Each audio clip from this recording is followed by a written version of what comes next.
Oh, he's written criticism himself. How quickly they forget.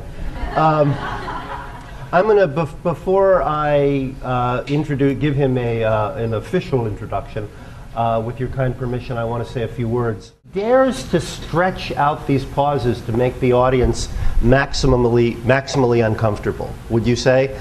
People are going crazy in the first part of the movie, and then it pays off wonderfully in the second part. And I think it proves that what would be a singular autobiographical experience in the hands of a really terrific artist and an amazing cast is something universal, something that we can all relate to. The things that are said and not said, and the anger and the longing for forgiveness that can never come. So thank you for that, and thank you, Tom, for not bringing me here to support a turkey. It's very hard to have a conversation with Peter Bogdanovich because talk about 1 degree of separation. There is no one he does not seem to know, no one with whom he has not interacted, really of the greats reaching back to the beginning of cinema as an art form and beyond. I think that I didn't know D.W. Griffith. You didn't know D.W. But you knew assistants of D.W. Griffith. No, I have no idea. I've never thought. Maybe myself at 10,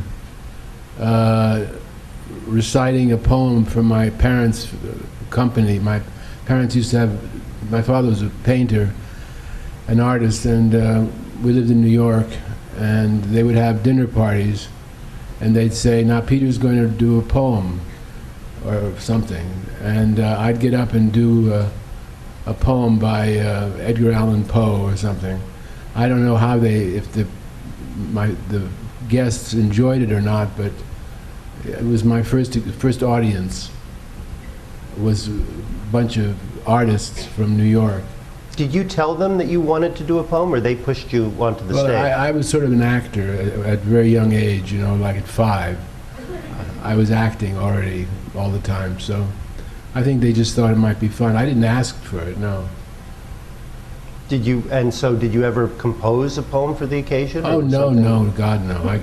I wrote some poems later when I fell in love with my first girlfriend at the age of 15 or something, 16, 15.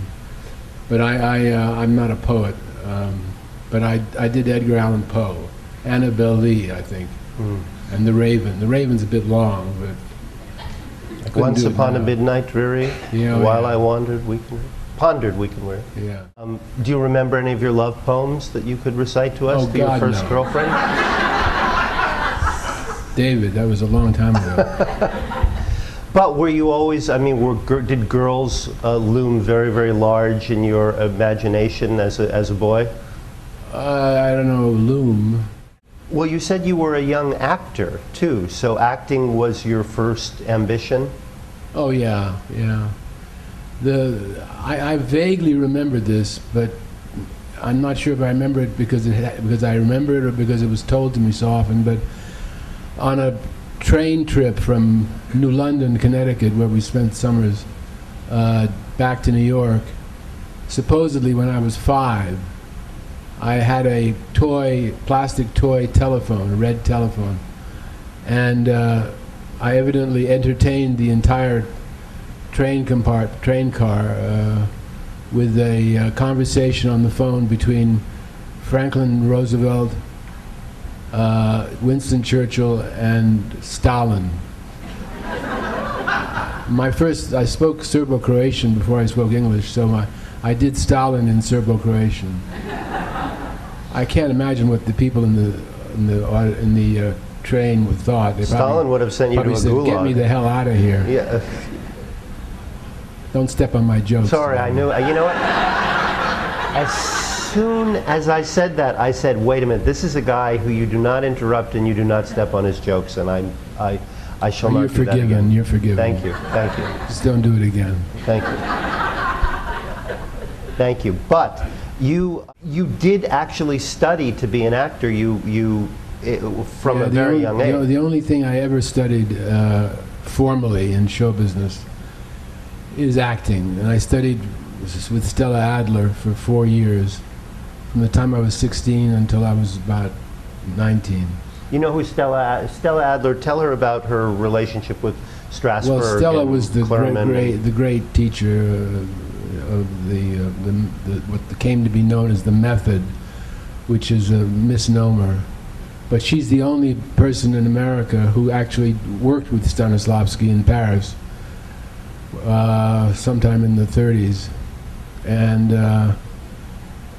she was a great teacher. You weren't allowed to join her class unless you were 18, but I lied. I was tall and said I was 18. I was 16. And I became quite close to her for over many, many years.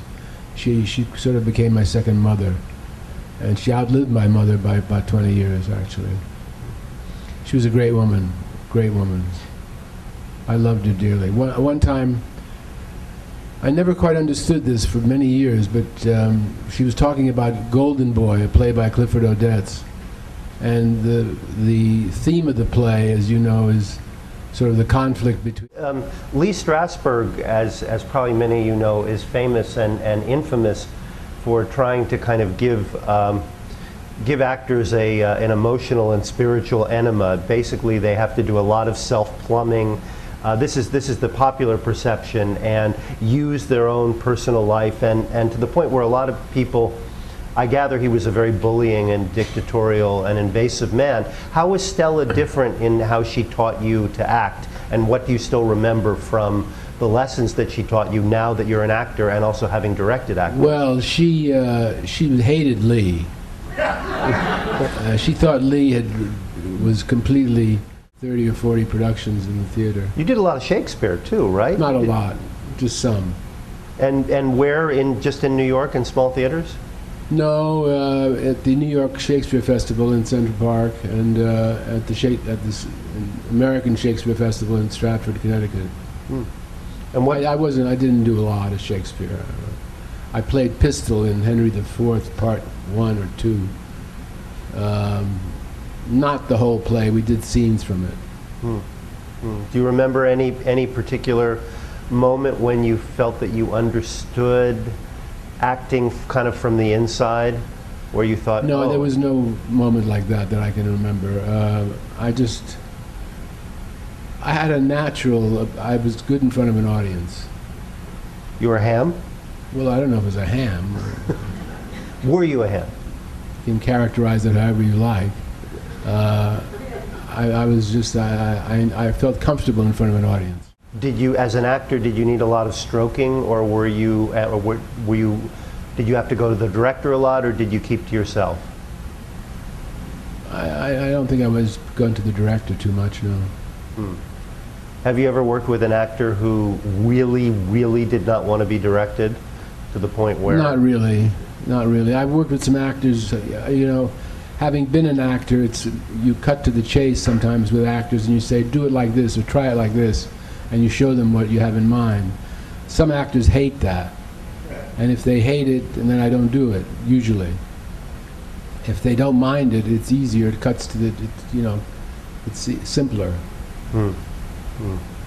Wes Anderson, I know, on Royal Tenenbaums tried to direct Gene Hackman on the first day, and Hackman handed him his head. So you never directed Hackman. You never, there are certain people who you just, who devour their directors. Yeah, no, I never had that problem. Tim Bottoms in Last Picture Show didn't like me to show him how to do it, but sometimes I had to because he had a tin ear, and he would, wouldn't get the line right. I'd say, no, and I'd explain what I had in mind, and then he still wouldn't get the line right. So finally, he'd say, okay, how do I say it? And I'd tell him. I gave Barbra Streisand line readings on What's Up, Doc. How did you make the jump then to, you started, correct me if I'm wrong, you became a critic of sorts, or you started to haunt the screening rooms and to see everything you could get your hands on, and you fell in with a group of critics and theater repertory programmers, even people like Andrew Sarris, who just passed away, who helped popularize the auteur theory in this country. No, I started as an actor in the theater when I was 15, professionally. And I acted for about 4 years professionally, summers. And then when I was 19, I got the idea that I wanted to direct a play off Broadway. No, actually, what happened was I was 19. I was sitting around a restaurant with 5 actors from Stella's studio, and I said, "Why don't I direct you guys in a scene?" Because scene class was we had scene classes, and you'd have 2 actors would get up and do a scene, or 1 actor would get up and do a monologue. And I said to these actors, "Why don't I direct you guys in a scene?" And they said, "Okay, all right." Why? Why did you ask them? I don't know. To this day, I don't know. I just thought, why don't I direct you guys in a scene? So then we looked for a scene with 5 good parts, and we found one in a play by Clifford Odets called The Big Knife, which is just being revived again on Broadway, off Broadway. Anyway, and so we brought the scene in, we rehearsed it, and I directed it, and we brought it into Stella's, and the 5 actors got up on the stage, did the scene, and Stella got up and she said, "Brilliant, darlings, brilliant, but you've been directed. Who directed you?" I was up for a picture show, and he was up for All in the Family, and he told the story about how I he cast him. He said there was a young director, an arrogant young director. He's sitting down there right now, and so on. Anyway, The A word, even then you got slapped with the A word. even then. You meanwhile, in order to get to movies, at what point did you decide that you didn't want to do theater anymore, that you wanted to do movies? No, I never decided I didn't want to do theater. I always wanted to do movies. I did the theater as a way of getting into movies. In fact, the 2 plays I did in New York, I did The Big Knife, which was about Hollywood, and we ran 63 performances. It went all right. We got pretty good reviews, got better reviews than the original production, which had been directed, incidentally, by Lee Strasberg. And then I was asked to do a season of summer theater in 1961, and I was the artistic director for the season in Phoenicia, New York. Yeah, I was born near there, born in Kingston. Anyway, Wow. we did 10 plays, of which I directed 4 of them, and that's where I met my first wife, and we had a big hit with a play called Once in a Lifetime, about Hollywood, by George Kaufman and Moss Hart. And I thought this was terrific, and we brought it to New York after a lot of anxiety and troubles and so on. We had trouble raising the money. It's a long story. Polly scared off the one investor we had, and so it's a long story. Polly, Anyway, your wife, Polly Platt. yeah, right, first wife. Anyway, and that was, we did Once in a Lifetime in '64, and it was a flop. And Just like the play within the play. Right. It's a play about a flop, so an allegory, yeah, is it?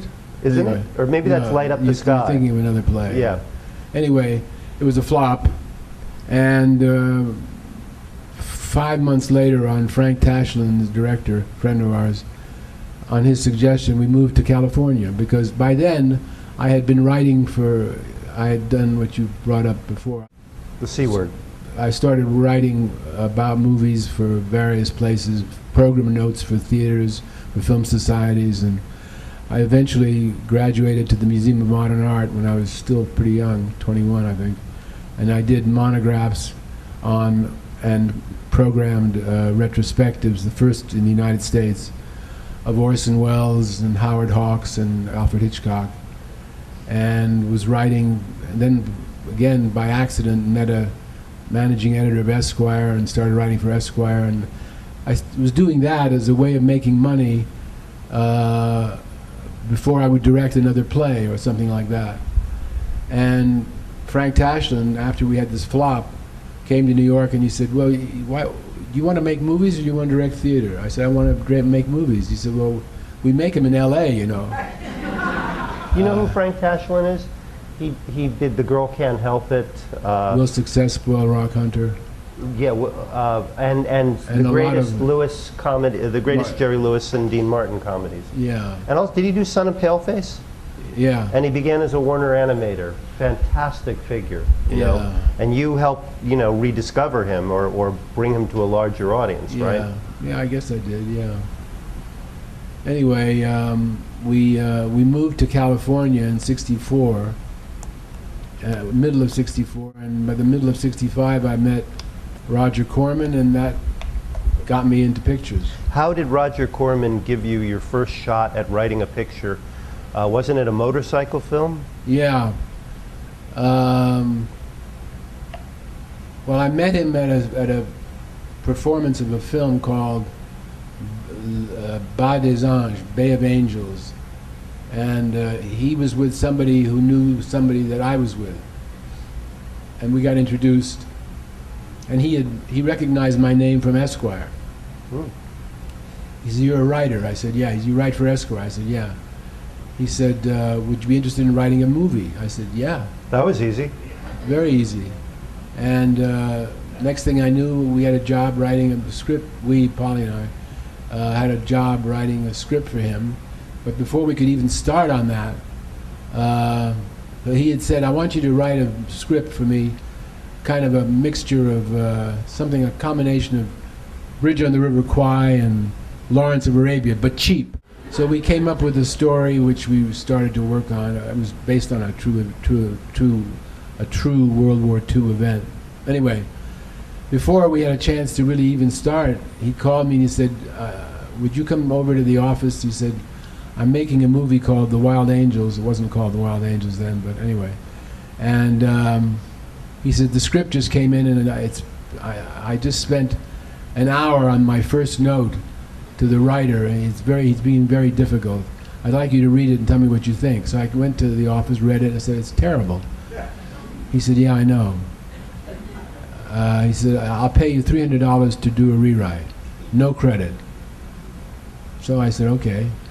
So I rewrote the script, about 80% of it, and that's what he shot. And that was The Wild Angels. Then he had another crisis. George Chakiris, who'd won an Oscar for West Side Story, was supposed to play the lead, and he quit before we started shooting. He said, "This is an immoral script." All right, so it's an immoral script. Anyway, so Roger said, "What do we do?" I don't think so. So Roger said, "What am I going to do? We haven't got a leading man." I said, "Well, you got Peter Fonda in this subsidiary role. Maybe he could play the lead." He said, "Do you think he could?" I said, "I don't know. Why don't we have him come in?" And that's how I got to direct the second unit, which was actually the first unit, because we shot. Second unit means you don't work with the principals. You do stuff with supporting actors or extras or stunt people. But I actually worked with the leads. I worked with Peter and Nancy Sinatra and Bruce Dern. Shot for a week with the first unit, and then shot 2 more weeks with ever-decreasing crew, till finally it was just the cameraman and me. Both of those 2 films, which I learned a great deal about what not to do, and have been a very economical director as a result ever since. Targets, if you could talk a little bit about Targets. Has everybody here seen it, or have many people seen it? It really holds up. It's a very prescient film. Boris Karloff plays an aging horror film star. It's basically the collision between old-fashioned fairy tale moral horror and completely amoral, random, modern psychoses in the person based on the guy at University of Texas who climbed into the tower and started picking off people at random. Where the hell did that idea come from, to juxtapose those 2 ideas, and how did those 2 kinds of horror, and how did somebody give you money for it?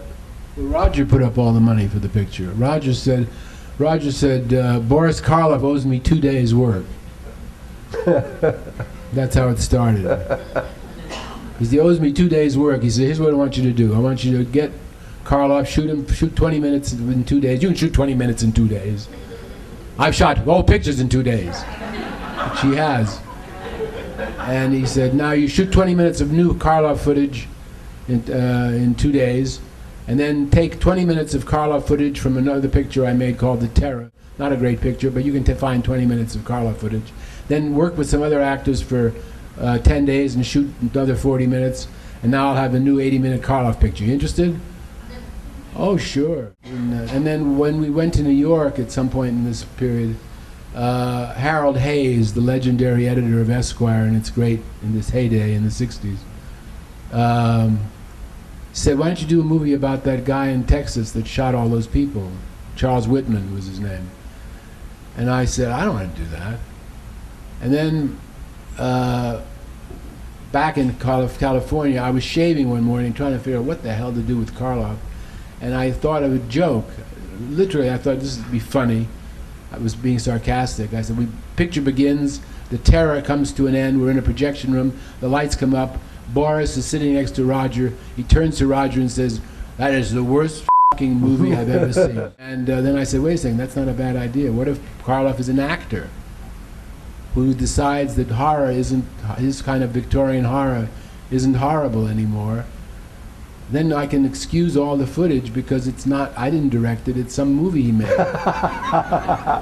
And that was how the idea came in. I thought, well, maybe Charles Whitman, and then it sort of began to sort of, you know, two stories converging. You only see them together in one shot. Right. At the very end in the drive-in. The very end of the picture. And then we wrote a script.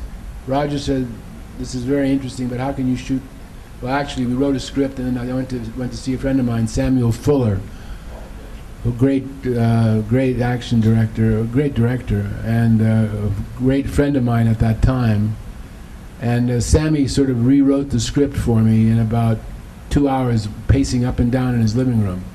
Gave me great ideas, and we wrote them. I wrote them down, and we presented it to Roger, and Roger said, this is the best script I've ever had to produce. But I don't see how you can possibly shoot all this with Karloff in 2 days. You'll have to cut the script. I said, you just said it was good, Roger. If I cut it, it won't be so good anymore. He said, well, I can't. Anyway, long story short, he paid for Karloff for 5 days. And we made the picture. You, at the same time as all this was happening that you talked about, you developed relationships with many of the great Hollywood, undersung in many cases, Hollywood directors. You were very influenced by the Politique des Auteurs. My French sucks, but that's... That was perfect. Thank you. And, you know, this rediscovery, Francois Truffaut was one of the young Cahiers critics, and Godard and all of these guys. yeah, and you guys were coming to people like Ford and Hawks and seeing them from a new perspective and discovering connections, you know, among the works that, you know, in the way one would do from a novelist, from novel to novel. The personality of the director in every frame of the film, A, and B, how did you seek out, I mean, it's been said that you acquired many of these men as sort of father figures. You went and you actively sought them out, and they kind of adopted you. Well, it started with, it started sort of by accident, again, like most of the things in my life. I've been writing about movies, and suddenly Film Quarterly, which, does it still exist, Film Quarterly? Oh, I don't know. Anyway, it was a little film magazine that came out every 4 times a year. Anyway, they asked me to interview Sidney Lumet, who was young at the time. He'd only done 4 movies, so I went and interviewed him, and they published it and so on. And then after doing the Orson Welles monograph and retrospective at the Museum of Modern Art, I had developed a tremendous interest in Howard Hawks, because I had seen, I came to realize that some of my favorite movies from a child were directed by him, and he directed several movies that I really loved, and I wanted to see everything he'd ever made. So I had the idea that Paramount was releasing his latest film, Hatari, and I called a friend of mine at Paramount, and I said, listen, if I can get the Museum of Modern Art to do a retrospective of Hawks in connection with Hatari opening. That was the beginning of a tumultuous relationship that went on till he died. And I did a documentary about him and a book about him and all that. Tumultuous. You. Well, he could be very difficult. He could be very crusty, to put it mildly. Bogdanovich, is that all you can do is ask questions? Have you never even heard of the declarative sentence? You were a good interviewer. Yeah, well. You didn't hold forth like me. How about Wells? You had a very volatile relationship with Wells. Well, that also started with the music. It started with a review, with a program note I wrote for the New Yorker Theater, which was a marvelous, short-lived theater in New York that programmed American classics. That was their idea. which was unusual in the time, 1960. And I wrote a program note saying that Othello, Orson Welles' Othello, was the best Shakespeare film ever made. Well, this was very contrary to the popular opinion. That the common wisdom at the time was that Olivier made the best Shakespeare films. And I said, well, they're film theater, Wells is a movie. Anyway, I get a call from Dick Griffith asking me to write and curate an Orson Welles retrospective. I said, why don't you do it, Dick? You usually do those things yourself. He said, I don't like Orson Welles, he said. But we have many members at the museum who do like him, and many people in Europe, and we'd like to do an Orson Welles retrospective, and we think you're a partisan, you should do it. So I wrote the monograph and did the show and so on, and sent the monograph off to somewhere in Europe where Orson was shooting The Trial. 7 years later, I get a call one morning. That's heavenly, that answer. So I've often said that I don't really know what the picture's going to look like till I start to see it. And when I see it, I say, oh, that's what it's going to look like. That really is true. I think the first time I got a feeling of what it was going to look like was when we found the town that we shot in, which was Archer City, which was Larry McMurtry, the author's hometown. Driving into that town the first time, it looked, it looked like the picture. It looked like the town in the book. I said, this looks like the town in the book. He said, well, it is. Yeah, well, that was the beginning of a long relationship that didn't go down too well with the press. We went through a period of time where you couldn't open a magazine or a newspaper without some nasty crack about Sybil and me. It was terrible. Cary Grant, who became a friend, called me and he says, Peter, will you for Christ's sake stop telling people you're happy? I didn't think he was right, but he was. And so was born this image of Bogdanovich, the brat, the monster, the arrogant, Yeah, that all started with that, yeah. Yeah. Well, I had 3 big successes in a row, too. That'll irritate people. True. You had a huge opening at Radio City. You decided to go into semi-Howard Hawks territory with your next film. Go a 180-degree angle. You'd made this gorgeous mood tone poem, in the last picture show, and then you decided you were going to go for explosive, exuberant slapstick. You were going to create a modern bringing up baby.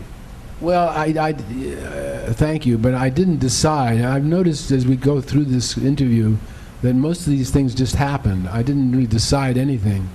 But the auteur theory, doesn't the auteur theory say that, it's all the genius of the director choosing the... No, I think that the auteur theory says that no matter what the material is, the director brings his own personality to it. Okay. And with What's Up, Doc, it was just Barbra Streisand saw the last picture show before it came out, long before it came out. She saw a work print, and she wanted to make a picture with me. She wanted to work with me. She said, well, I just did a comedy. I said, well, so I won, but I must say we had a lot of fun. Of all the pictures I've made, I had the most fun doing that picture. Really? Oh God, it was just a ball. You cast Madeline. You gave Madeline Connor first role. Her first right? picture, yeah, Madeline. And she was so wonderful in that movie. So too. funny. Barbara wasn't thrilled with that. Because Madeline got, we had a table reading on a soundstage at Warner Brothers, and everybody was there. The cast was there, and Barbara didn't get one laugh. And Madeline would say Howard, and everybody would fall down. Oh my God. So Barbara said, I'm an extra in this picture. I'm an extra. She sounds like an absolute nightmare. No, she was fun. No, didn't Wyler say, didn't somebody ask, wasn't she giving lip to Wyler on Funny Girl, and William Wyler, the great director, was making Funny Girl, and didn't he famously say, it's okay, this is the first picture she's directed. That's funny. It's a good line. Then when I was making the picture, I'd say, no, don't do that, do this. And she said, what are you doing? I said, I'm directing. This is directing. And that was the joke all through the picture. I'm directing, Barbara. This is directing. She said it to Ryan first. Ryan says, I don't know, Barbara. Ask Peter. So the day we were shooting it, she said, let's shoot it 2 ways. I said, no. Why not? We shoot it 2 ways. We shoot it with the blink and without the blink. I said, no, we're shooting with the blink. Gee, what is the kind of big deal? It was take a few seconds to shoot it without the blink. I said, you know why, Barbara, we're not going to do it? Because from now until forever, whichever one we use, you'll say, if I use the blink, you'll say we should have used the other one. So we're going to make the decision right now. We're doing it with the blink. Shh. This is directing. But you did show him, you did bring your work to him at a certain point, No, I didn't. right? No? He told me he saw targets. I remember there was a screening of Frenzy, I think, at Arthur Knight's class. Arthur Knight was a teacher and a critic. And Hitch was there, and he invited me to be there with him, and his wife was there, and so on. And he went up on stage, and some of the students said, "What films by young directors do you like, Mr. Hitchcock?" And Hitch said, "Well, I like The Last Movie Show and What's Up, Doc." That's because I was in the audience. Everybody laughed. But he got the title wrong, The Last Movie Show. We did it 25 times the first day. Oh my God. We never got halfway through it. And everybody said, why don't you do it in cuts, Peter? You know, do it in cuts. I said, no. Got to do it in one. Now, there was method to my madness. I thought, if we can do this in one shot, without any manipulation in the cutting, the audience will believe that she did everything, because she had to do this. If she can do this, she can do anything. Even though a lot of the rest of it was manipulated. And, you know, we didn't get it the first day. Ryan came after the 25th take, said, I did 5 years of Peyton Place. I can't stand it. I'm going to kill her. And we'll get it, Ryan. 2 days later, we came back, because it rained for 2 days. We came back, we did it, we got it on the 15th take. But when you see the movie, including me when I see the movie, I say, Jesus Christ, look at that. She did that. She actually did that. And it's one of the hardest scenes in the picture. So she did it. You know, she deserved her Oscar. That's what bonded the audience with her in that yeah, moment. because the audience doesn't notice if it's in one shot or not. Audiences don't notice those things, but they feel it. They do, yeah. And they feel, wow, that kid, look at this kid. Well, that's true. Actors sometimes are difficult to understand. I didn't go either, because I wasn't nominated. Andy Saris wrote the piece, and I remember running into him we were friends, and I remember running into him in a theater, and he said, I didn't write that headline in the review. I said, well, you wrote the rest of it, didn't you? Unbeknownst to me, David, and you don't know this, Steve, because it just happened. About a year ago, somebody calls me up and says, you know, Netflix is streaming At Long Last Love. It never had been put on DVD or videotape or anything. So I said, really? So I looked at Netflix and I started to watch the streaming, and I said, well, where did they get that scene? I cut that out. There's another scene came up, and I said, I cut that out. Where did they get the scenes? And the picture was a whole different version than I'd ever seen. It was quite close to the original first preview and quite close to the original script, but it was, certain choices were different.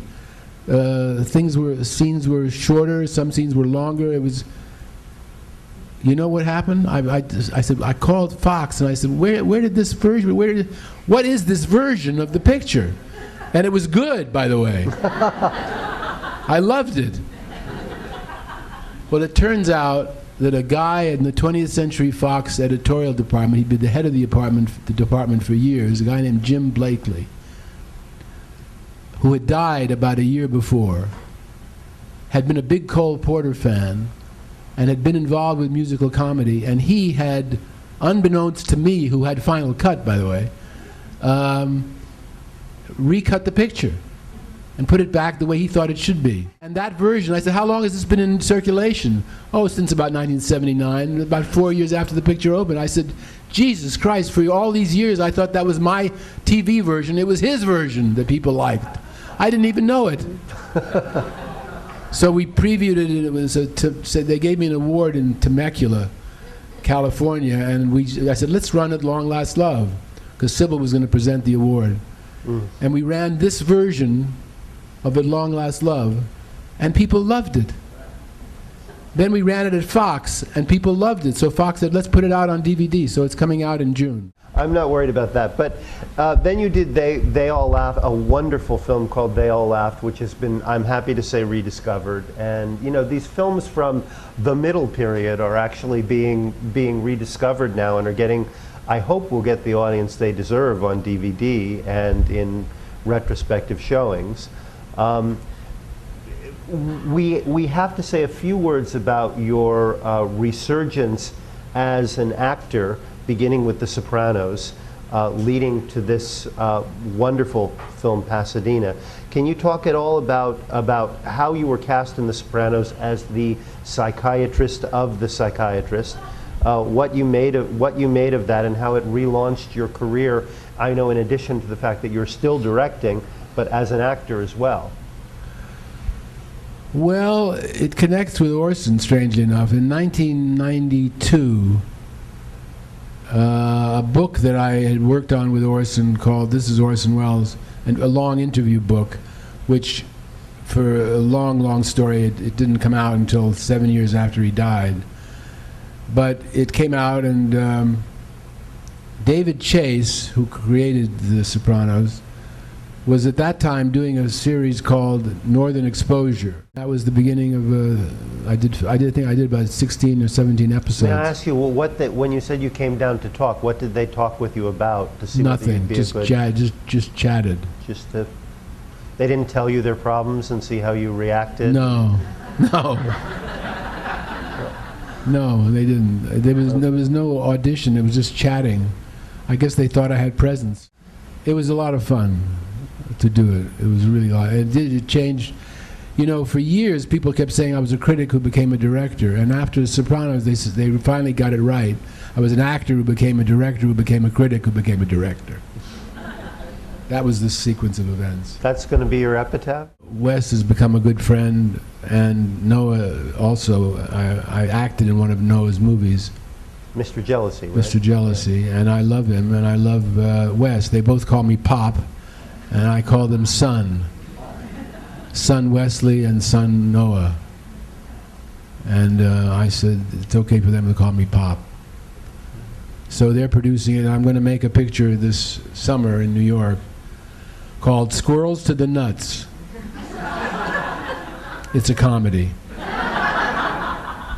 With Owen Wilson and Jennifer Aniston and maybe, I don't print it because it's not definite, but maybe Benicio del Toro. Oh, that would be great. Playing a movie star. It's a screwball comedy. I can't tell you much more about it. It's too complicated to explain. But it's a wild comedy. And the script came to you? No. This is something that you wrote it? I wrote with my second ex-wife, Louise Stratton, who's my dearest friend, actually. We're not married any longer, but she's my dearest friend in the world. And we wrote it together some years ago, and we brought it up to date when we decided to do it now. You directed Noises Off, so you have an affinity for farts. We're going to end on a happy note, or what? Well, the gentleman over there had a very good question, which is that you learned in the Wild Angels and Targets and Last Picture Show how to cut a film. And he wanted to know specifically what you learned. And I mentioned something I'd read in your book. I think it was Hitchcock, who complained about Monty Clift being too sort of method actory and not giving him the movement he wanted so that he could cut on the movement.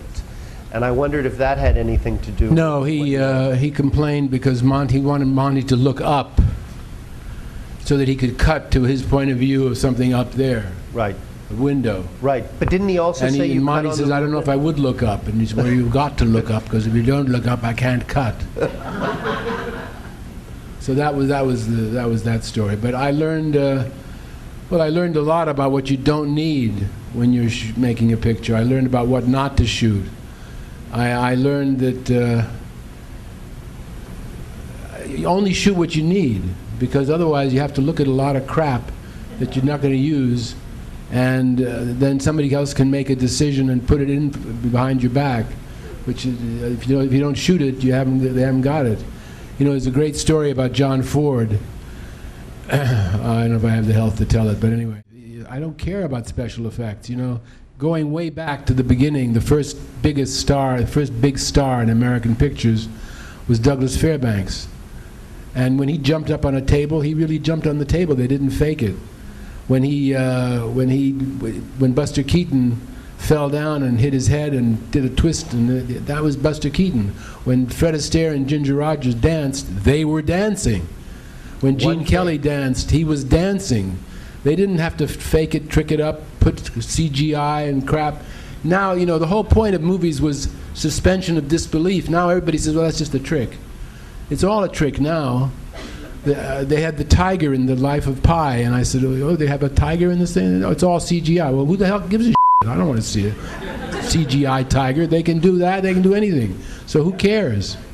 You know, it's like Renoir said, when we achieve perfect realism, we will achieve perfect decadence. And that's where we are now. That actually is a really good note on, well, sad note on which to end, but I will... No, we got to end with a couple of jokes. Okay. Well... Let me tell you two stories quickly. Okay. It was 1963, Hitchcock, or 64, Hitchcock came to New York to open a picture called Marnie. And he invited me up to his suite for a drink. He goes on, and he says, he was lying in a pool of blood. There was blood coming out of his ear. Now everybody knew who this guy was because Hitch had his own television show for 10 years, so everybody knew who it was. It was as famous as Clint Eastwood. The door opens on the 15th floor. 3 more people get in the elevator, and he goes on. I was looking down at this man, and he was bleeding all from his mouth and his ear, and he was still alive, and I said to him, "Good God, man, what's happened to you?" And do you know what he said to me? And just as he says that, the doors to the lobby open, and everybody in the elevator goes... Welcome to episode number 8 of the Road to Cinema podcast, where we talk to director Bill Tech, whose latest documentary, One Day Since Yesterday, Peter Bogdanovich and the Lost American Film, premiered at this year's Venice Film Festival, alongside Peter Bogdanovich's first narrative film in over 10 years, She's Funny That Way, starring Owen Wilson. The documentary explores the personal relationship that Peter Bogdanovich had to They All Laughed, a romantic comedy starring John Ritter, Dorothy Stratton, Colleen Camp, and legendary actors Ben Gazzara and Audrey Hepburn. Bill Tech and I discuss the influence They All Laughed has had on film critics and filmmakers alike, including director Quentin Tarantino, who was interviewed for the documentary, who ranks They All Laughed as one of his favorite films. We also discuss how the tragic murder of Dorothy Stratton affected Peter Bogdanovich both personally and professionally, leading him to distribute They All Laughed on his own as an independent distributor. For more information on the Road to Cinema podcast, to watch our Road to Cinema YouTube series, and to read the Road to Cinema blog, log on to jogroadproductions.com. And don't forget to follow us on Twitter for the latest updates at JogRoad. And now we join director Bill Tech as he discusses what inspired him to create this new documentary, One Day Since Yesterday, Peter Bogdanovich and the Lost American Film. So what a lot of people don't realize is that documentaries, unlike narrative feature. So what was some of the first footage that you shot in 2011? Were those interviews, or were you sort of following around Peter at all? It was interesting. And when you were sort of researching the production of the film, the aftermath of the production, was there anything that surprised you that you weren't aware of at the beginning that may have taken you off guard, or that really sort of delved you in? The way he stages his actors, he has these beautiful compositions, and he lets shots play out for long periods of time. It's just something that's so rare today in modern movies. Yeah, it's an incredible film where the narrative is interlaced with these interviews that are commenting on what you're seeing the actors play out. It's a really great film. Yeah, one of my favorites. The craft of directing for film is practiced in many different ways. Over the past couple of years, many great directors have sat at this table and talked about what the process is for them. Directing is not totally an understood process. Directing is more like being a kind of impresario, is that you set the conditions by which the performance will happen. You try to set them in a situation where everything will work right for them. I mean, in Raging Bull, the fight scenes were envisioned and drawn on paper by me as if they were bars of music. In other words, let's say 5 or 6 punches became 2 bars of music. And I covered those 5 or 6 punches in one shot. In other words, we didn't shoot 7 cameras and do it later in the editing. Right. It was shot 1, which covered the first 5, 6 punches, to shot 2, which covers the reaction to one of those punches, track around this way, and you cut the 2 shots together and you have the flow. And it was like dancing. I like the idea of going down in, and everybody is like that. Everybody is a detective. The unknown is a magnet, and you can learn many, many things by going down in there. And but it doesn't negate a bright road either. Film is made up of contrasts, and Well, I would think Hawks, although he was a very, he was a kind of aloof, Howard Hawks. He had the cold blue eyes, and you couldn't get real close to him. But he was very, he was wonderful with me, and he was full of stories and very encouraging and funny. Alan Dwan, who's the oldest director in the book, who started directing in 1910, who was the man who was partially responsible, quite a bit responsible, for making Douglas Fairbanks a star, who directed Gloria Swanson, some of her greatest pictures, who directed John Wayne in Sands of Iwo Jima. This man was sitting in a little house in the valley in Los Angeles, the last pioneer, I call him, and he was. He'd seen it all come and go, and there he was in this room. He was such a jolly man and so sweet and kind. Let me come back to your talent. Who the Devil Made It. You, Henry Jaglom, Warren Beatty are together. Yeah. And that's the genesis of this book? No, that was just the beginning. That's the introduction, where I talk about seeing Warren at Henry's party that Henry was throwing, and Warren said, what happened? He says, nothing matters much anymore, does it? I mean, John Ford, who's he? Elia Kazan, who's he? He said, geez, he says, everybody's dead. And I knew exactly what he meant, because Kazan isn't dead. He's quite active, but was an actor. And Hitch said he was terrified that something would happen to this guy. He says, my palms sweat when I think about it, because he said that was real. That thing was really spinning. He could have been hurt. He could have Roll been tape. Here it is. Strangers on the Train, directed by Alfred Hitchcock. But that may not be what would be best for them, and it may not be what the public wants to see them do. So, it's difficult to decide as an actor what's the best thing for you to do. And that's one of the problems today, I think, is that actors have too much to say about what they're doing. Hawks... They have too much to say about what they're doing? Yeah. I mean, they're too involved in their life and their career? No, it's just that they don't have objectivity. You really do long for, in part, an older time in Hollywood? I do, because I think it was where the systems were strong and the directors... Yeah, because, you see, everybody was under contract. Hawks said a line in the book. He says, in the 20s, 30s, and 40s, he said, we had the greatest array of stars in the history of the world, and very few of them had anything to say about what they were going to do. Now that's unfortunately accurate. I rest my case, he would say. Yeah, there's a great story about Clark Gable. Who told you this story? Clark Gable and William Faulkner. Yeah, it's in there. Yeah, I know. Hawks told me that. Yeah. Faulkner's on the set. It was early in the 30s. Yeah. No, they went on a hunting trip. Right, that's right. Yeah. And Gable turned to Faulkner and said, they were talking about writing or something, writers. And he said, Gable said, who do you think are the 5 best writers, Mr. Faulkner? And Faulkner said, and I don't have all the names, he said Willa Cather and Thomas Mann and myself. Yeah. And he knew when to use a close-up and when not to use a close-up. He knew when to use a 2-shot. He knew when, it's beautifully done. Yeah. Beautifully done. And the other thing, he knows how to talk to actors, which is what Cukor knew. Yeah. You have to trust the director.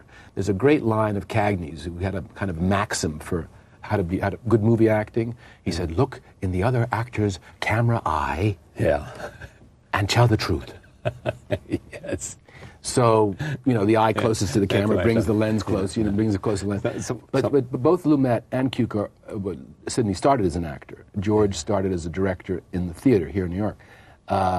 Both of them had a real rapport with actors, and both of them created an atmosphere in which the actors told the truth, in which they felt that they could tell the truth to this guy. Sidney has a wonderful way of talking with actors, as George did. Honey, sweetie, baby, it's very New York theatrical, but you trust him, you like him. It's like a tennis coach. I actually worked for Sidney as a bit player in a live TV show many years ago. And I watched him, and he was all over the place, very energetic, very involved. Woody Allen uses a lot of set shots. He does a lot of things without a cut. Yeah, without a cut, exactly. Without a cut. Is he a I great rather director? like that. I think Woody's a good director. hell of a good director. Among other things, Peter Bogdanovich is here. His personal story is as interesting as any film he has or ever will direct. It is, as we should be the first to acknowledge, a tale of fame and celebrity and high achievement and deep valleys. He began as an actor and eventually became a film critic. After working with the likes of Orson Welles and Alfred Hitchcock, he started directing films. His second one, The Last Picture Show, earned him 8 Academy Award nominations. What followed were 3 disappointing films, both critically and commercially. The murder of his girlfriend, Dorothy Stratton, and then 2 bankruptcies. He now has a recurring role on The Sopranos as an actor, and his latest film, The Cat's Meow, is his first feature in 8 years. Here is a trailer from that film. But you do not know what happened aboard this boat. Which I stressed in Who the Devil Made It, which was a bit of a bestseller, that people finally come around to realizing that I'm an actor, Stop thinking of me as some intellectual. But you are still all those other things. I mean, you're a director, you're an actor, you still write, you still write books. You were here a couple of years ago for a book. Yes. Why did it take so long? Which part? The directing part. I mean, it's 8 years since you made a film. Well, actually, and it's Charlie, been longer than that since you've had a film that everybody loved, as you just said. Yeah, well, I tell you, I was directing, but I wasn't doing theatrical features. I did 5 television films in 5 years, and I shot them very fast, and nobody saw them except millions of people.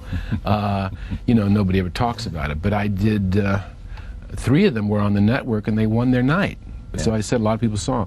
And well, just tell us what the best of those was. There were a couple of good ones. Probably the most impressive one was one I did that Barbra Streisand produced for a Showtime about World War II, called Rescuers, 2 women, about 2 women who saved Jews during World War II. True story. And we shot the 2 hours in 19 days.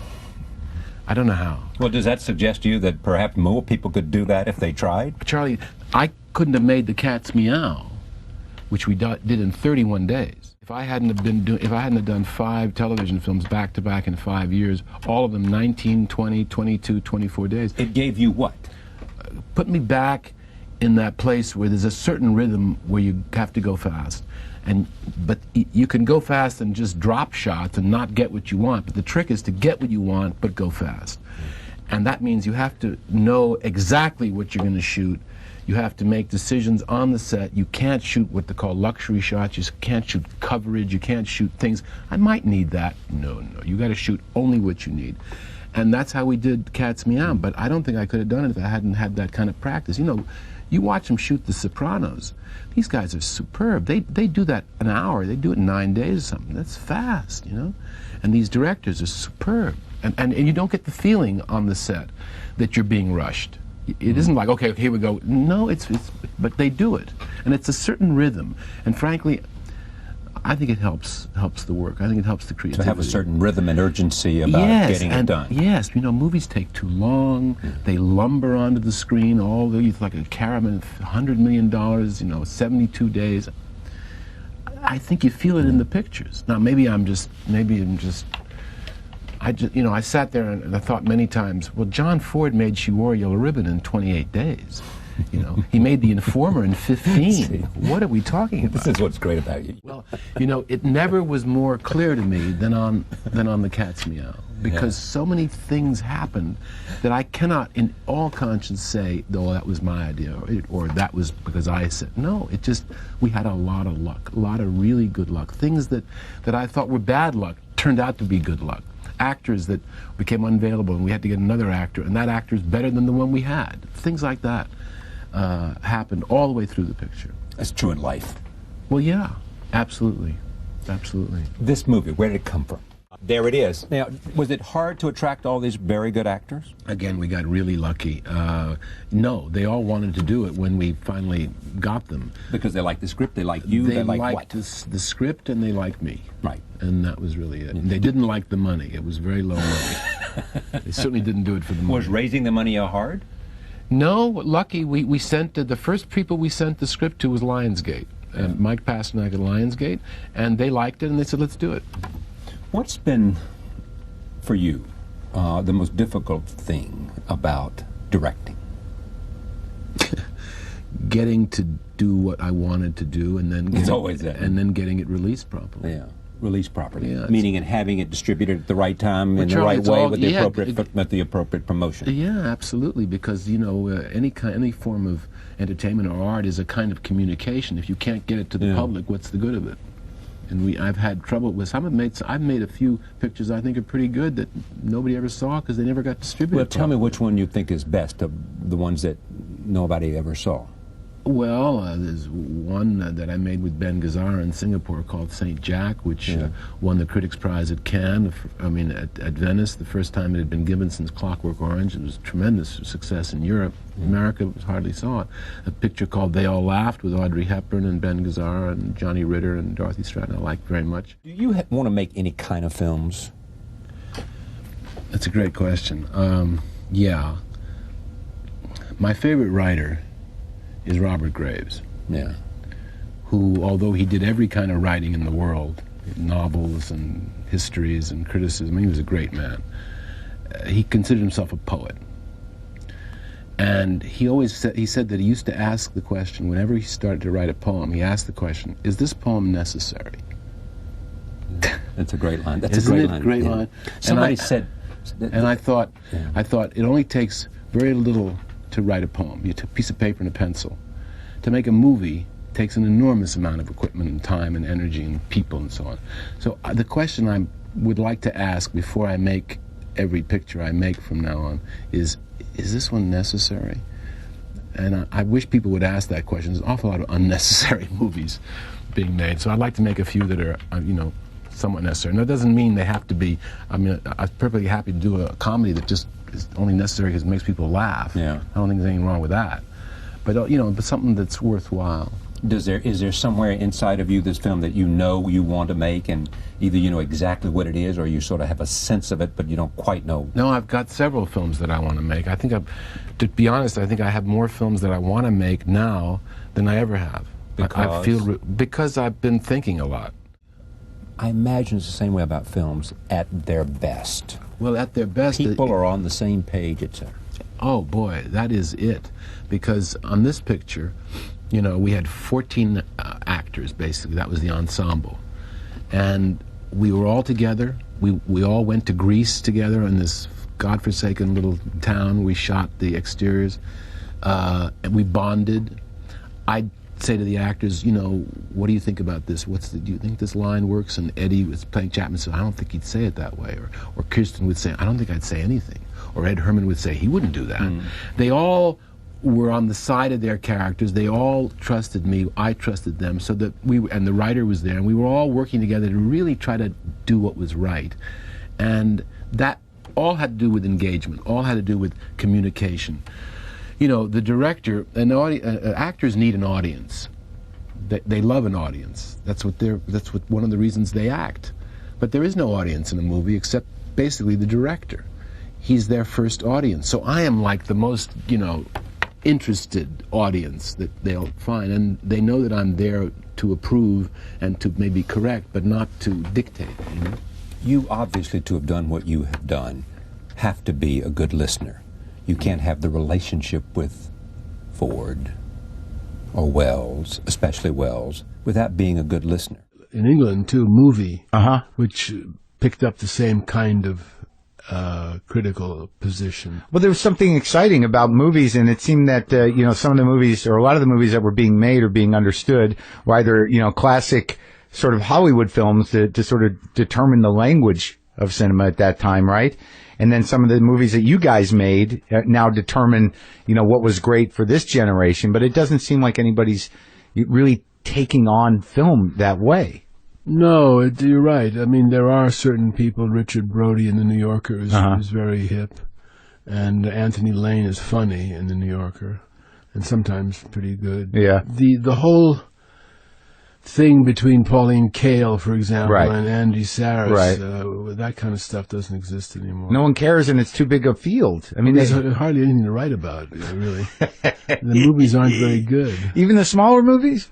Well, there's some of the smaller movies, yeah. But I guess, do you find that there is a tremendous difference? I mean, I know there's a lot of garbage, but I mean, there was also a lot of garbage when you were young, too. Yeah, oh yeah. So, like, sorting There's out... always a lot of garbage. Right. But the proportion of quality has dropped. Right. Well, the proportion itself has grown so large Yeah. that you don't even know where things are We're in coming a from. period of decadence in terms of movies. Is that the same as decay? Cadence. Decay, that's true. Yeah. But when you started out as a film critic? No.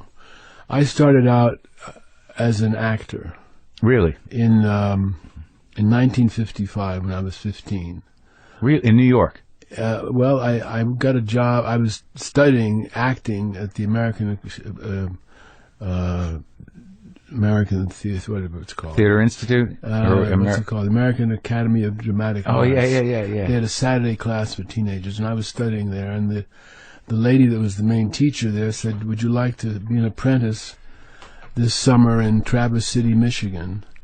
They're doing a season of 10 shows, 10 plays, and you would be an apprentice, and you could be acting in the children's theater and also for the main company if there was something for you." Well, I did that, and actually by the 7th week I was playing a lead in one of the plays. And, and that was my first. Then I did the next 3 summers. I also was doing summer Children's theater. New York Shakespeare Festival. Oh, yeah? in Central Park. Stratford Shakespeare Festival in Connecticut, and a theater in Falmouth. It was fascinating. It was also that first summer. Yeah. We had some sort of secondary movie stars who came every week. For them to make some money. A different one. My father took me to the Museum of Modern Art to see silent films. 'Cause my father was about 20 years older than my mother, and he basically grew up with silent films. Sound didn't come in until he was 30. Really? Yeah. So he had a respect for it. And he communicated that to me. And he was also sophisticated in that because he was a painter. Art was an important part of his life, so you probably went to the museum, the Met. Oh yeah, sure. He took me all the time to visit his favorites. Yes, and he took me to galleries on 57th Street, which used to be the great place for galleries. It's a gift that you come from such an appreciation. Yes, and they always did everything they could to encourage me artistically in my artistic endeavors. Supportive. Very, very supportive. In your acting. Yeah. And then what happened was I had a column in my high school newspaper for 4 years about movies and theater. Really? Yeah. Were you mocking? Were you mimicking somebody, or was it? No, I was. I don't know why I decided to do that, but I did. It was called "As We See It." And they said, "Who's the we?" And I said, "It's the royal we." And then eventually, anyway. Were you a popular kid in high school, or were you? Well, they called me Bugs because I did a very good impression of Bugs Bunny. Theater for free because I was broke. Right. I said I continued writing for some cockamamie college magazine called Ivy. Yeah. Magazine, which was what college? Went to all. I didn't go to college, but it went to all the Ivy League colleges. When I was 19, still studying with Stella, I had lied to Stella and said I was 18 when I was 16, and that's how I got in because I was supposed to be 18. But I was tall, and they bought it. And when I was about 18 or end of 18 or 19, I was sitting in a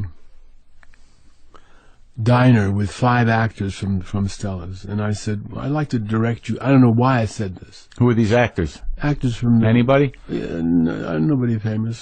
Just a bunch of actors from the studio, from the Stella's.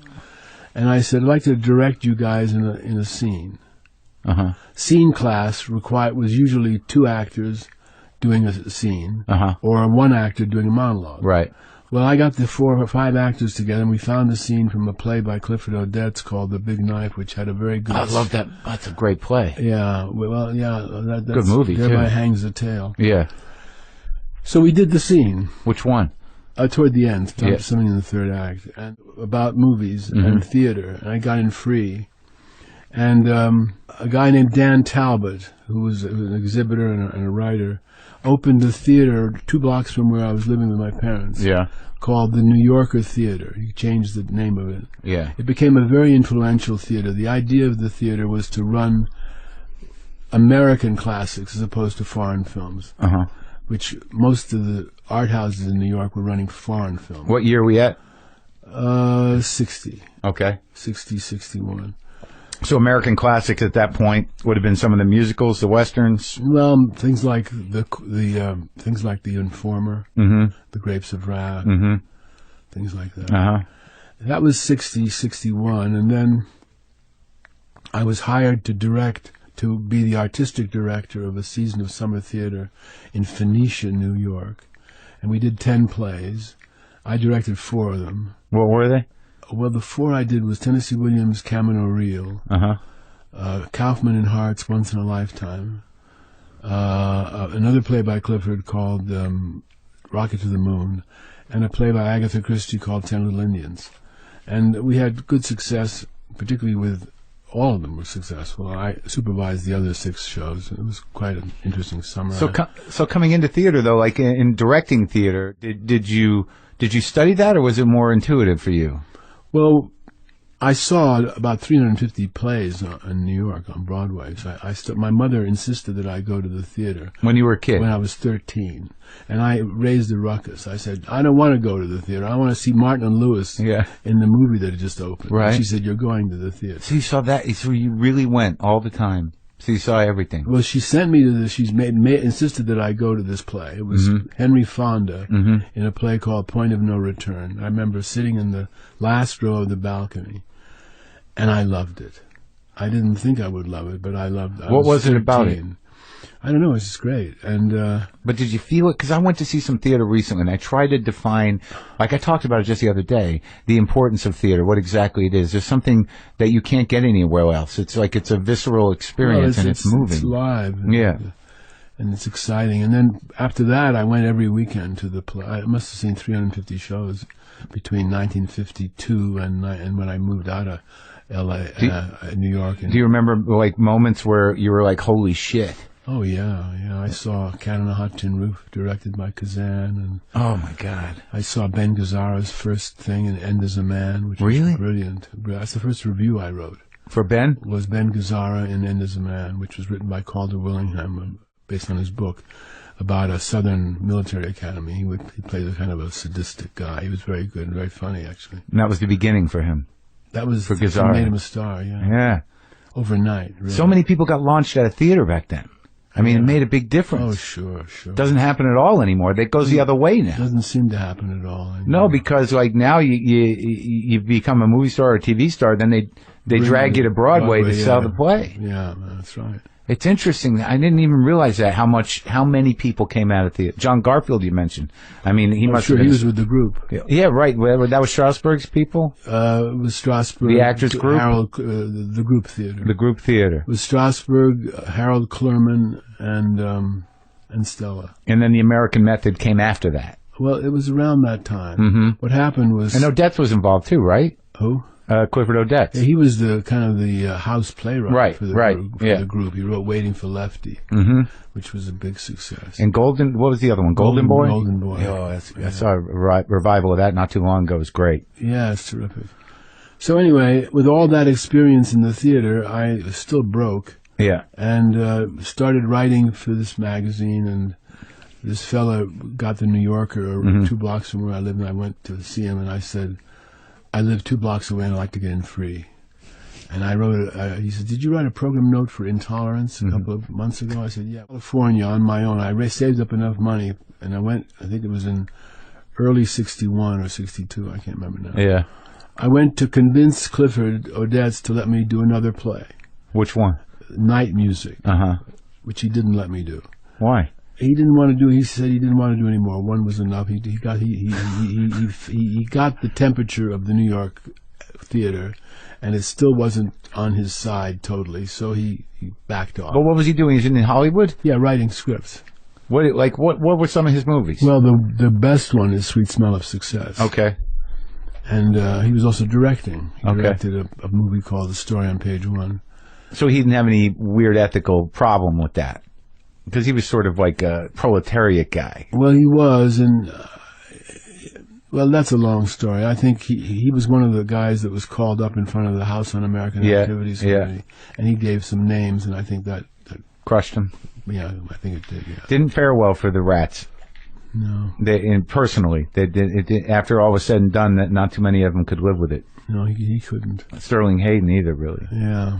So anyway, I went to California to talk to Clifford, but by this point I was on the screening lists of all. I knew all the publicity people at various studios. Right.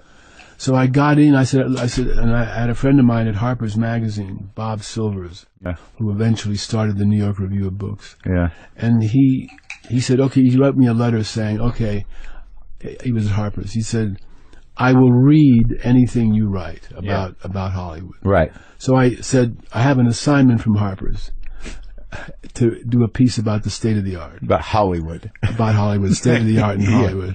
And I got to meet everybody. Yeah? Who were those people? Well, I mean, I watched Bob Wise directing West Side Story, and I watched... Really? I met Hitchcock, and I met Cary Grant. Well, Cary Grant, actually, I met through Clifford, because they were very good friends. You met Hitchcock. Was that a long meeting? Did you It was did you have a substantial. conversation? Oh, yeah, I had a conversation with him. He kicks off... I wrote an article, eventually, about this whole trip. Yeah. And Harper's passed and on it, and the New Yorker passed on it. But then I just accidentally was introduced to the managing editor of Esquire, Right. Harold Hayes, the legendary Harold Hayes. And I told him about the piece. He read it. He loved it, and they used it as the lead piece in their August 1962 issue. And that was the first thing I did for Esquire. And I did subsequent, maybe 10 articles for Esquire. I got paid. That's how I lived. Writing for Esquire. And the irony is, then I did another play. Directed a play. Another play. Which one? Which we had done in Summer Theater, called Once in a Lifetime. Comedy about Hollywood. We had 13 sold-out previews, played great, but opening night was not a good night. And we got sort of mixed reviews, but we didn't have enough money to keep rolling, so we closed up to one night. Very depressing. And it was because we were under finance. That's a whole long story. Anyway, a friend of ours who I was married by this time, a friend of ours whom I'd met when I was doing a profile on Jerry Lewis for Esquire. Did you sit down with Jerry? Oh, well, yeah. I was with Jerry for 3 weeks. It's interesting to me that back in the day, people would spend a month with people doing interviews. Yeah. So you spent that long with like a not even a 50-year-old Jerry Lewis? Oh, he was 35. Unbelievable. And what was that experience like? Very, very interesting. Yeah? And I wrote a very long piece. It was called, they said it was the longest profile ever published by Esquire. What did you find complex about him? Well, he was a pretty complicated guy. In what way? Well, hard to say. I mean, he was funny, but he was also introspective, and he was all over the place. He was directing, producing, writing, starring. And what did you think of his reputation as being an auteur and respected in France? What did you think of his films as a critic? I liked some of them. Yeah. And I met his favorite director, who was Frank Tashlin, who was also a cartoon director. Anyway, Frank came to New York, came to see us. Yeah. He said, what do you want to direct, theater or movies? Yeah. I said, movies. He said, what are you doing in New York? You should come. We make them in L.A. Yeah. Within 4 months, Polly and I, my first wife, moved to Los Angeles. You had children already? No, Not with yet. the express purpose of getting into the movies. And a year after we arrived, by absolute coincidence, I was at the same showing of a movie. It wasn't a preview or anything. It was the same showing of a movie called Bay of Angels, a French film. And sitting behind me was Roger Corman. Right. who was with somebody who knew somebody I was with. And I was introduced to Roger Corman. And you knew him, obviously, at that time. Of him. Of him. Yeah. And he said, I read your stuff in Esquire. Right. Would you like to write for movies? I said, yes. That's what you thought, like, this is the best, It's amazing. everything's working out. It's amazing. Yeah. And so within a year, not only did he offer me a job writing movies, he asked me to work with him on the film he was going to direct. First, he asked me to read the script and give me his opinion, give him my opinion. And I said, it's terrible. He said, yeah, I know it's terrible. He said, I'd like you to do a rewrite. He said, I'll pay you $300 and no credit. Okay. But at that time, so you had obviously read a lot of plays, worked in a lot of plays, directed plays. You were taking apart movies. You were on sort of the cutting edge of film criticism. You were involved in that. You understood how it all worked. But had you written a screenplay at that time before? So, but you knew the form. Well, I knew it. I'd seen enough movies to know to get the idea, and I'd read a lot of screenplays. But I forgot to mention that after the Wells retrospective at the museum, the same place I met Harold Hayes, Esquire guy, I saw a film by Howard Hawks called Hatari, which was his new film. And I called my friend at Paramount and I said, look, if I can get the Museum of Modern Art to do a Hawks retrospective, would Paramount pay for it? And they got back to me and said, yes. So I called Richard Griffith and I said, if you put on a Hawks retrospective, Paramount will pay for it. Great. Yeah. So I got paid by Paramount with the first money I made from movies, $200 a week, to write the monograph, interview Hawks. I went to California to interview Hawks, and find all the films. How was that for you? Oh, he became a lifelong friend. As did Jerry. As did Jerry Lewis? Yeah. To this day? To this day. Yeah. I called him the other day.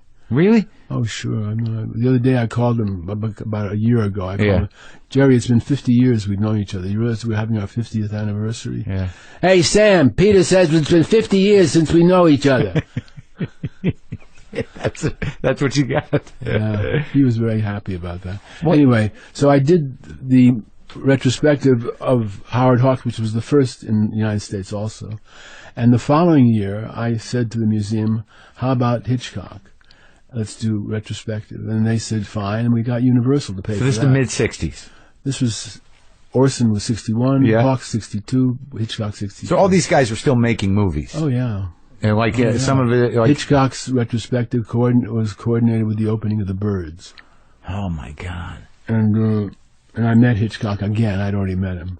And did the monograph for that. And Universal paid for that. And then after that I left New York and went to California. So Corman offers you this writing job. Now, I got to assume, given what you've taken in your life up to that point, and given that you were intellectually assessing the styles of all these guys, that once you started to get these opportunities, that there must have been a tremendous amount of pressure by your own brain around how you were going to take this stuff on. Not really. No? The first thing I did was Roger asked me to do a rewrite on that Wild Angels script. It was a terrible script. Right. And I rewrote about 80% of it. Right. And he loved it. Yeah. Shot it. Yeah. And he kept running out of time, and he wasn't going to go over 3 weeks, so he kept saying, I can't do this, we'll do it second unit. Yeah. I said, who's going to direct the second unit? He said, I don't know, anybody can direct the second unit, my secretary can direct it, you can direct it. Yeah. I said, well, I'd like to direct it. Well, no, all right, we'll see. So I did direct the second unit. Now, this is, so you're coming into it with no film directing experience, and you've got a camera guy, and you've got some lighting guys, and you got your sound guys. I had the whole crew. Right, but you had been watching how Corman was doing it. Oh, yeah, and I'd watched John Ford directing for 3 weeks in Monument Valley. When you interviewed... When I did a piece on him for Esquire. So what was Ford directing at that time? Cheyenne Autumn. Huh. And I watched Hawks directing Rio Bravo. Really? El Dorado. Was that Dean? No, Dean is in Rio Bravo, but this was Bob Mitchum and John Wayne. Bob Mitchum. Yeah. John Wayne. Yeah. So you're hanging out with these guys. Yeah, for a week and a half. And you're like this little kid almost. Well, I was a kid.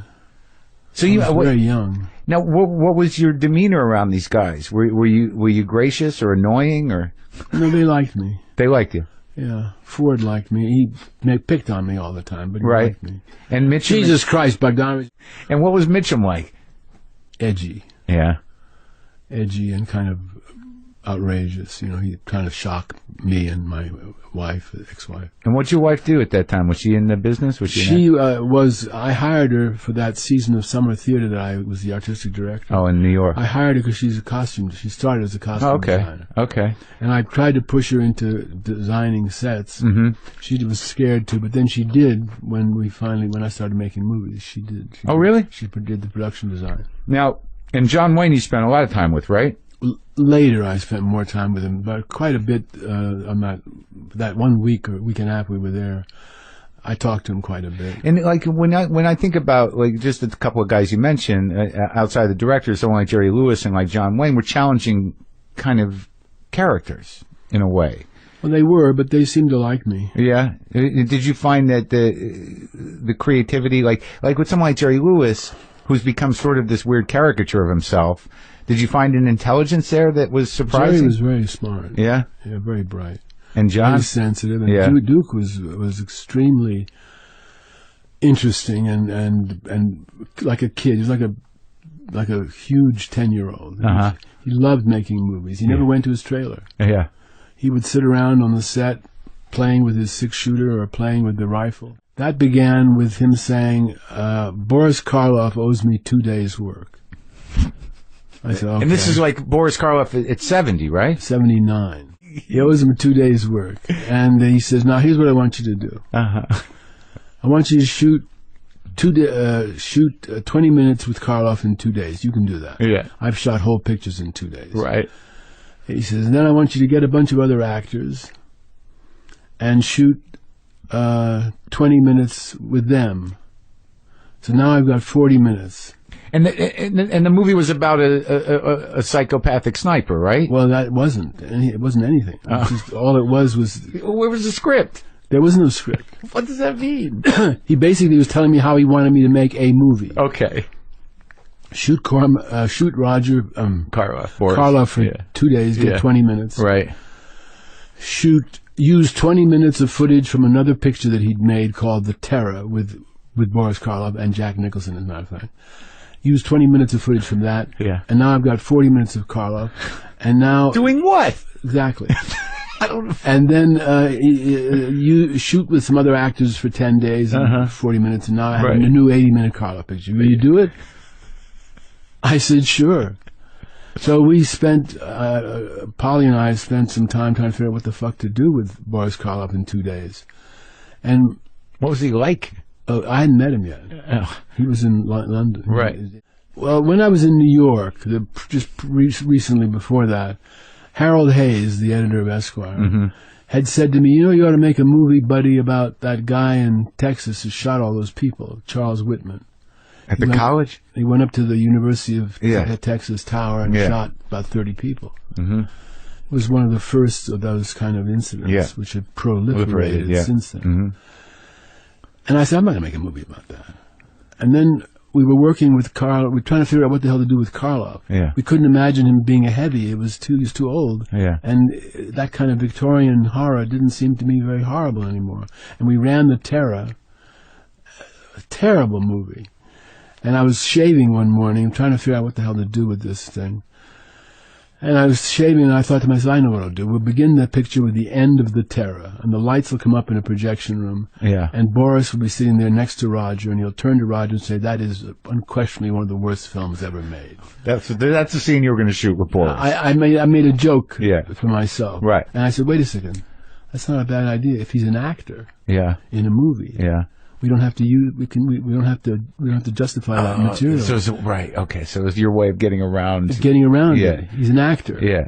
And then we thought, if he's an actor and he wants to quit acting because his kind of horror isn't horrible anymore. 68. I was 28. Well, can we speak to that for a minute about what you said? Is that the first Corman film that you were involved with was really the turning of the tide in terms of the studio system. Their inability to see what the new market was. Mm-hmm. And I don't know that Corman was necessarily on the pulse of that, but certainly he was. He was. Yeah, he did the trip after that. Okay. So that was the beginning of their slipping and you guys finding your way in. It was the new Hollywood beginning. Right. You know. But it happened sort of in a weird way that they had lost traction, right? Or was it a natural evolution? No, it was all kind of coincidental, Oh, it was. I think. Yeah, that Bob Evans got that job, and that he was. Bob was very bright Uh-huh. and sort of an old-fashioned kind of studio head, actually.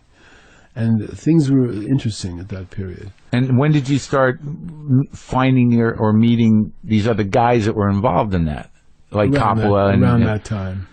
Friedkin? Who were your contemporaries that you were close with? None of them. I didn't get along with any of them. Why? I liked older people. I liked Cary Grant. I didn't want to spend time with Jack. Because you had a respect for their work. I like what they did, yeah. I wasn't friendly with any of those directors, actually. But you sort of lumped in with them. I met them. Yeah. And, I didn't particularly get along with them. Were they friends? Were you an outsider? Kind of. Uh-huh. Targets opened the door to a lot of things. Uh-huh. Got pretty good reviews. Yeah. The Times reviewed it twice in Uh-huh. the New York Times. And we showed it to a producer named Bert Schneider, who was the head of a company called BBS, which was Bob Rafelson was the director, who had made 5 Easy Pieces. Yeah, it's great. And Steve Blauner and Bert Schneider. And Did you get along with Rafelson? yeah, I did very much. Is he still around? Yeah. So we showed Bert Schneider had seen Targets, and he Yeah. says to me, "If you ever have a picture you want to make, bring it to us. We'd like to work with you." Okay. So I, through a series of odd coincidences, I read a book called The Last Picture Show by Larry McMurtry. Yeah. And I said I'd like to make this, and I sent it, and I called Bert Schneider. I Yeah. said I'd like to make The Last Picture Show. Yeah. And here's the book. I mean, he said, "Well, send me the book." I said, "Why don't you buy it?" Right. Yeah. And he bought it and read it and said, "We'd like to make it." Right. And so I did. And now what? Okay, so let's And talk. that was and then that's history. That's history. That made me a star. It did make you a star, and it was at that time it was a provocative decision to shoot in black and white. Very, yeah. And I imagine you had to fight for that. Well, that's a funny story. You want to hear it? Yeah, sure. That's why you're here. I was talking to Orson Welles, whom I'd gotten to know. After 7 years, he called me suddenly. After the retrospective? Yes, 7 years after the retrospective. Uh-huh. By now, I had made Targets, and I was married, and I had a daughter. Uh-huh. We had another one after that, and Orson calls me and says, "Peter Bogdanovich?" I said, "Yes." He said, "This is Orson Welles. I can't tell you how long I've wanted to meet you." Uh-huh. I said, "That's my line." I said, "Why would you want to meet me?" He said, "Because you have written the truest words ever published about me. Pause. In English." They moved it to the second night. Shooting what? What's Up, Doc? So that's the one you did with Streisand. That's right. And so they moved the premiere? They moved the screening Oh. at the New York Film Festival. But no, that's an interesting decision, right? So you're like, the Last Picture Show was something that you sort of honored. Hadn't even opened. Right. When I was in the midst of directing What's Up, Doc. In fact, when What's Up, Doc opened in March of '72, Last Picture Show was still playing in first run. So I had 2 pictures in the top 10 variety for about 6 months. It's interesting, though, to me that that What's Up, Doc is almost a throwback. Well, it's a screwball comedy. Right. Yeah. So, because, when I think about the Last Picture Show, it's almost an art film. Well, it was kind of an art film. But you just wanted to do a screwball comedy. You just saw her in I thought, I've done that. Right. Might as well do something different. And it killed. It was great, right? It was a huge, made a lot of money. huge hit. For both of them, made him a star, right? Well, Ryan was a star. He already but it was? made him a bigger star. From what was he a star? Love Story. Love Story. Yeah. Oh, it was Love Story. Yeah. All right. So then, all right. Well, And it became Barbra Streisand's most successful film in her career, except for A Star Is Born. Oh, yeah. More successful than Funny Girl. And now, how's your personal life at this point? Is that starting to come unglued? Oh, well, that came unglued during the Last Picture Show because I fell in love with Sybil. It's very rare for a great book to be made into a great movie, but Bogdanovich did it with Daisy Miller, which was very nice of The New Yorker to say that. It got good reviews, but it was way ahead of the curve on those kind of films. Merchant Ivory hadn't done any yet. So does it fare well? No, I mean, no. No, it got mixed reviews. But I mean, in retrospect. Well, we won the best. I won Best Director at Brussels. Mm-hmm. I'm not sure I should have made it. It's a good. I like the picture. It's a good picture. Sybil's very good in it, and it's very authentic, very faithful to the book. So, as a director, there seems to be some level of it's a unique position to be a director. And do you think that your experience in spending time with Orson Welles and in watching Howard Hawks and in watching John Ford and in having these experiences with Odettes and everything gave you a certain amount of confidence? Oh yeah. Because the fact that you were detached from the rest of the crew, from Coppola and those guys who were your contemporaries, and obviously we were all competing on some level. On some level. So, but it seems to me that you sort of take it the way you talk about a picture failing or not failing. Is that something you had calm about in the moment, or is this something that you are able to do now? Able to do now. Okay. We made a musical that was completely screwed up. Decided to do something different. Uh-huh. And I did a movie called St. Jack, which won the Critics' Prize at Venice, and Ben Gazzara won Best Actor and so on. And it was a modest success. I particularly made it for Roger Corman because I didn't want to. I wanted to use Ben Gazzara, and they wanted to use. The studio said, "No, we'll do it with you, but we want Paul Newman or Warren Beatty or something." I said, "No, I want to do it with Ben Gazzara." Mm-hmm. So I made it for Roger for $1 million. So he produced it. He put his name on it. He Okay. put up the money. Uh-huh. And I like that picture. It's sort of a cult picture. And then I made They All Laughed, which was my very personal film to me with Audrey Hepburn and Ben Gazzara, and that was, I fell in love with Dorothy Stratton, and she was murdered, and that fucked me up for quite a few years. Yeah, I can't even imagine. Yeah. How many years? Like well, I didn't make a movie for. I didn't have a movie released for 5 years. I wrote a book about her, called The Killing of the Unicorn. Dorothy Stratton, 1960, 1980. How long were you in love with her before that happened? How long did the relationship go on for? We actually knew each other for about a year, but we had a thing going sort of for about 10 months. And then it happened. When we were living in New York making They All Laughed, and I was basically living with Dorothy, she was staying at my suite at the Plaza, although she had a suite elsewhere, another hotel, but she stayed with me most of the time. So you were living the life. We were living together. Right, but I mean, like having a suite at the Plaza, you were living a Hollywood life in a way. I had a mansion in Bel Air. Yeah. We used to go to Doubleday's bookshop which used to close at midnight on Fifth Avenue. Yeah. It's gone now. They're all gone. But we used to go down there around 10:30 or some 11 o'clock at night and get some books and the only play, the first play that Dorothy had ever seen on Broadway, and the only one she ever did see, was The Elephant Man. And she was Bowie? It was before Bowie Okay. did it. And I saw it with Bowie, but that was later. Yeah. And she loved it and was very interested in it. And I didn't see it. But we went to Doubleday's, and there was a book about the real Elephant Man. Yeah. Whose name I can't remember right now. John Merrick? Was it Merrick? Yeah, I think you're right. And she had this book that she was looking through about John Merrick, and I looked over her shoulder, and there were some photographs in there. I couldn't look at them. Jesus Christ. And she was riveted. Yeah. Interesting. And she wanted to buy the book. Yeah. I said, you sure you want to buy that? And she says, yes. Very definite. Yeah. And so we bought the book, and she read it, cover to cover. I never figured out what that was about. And then after she was killed, I went to see The Elephant Man in New York with Bowie, as a matter of fact. And then it sort of started to make sense. What the thing was, Dorothy and I would be walking down the street in New York. Yeah. And everybody would stop and look at her. Yeah. Dogs stopped. Yeah. I'm not even exaggerating. This Dogs is would stop with her. from she was stunning, and she'd also done the Playboy stuff. Yeah, but no, it wasn't the Playboy. It was thing. just because she was stunning. Right. And she was tall Yeah. and just a knockout. Movies never captured how she really looked. Yeah. She was better looking than that. And I said, everybody's looking at you, DR. What is going on here? She said, no, they're looking at you. I said, they're not looking at me. The only reason they're looking at me is to see who you're with.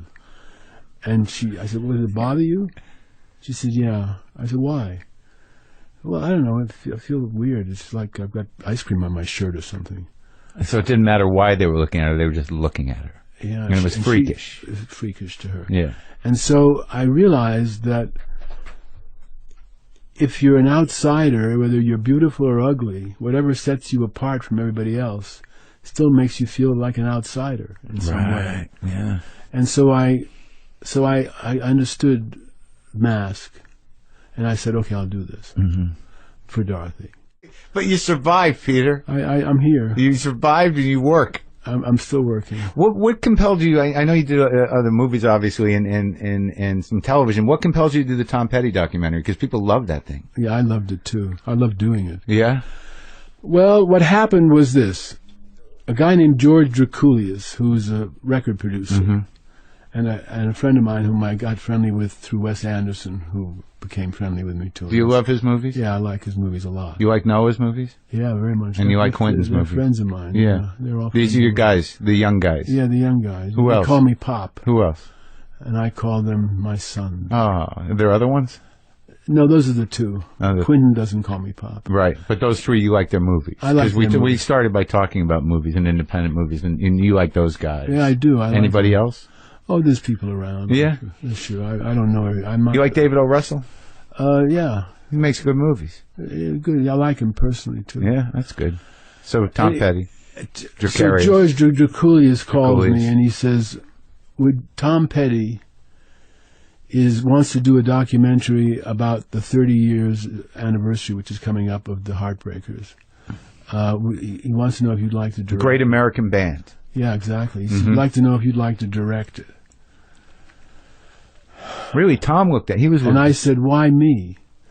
And But as a film critic, do you like Coppola's work, the early he's done stuff? some good pictures too. And Scorsese? Yeah, they've all done good Yeah, pictures. yeah. Just I tend to like the older films.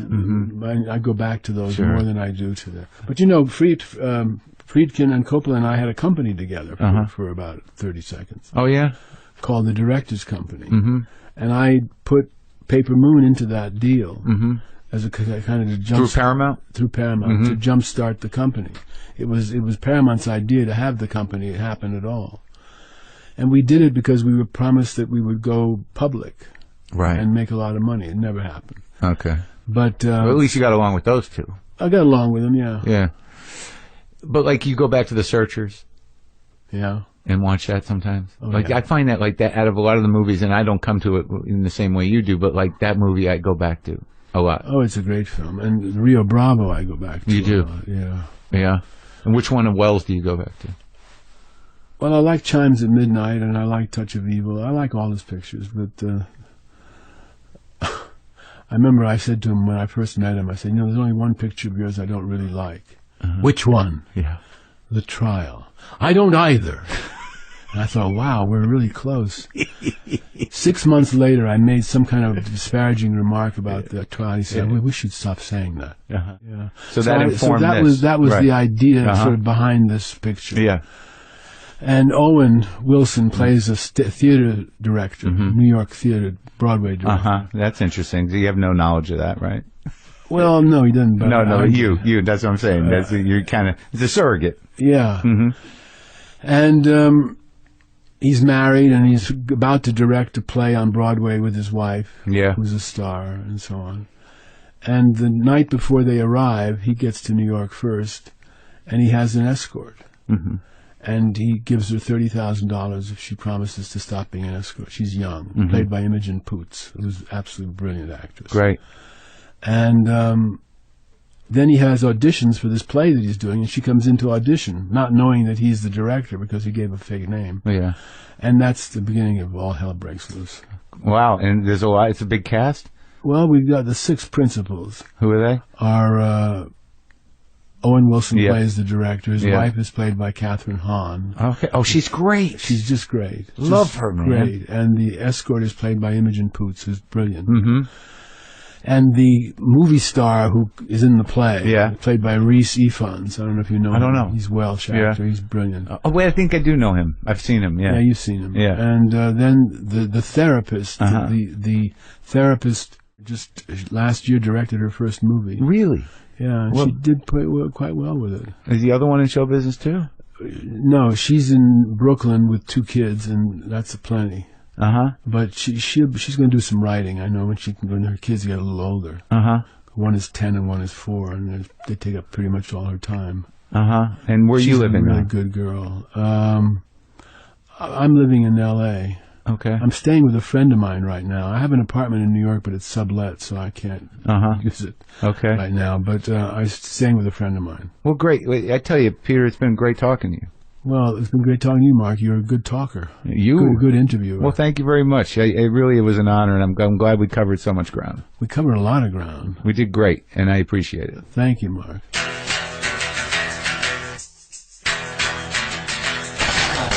I enjoy talking to Mr. Bogdanovich. I get a feeling that he's not always the easiest guy to work with. Did you get that feeling? But there was a lot of wisdom there and a lot of exciting history, and I'm glad I got to talk to him. I also want to remind you to check out Blunt Talk this Saturday and every Saturday, only on Stars. It's the new comedy from the perpetually tortured Jonathan Ames, which makes sense because it's about a pretty tortured character, Walter Blunt. He's played by Patrick Stewart, and he's rude and flawed and almost always misguided, but you can't help but love him anyway. Like me. Get ready for Blunt Talk and get ready for Patrick Stewart here on WTF in a few weeks. That's my take of Altman. I think Altman, from what I know about him, and I met him a few times at the Deauville Film Festival. He was not. He needed to be the only one in the room. Yeah, right.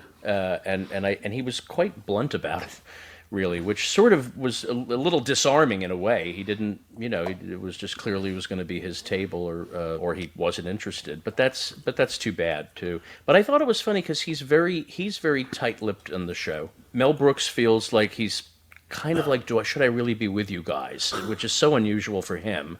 And Capra is he's very voluble. He's very interesting. Yeah, he was interesting. Yeah, he was. And then I started asking him questions because Dick didn't know what to ask him anymore. Yeah, he was great. Capra was great. I loved him. But you never interviewed him. Yeah, not officially, but I spent a little time with him a couple of times because I interviewed him about Jimmy Stewart for the Jimmy Stewart piece.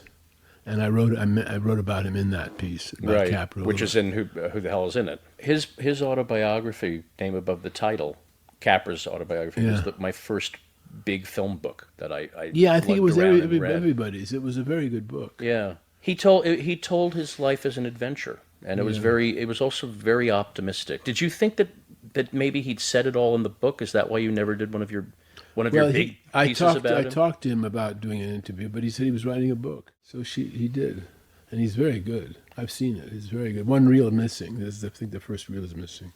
It's quite a good picture, by the way. As 1928 was like an extraordinary year, the last year of silent pictures. Everybody made a great picture. And Chaplin said, just when we got it right, it was over. It's interesting because I've noticed... He made the circus. Yeah, that was his. And I guess the crowd... The crowd was King Vidor's crowd. You can't get a better picture. Yeah. And Keaton made Steamboat Bill Jr., which is his funniest picture. I think absolutely his funniest picture. Yeah, it was a great year. And Stroheim made Wedding March, which Van Sternberg edited for him. Yes, it's interesting because I've often noticed that the last couple of years of silence, the visual, I guess, vocabulary it wasn't as sophisticated again for really a number of decades. It was very fluid. It was very fluid. But interestingly enough, I've noticed that in the talking era, the directors who started in silent pictures and made the transition into talking pictures and succeeded, the moments that you remember in their talking pictures are all visual, particularly with Ford, But I think it's true of Renoir and Hawks, and they're all very visual.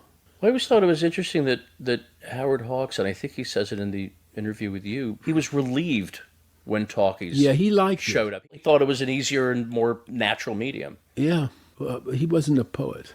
Ford was the poet in the crowd, and he suffered. His first few talkies are not that hot. Ford, whereas Hawks's first few talkies are right away. He's there. Except one actor in The Dawn Patrol, Neil Hamilton, is quite bad, very actory. And Dawn Patrol was early. That was 1930. Mm-hmm.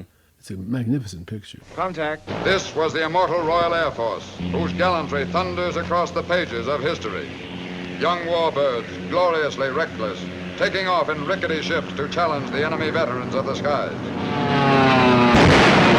Here is drama that soars with the courage of youth in a story that will write its message on the hearts of the world. Richard Barthelmess is so good in it. I think so much of Hawks's early work holds up because he Scarface was so, 32. Yeah. Lubitsch made the transition very easily, too. He just said, I'll do some musicals. They're not talking, they're singing. He said, you want to talk? I'll give you singing. I feel like Hawks's films, early films, hold up because he was always actor-centric, which was not necessarily the case with most directors of the period. He wanted to see naturalism. He wanted to give actors the push to be themselves, you know. Also, he came into silent pictures later than a lot of these other guys. He only made about 6 or 7 silent pictures, and none of them are that great. Fig Leaves is fun, and Cradle Snatchers is. The two comedies are actually the best. The more serious stuff is a little heavy-handed, but he just took to the talkies like a duck to water, and was way ahead. Lubitsch was the same way. Those two made the transition brilliantly. It took Ford a while to get into it. You know? But Ford was also, and I'm sure a lot of it was an act, but he was famously cranky and difficult with actors. He wasn't necessarily there to encourage them, at least not in a normal sense. Or is that too simplistic? It was funny because Wayne said that Ford would, was merciless with him when he wasn't in the scene. But when he was in the scene, he'd handle him like a baby, he said. Ford was complicated, You know that story about, a great story, when Ava Gardner came to Africa to do Magambo, and Ford was already there. I said, where does the money go? To the nuns at the church down the hill. Of course. So he turns now, after saying that to Bernie, 0250. No, really, Jack, I think we need a close-up of 0250, Bernie. He turns to me now for the first time and says, there's a word for what he said. I said, what? Yeah. I didn't know what to say to that. I just said, what was that? Govno. Well, I broke up. Govno is the Serbian word for shit. So he'd done his research on you. He guessed it. I think he guessed it because there's a lot of Bogdanoviches in the Yugoslavia at that time, and in Russia. It's pronounced Bogdanovich. It's a fairly common name. And he probably checked, but I think he probably knew it because he flew, as he said, he flew over Montenegro and Serbia a lot during the war. So he would know what was going on down there. There's a word for what he just said. Yes, what is it, Mr. Ford? Govno. First word he says to me is Serbian for shit. That's pretty funny, actually. And then you had an encounter with him on the set, as I recall. Oh, that was a couple of days later, yeah. I was standing on the set next to the camera. He was by the camera. Well, first of all, we did the article for Esquire, and I let him read it. Before I sent it in, I had to let him read it, which you're not supposed to do, but I did. He said, what are you trying to do, get me excommunicated? Because he swears all the way through the book. Like, Jesus Christ, God damn it, all that kind of stuff. I had that all in there. He said, take that out. I'm a good Catholic, a dubious Catholic, but a good one. And so I took all that out, which he appreciated. And then that was in 1963. It came out in 1964, I think. By then I moved to California. And I told him I'd like to interview him for a book. And he agreed to it. Mr. Ford, I've noticed that that your view of the West has become increasingly sad and melancholy over the years. I'm comparing, for instance, Wagon Master to The Man Who Shot Liberty Valance. Have you been aware of that change in mood? No. Now that I pointed out, is there anything you'd like to say about it? I don't know what you're talking about. And so I interviewed him over a period of days, over a period of weeks. He'd put me off for a week or two, and then we'd do it again. I interviewed him for the book, which was called John Ford. That wasn't my title, but that's what we called it. An English publisher. It was published over here, too. You were going to call it, I'd Say It's Difficult. Yeah, I'd say it's difficult. So that book came out in 1967. That was the end of the first part of a conversation I had in Brett Ratner's basement, in his disco basement with Peter Bogdanovich a year or so ago. If you enjoyed listening to Movies Till Dawn, I'd love to hear from you. You can email me at moviestilldawnpodcast@gmail.com. You can access these conversations at iTunes, Spotify, TuneIn, Stitcher, Google Podcasts, SoundCloud, YouTube, as well as our website, moviestilldawn.transistor.fm. If you'd like to see some videos pertaining to the guests of each episode, please visit my blog at moviestilldawn.blogspot.com. And please feel free to follow me on Twitter at ReelRDEF. That's REELRDEF. All interview material and audio clips are covered by the Fair Use Copyright Act of 1976, in which allowance is made for fair use for purposes such as criticism, comment, news reporting, teaching, scholarship, education, and research. Since Mark Twain, I think, American regional dialogue. And so we used most of the dialogue in the pictures from his book. Or he rewrote it for us because he worked on the script for us. So that was good. And I think also the actors were superb. We got lucky with some really good actors, and it turned out all right. And the fact that you started out as an actor, not as a director, do you think that gave you more understanding of actors, a better grasp at directing them? When I'm directing, I think as an actor a lot of the time. And in fact, sometimes I don't know how to explain to the actors what I want, so I sort of have to walk through it for them. And when I'm staging something, I often walk through it myself to see what I would do as an actor. And then I give that information to the actors. I think as an actor often, and of course you have to think as a director also. But in terms of the actors, I speak to them as an actor. But you do seem to have a little bit of love for journalism, because you said you started doing interviews for Esquire magazine, and then now you have a book coming out soon with interviews. You know, a woman I think is an underappreciated genius, Madeline Kahn, and this was technically her first feature film. I think. We introduced her in it. What did you see in her? She was funny. She wasn't trying to be funny. I met her in New York. I went to New York to do some casting. The casting woman, Nessa Himes, brought her in to see me. And I just sat and talked with her, and I started laughing. She says, "What are you laughing at?" She says, "You're funny." She says, "I am?"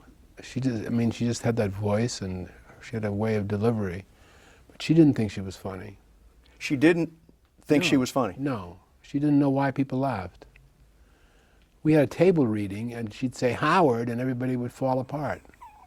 Barbara was not thrilled. And the picture opened at the Radio City Music Hall, 6,500 people, in that theater.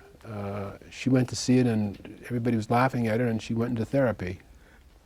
Really? Yeah, she said she went into therapy. I'll tell you a funny story, though, about that. When I heard that the picture was going to open at the Music Hall, which was the premier showcase for family-oriented film, or pictures that the kids could go see. Yep. I called Cary Grant, who was a friend of mine, and I said, "Guess what, Cary? My new picture's opening at the Radio City Music Hall." Well, first of all, it's set in 1951, 52, and that it helps and in a dingy kind of down place. You photograph that town in color, which we did when we did some tests, and it didn't look dreary. It looked, color brightens everything up, romanticizes. Plus, it was Orson was right, it was a movie about the performances, and he's right, performances look better in black and white, because you're not distracted by eye color, hair color, skin color, the trees, the blue sky, you're focused on the drama, or the comedy for that matter. And that's why we did Paper Moon in black and white too, because I didn't want it to look pretty. And that was Depression period, so that was very much of a black and white era. It's too bad they don't let you do black and white now. It's really a struggle, because it's a great medium. Returning to Last Picture Show, 8 Academy Award nominations, including Best Picture, Best Director, Best Screenplay. And you got 2 Academy Award-winning performances. Yeah, 4 nominated and 2 got them. Exactly. Do you know a great performance when you're seeing it on the set? Well, sometimes you do. You better. Otherwise, you should be doing another take. But I remember the last scene with Cloris Leachman. You fell in love with your leading lady. Oh, yes. Sybil Shepherd in The Last Picture Show. Occupational hazard. Why does that dynamic exist? Is it the idea that you're away on a set? I said to her at one point, prior to the liaison beginning, I said, I don't know who I want to sleep with more, you or the character. She got red in the face.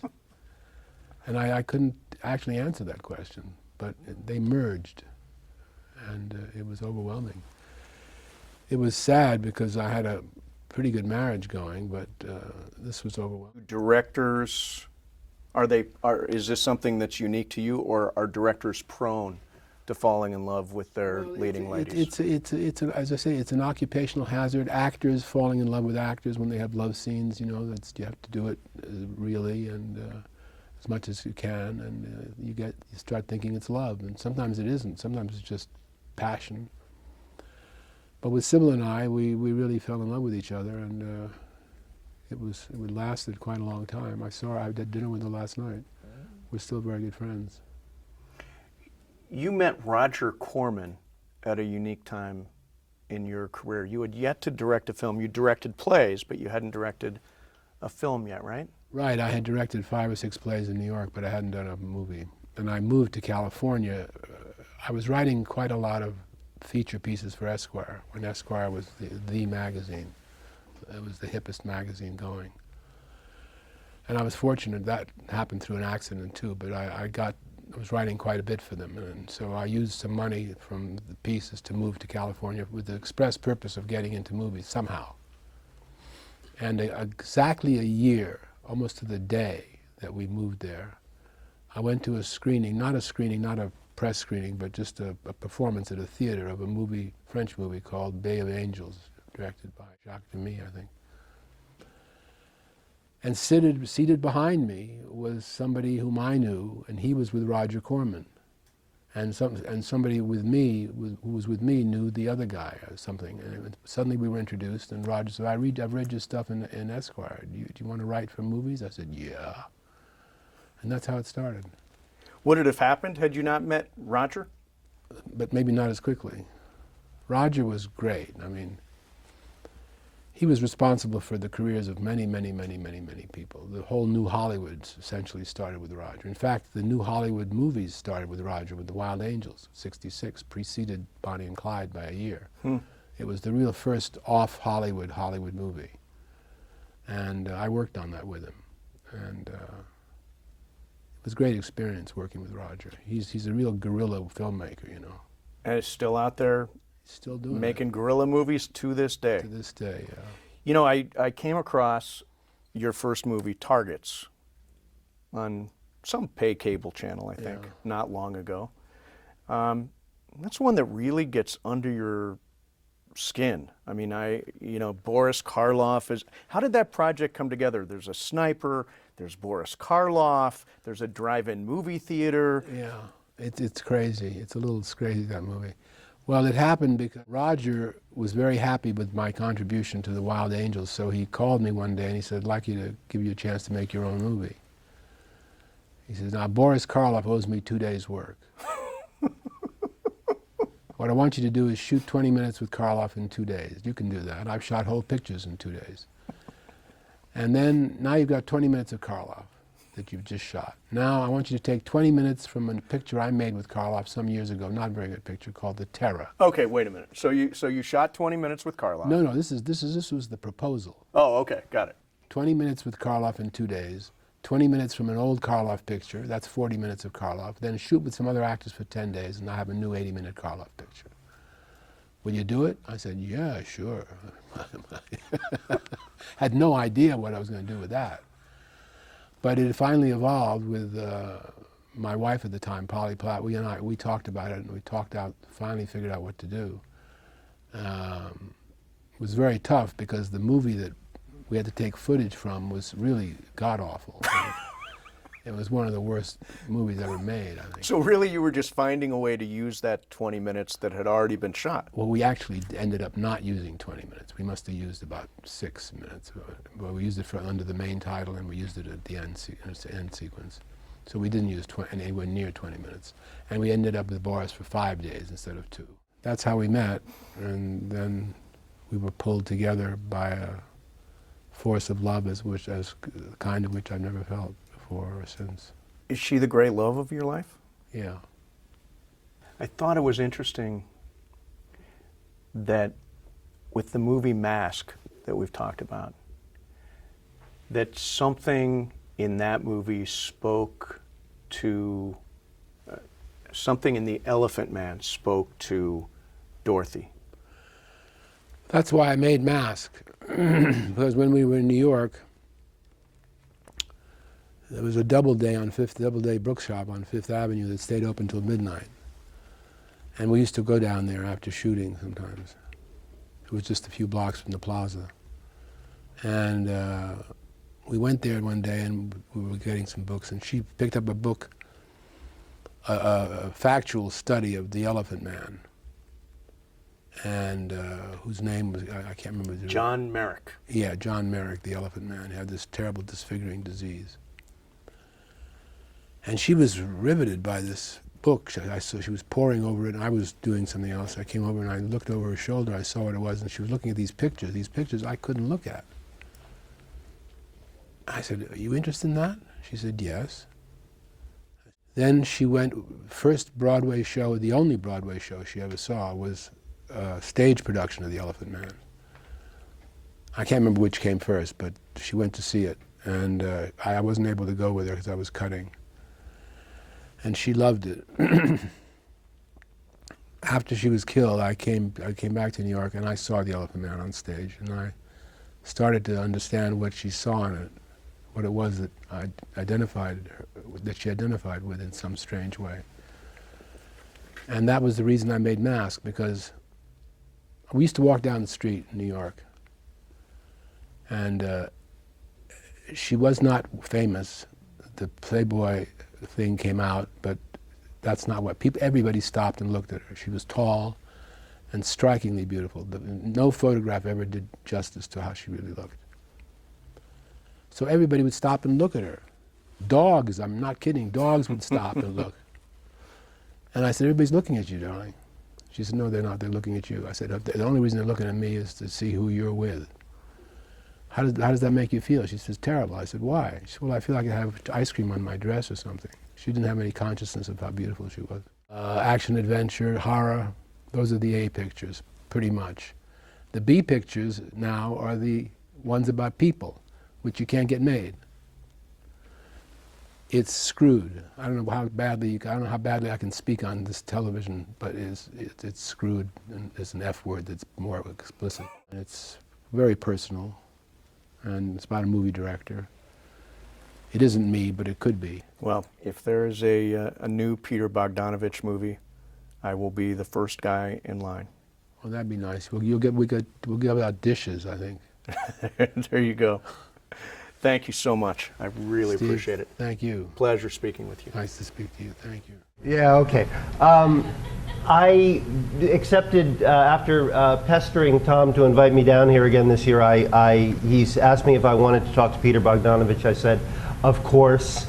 Really excited. I had talked to him once before, although he didn't remember. University of Virginia, 3 years ago, they showed the Last Picture Show, and I figured they were going to be showing one of his great films and that we would talk about it. Then I learned, after I'd accepted, it was going to be associated with a film in which he was starring. I thought this could potentially be trouble because as a critic I can't lie, and if it turned out that it wasn't going to be any good, I would probably have to say so either directly or indirectly. Fortunately, when I saw, how many of you saw Pasadena yesterday? Well, you know, it was the world premiere. What's great about seeing a film like Pasadena in a public space with a full cheering house is that you can appreciate how the director, Mr. Slocum, who is here, I believe, is he here? Oh, up there. He, in addition to being the son of one of the architects of the Iraq War, which we won't get into, Sometimes you actually make it a little bit broader so that they understand what you mean, you know. I'll give you an example. In Last Picture Show, there was a line there was a line that Tim Bottoms had which causes Jeff Bridges to hit him over the head with a bottle. And the line was, "JC told me you couldn't even do it that time in Wichita Falls," meaning have sex. And he said, "JC told me you couldn't even do it that time in Wichita Falls." JC told me you couldn't even do it that time in Wichita. He hit every word but the right one. Finally, he says, "Okay, what do you want me to do?" I kept saying, "No." I kept saying, "It's the action. It's the action, Tim. It's what you did. Hit that, you know." And he kept getting it wrong. Finally, I said, "JC told me you couldn't even do it that time in which." Then he got it right. I have to apologize to y'all. You know, we're up to the mid-70s, and I could really talk to Peter Bogdanovich for hours and hours and hours, but I don't know if anybody could listen for hours and hours and hours. And his throat couldn't hold out too much And his throat longer. couldn't hold out. But, you know, we're skipping over some films that really deserve to be rediscovered, like St. Jack, where you kind of picked yourself up and went off to Thailand and with Singapore with Ben Gazzara, and you went to a lot of whorehouses and made a really wonderful picture as a result. It was about a pimp. It wasn't. Yeah. That made it sound like, you know, we just went to a bunch of whorehouses. It was about a whorehouse and a pimp. Yeah, I should have spelled that out.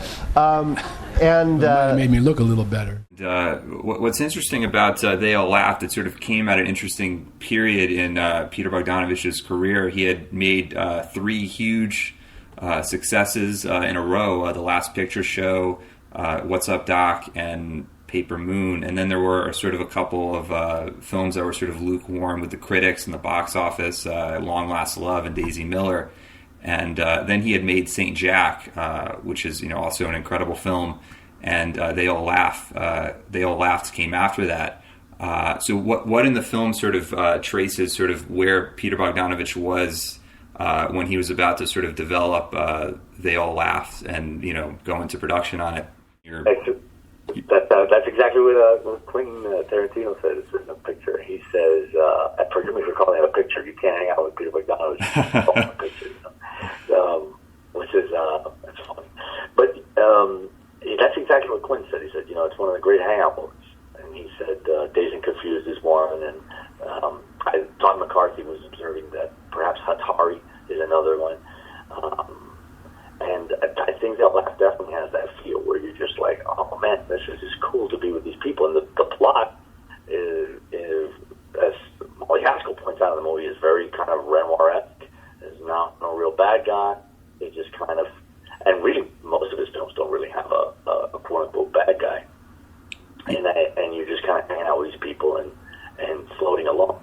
And when you spend like 2 minutes with this guy, you see that like, this is kind of what his life is like. I mean, it's very kind of groovy, even and it's obviously not at the times of great tragedy, but even with the sadness and the melancholy that informs some of the events of the movie, there's still a wonderful feeling of longing for something better, and you know, in that hanging out, just handling your sadness and just kind of putting your best foot forward, you know, and that I think comes across also in the movie as you're hanging out with you guys. Definitely. In terms of Peter Bogdanovich's view on the film, is he able to watch it? I am pleased to welcome Peter Bogdanovich back to this table. Welcome. Thank you, Charlie. Thanks. Now, did anything I say, all that ring true? I mean, this has been a rather remarkable life. A swift run-through of the life, yeah. It seemed longer for you, didn't it? It did seem a bit 15 seconds. A little bit longer, yeah. Now, do you feel that this, as some people have described, is a comeback? I guess so. I mean, let me put it this way. It's the first time in almost 30 years where I've had a picture that I like, that I think works, that the public likes, that the critics like, and that the studio likes and is pushing. That it hasn't happened since Paper Moon. You were telling me that the reviewer A.O. Scott from the New York Times set a precedent in my career. I don't think he knows it. But in 35 years of reviews that I've gotten over whatever picture, it's the first time that any critic has ever said that mentioned that I started out in the theater. I knew that. Yeah, you did. You mentioned I was an actor, but believe me, because that is a key issue with me, because I started as an actor in the theater and as a director in the theater. Right. And the perception has been for years that I started out as a film historian or film critic. In fact, my perception was that until I prepared for this interview. So there you are, and it's only because of The Sopranos and because of something I wrote. You'll get a mug. If you wanted a mug, yet you fast forward through the monologue, I don't know what to tell you. Guess it's not your day. Whew, what else, folks? What else? Hey, very excited about this conversation with Peter Bogdanovich. I hope you enjoy it. Right. What is horrible is this guy in Texas who shot 30 people. That's modern horror. Right. So we said that's the script. Right. So we wrote a script cross-cutting between these two. One wants to retire, the other one is on a rampage. Uh-huh. Roger read it and said, "This is a brilliant script, best script I've ever had to produce, but you can't possibly shoot all that stuff with Karloff in 2 days. So you'll have to rewrite it." I said, "Roger, you just said it was the best script you've blah, blah, blah, blah, blah." Anyway, finally we got Karloff for 5 days. Oh, he liked it. Paid the extra for it. He liked it. Boris loved the script. Yeah. And Roger liked it and paid the extra few bucks. Okay. For 3 more days. We still had to shoot Boris in 5 days, half the script in 5 days. And he was 79. 79, he was great. He liked me. He didn't like Roger at all, but he liked me, and we got along very well, and he liked the script. Uh-huh. And we shot the whole picture in 23 days. And that was your first? That was my first film. And how'd that do? Not well. What happened was I didn't want American International to release it. So I had a friend of mine, actually Jerry Lewis's secretary, Carol Saraceno. She had been Jerry's secretary. Right. She was now working for Bob Evans, who was the head of the studio at Paramount. Right. Already? Yeah. In the late 60s? It was Mid-60s? 67, 68. So you just gotten a job? Recently. Mm-hmm. I said to Carol. Right. It didn't make much difference. It was a novelty. It demanded attention. Yeah. Mm-hmm. So that was a big hit, and then... And that was the first movie for, what, Jeff Bridges, maybe? The first time he got nominated for an Oscar. And what, Timothy Bottoms, was it? Yeah, Tim Bottoms. And Sybil Shepherd, Cloris Leachman. And what, and Cloris won the Oscar, Ben Johnson. Ben Johnson. We got 8 nominations. You were nominated for director. And script. And you're not even 30. Was I 30? That was 1971. I was 31, 32. So this is mind-blowing. This is a huge deal. Huge deal, yeah. I mean, unbelievable. It also got great reviews. I mean, we got... It's a great movie. Thank I mean, you. you know that. Newsweek said it was the best film by a young American director since Citizen Kane. Oh, my God. Did Orson call you? Yeah, he sent me a telegram. He said, reading your notices is like opening presents for Christmas. Oh, shit. That's nice. Sweet, isn't it? Yeah. Did he see it? Yeah, he saw it. He said, "That's not the script I read." He didn't like the script. He said, "That's not the script I read." I said, "Yes, it is." He said, "No, it isn't. You transformed it." Did you ever think about using him as an actor? Oh, yeah. We almost did Nickelodeon together. He didn't? What happened? I don't know. Yeah. It just didn't work out. The studio didn't want to pay him his money, and he got pissed off. And so after Last Picture Show, I mean, what was the pressure on you now that you were the new kid in town? No, what happened was, Mark, it wasn't like that. What happened was, I was at... Did it make money? Oh, yeah. Okay. Yeah. A lot of money. The picture only cost $1.3 million. Uh-huh. And it made, I think, $30 million or something. Uh-huh. It did very well. The picture was barely, not even finished, not quite completely finished. Yeah. And I get a call from my agent, and he says, "Steve McQueen's looking for a director to do this new movie, The Getaway. And we'd like Steve to see The Last Picture Show." So Steve comes in, runs The Last Picture Show, comes out of it, and he comes over to me, he says, "You're a filmmaker, man. I'm just an actor. You're a filmmaker. I want to work with you." And we started, and they hired me to do Good guy? He was very nice to me. We started to work on The Getaway with Walter Hill was going to write it. At that point, I started working on the script with Walter, and I get another call from an agent, my agency says, Barbara Streisand wants to see the picture. She heard McQueen is Last hiring Picture me. Show. Wants to see Last Picture Show. She's supposed to do a picture at Warner's. Yeah. And they'd like you to direct it, but she wants to see the picture first. So she sees the picture. She loves it. And she says, I want to do a picture with you. And I said, well, I don't like that script that they've sent me. That the kind of cassettes that existed in the 1970s don't exist and play anymore. So basically, I decided to start all over. And that's what brings us here today. And I wanted to tell you that because, in a sense, that's the way Peter Bogdanovich got his start, too. He began by taping directors. He came, and he'll tell you about this in this conversation. He came to California at the behest of Harold Hayes, the editor of Esquire magazine, and he basically started looking people up in the phone book, and he found Alfred Hitchcock, and he found Cary Grant, and he found John Ford and Howard Hawks. And some of these guys were still working, but in terms of talking to them in a historical context, they were woefully underutilized, and Peter saw that. And you can read transcripts of those conversations in a wonderful book that he wrote called Who the Devil Made It. It's about, I'd say, 20, 25 interviews with directors from that era. And this was really Peter's start. You know, I assume if you're listening to this podcast, you don't need to be told much about Peter Bogdanovich. Obviously, The Last Picture Show, Paper Moon, Nickelodeon, which is a wonderful and underrated film, Mask, They All Laughed. He's had a long and varied and wonderful career. And I've been really fortunate to know him personally and have had a wonderful relationship with him over the last 20 years. Weirdly, it didn't start because of our mutual love for film. Brett Ratner, to be commended for not having re-renovated it. It exists as a nice little disco downstairs. I can't really explain anything more about why we were there beyond that. It kind of doesn't make any more sense, but there was something kind of charming about speaking to Peter Bogdanovich in the basement discotheque in a house in Beverly Hills. Peter, mi smo svi bili... Možeš zvati Petar? Petar? Bolje Petar. Mi smo svi pomalo uzbuđeni što ste vi sa nama.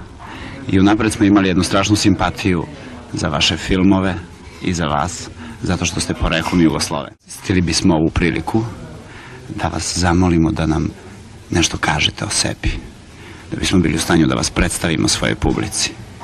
Recite nam nešto o svom životu, o svom detinjstvu u Americi. Ja bi htio da puno govorim, samo ne znam da li mogu tako dobro da govorim srpski. Vi se pomažite engleskim kad ne volim. Vi govorite engleski? Ja govorim engleski isto tako kao i srpski. Ja sam se rodio u New Yorku. My mother was pregnant with me on the boat coming from Yugoslavia in 1939, so I was conceived in this country. From Belgrade or? Well, I believe they actually came from Paris, but they had just been here. Yeah. In Ruma. Ne, oni nisu govorili engleski uopšte. Nisu znali da govore? Ne, nisu znali. I ja sam naučio engleski kad sam bio sam, 4-5 godina kad sam išao se igram sa decom. Da. I onda kad sam išao u školu, znaš. I zaboravio sam sada, znaš. A kad sam tu već 2-3 dana govorim puno bolje nek pre, znaš. Dakle, New York. Da, New York i detinjstvo u New Yorku. Da, bio sam u New Yorku i vidio sam filmove i slušao sam radio, to je sve, znaš. U kom kraju New Yorka ste odrasli? Bio bogat kraj, siromašan? Ne, nismo imali puno novaca, ali išao sam ja uvek u dobru školu, naš privatno. Moj otac je uvek, teško da kažem, state of mind rather than a reality. Prvo, pre nego što ste počeli da snimate filmove, vi ste se bavili kritikom. Da, ja nisam mogao da dobijem, kako se kaže, job. Posao? Nisam mogao dobiti posao morao sam nešto da radim, onda sam pisao o tom. O čemu ste pisali? Da li se sećate nekih filmova koje ste komentarisali? Sve. Filmski magazini, onda Esquire, ne znam da li znate tu Esquire. Fan magazini uglavnom. Nije fan, no. Esquire is like... Prethodnih Playboya. Yes, actually, right, but nije much more tasteful. Nadam se. Kada ste prvi put došli u kontakt sa kamerom? Kad ste počeli da radite, da snimate? Kad sam bio oko 26, tako nešto. I šta je to bilo? Šta ste to snimali? Jedan film zvao se, ne znam kako se zvalo, ne znam uopšte da se pokazalo tu, engleski The Wild Angels. Film with Peter Fonda and Nancy Sinatra about the motorcycle, kako se kaže motorcycle? Okay, motorcycle. To je bio dugi film ili kratki? No, feature. Not very good.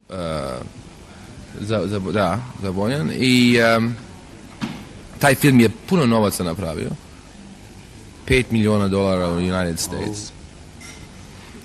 I on je meni kazao, je bi ti volao da napraviš jedan film? Evo, ja ću ti dati novac da napraviš jedan film za Boris Karloffom, jer Boris Karloff meni mora da, he owes me 2 days, 2 dana, i ja ti dam 2 dana i ti moraš da praviš jedan film za Boris Karloff. Šta ću napraviti? Šta god hoćeš, samo da kažem, moraš i da upotrebiš malo ovog filma što sam ja jedan puta snimao, znaš. Okay.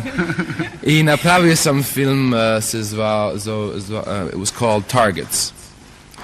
I don't know that it was shown in this country, Targets. Interesting film.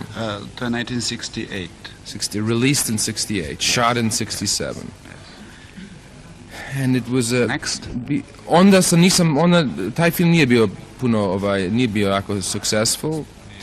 Ne, nije bio. Je bio skup film? Ne, koliko je koštao? What's up, dog? I sljedeći film, posle Karlova? Onda nisam radio za skoro 3 godina. Pišao sam neke knjige i tako nisam. Targets nije bio naš sukces. Onda sam pročitao jedan novel, se zvalo roman, da. Zvalo se The Last Picture Show. I teo sam, kako se zove? Bioskopska predstava. Da. Ok. To nije absolutely accurate translation. Dobar. Jako je teško da se prevodi. Picture show doesn't mean in English doesn't mean just movie theater. It also has a meaning. It means movies in general. Predstava ne znači samo bioskopsku predstavu, nego posljednji put da se nešto prikazuje u tom gradu. Hoću da kažem da se simbolično znači kraj nečega. Yes, right. Nije to posljednja večernja predstava. It's a difficult translation. It's almost a country phrase. It's not a city phrase, you know? Da, to pogotovo u malim gradovima se upotrebljava na jedan drugi način. Koliko ste dugo radili? Šta, na picture show? Dosta dugo smo, to prepare it took,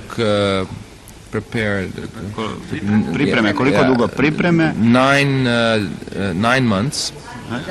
9 mjeseci. Samo snimanje? 10 nedelja. A koliko ste montirali dugo? 4 mjeseca. 4 mjeseca. Samo to je bilo, this is difficult to say. I'll say it in English, all right, because I'm getting tired. Morio se tu mora da se vrati na izuzimajući film od mete, to je najduži period koji je trajao u montaži. Because I now cut the films as I shoot. Pošto je sada prešao na drugi sistem da montira pa da se snima. And my new film, which we just finished before I arrived here, Paper Moon. I drugi film koji je upravo završio prema što je došao ovamo, a koji se zove Mesec od papira. Oba filma su već montirana 2 nedelje po završenom snimanju, jer je paralelno. Počinjete sve brže da radite. Posljednja bioskopska predstava je proglašen filmom godine 71. u Americi od strane kritičara. Sort of. Kako ste podneli taj uspeh? Je to teško? Nije teško. Imati najbolji film godine. Kažu vam. Kažu ti, ne znam, ok. Ja mislim, I think that if you believe the critics. Da ste dobro radili nešto, kada ste dobro uradili, onda treba da verujete i da ste nešto loše uradili kada vam oni tvrde da ste loše uradili. Ne želi da obraća pažnju na kritike kada su one negativne, kada govore da nije dobro što. Problem je da ja ne volim jako puno filmove što se sada prave u Americi. Ja volim stare filmove. Stare filmove, neme filmove. My most favorite. Moj najdraži. John Ford. I vi ste pravili film o Johnu Fordu. Yes, a documentary. Yes. Režija John Ford. Buster Keaton. Jean Renoir. Postoje li neki mladi ljudi u koje verujete da će postati? Imam dosta prijatelja u Hollywoodu koje nisu ne tako mladi. Znači Samuel Fuller, Bud Bedecker, Bob Rafelson koji je napravio Five Easy Pieces, Robert Altman, Mike Nichols, John Cassavetes. Vaš sljedeći projekat, sljedeći film. Last? Imate li? Oh, the next? Next, yeah? Well, I just finished one. The Basim Sršio film za Ryan O'Neal, yes. Paper Moon. Yes. A imate li ideju za jedan? Yeah. So, baš in the summer ću u New Yorku snimiti jedan film se zove tentatively, working title. The Texas Girl se zove i biće Sybil Shepherd u tom filmu and Marcello Mastroianni. Marcello Mastroianni. Mi svi koji smo gledali vaš film sinoć, stekli smo utisak da postoji nešto što veoma liči na Peyton, ali na pravi Peyton. Ono što ne postoji u Peytonu. Yes, ja razumem. Kao slika jednog malog grada u provinciji. Ja razumem. Tu ima nekakve istine. Čak i sličnost između... Nema uopšte, bil samo da je it's about a small town. But Peyton Place is about a New England town, and this is Texas, and the two are very unsimilar. Much of the nuance is lost in the izgubljen prevodom. To je sigurno. And you lose a lot of the Texas qualities in the translation. You lose it. Becomes just an English, just American, you know. Je bilo veoma važno taj specifičan teksaški. Skupskoj predstavi, Last Picture Show. Ima nešto od vašeg detinjstva? I ja sam bio oko 12 godina star kad u 1950 ove kako se ploče što su u filmu i ovaj film i tako stvari. To sam ja volio kad sam bio. To se i pojavilo. To je rekvizita vašeg detinjstva. Da, i ovaj radio i tako sve. But kola. Da, ali naš taj siže nije uopšte moj. Ja nisam imao nikak, I didn't have the same problems because I lived in New York. A da li ste išli u tu sredinu? Ne, nikad. Teksasu, nikad? A samo kad sam pravio film. A si išli malo ranije? Ja, malo ranije, da znam nešto. Ali knjiga je bila jako dobro napisana. Knjiga je bila jako dobro napisana, znaš, i ovaj... Zbog toga ste htjeli da... Zbog toga sam znao isto puno stvari, znaš. Petre, šta su vaši duži planovi na filmu? Da li imate neke planove koje biste želeli da realizujete na filmu? Ambicioznije?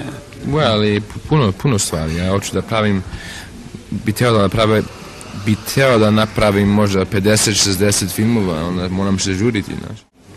Hoću da napravim jedan film about the earliest days of filmmaking, 1912, you know, razumeš? Danima filma. Yes. I hoću da pravim jedan music. Puno stvari. Yeah. Da li postoji mogućnost možda da jednog dana se vratite da napravim na film evropsko? Tu? Da. Bilo bi lepo, da. To bi bilo lepo. Ja, moram da nađem dobru priču. Dobru priču. Meni je najvažnija stvar ne di pravim film, nor who's in it, ko igra, nek šta je priča. I da li priča mene interesira, znaš. Koje Jugoslovene poznajete u Hollywoodu i u Americi? Ja samo znam Karl Maldena i i Jack Mike Franković. Znaš? Mnogi su promenili ime, pa možda i ne znate. Da, zašto je Mladen Sakulović se zvao Karl Malden? Zašto se zvao Karl Malden, ne znam, moj otac kaže, ma zašto Karl baš? Nisam Maldena vidio možda 10 godina. On me pitao da napravim jedan film s njim i nisam volio šta je teo da napravim, nisam ga vidio. I Mike Franković uvijek me gnjavi, hoće nešto da napravi sa mnom.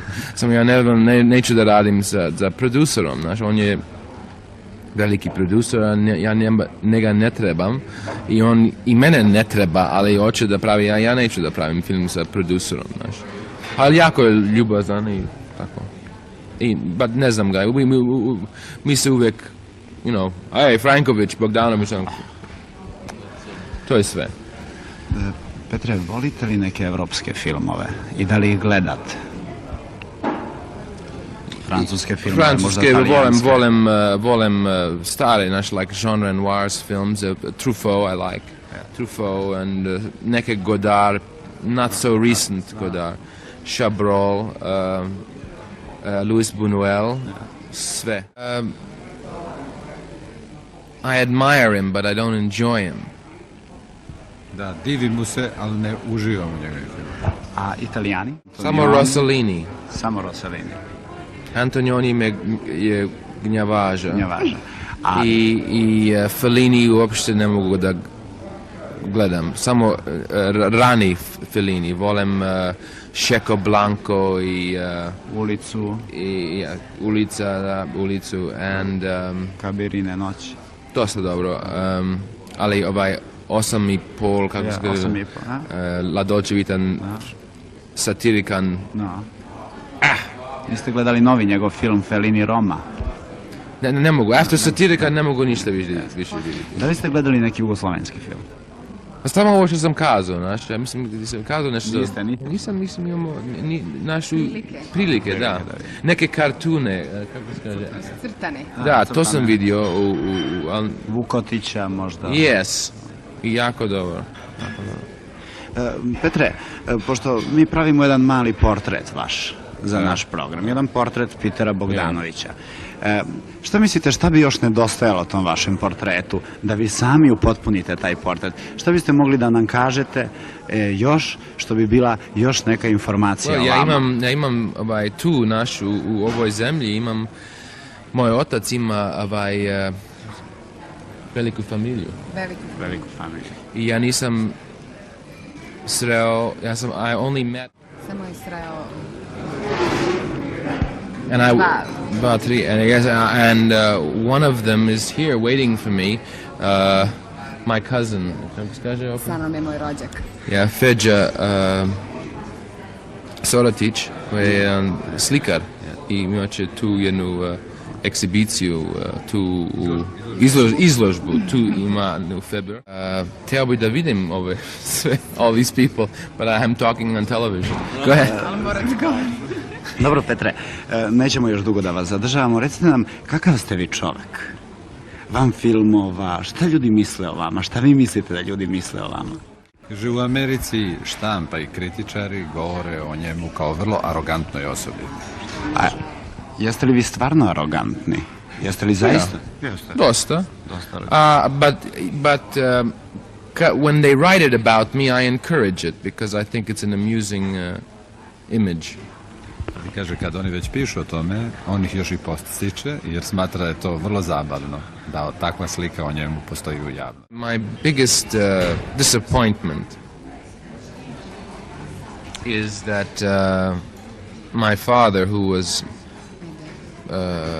probably the biggest influence in my life, died during the making of the last picture show and didn't live to see the film, and actually only saw one of my films, and certainly didn't see my coming to this country and being welcomed so warmly. It would have been nice for him to see.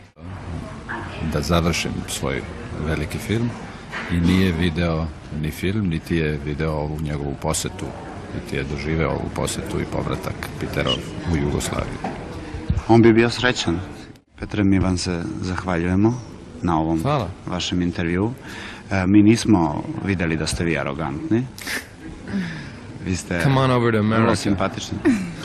Kad se vratim. I'm only arrogantan in America. Da, samo Samo sam u Americi arogantan. Kada ćemo vas ponovo vidjeti u Well, Jugoslaviji? možeš doći natrag za drugi fest, možda the end of the year, ne znam ja. Sa jednim novim filmom. Da, novi film imam, ovaj novi film Ryan O'Neal bi bio, ja mislim da bi Paper Moon, kako se kaže? Papirni mesec. Papira. Yes, I think you'd enjoy that. Mi želimo da to bude također jedan veliki film, da veoma mnogo zaradi da bi mogli da radite jedan sledeći još skuplji film i želimo da taj film drug Čolić odabere za fest ponovo. Dobro. I da ga američka kritika ponovo proglasi filmom za 73. godinu. Dobro. Most important thing je da publika vole film i da ide. I želimo vam da pola sveta gleda taj film Now you're talking. po 2 puta. Dobro, 3 puta. 3 puta. Okay. Kao prohujalo sa vihorom. Hvala. Doviđenja. Ovdje smo ovog trenutka sa Timothy Bottomsom i njegovim bratom Samom, u izvjesnom smislu protagonistima Bogdanovićevog filma Posljednja bioskopska predstava. Timothy Bottoms je mladi američki glumac. Eva Petrović, naš kolega, će nam pomoći da se sporazumemo s njim. Stevo, molim vas. Vrlo rado. Zamolite Timotija da nam ispriča nešto o početku svoje karijere, da nam nabroji filmove u kojima je igrao i da kaže nešto o tom komplimentu koji je dobio prošle godine kad je proglašen za najperspektivnijeg mladog američkog glumca. Hello, Jugo, and I'm happy to be back. And the first film I did, of course, was Johnny Got His Gun. That was Dalton Trumbo's film. You know, that was here last year. It was the very beginning. Before that, I did about 5 or 6 years of theater. Bila zapravo i prva njegova veća uloga. Pre toga je radio 5-6 godina u pozorištu. I posle toga snimao sam sa svojim bratom Samom film Posljednju bioskopsku predstavu koju ste videli, a zatim sa glumicom Maggie Smith jedan film koji će sada da se počne prikazivati u Londonu. Očigledno je da je uloga Timothy Bottomsa u Posljednjoj bioskopskoj predstavi glumački sjajna. U vezi toga hteli bismo da postavimo pitanje Timotiju, da li je to rezultat rada Petera Bogdanovića sa njim ili je to rezultat Timotijevog talenta ili rezultat Timotijevog poznavanja podneblja i mentaliteta mladića američkog juga. Ono, kaže, što me vrlo često šokira, to je da je ljudima jako teško da budu ono što jesu. Ako bi mi mogli da budemo više ono što jesmo, pravili bismo veličanstvene filmove. At least a week, that's all the time I had before we started. I had finished Johnny, and the day I finished Johnny... Ja sam na tome. Istina, mogućnosti nisu bile veće nego da provedem nedelju dana u Teksasu, a ja sam upravo bio tad završio, Johnny je pošao u rat i čim sam završio, pošao sam u Teksas gdje sam proveo nedelju dana pre početka snimanja. Kaže, kupio sam jedan stari kamion, izabrao sam od kostima ono što meni najviše odgovara i upustio sam se u život u Teksasu punih nedelju dana. Stevo, zamolite Timotija da nam kaže u kojoj meri se razlikuje slika mladića u filmu Posljednja bioskopska predstava koju igra od njegove slike privatne. What would you say is the difference between the character that you play in the last picture show from the image of yourself as you are? It's just part of me. Every role that I'm going to play is part of me. Sve je to deo mene samog. Svaka uloga koju ću igrati bit će deo mene samog. And the more experiences in life I can have, the more roles I can create, and the more imagination. Što više da igram i razne likove i razna iskustva životna da prenosim kao glumac. Kratko, da li on misli da je on privatno bolja ličnost, bolji čovek od onog divnog mladića koga je igrao u filmu? Very shortly, privately, do you think as a human being, privately, you are a better human being than the one that you portrayed in the film? Oh, I just finished a film. And whenever you just finish a film, it's like you are thrown out into space. Your life takes on a vagueness. I don't have to be somewhere every morning, and I don't have a certain kind of life to live. When I lived in Texas, I was a Texan. Whenever I do a picture, I become. Sam bio Teksašanin, tako da je to jedno divno iskustvo i veoma se čudno osjećam kada nisam taj neko. Sada ste u Jugoslaviji, da li se osjećate pomalo kao Jugosloven? Prošle godine smo čak razgovarali o jednoj ulozi koju bi možda igrao kod vas i to bi trebalo da postanem ubica u Srbiji za vreme Prvog svjetskog rata. Do you know what the character was about? I believe there were brothers who assassinated the prince. Oh, historical character, Gavrilo Princip. Da li to znači da im se Jugoslavija dopada, da im se Beograd dopada? Mr. Bogdanovich, it's the anniversary of the last picture show. Is this truly the defining movie of your career, or would you say that there have been others that are equally as important? I never made a film like The Last Picture Show. We did a sequel to it called Texasville, which was based on the author's sequel to the Last Picture Show. And unfortunately, that film wasn't really released properly, and the right version, it was the wrong version, and so on. And it had troubles, and hopefully I'm going to be able to put out the right version of Texasville eventually. So that was disappointing. But I think I made a few other pictures that I think are pretty good. I like They All Laughed, my favorite picture, which was made in the I can't remember when, the 80s, I guess, 1980. And that's my favorite picture, but for personal reasons, it's not really necessarily my best. It's just my favorite. Why do you think that The Last Picture Show resonated so much with audiences? The characters were very real and they're based on real life people that Larry McMurtry wrote about. And Larry, I think, had was the best writer of regional dialogue. What is going down, everybody? Welcome to the final Wisecrack Show Me the Meaning podcast. Show me the meaning of being lonely. Is this a feeling I need to know? I love that our last episode's going to get copyright strike. Oh yeah, oops. What up, everybody? I'm Austin Hayden. I am joined for the final time by the Show Me the Meaning crew. We have Ryan. Sup, film fans? And we've got Raymond. I'm looking at the link that Matt sent me for the YouTube stream, and it has the Scream thumbnail on it. Which does seem fitting because we are getting our fucking throat slit, people. Oh no. And I just wanted to say that it's been such a pleasure podcasting with 2 and 3 humans and 4 humans that are all taller than me for the most part. And I'm just glad that we got guests on who were shorter than me every once in a while, because then I could be. This is an audio podcast, Austin. No one can tell how tall we are.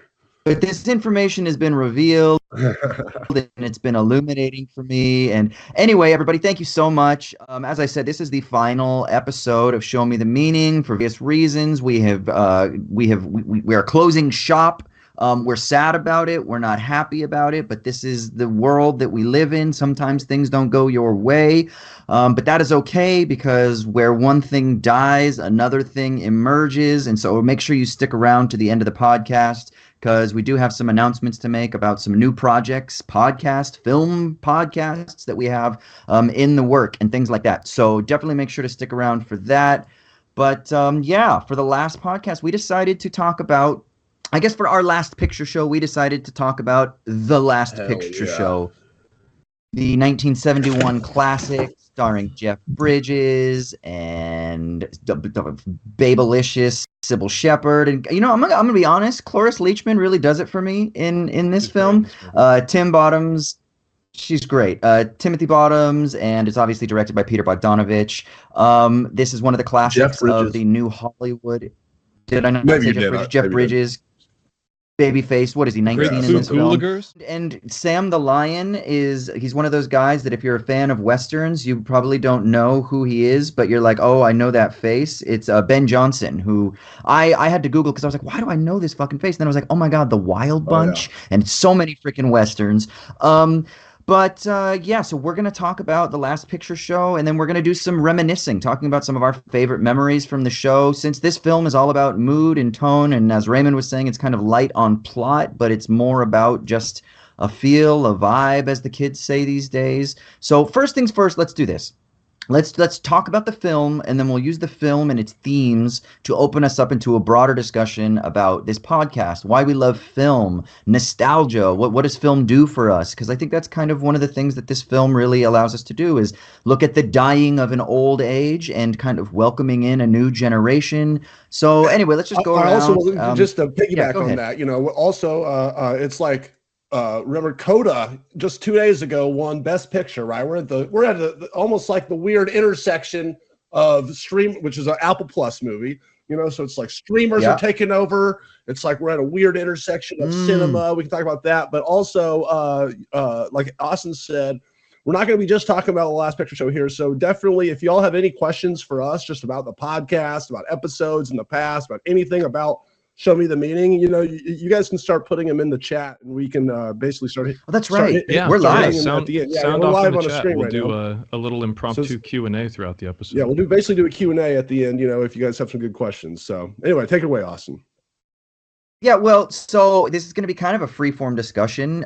So let's talk about, I guess, this film. We don't even have to do first impressions. Let's just talk about what do we think about this film. Well, I do kind of. Had you guys seen the movie before? Because this was my choice. I have. Had you seen it before, Raymond? Yes, I saw it in high school, so it was a much needed rewatch. Okay, cool. So we all I saw it like 20 years ago. Yeah, I saw it. Yeah, I actually saw it in film school with Peter Bogdanovich. There it was an actual. He came with a film print of it, and I had never seen the movie. And he came, and he was awesome. He, if you haven't seen him do interviews, he's really one of the things he's known for is doing like impressions of other famous filmmakers or actors. So he's doing like John Ford and Alfred Hitchcock and Stanley Kubrick, and he's also his main one that cracked me up was Jimmy Stewart. Not a record actor, but he does a great Jimmy Stewart. So I don't know. He's just a very interesting movie guy, and that's how I saw the movie first. But, okay, well then, what are our thoughts? Hey, on you this started movie? Mm-hmm. off then, so you can. I mean, it can be first impressions, but let's just freeform this thing. Yeah, dude, I just love, like you said, the vibe of the movie. Peter Bogdanovich is kind of he's, I guess, a quote unquote auteur and from that new Hollywood era, but he's also more so than the other filmmakers that he's very much about his influences, right? He's very much about kind of going back into the past and using what works in the past. And, he has an awesome book where he's hanging out talking to, he doesn't have the Hitchcock book. That's Truffaut. It's him talking to John Ford. He's just really into old Hollywood. And you can see that all over this movie. And this movie's about old Hollywood too, in a way. It's about the dying of this, the one thing these people in this small town have, which is a movie theater. So I love the style of it. I love the black and white style. It's a very, I guess I'd call it a naturalistic feel. Like it feels like you're just kind of watching these people live, and it's following a whole bunch of characters. And the other thing I love about the movie is just that not only do we get to see Jeff Bridges, who later becomes a star, kind of in his infancy, but what was I going to say? Fucking like it sums up multiple generations is my main thing that I love about the movie is that it's the passage of time, which is hard to do in a movie because you got 2 hours, it's usually 3 acts, and you're kind of like it's hard to do a movie that encompasses a long period of time or even though this is kind of mainly a summer, but you're getting multiple generations take on a long period of time, which is another thing that's hard to do with this cool ensemble cast. So I love that theme of the movie the most is all these kids at the beginning of their life, they have so much to live for. You have all these characters that have lived life and, you know, had the shit kicked out of them, and they're looking at, you know, they're living vicariously through them. And then also just being from a small town in Tennessee, I really related to just, you know, there's shit to do sometimes, and the movies is where it's at, and so I get being bored. So anyway, those are just a bunch of rambling thoughts and notes on the movie I had. What are y'all? Yeah, what about you, Remy? To pick up where Ryan left off, I think when I first watched this, I don't necessarily want to say it like went over my head, because it's not as though the film is too cerebral, but the movie is about a lot of like wistfulness and nostalgia in a way, but it's also got a very kind of like jaded sense of nostalgia about it. So it's one of those things that I don't think like a high schooler is fully emotionally primed to connect with. But on this watch, yeah, it definitely resonated quite a bit more. And Ryan, I liked what you were saying about the sort of multi-generational thing that we kind of touched on that with Willy Wonka. And you do get the sense in this movie that like Jeff Bridges and Timothy Bottoms are seeing themselves in Clu Gulager and Sam, and then those guys are kind of seeing their future in you know, the coach, and like there's just all these sort of glimpses of what the future has in store, or over, you know, for Sybil Shepherd, her future may be Cloris Leachman, or her mom. Like there's obviously the movie's quite consciously doing that stuff, but it's the kind of thing that probably went over my head, you know, 10 or 15 years ago. And it is just, I bring up nostalgia, and to me, I always think of nostalgia as being like a yearning for the past. And in that way, this movie doesn't feel nostalgic. It feels like I can't quite put my finger on it. I'm sure maybe you guys can help me articulate it at some point, but there is just a weird kind of acidity to it. It doesn't seem like Peter Bogdanovich is looking back with rose-colored glasses. It seems like this place is, you know, it's dead, and there's this suffocating and hot and sweaty atmosphere to it, and scenes that, you know, for example, the swimming pool scene where she disrobes in front of all the other kids, and they're all in the pool naked. Times were a little bit different back then. But even allowing for that, there's still this very icky sense about it, and I think that's intentional. But you have this sense as you're watching it that this is just like it's almost inescapable. It's almost inevitable. Like she has to do this because, like you were saying, Ryan, like what else is there to do? That even if there's something very concerning about this, or her hackles are raised, you still get this sense that like, well, it beats, you know, hanging out on this dead-end street in a dead-end town. And there's something kind of magic about that to this movie, that like, while these folks are making these kind of like objectively bad decisions, and a lot of the time due to pressure from outside and other characters or their peers, you still don't doubt that they would make those decisions, because it's like it's just something to do. And there's just in a weird way that this movie feels like it's just so defined by this sense of loss and longing, and it really is kind of beautiful the way that it captures all of that. But I don't know, what do you think, Austin? The first time I saw the film, it definitely went over my head. I remembered certain scenes. I remember being told that this was a classic for all the reasons. But it didn't quite land on me when I saw it, which was, you know, probably 15, 20 years ago, when I was in high school or something. And rewatching it now, I was much more attuned to this, like, claustrophobia of being in this small town, of having your path charted for you, I like how you talked about there's like the figures that they could have been were already embodied figures, right? So Sybil Shepherd's character, she's either going to be her mom in a miserable marriage, but she's going to have money, but the only excitement she's going to have is to transgress the marriage contract, which, you know, Sybil Shepherd's whole thing at one point when she's talking about having sex is like with her mom. Her mom's like, why don't you just have sex with your boyfriend, you know? And she's like, isn't that a sin? Isn't that a sin?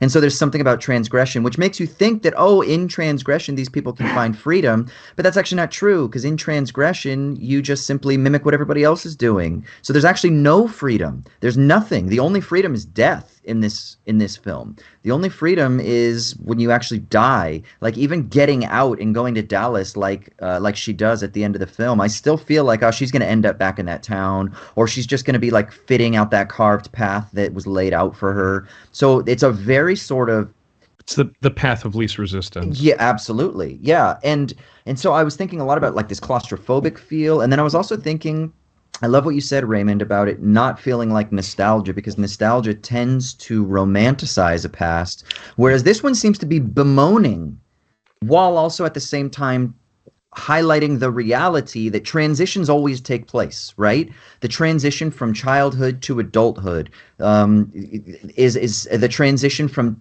cinema as being the dominant media form to television.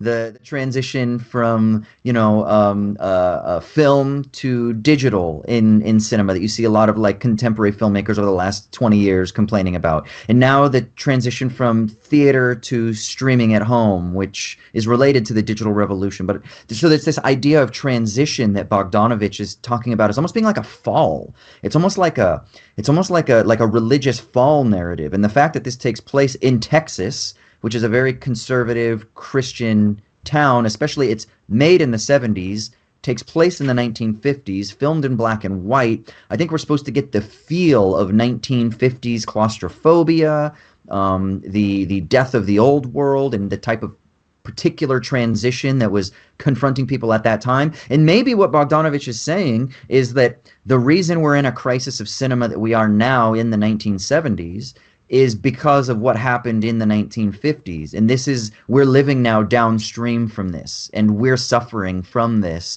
And so this is our efforts to find that freedom, to transgress, right? To bring cinema back in some ways. Maybe there's something in that, even if it's not conscious that he's trying to do that, there's something in his vitality, you know, that he was a stage actor. So like he comes out of like this need to like perform and do things. So in my mind, I'm thinking of, oh, it's his way of like, kind of just libidinally being like, we need to fucking break free, which libido is so important because this film is all about these horny fucking teenagers and these disgruntled horny adults who like they're trying to again just find a release for something, but there's nothing to fucking do in this town. And so then you have the theater, and what does the theater give them? Not an escape. I don't like thinking of media and art and things like that as an escape. I think that's a really sort of common thing that people talk about, but I don't think it's an escape. I think it's more than that. It's something more productive than that. It's a place to actually stimulate new ideas for what the world can be, or to interpret how the world once was. And of course, they're listening to fucking Hank Williams Jr. or Hank Williams, not Jr. They're listening to Hank Williams constantly,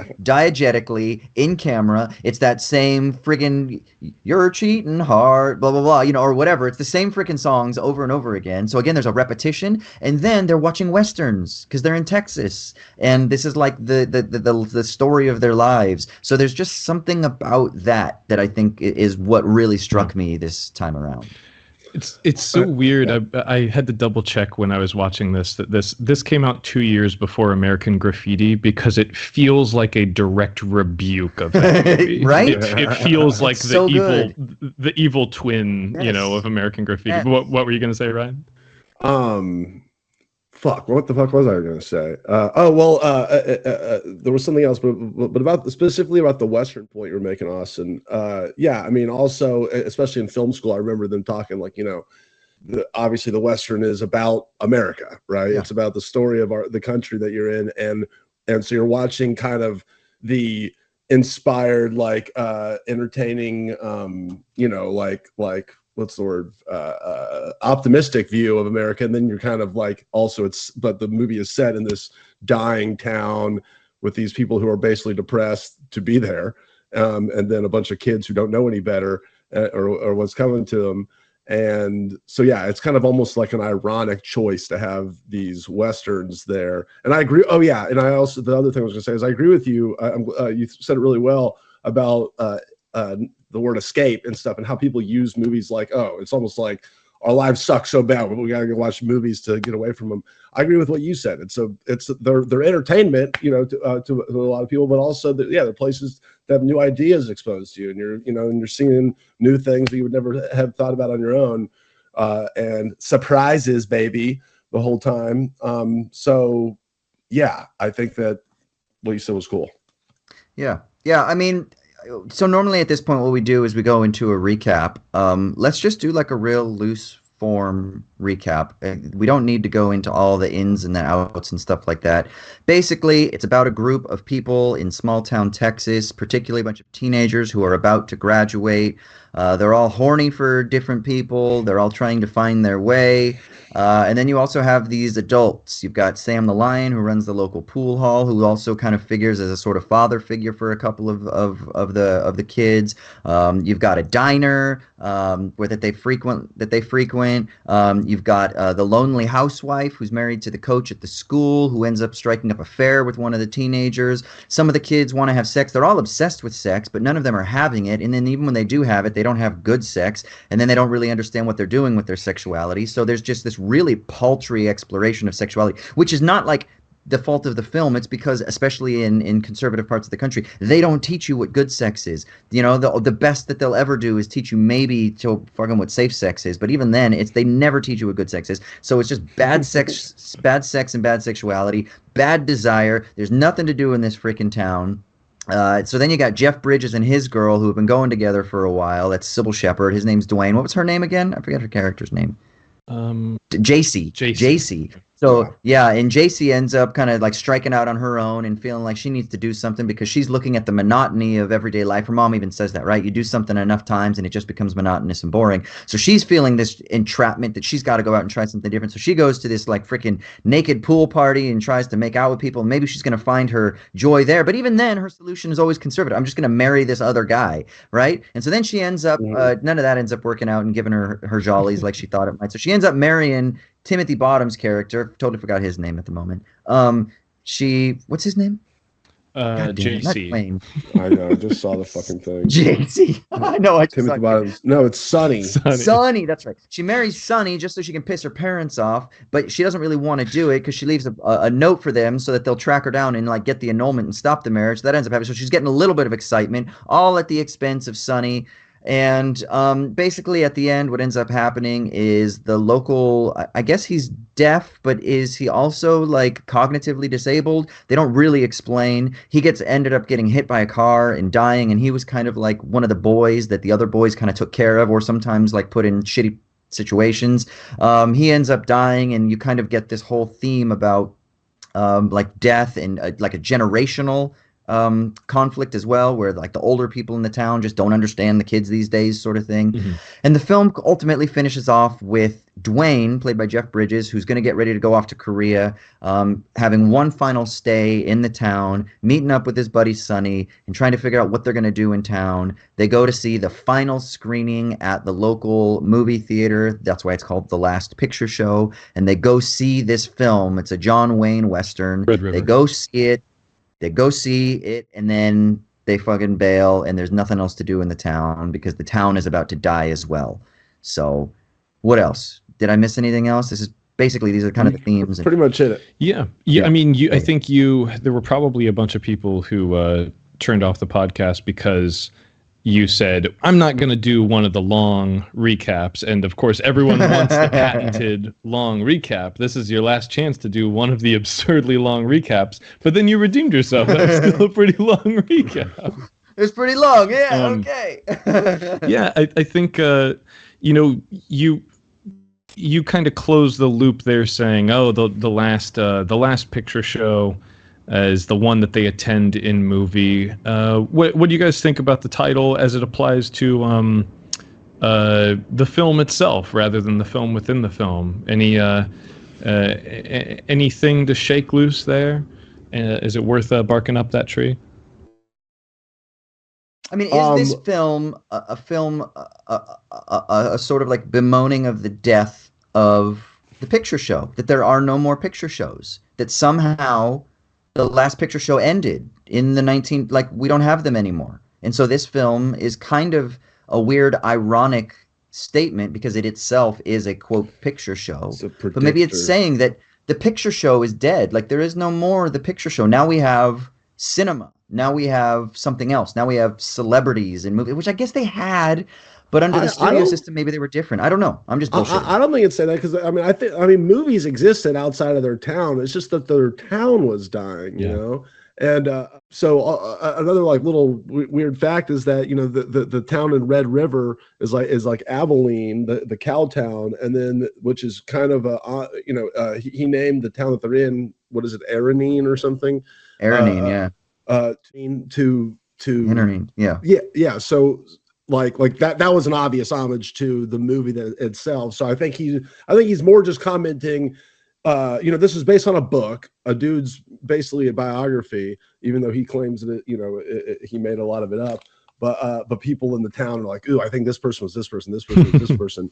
So I think this is more about this, towns like this and the people in them and just what the picture show itself means to a town. Like if basically you don't have, like what you were saying, the stories and stuff, the things to make us give us new ideas. What do you have in the town? Even though obviously the pictures were relatively new, even I guess in the 50s. But it's kind of like it's more of just a symbol of hope for the town. And if you're taking that away, I think, because the movie is pretty dark and depressing, right? So I think that is kind of a, I don't know, cinematic visual allusion to that. There is a weird thing with it that not just with the ravages of time wearing down the building itself, but you kind of triggered something in my mind there, Ryan, this notion that maybe that theater was once a symbol of modernity on a pretty quiet small town street, and now it's like it's kind of a symbol of antiquity in a way, and it's kind of rusting away with the rest of the town, whereas maybe before it was indicative of promise and potential, and thought, oh yeah, it's gonna liven up the main street, and it'll bring people in, and this town is really booming, and we're gonna grow, and now it's just like, oh yeah, it's pretty quaint compared to like you said, there are probably movie palaces out in the bigger cities and stuff like that, and it just Dallas. And it's kind of getting left behind. This notion, Austin, you had mentioned as the person who runs the theater in the picture, that television is on its way in. There's a lot of hand wringing then in the motion picture business that they would be put under by TV. Yeah, there we go. Movies going straight into people's homes and what have you, and it seems now like there's nothing new under the sun, because we obviously we can talk a little bit about like those same sort of arguments get dusted off with streaming and what have you. It really is, but it is kind of a poignant symbol, this sort of like paragon of technological advancement just going to pot with the rest of this little town. That's why I wonder. So it's almost like the town dies as the picture show dies. The picture show dies because of the new technological advancements in media dissemination, which is television, which, as the woman says who runs the theater, is always all the time, which means that you never get a break in between. And it also means that there isn't anything unique about the experience. Like, if everything is media, then is anything media, right? It's like, if everything is a something, is it ever actually anything, right? Like, if everything is hot dogs, then nothing is hot dogs, right? Well, sure. Because there's nothing to Sure. Everything is hot dogs, though. If everything's hot dogs. I would like this to be everything hot dogs. I'm hungry now. Yeah. No, but it is that thing of like when everything is lumped into the content bubble of the movie and the review of the movie and the reaction to the review of the movie. This is something you guys probably scratched around the surface of with Bo Burnham's Inside, that episode, that he's clearly commenting on, and that there is something lost. I mean, maybe we can talk a little bit about the Oscars, for example. There is a real sense now, increasingly so, that I think for a long time, as Oscar ratings have kind of gone down and down, I'd say it's pretty conventional wisdom that movies don't hold the same cultural purchase that they once did. But I didn't watch the Oscars this year, but having seen reactions to it online and seeing clips of it, this seems like the year where like the people at the Oscars found out about the Oscars not being all that important anymore. Hey, keep that name out your fucking mouth. God. Keep that word. I'm glad you brought up the whole. Oh, sorry. Go on. Oh no! I was just going to put a button on that. That it does seem like maybe the folks who make the movies are finally getting the memo, and it's not. I'm not saying that. I'm not dancing on the grave of cinema. Obviously, I fucking love movies, but it is weird to see people recognizing like the call coming from inside the house for the first time in what seems like forever. What were you going to say, Ryan? I'm glad you brought up the whole streaming and TV thing and stuff, because I kind of when I was given my whole take on it a minute ago, I kind of said the opposite of that, but I more so agree with you that we're basically in the exact same time period as what the last picture show was depicting in the sense that, like what y'all are saying, like this media transformation. But I do think it's worse, and I do think that they're almost more dead than they've ever been, because I mean, when you guys were growing up, movies were huge, right? Like I remember going to Jurassic Park and Aladdin and all that. Yes, it was a big part of my life. Like, it was a thing. Yes, like they did not die like they thought they were going to in the last picture show, right? So, which is interesting to me. But have they died now? Well, because I do think that they often there's this fucking new TV. There's this new mini series called DMZ that my partner just like randomly, she was like, I don't know, I just fucking threw it on because Rosario Dawson was based on a graphic novel, right? Yeah, based on a comic book. Yeah. So I was like, it's about like American Civil War in the future. But I was like, how do all of these big celebrities like Rosario Dawson and fucking Julia Roberts, like how do they have so many projects that have come out and I know nothing about them? Like back in the day when Julia Roberts' name was attached to a project, I knew about it. When Rosario Dawson, even 15 years ago, was cast in Rent, I fucking knew about it. Like how do all of these celebrities have all of these projects coming out and then like 8 months, 10 months, a year and a half later, I'm like, wait, what? Who was in what? Like it isn't as much of a thing anymore. And in one sense, maybe that's good because maybe we're not idolizing people in some ways. But in another sense, I don't think we've somehow stopped idolizing people. Like look at the shit that went down at the Oscars. We clearly still think that Will Smith is a god, and who gives a fuck like about this office party with all these dramas because it's an office party. It's literally an office party, and it has cameras on it. The Oscars, so, but like, who cares about these gods? Well, we've made them in. I don't know. I'm in a spicy mood, Ryan. I said this before. I'm ready. I'm ready. Yeah. A couple of things. Like, yes, movies. There's a million more movies and stuff that people are making these days, but I think that's a good thing overall. It's just that people are choosing to consume them in different ways. Everyone that I know that I would have used to call to go to a movie, they're kind of like, I don't know, do I need to go see that one in the movie? I can get that one on HBO Max. So people that call themselves movie fans don't even go to the movies as much.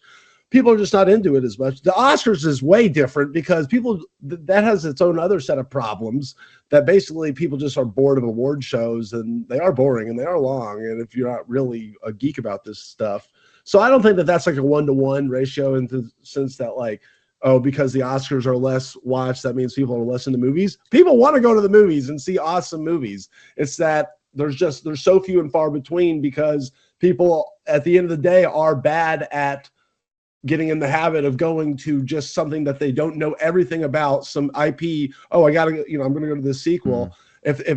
If it's something weird, they're probably going to catch it at home streaming. So, and the Oscars is more associated with theatrical presentation of movies. So listen, I laugh because I'm starting to become like, you know how sometimes when your dad or your mom or your grandpa's like, you'll understand when you're older, and you're Yeah. like, yeah, whatever, bro, like, you don't know me. I'm starting to be like, damn, some things, most of the stuff I disagree with my dad on in life, you know, conservative evangelical dude. There are some things where I'm like, shit, I guess I get the generational divide thing. My best experiences going to the movies are when I saw Jurassic Park as a kid. Hell yeah.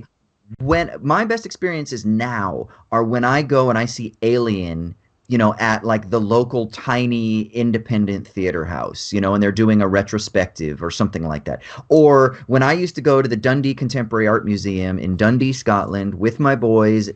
Shout out to Scott if you're listening to this. And we would go watch a fucking movie, and then we would sit afterwards and we would drink some beers and we would talk about the movie, and then it would turn into life and art and sex and politics, and then maybe the movie would come back in. Like, that was a thing. It was a moment. It was a thing that actually shaped it, rather than I'm gonna just consume something and then consume something else. And it's like just sticking my mouth to the faucet and just sucking in nutrients all day long. You don't get to come up for breath, man. Like, stop plugging shit into me and stuffing stuff into me. Let me fucking let me back to up a talk little you bit. Stuff me, Hollywood. To talk you off the edge, Austin.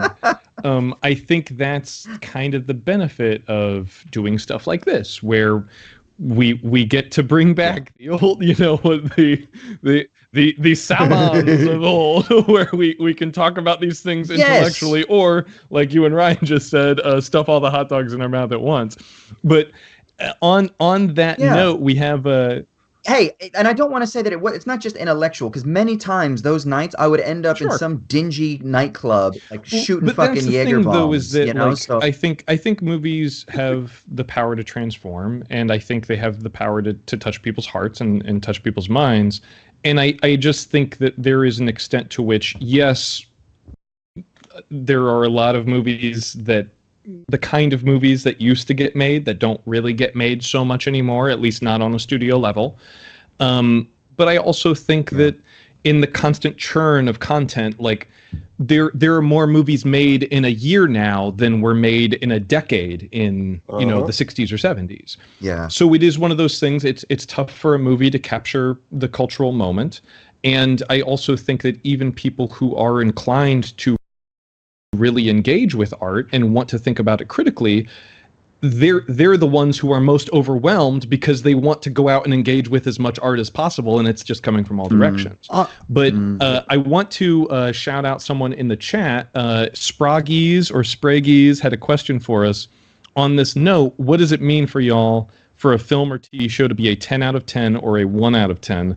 And could you provide an example of each? He asked Ryan a follow-up. What would you say about Sallow, the 120 Days of Sodom? And Ryan's response in the chat is 10 out of 10. Hell yeah, Ryan. 10 out of 10. Yeah. No question about it. Well, just pump Pasolini into my veins. Austin, okay? I want to ask you an alternate question too, real quick, about about how you're overwhelmed with choices. Do you go to a fucking all-you-can-eat buffet and just look at everything that's there for you, and then go, fuck you, chef, you know, for giving me all these choices, you know, like it's not, you want the choices, right? You want all that stuff. It's like you got options. You just got to use some self-control. Am I wrong? Am I wrong? Am I wrong? The only all you can eat that I enjoy is sushi, and now I'm vegetarian. Okay. So this question, I get it. It hurts my heart. For me, a 10 out of 10 is a must see. That's how I say. If I think you must see this movie, that is a 10 out of 10. A 1 out of 10 is something I am pissed off at usually. You must not see. It's not only a not see, because a not see could be a not see could be like a 4 out of 10. Put your hand down. Put your hand down while you're saying that. Like a 4 out of 10 or a 3 out of 10 would be like, all right, you know, these aren't great movies, but whatever. But if I give it a 1 out of 10, that means that I am like actively angry at this movie and the filmmakers. I'm like, how dare you make me watch this? That's what will deserve a 1 out of 10 for me. What about a bad film that people should see? How do you rate that? A bad film that people should see? Yeah, like it's like The Room, like it's so bad or Bird Down. I give The Room a 7, on a good day, a 7 out of 10, which means good for me, because I do think that it is that's hard to say. It's a good time at the movies. Yeah. You know? That's right. It is a good, especially if you got like your plastic cutlery that you're throwing at the screen. Yeah. As long as you pick up your spoons. Just pick up your. But yeah, what's y'all's answers? Okay, can you think of a 1 out of 10 film that like you think like essentially I think with 1 out of 10 do not see, like, are you saying like they should just like burn the celluloid and just destroy all the copies so nobody can ever Luckily for y'all, I have every movie I've ever rated or seen rated on IMDb, so I can show you all my 1 out of 10s and tell you right now.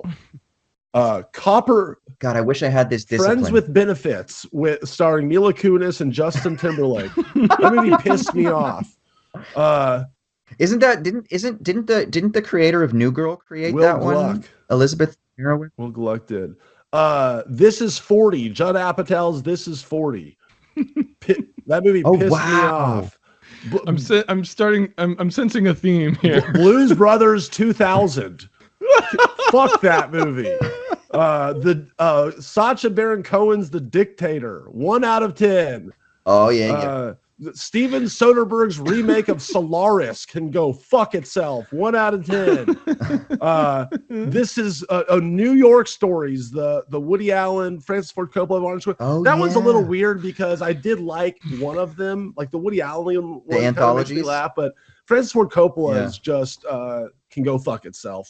Why did we spend all this time for the past couple years like trying to think about movies critically when this podcast where Ryan just yells about shit is 100% more entertaining?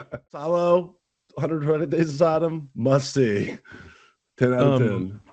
Austin, you mentioned that the best theatrical experience of your life was Jurassic Park. Ryan, what's that for you, man? What immediately comes to your head? I don't know if it is Jurassic Park. It's just experiences like that. Sure. Yeah.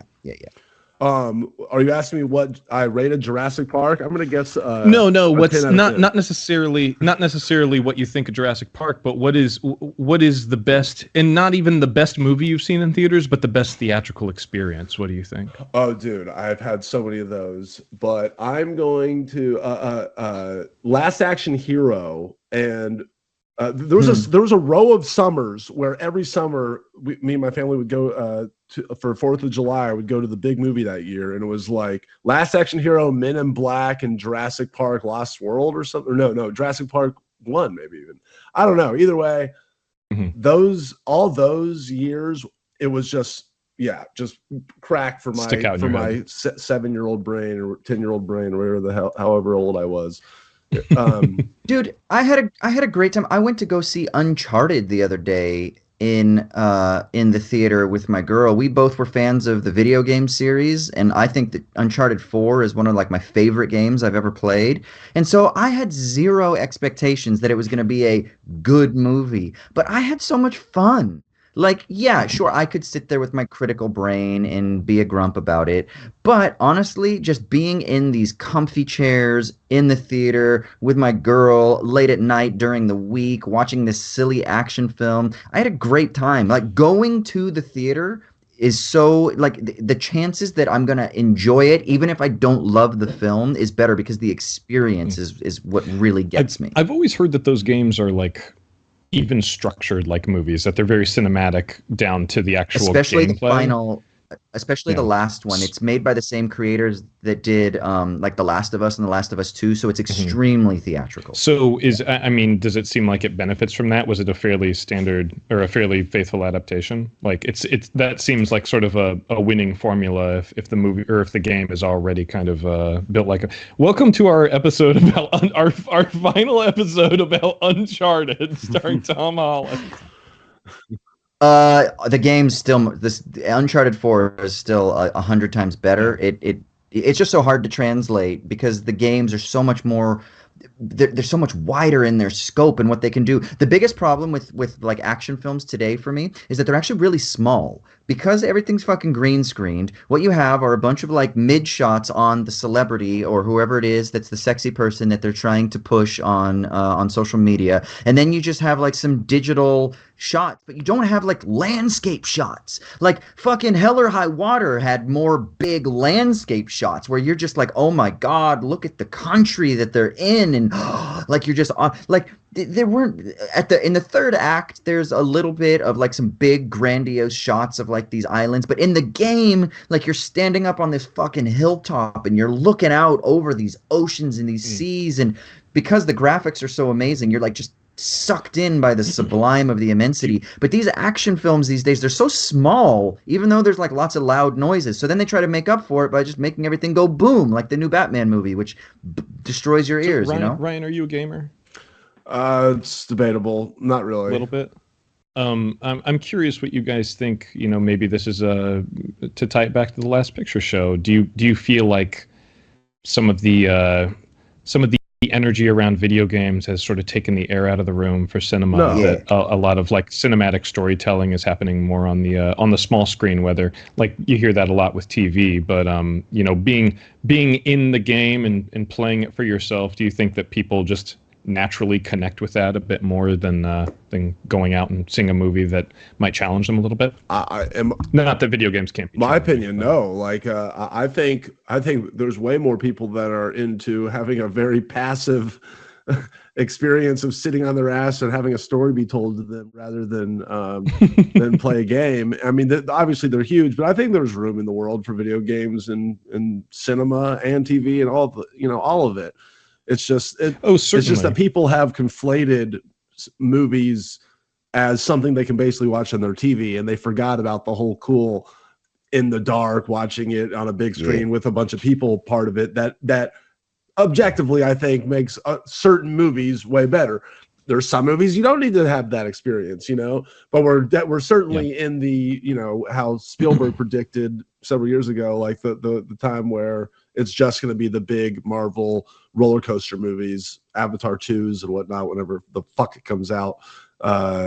That's all that's going to be in the cinema soon. You mentioned that, and I think there is that's an interview that kind of rings in my head quite often.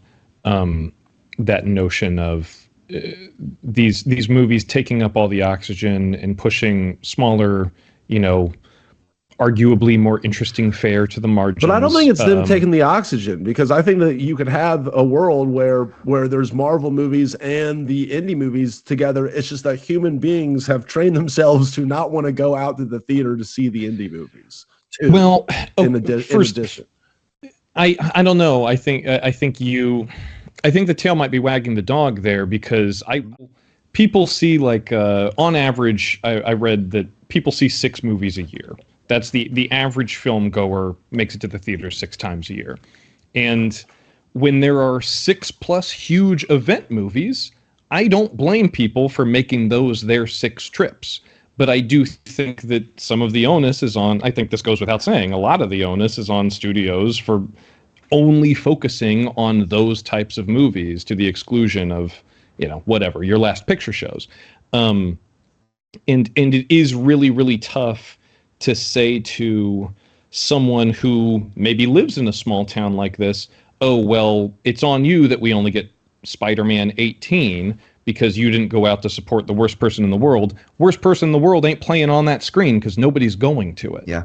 You know, it's... Well, and also, there's an economic element to this as well. Wages have stagnated since the 1970s, and the cost of going to the movie theater is fucking insane. When my girl and I went to go see Uncharted, we also noticed that there was a family of like 6 that was with us, and we were like, how much fucking money does it cost? $30 a ticket, maybe more, depending on what part of the world you're in, right? So in Australia, Sydney, Sydney's expensive. Right. Yeah, so Sydney's an expensive city anyway. So let's say it's $30 a ticket plus a popcorn and a drink. Like you're talking, that's like a $500 day outing to go to the movies with your family. That's insane. How'd you get to, you know? Yeah, how many people are in this family? Well, I'm thinking like 30 times. Are you taking a fucking like limo? $200, $200, and then they'll want to They all want a freaking popcorn and a drink. That's like $30 each. You're like $400. And then parking is another $20. Like, I don't know. One of our listeners, Strictly Sega, just jumped into the chat and said they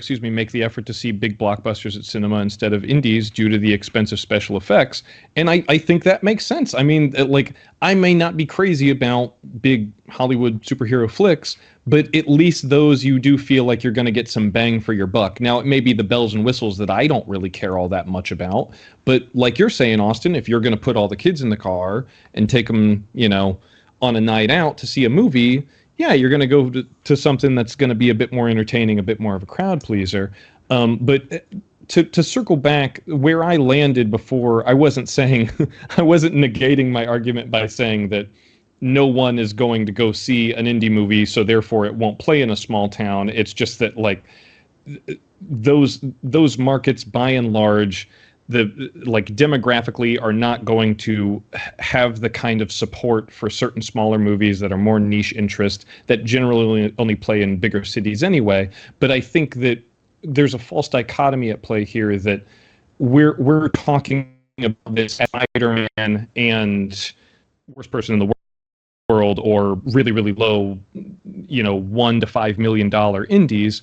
But back in the day, studios used to make an effort to make 20, 30, $40 million movies. Like 1989 is the year that I always bring up, because fucking Batman, I think, was #1 at the box office. #2 was Rain Man.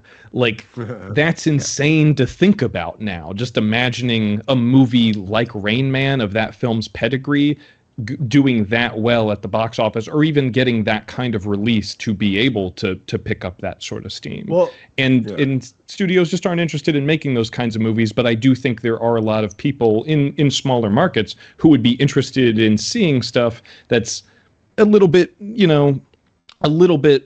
smaller in scale, but still is kind of family friendly, or can be a crowd pleaser, or speaks to them in a different way than a superhero flick might.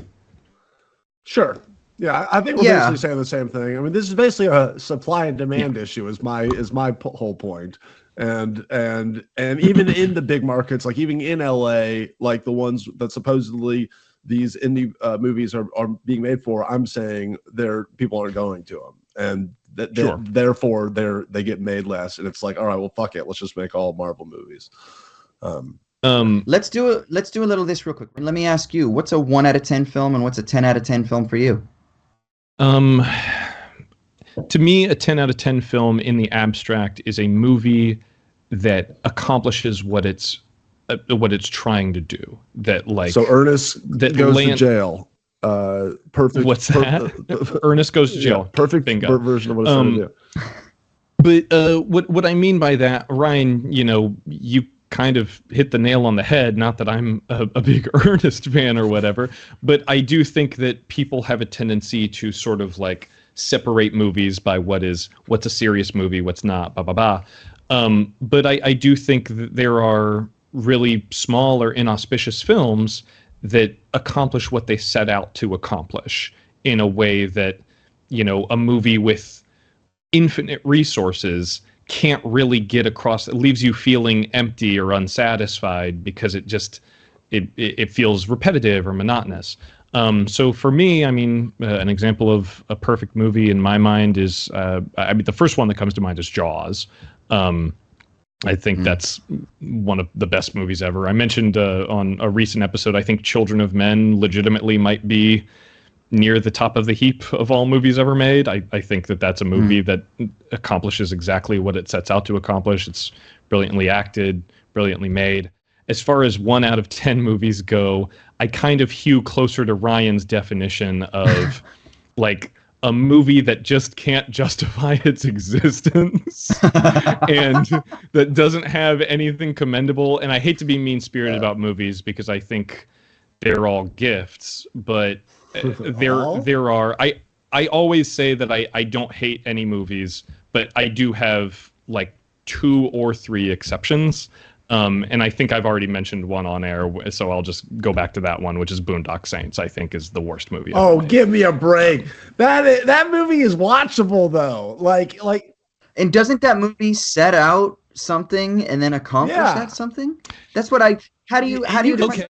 You don't like Me, Earl and the Dying Girl, but that movie I don't care. I don't accomplishes care for Me, Earl and the Dying Girl. I think Me, Earl and the Dying Girl is pernicious in a way. Like, I think Boondock Saints is kind of pernicious too. I find it to be just like a deeply ugly and mean-spirited movie made by an extraordinarily mean-spirited person.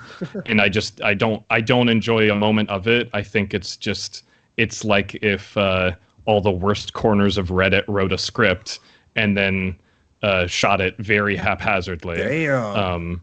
It's just a nauseating film. I can't stand it. However, I'm glad that it exists because Overnight is one of my favorite documentaries, which is an extremely satisfying movie to see an extremely mean-spirited person kind of get his comeuppance. By Harvey Weinstein. Yeah, it's kind of a real bad situation when you're watching a movie and sort of rooting for Harvey Weinstein. Okay, let's do some of our favorite hits then from what we've talked about on this podcast. I mean, we've done quite a few.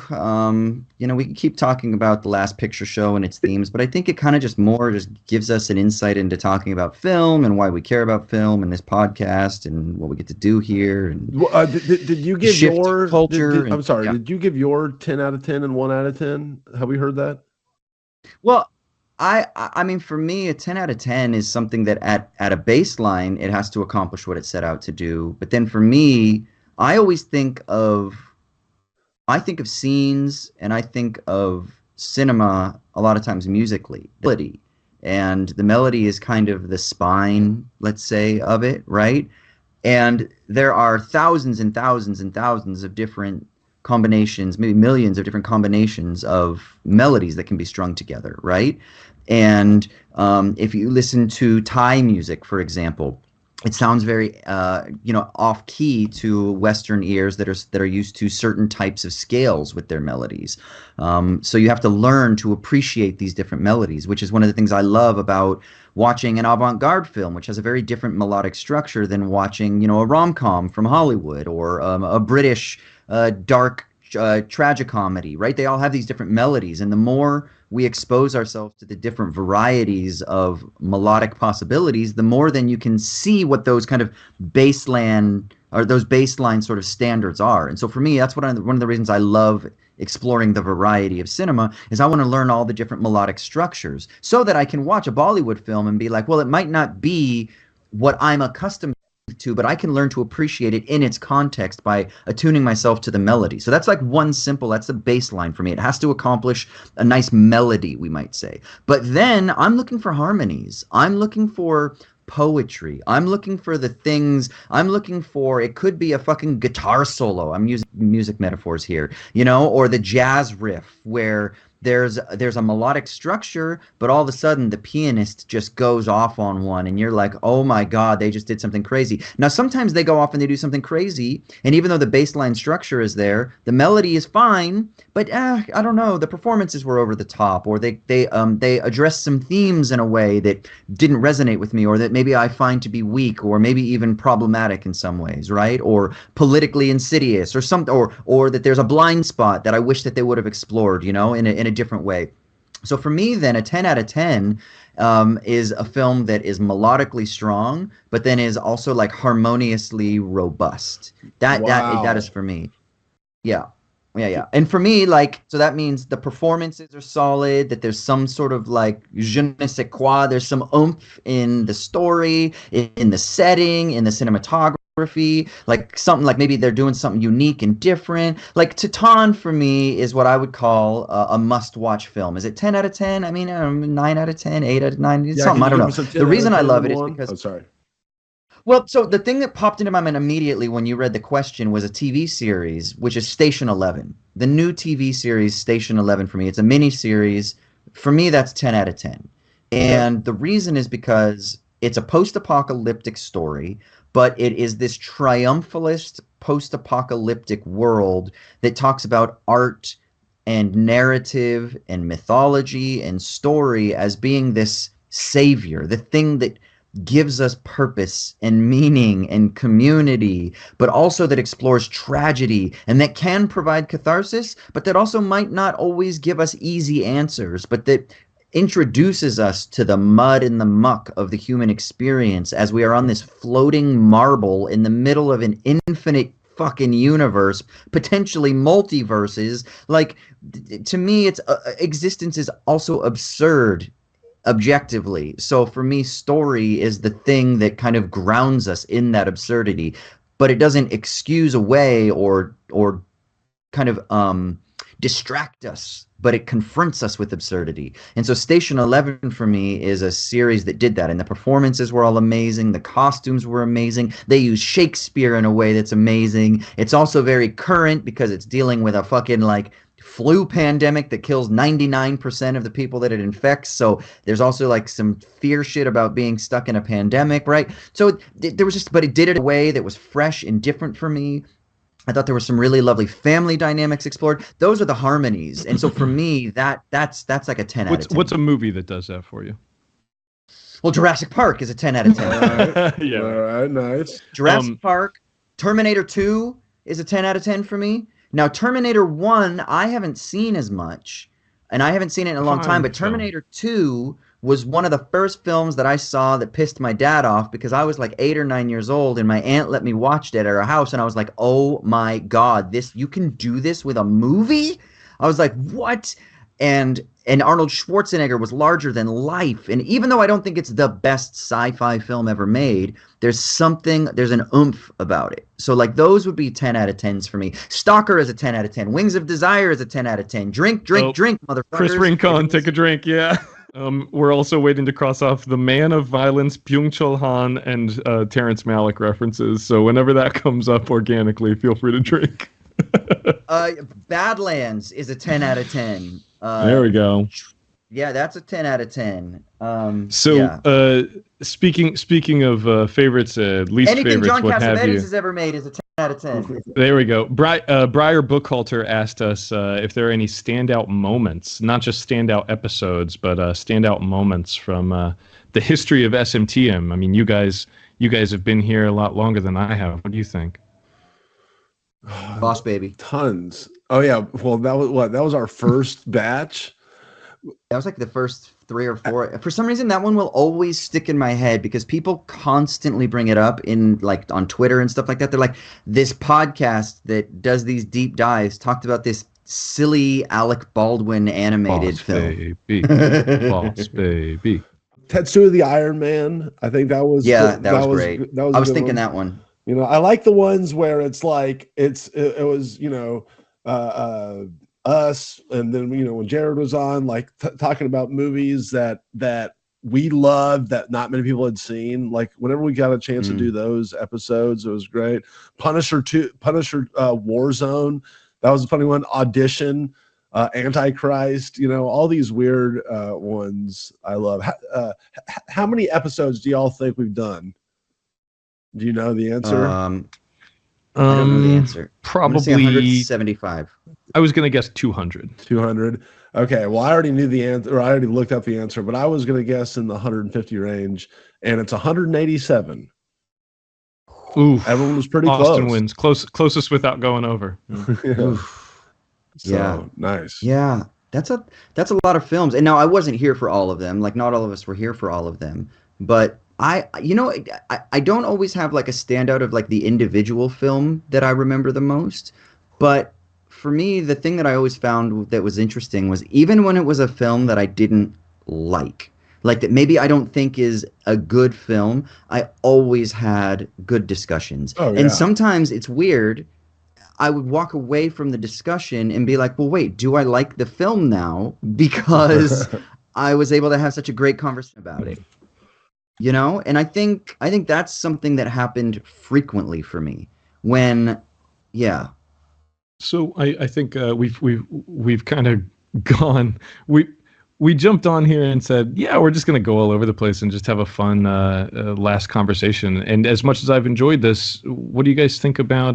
You've mentioned performances in other movies. What do you guys think about performances in this movie? I want to shout out Strictly Sega in the chat again, who said y'all have to talk about Cloris Leachman because she made that film Phenomenal performance Yeah, I from agree. Cloris Leachman. I think great performances all around. But any other standouts for you guys? I mean, Sybil. Cloris Leachman for me is the one. Like, Sybil Shepherd, I didn't realize that she was so like babelicious Memphis when she was Girl. younger.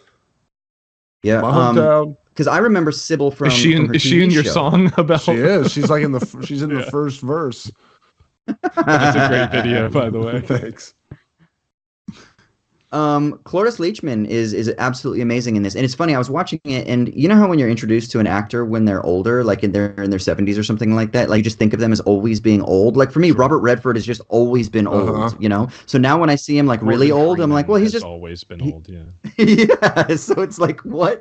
So for me, that's like Cloris Leachman. I looked back at her and I was like, oh, like she wasn't always old, but it was just so weird to see her. I think she's fantastic in this. For me, that's the standout performance. I mentioned Clu Gulager at the top of the episode, who was one of those guys that's kind of always been old, and then you see him in this, you're like, God damn, how's it going, Clu? You know, it is just it's a great ensemble, like all around. Seeing Randy Quaid pop up in there, that was one that I didn't remember him being in this at all. And yeah, it almost kind of takes you by surprise. You recognize his voice before you recognize his face, or at least I did. But a great sense of character in the environment as well. That probably goes without saying. You know, so much has been written about this movie already, but just wonderful location work and just a real sense of just like. Just end of the road. Like there's that great shot where they just I think it's Jeff Bridges steps out and just kind of looks towards the middle of the intersection, and they just cut to the one light just kind of blinking, and you're like, yep, that's the one in the town. So you know how I have this theory that every film is a Western? You do have this and then theory. also that every film is a horror. Maybe every film is also an apocalyptic film, because this film feels very, very apocalyptic to me. And it's a sort of tale about the end of things, the end of the world. And then what do? Is there life beyond it? Now, sometimes there's some hope that comes, right? And maybe this is just part and parcel of the monomyth narrative that kind of drives so much of cinematic storytelling too, which is like the figure has to go out and tackle the monsters, and then they come back into society, but the world's been transformed, so they can never go back to the way they once were. So they have this revelation, and so then the world is new, and so you're left at the end with some sort of like radical transformation of the entire sort of like landscape, right? The world, right? So maybe that's just part of it, is that there's like death and rebirth that's always being explored. In this film, there's no fucking rebirth. I think you are left at the end with a kind of like, fuck, this is just the cycle of tragedy that is going to perpetually happen. You bringing that up is it kind of reminds me of another example of that, of like a movie that feels apocalyptic without being explicitly apocalyptic, is David Cronenberg's Crash, which is one of my favorite movies, and it's just similar. No, there's this great sense, and I only bring it up to kind of tie it back into Last Picture Show, that what I was saying earlier about how there's this sense of like making mistakes just to kill the time. When you watch Crash, there is that sense of like, it's not that the movie is saying that they live in a dystopian or apocalyptic world, but you just can't imagine these people existing in any other world that is not completely destroyed, like beyond the boundaries of the frame. Just like doing something that is this dangerous for the sake of danger, and like so immensely self-destructive. Like it is just one of those things where you get it. There's just this pervasive, this atmosphere, this mood and this tone where you're just like, yeah, why not just fucking drive head on into each other and just see if we can get our rocks off that way. Like, what do we have to lose? The world is ending. Like, they never have to say that. It just kind of, it's just weirdly pervasive. Real quick, just for the fans out there that are playing a drinking game, just to reiterate, the monomyth requires the man of violence. Okay, I knew you were going to come back to that. No, but on you know, we've mentioned a couple of other movies in this sort of wide-ranging movie talk. What do you guys think, if the show weren't ending, what are some movies that you wish we could have covered?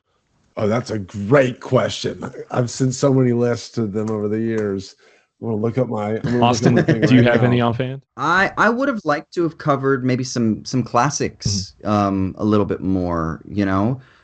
Some like big hitters that that have like interesting philosophical like just Sunset Boulevard, for example, or things like that. I think would have been interesting to cover. Yeah, I would have like liked to do like the weird ones, like, you know, I see a Fantastic Fest like Septic Man or Kung Fu Hustle, you know, that kind of stuff. That would be so much fun. Or The Raid 2. Why the Raid 2? Did you cover the first one? I think we did the Raid. No, 2. just because. Oh, did do you Oh, I find must the not have second been one there for compelling it. in a Damn way it. that the first one isn't, or engaging in a way that the first one isn't? I find it very It's just- engaging, but I don't like it as much, nearly I mean, as much. It's way too Yeah, much. I like them both, bloated but as it's shit. it's weird that you jumped to the second one, Austin. It's just a little bit ramped up, a little bit more batshit crazy. It's a little bit more. way. It's a little Maybe bit more it's- comic booky. Definitely. Jingle All the Way would have been mine when on my list. But Josh? also when we did like that John Carpenter month run, like doing more shit like that would have been great. Like doing a Cronenberg run, Kubrick. you know, like just really kind of looking Yeah. at somebody's complete filmography would be fun. Speaking of, Josh Weiss 99 sounded off in the chat saying they wish we could have done No Country for Old Men. We never did I don't that? feel like we did it. I don't feel like we, at least not this group, we never did any Coen Brothers. I know y'all did like Fargo before, but I don't think we Did a did any Serious Coen Brothers. Man. We never got did to a do Serious any. Man, I don't think yeah. we ever got to do any Cronenberg, at least not since I've been on it. Which Well, we did Videodrome, but that was like in yeah, that's 2017. what I'm saying. I think you may have done Videodrome. Yeah, I would have we- loved to have maybe done The Fly or done even maybe History of Violence, something less body horror oriented, but still with a lot of themes of duality and what We have did a you. thug No Billy note Madison, on No says Country. Dave Smythe. Gabriel Gomez says Jackass. We definitely should have had Michael on that for a would've been Jackass great. special. Oh, Perfect. I know. Perfect That- Blue says like- Jonathan Ramirez. Hell yeah. Hyperspace Jester says Crocodile Dundee. Nick Easterling says Dolomite is my name with Eddie Murphy. Where were all these recommendations? We missed out. We could have used these forever You can ago. only do so many. Yeah, what about you, Raymond? If there is a this is the pinnacle of the show me the meaning film that we did not discuss, missed opportunity, what is it? I'm trying to think of one that I know there's a lot that we haven't discussed, but I mean, I came onto the show so late. I'm trying to think of one that y'all didn't cover during the Jared days. I What have do you one. think, Brian? I don't think we ever did Primer. Primer, and not that I really love that movie, Yeah. but to me, that is the movie where it's like, okay, you know, see, it's the one movie that everybody that ever watches it needs completely explained to them in a broken down, beat by beat way. So that would be to me the ultimate show me the meaning film. What do we think about Upstream I Color? love it. It's okay. Big fan. Me too. I Yeah, don't me love too. it. I like Primer, like because it's intriguing and it gets my brain like all in a tizzy. But Upstream Color for me, I think is actually fantastic. That was a great year for movies. That came out in 2013. That was not just a great year for movies, but weirdly, there were a lot of great sci-fi movies that came out that year, like Upstream Color, Computer Chess. I think Her and Under the Skin both came out that year. The World's End came out. There was kind of something in the water. There were a lot of great movies in general, but Funny because Upstream Color is about. oh, stuff. sure. Surf Nazis Must Die. That would have been on my list. Oh yeah. Yeah, I don't think y'all ever did any trauma. I know we fucked Um, up. We talked about doing Toxic Avenger once, but we never did it. I would throw out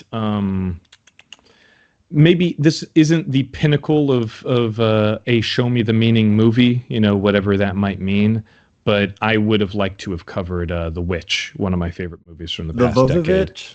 Yeah, The Vovich. I love that movie. I like that it's having a conversation with Austin, like you were saying, with storytelling as a tradition. And you know, making a movie about folklore and in a way that is like kind of creating its own sort of mythology. I really, really dig that film. And yeah, I'm trying to think. We never got to talk about, speaking of great theatrical experiences, I think my number one theatrical experience of all time is I went to see Raw at Fantastic Fest out here in Los Angeles. And I had just, what's that? Fantastic Fest in Los Angeles? I didn't know. Or excuse me, Beyond Fest, not Fantastic Beyond Fest. Fest, hell yeah. Yeah, thanks for catching me. So I had just finished a project, and I was like ready to go. I just wanted to go see a movie, and I just got online, and I saw Fantastic Fest was screening Raw that night, and all I knew about it was those 3 letters, just RAW, and I was like, all right, well, I'd love to go to Fantastic Fest screening. Those are always a good time. They do a good job programming that festival. So, yeah, I'll buy a ticket. All right, I go see this movie that I think was maybe the American premiere of the film. I can't remember. But we all sit down and, people are milling around. They've got their T-shirts and their records, whatever they're buying from the souvenir stands. And then the programmers come out and they say, hey, there's been some people who have fainted in some screenings of this, so let's not make any headlines tonight. We're gonna have a good time, but if you're feeling faint, just stay in your seat. That falls a lot better than the one from Standing Up. And then they go, and our friends from Donut Friend have brought some donuts for all of us to enjoy before the movie. They start passing around a box of donuts, and the donuts, spoiler alert, maybe if you haven't seen Raw, all of the donuts are like fingers with raspberry jam blood, and they have glazed fingernails. And we're passing these around, and I'm grabbing one out of the box and thinking to myself, what the fuck am I about to watch? And as the movie's going, I'm loving it. And then when it gets to the scene that the donuts were referencing, the entire audience, when I won't spoil it, but there's a thing that happens where the movie changes pretty drastically, and the entire audience, we're all sort of holding our breath, and then we just start applauding and screaming and yelling and cheering and just going insane. And it was just this weird kind of collective hallucination almost, where it's why are we cheering for this? This is objectively not a great thing to depict happening. But it was just one of those beautiful, ineffable moments I'll never forget. Definitely the best theatrical experience of my life. And I just spent the weekend. Obviously, Michael and I have done Talking to Tan for a while now, but we haven't ever gotten to really do a deep dive on Raw. But go ahead. Well, I just spent the weekend with an acting coach named Anthony Meindl, who he heads the studio where I train here in Sydney, Anthony Meindl's Actors Workshop. And Tony's here in Sydney, and he's doing some special things. And one of the things he kept talking about, that fucking our job is to affect people, right? He's got a very sort of renegade style of acting, which is why he's kind of the hot thing in LA for acting coaches, right? 25th anniversary, by the way. So if people are interested, go train with them. Great. If you're in Sydney, come train with us here. It's fantastic. But it was just impressing upon me. It was so lovely to be around somebody who just has this infectious energy that was talking about that those experiences that you had, Raymond, that's why we are artists. That's why people talk about cinema. It's for those reasons, right? And part of the reason why I bemoan the onslaught of just being plugged into the kind of funnel of media being shoved down our orifices is that we don't get to have those moments of ecstatic release because there's never a moment to actually feel impacted. And the philosopher Walter Benjamin talks about how we've been anesthetized, right? So the more that we ramp up our amplitude in terms of consumption, the more then it requires that we get ramped up to have some sort of effect land on us, which then the more that we become, you said it's kind of like what Sybil Shepherd's mom says in The Last Picture Show. You do something long enough, anything becomes monotonous.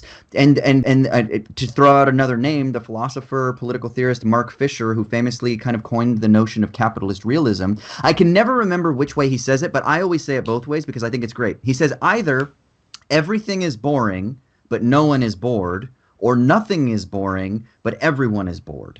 right? And I think that kind of works. It's this sense where everything is boring because there's nothing that excites us, but no one is actually bored because we're constantly getting stimulation. Another way of thinking that is that nothing is boring because it's all exciting, but we're all bored because we're just pacified, because we're just anesthetized by this constant onslaught of imagery, right? And so we need more and more stuff to shake us.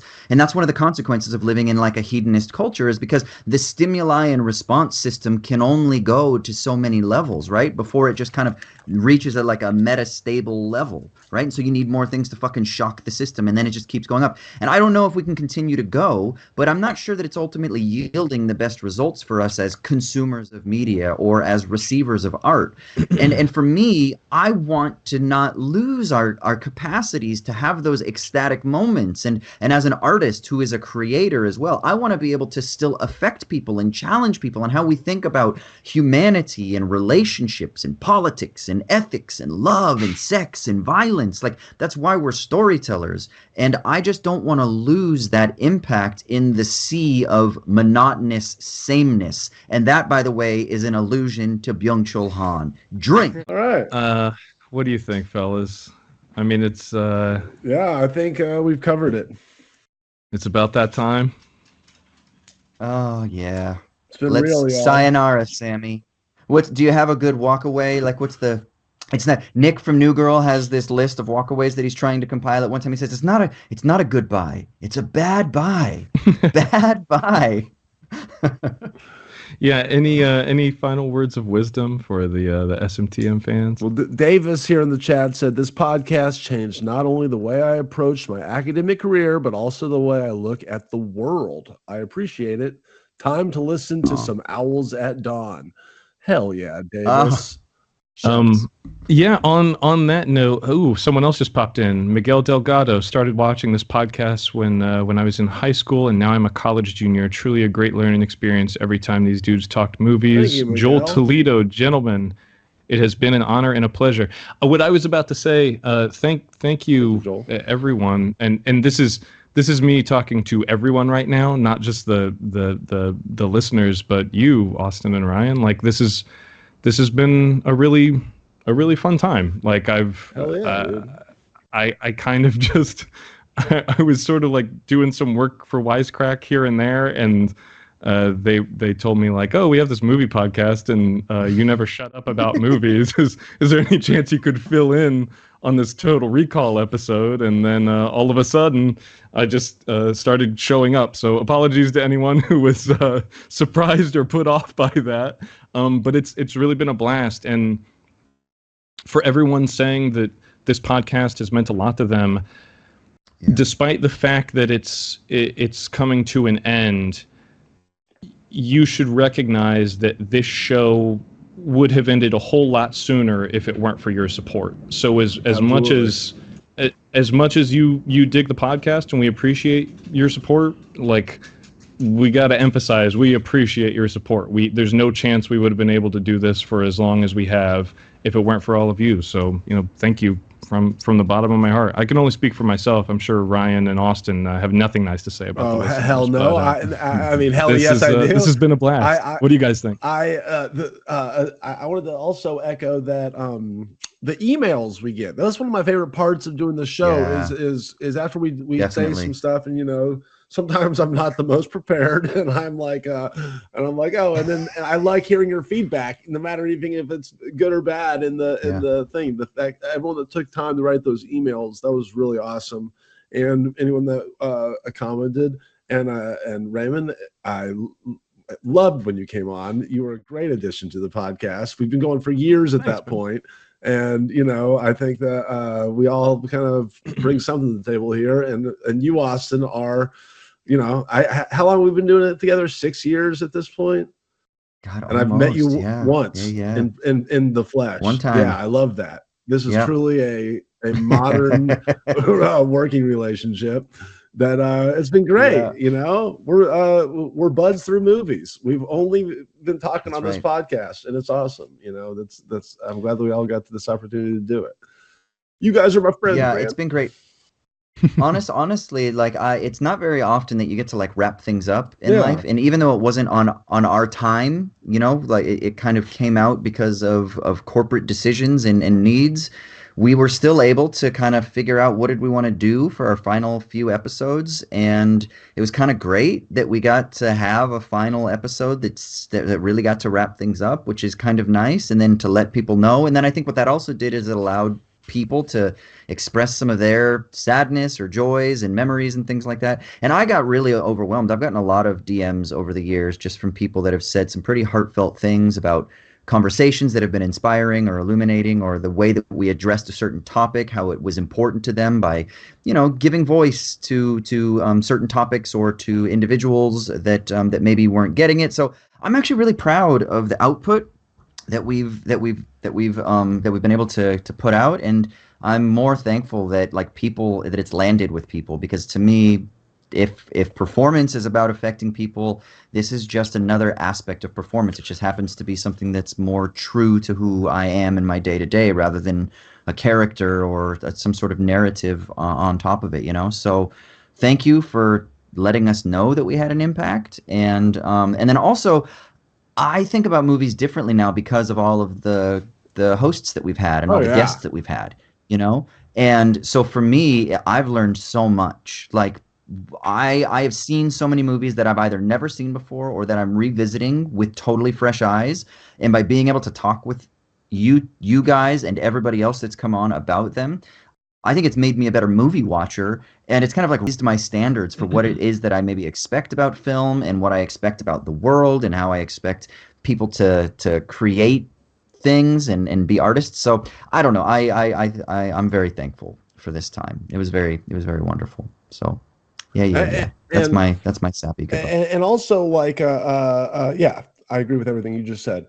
And second it, but also when we started this thing 5 years ago, I forget what your experience was, Austin, but me and Jared had no clue what the fuck we were doing in terms of podcasting. I had never done a podcast, and I'm not very good at public speaking, So you've literally watched everyone out at home has been watching somebody who's not very articulate, try to learn how to in real time to podcast. So that's also something that's been kind of a funny evolution. I don't think I'm that much better at it now as I'm rambling through here at the finale, but you're certainly one of the most relaxed podcasters I know. you always, that's one of my favorite moments we were talking about before. One of my favorite moments of SMTM is anytime we see Ryan smoke up and then wave the stuff away and go, yep, totally. Yeah, I mean, because to me, this has always been just hanging out, like it just happens to be recorded, but it's me hanging out with two buds, talking about movies, which is how it started and how I think it's ending. But there just happens to be people watching it, So hopefully it was entertaining and informative, which I know which you guys definitely brought the informative shit. So I think this has been a great collaboration between everybody involved. Oh, and all the people. Let's shout out the people behind the scenes too, like Matt and stuff. Absolutely. Yeah, Matt, our producer for the last what has it been, a year or something like that, and then Joy previous. Yeah, and we had so many awesome, cool people that were part of Wisecrack that came through too. Some of whom who aren't even, I don't think, with the company anymore, who aren't producing content anymore, but who are just academics or who are writers or whatever. And then we had lots of guests come on. So we've had lots of really kind of rad experiences with some cool people come through. It's been Mike great. Burns was on, Alec was on, Lex was on, Jared was on, was it Pete Davidson's best buddy was on or whatever his name was. Yeah, was it Dave? Dave something. Yeah, Helen. Dave Sirius or something? Riley. Yeah. Riley, yeah. It's been Claire was on. Greg Edwards. Greg Edwards, that's right. Yeah. Well, I guess we're winding down here, so we're gonna get caught reminiscing all night, guys. Yeah, I know. The last picture show, man. It is the last picture show. Let's talk a little bit about kind of what we've got coming up ahead. We do also want to say we've been given the green light by people to plug a new show. And Raymond and I have been talking actually for a little while now about doing something. And Raymond, I don't know if you want to give people a little bit more info, but we do have something live. We have recorded a first prologue episode, but it is a new film podcast that we're going to be doing, but it's going to be a little bit different than Show Me the Meaning, but while also hopefully appealing to you Show Me the Meaning fans out there. Raymond, can you just tell them what's up? Sure. Yeah, we touched on this briefly during last week's episode, but like you said, Austin, we have a place for folks to land if they're interested in this new project. Austin and I are doing a movie podcast called Cinemathology, and it's kind of about the as I say in the prologue episode, kind of about the intersection between popcorn and poetry. Or maybe cinema and mythology is a better way to put it. But you can check out the podcast on Twitter.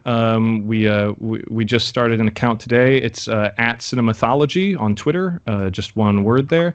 And the prologue episode is currently live on Apple Podcasts and Spotify. I believe a handful of other podcatchers, but we haven't ironed out all the creases yet because we kind of had to put this thing on its feet pretty quickly when we found out that this show was coming to an end.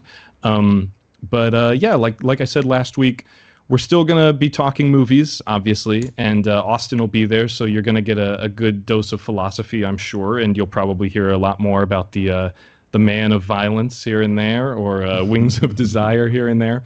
But we're going to do kind of like a season approach, where rather than jumping from movie to movie, we're going to do really deep dives on certain directors and then maybe eventually other professionals in the film industry. And our first season is going to be the entire narrative filmography of Martin Scorsese. Boom. So if that if that does anything for you, we hope you give it a follow, give it a listen, and yeah, like I said, the sort of appetizer is out there right now. We won't be able to start recording and releasing until May because Austin and I are pretty busy with some other engagements.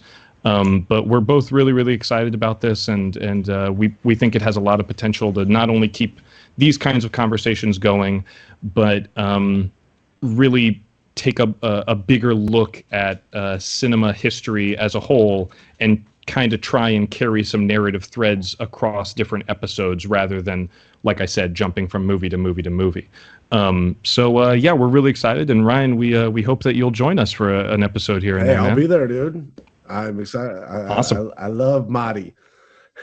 he makes good pictures. I like that Marty guy. Yeah, we'll be talking a wonderful picture. Wonderful picture. We'll be talking about the pictures.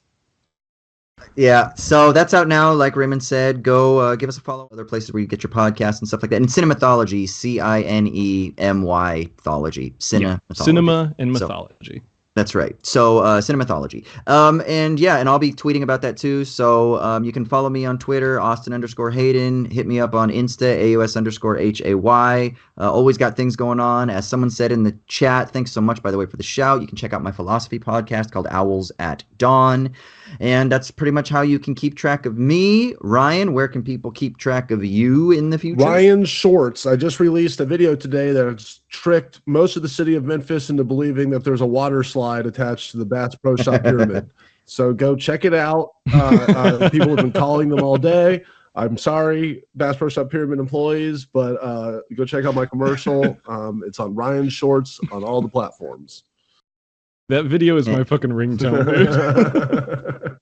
Oh, you mean the and old Raymond, song? Oh, yeah. Fuck yeah. Yeah. Raymond, where can people find you and keep track of you besides Cinemathology? Yes, yeah. So in addition to at Cinemathology, last shameless plug, you can find me on Twitter and Letterboxd. I'm at Crematoria. All right. Well, thank you, everybody. We love you. Heavy hearts, but bright eyes. We're sending off. For the last time, Ryan, can you send us out of here? This has been the last picture show on the last podcast of Show Me the Meaning. Goodbye. That was one for the ages. Well, I wasn't going to say anything. And Last Picture Show was shot in black and white. Yeah, and he was right. It's a great medium. It's been 40 years since the last picture show. Does it feel like it's been 40 years since that film? No. No, it doesn't. Still, you know, a masterpiece to this day. A lot of people looked at that novel by Larry McMurtry and said, I don't see a movie there. I don't see a movie. How did you find the movie in that novel? Well, first of all, a very good friend of mine, Sal Mineo, an actor, a dear friend of mine, gave me the book and said, you ought to read this. I always wanted to play the lead, but I'm too old now. So I read it, and first thing I thought was, I don't know how you do this as a picture. And then I'm always very inspired by the challenge of how do you do something. There's a number of pictures I've done where I just didn't know how to do it, so I did it to find out how to do it. Like the Tom Petty documentary I did. Sure. The challenge is, how do you do it? Well, I thought a lot about it, and I thought, well, the only way to do it is to do the book. Just do the book. It goes from one football season to the next. Obviously, there's too much in there, but to cut some stuff out. But basically, follow the book, which is what we did, really. Why is it important that that film is in black and white? Roger paid the extra few dollars. And the idea for the film came from my editor at Esquire, Harold Hayes, the legendary Harold Hayes. He said, he said, hey, pal, he called me, buddy, hey, buddy, you ought to do a picture about that guy in Texas went up to the University of Texas Tower and shot all those people. Top of the bell tower, and I thought to myself, I don't want to make a movie about that. Then later on, it was there in the back of my head, and then I was thinking, wait a minute, Karloff, we don't have to use that footage in the movie as part of the story. We can make him an actor. He's an actor. He's Boris Karloff, and he wants to quit being an actor. Why? Because his kind of horror isn't horrible anymore. Victorian horror is nothing compared to a sniper going out and shooting a bunch of people, like at the University of Texas. Yep. That's how it came about. You've had some big run-ins with studio people over the years. A few. How has that affected your work? Oh, badly. You know, because you generally lose those fights. I had a really big fight at Universal with the guy who was there, not there now. He basically was sabotaging the movie for his own reasons. Which movie? Older films sometimes, or maybe they were new then. But I remember that when I was about 10, my favorite films were Red River, She Wore a Yellow Ribbon, and The Ghost Goes West. Wow. Those are my favorite films. I must have seen The Ghost Goes West 10 times. And Red River I loved, and Yellow Ribbon. And also I loved I Was a Male War Bride. Right. Wow. I didn't realize at the time that Howard Hawks had directed 2 of those films. I didn't know that till about 20 years later. Red River. 10 years later. What did you respond to in Red River as a boy? This was in a big city. This was in New York. Yeah. What did you respond to about Red River? I don't know, but they sent me to summer camp in Maine in summers, and so I learned to ride horseback. And I guess I liked the horses. You know what Lee Strasberg said? They asked him what his favorite films were. He said westerns. Why? He said, well, the horses are real. She said, are you giving me line readings? And I said, well, I'm just trying to indicate, sort of, you don't have to do it exactly the way I'm saying, just indicating sort of what I have in mind. And her agent called me, you giving Barbra Streisand line readings? I said, well, she doesn't have to do it exactly that way. It just cuts through a lot of crap, because sometimes it's very difficult to explain a nuance. And you say, you know, you say it a little bit, you say it a certain way, then they get it. Well, after about 2 weeks, she'd say, okay, how would you say it? And when she was singing a song, I came in the day we were singing the song in Doc, and I said, you know that line, the song was As Time Goes By. And I said, you know that line when it says, on that you can rely? She said, yeah. I said, why don't you hit can? She said, now you're telling me how to sing the goddamn song? I thought you could try it. She did it, it worked. But giving an actor line, don't they say you should never give an actor line readings because they have to personalize it? Oh, that's a lot of shit. I mean, good actors don't mind that. I don't mind a line reading. Somebody gives me a line reading because it helps you to understand what you have in mind. You don't have to do it exactly that way. Now, Ernst Lubitsch, one of my favorite directors, he gave everybody not only line readings, he'd act out the whole part. But Streisand didn't want to do this, right? You had to convince her up until the last day of shooting and beyond, right? This would be a bad move for her, right? She never really liked the whole idea. But Buck Henry did the final draft that we shot, and he did a really good job. I like to do comedy. It's the toughest thing to do, but I love doing it. It's fun. I like it. Noise Was Off was a lot of fun. Yeah. It's a wonderful play. Yeah. That's a play within a play. It's definitely, in terms of sort of making a film that's within a genre, it's a romantic comedy, it's a mystery, but yet you can still interlace within that, sort of standard genre, your own personal element. And that's really what Peter did with They All Laughed. And that's why it sort of stands above other films of that time that are just sort of standard genre fare that really don't have that personal element to it. You see that and you say, what? What's the genius there? Well, it's all it's storytelling, beautiful storytelling, without you noticing how he did it. All those little pieces of film put together is. We'd mentioned Howard Hawks bringing up baby Cary Grant, Katharine Hepburn, searching for a bone the dog has buried. But set up Howard Hawks for me, because you were closest to him. In a way I was, and I knew him, and it's the longest interview in the book. And he was a very complicated guy. I said somewhere, and I'm not the only one who said it, that he was the most American of all the directors. More than Ford. Well, yes, in a way, because Ford, was basically associated with Westerns. He did make other kinds of films, and some great ones, and war films. But Hawks did everything. He did musical, Gentlemen Prefer Blonde, he did comedies like His Girl Friday and Bringing Up Baby, he did Westerns like Rio Bravo and Red River. I mean, he did so many different kinds of genres, and he also was kind of from the Midwest. He was a rich kid, he was very well educated and very cool, and Don Siegel, another director in the book, said that he watched all the directors at Warner Brothers, because he was in the montage department at Warner Brothers, and he said of all the directors, when you walked on the set, Howard Hawks was the one you say, that's the director. He looked like a director. He looked like he was the guy who ran things. Yes, and he was so cool, Siegel directed Clint Eastwood, didn't he? And Dirty Harry, exactly. Roll tape, Howard Hawks, Katharine Hepburn, and Cary Grant.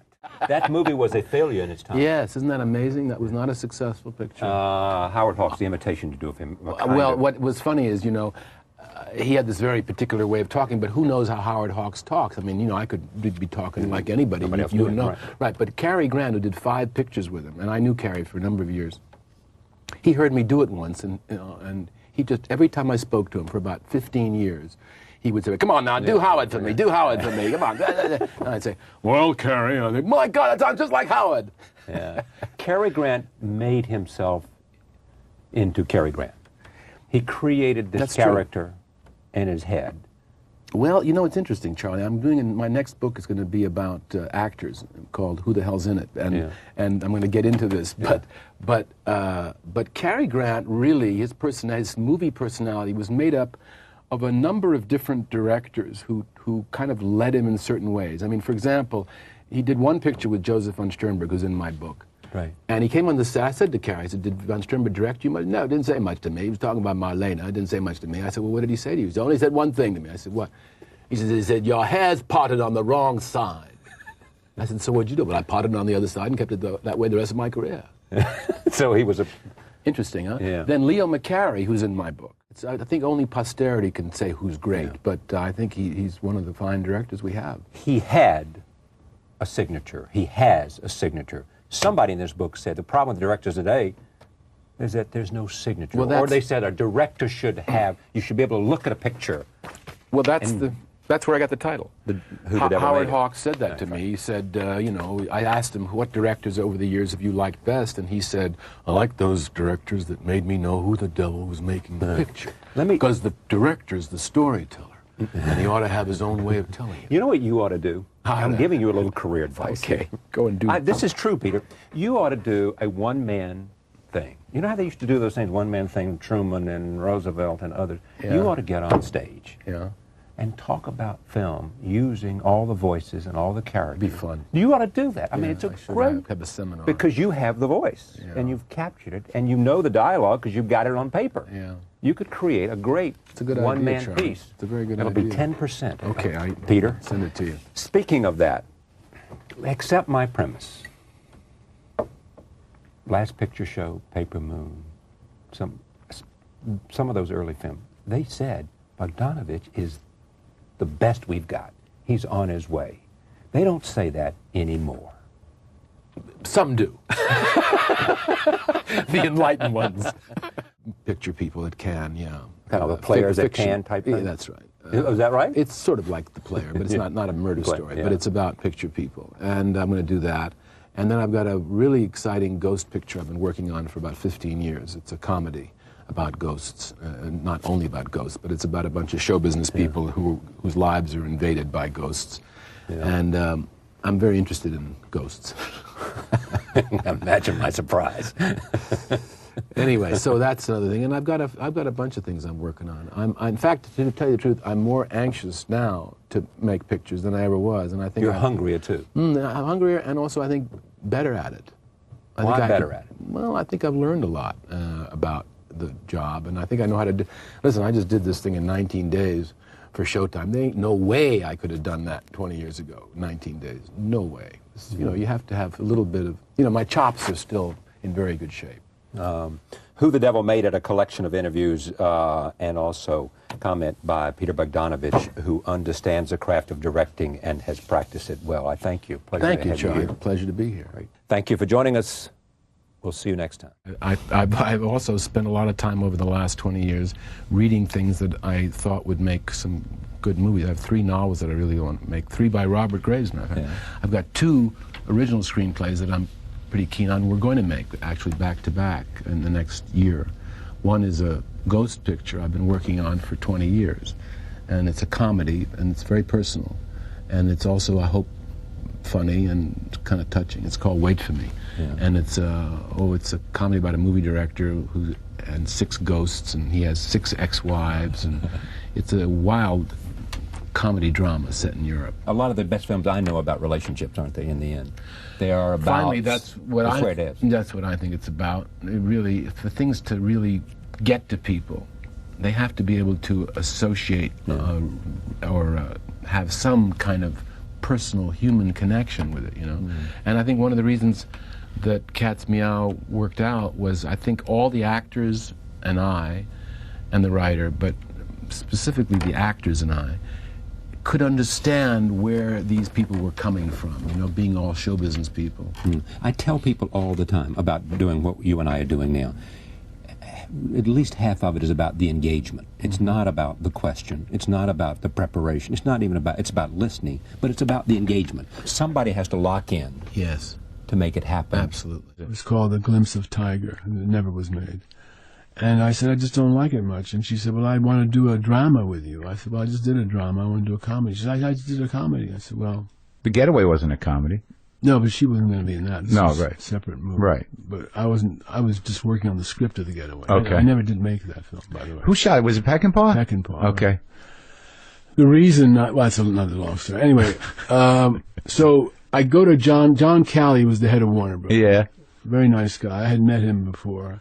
And he calls me into his office and he says, Peter, Barbara really wants to make a picture with you. Right. I said, but John, I don't like that script. He says, well, let me put it this way. If you had to do a picture with Barbara Streisand, what would you do? Yeah. I said, I'd do a kind of a screwball comedy, you know, a Daffy Dame, Square Professor, you know, like Bringing Up Baby. Yeah. Do it. Really? He said, yeah. Who would you get to write it? I said, well, I worked at Esquire with Benton and Newman. And he said, fine, use them. They just did something for us. Can I produce it? Yeah. So I walked out of the office with this idea, producing and directing Barbra Streisand's next picture. We were in the middle of shooting when Picture Show opened. Mm-hmm. They wanted to open the New York Film Festival with the Last Picture Show, and I couldn't get there for the Friday night, so they moved it to the second night because I was shooting. Ben Gazzara, Dorothy. And that was a screwball comedy? It was a kind of a bittersweet romantic comedy. Okay. It was funny and also Mhm. sort of bittersweet. Mm-hmm. I thought it was the best film I'd made up to that point. I still think it's my best film. Really? Well, it's my favorite film anyway. I don't know. I got to go back and watch it again. I remember seeing it, but I was young. What was that, like 81, 82? 81, yeah. Yeah, yeah. I mean, I was just graduated, maybe high school. Oh, it's a good picture. Wes Anderson and Noah Baumbach and Quentin Tarantino loved that movie. Oh, yeah? Quentin put it on his 10 best list of all time, which I thought was pushing it, but it was very nice. And you work with him. He used you for voiceovers, right? He did on the Kill Bill picture. But specifically because he knew that you did that. I was always the disc jockey in my own pictures. Yeah. And he knew that, so he asked me to come in and do a thing. What happened was Universal offered me a picture after I'd finished writing the book about Dorothy, which took me about 3 years. They offered me a picture called Mask. And it was about a 100-page screenplay, and it covered the last 10 years of this boy's life. And I agreed to do it because I needed the money. Mm-hmm. But there was another reason also, which I'll tell you, which was that an original screenplay particularly. Yeah. And how was the experience? It was great. Yeah? Yeah. You like the movie? Yeah. I think it's a funny picture. What is it? Pitch it to me. It's a screwball comedy. Okay. Back to the screwball comedy. Basically. Yeah. It's a little darker than What's Up, Doc. Uh-huh. It's quite a bit dark. Uh-huh. Because it's about the basic idea was, what would happen if a guy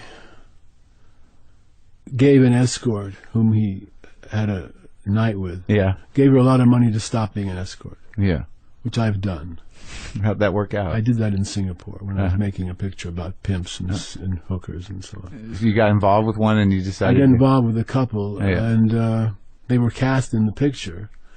And I said, and they wanted to go home. They had terrible backstory, what had happened to them. The girl had been fooled by a guy and put her on the street and so on and so forth. And I said, look, I'll give you some extra money. They worked on the picture. I said, well, I'll give you some extra money if you promise you'll quit this racket and go home. Mm-hmm. They both did. Mary Lim, she went back to Malaysia, and the other girl, whose name I have difficulty remembering now, went back to Bangkok. They did? Yeah. And they stayed out of the racket? Yeah. That's a good story. San Francisco, the city chosen by one of the most brilliant and sensitive new generation of filmmakers, Peter Bogdanovich, for his maiden comedy effort, What's Up, Doc?, starring Barbara Streisand and Ryan O'Neal. Any experienced observer of shooting techniques will quickly sense the utterly new and different atmosphere created on the Bogdanovich set. No more the crass showmanship and slapdash of the old Hollywood. Here, too, none of the catch-as-catch-can, do-it-anyway attitudes of former filmmakers. Print. Here, instead, is a skilled artist, sophisticated in his craft, using the camera as Heifetz uses a Stradivarius. It's funny because I saw the Cavett show that you did. So it was you, Capra, Mel Brooks, Bob Altman. Right, Altman, and it was an interesting dynamic. Altman didn't say much because Altman hated me. Why did Altman hate you? Because I helped him. With what? I don't even remember what year that was. I may not have helped him yet, but when he did, I had been offered. Oh God, I had been offered to do The Long Goodbye by Raymond Chandler, and I said I'll do it, but there's only two guys that can play Marlowe. So you got to get me either Mitchum or Lee Marvin. And that would have been great. And they said, and they said, well, the head of the studio said, well, the problem is we've already promised it to Elliot Gould. If you had to make a picture with Barbara Streisand, what would you do? Oh, I said, I'll do a screwball comedy. Like what? Well, bringing up babies, square professor, nutty dame, she screws everything up, a happy ending. Do it. I said, really? He said, yeah, who would you get to write it? And I said, well, I used to work at Esquire with Benton and Newman. And he said, they just finished a picture for us. Do it with them. Can I produce it too? Yeah. So I left the office with my third picture, producing and directing Streisand's next picture, which nobody knew what it was going to be. Bob Benton and David Newman came out, and we worked for 3 weeks. They only had 3 weeks. We did it. We wrote a draft in 3 weeks. Then I rewrote it in about a week, and then we got the actors together, and it wasn't really great, but it was okay. And my trick was getting the actors to read it with me, figuring that they'd be wanting to impress me. They wouldn't notice the script needed work, and it worked. So they agreed to do it, you know, even though it needed work. Then John Calley called me and said, "Script needs a little work, don't you think?" I said, "Yeah." He says, "How about we get Buck Henry?" I said, "Great." Had one meeting with Buck, and he did the script we shot. Wow. Well, it's, you know, I saw it recently, holds up incredibly well, which is a tribute to any great movie. It contains... Well, I'm about to make a screwball comedy in New York called Squirrels to the Nuts. With that title, it better be a comedy. Yes. And it's about a theater director who has a strange penchant. He's married, but he has a strange penchant for ordering up escorts, and then he pays them to not be escorts anymore, to get out of the business. This gets him in a lot of trouble, as it turns out, with this one escort who's being followed by a detective because of a judge, and it's a real screwball. It sounds like it's got some echoes of What's Up, Doc. It's kind of a cross between What's Up, Doc and They All Laughed, but it's edgier because it was about an escort, so it has a sexual overtone that, although there's nothing explicit about it. It's funny. It's a funny script. We've had it for a couple of years. We rewrote it a lot because it was originally written for John Ritter. Wow. And when John died, I sort of put it on the back burner for a long time because it's hard to find anybody. But we're going to do it, I think, in knock wood, in the fall or winter. And then I have a ghost picture I want to make, which I think could be the best picture I've ever made. It's called Wait for Me.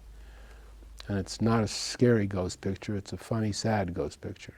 All the ghosts are very friendly. We eventually came around to making it, and it became Paper Moon. But what happened was, whenever I do a period picture, and this was 30s, I always look through the list of songs that were hits in that period and before. And because I don't use a score, I usually use songs from the period with the records, original recordings usually. So I was going through this list of song titles, and there's one came up from 36 or 35 or something called It's Only a Paper Moon, written by Yip Harburg and it was Harold Arlen, I think. Anyway, and I thought the two words jumped out at me, Paper Moon. Gee, that's a good title. And I went to Paramount. I said, I want to call it Paper Moon. They said, why? I said, well, it's a good title, isn't it? No. Addie Pay was a bestseller. I said, well, how many books did it sell? 100,000 copies. Oh, gee, if we get 100,000 people to see the movie, we'll have a big hit. All right, Peter, look, let's not have an argument. We'll call it Addie Pray for now, all right? I thought, I think it's a good title. So I called Orson, who was in Rome cutting a picture. It was a bad connection. I can't talk, I'm cutting. Well, let me just ask you a question. What do you think of this title? Paper Moon. That title is so good, you don't even need to make the picture. Just release the title. Kids love their fathers, even if the fathers are which Ryan turned out to be.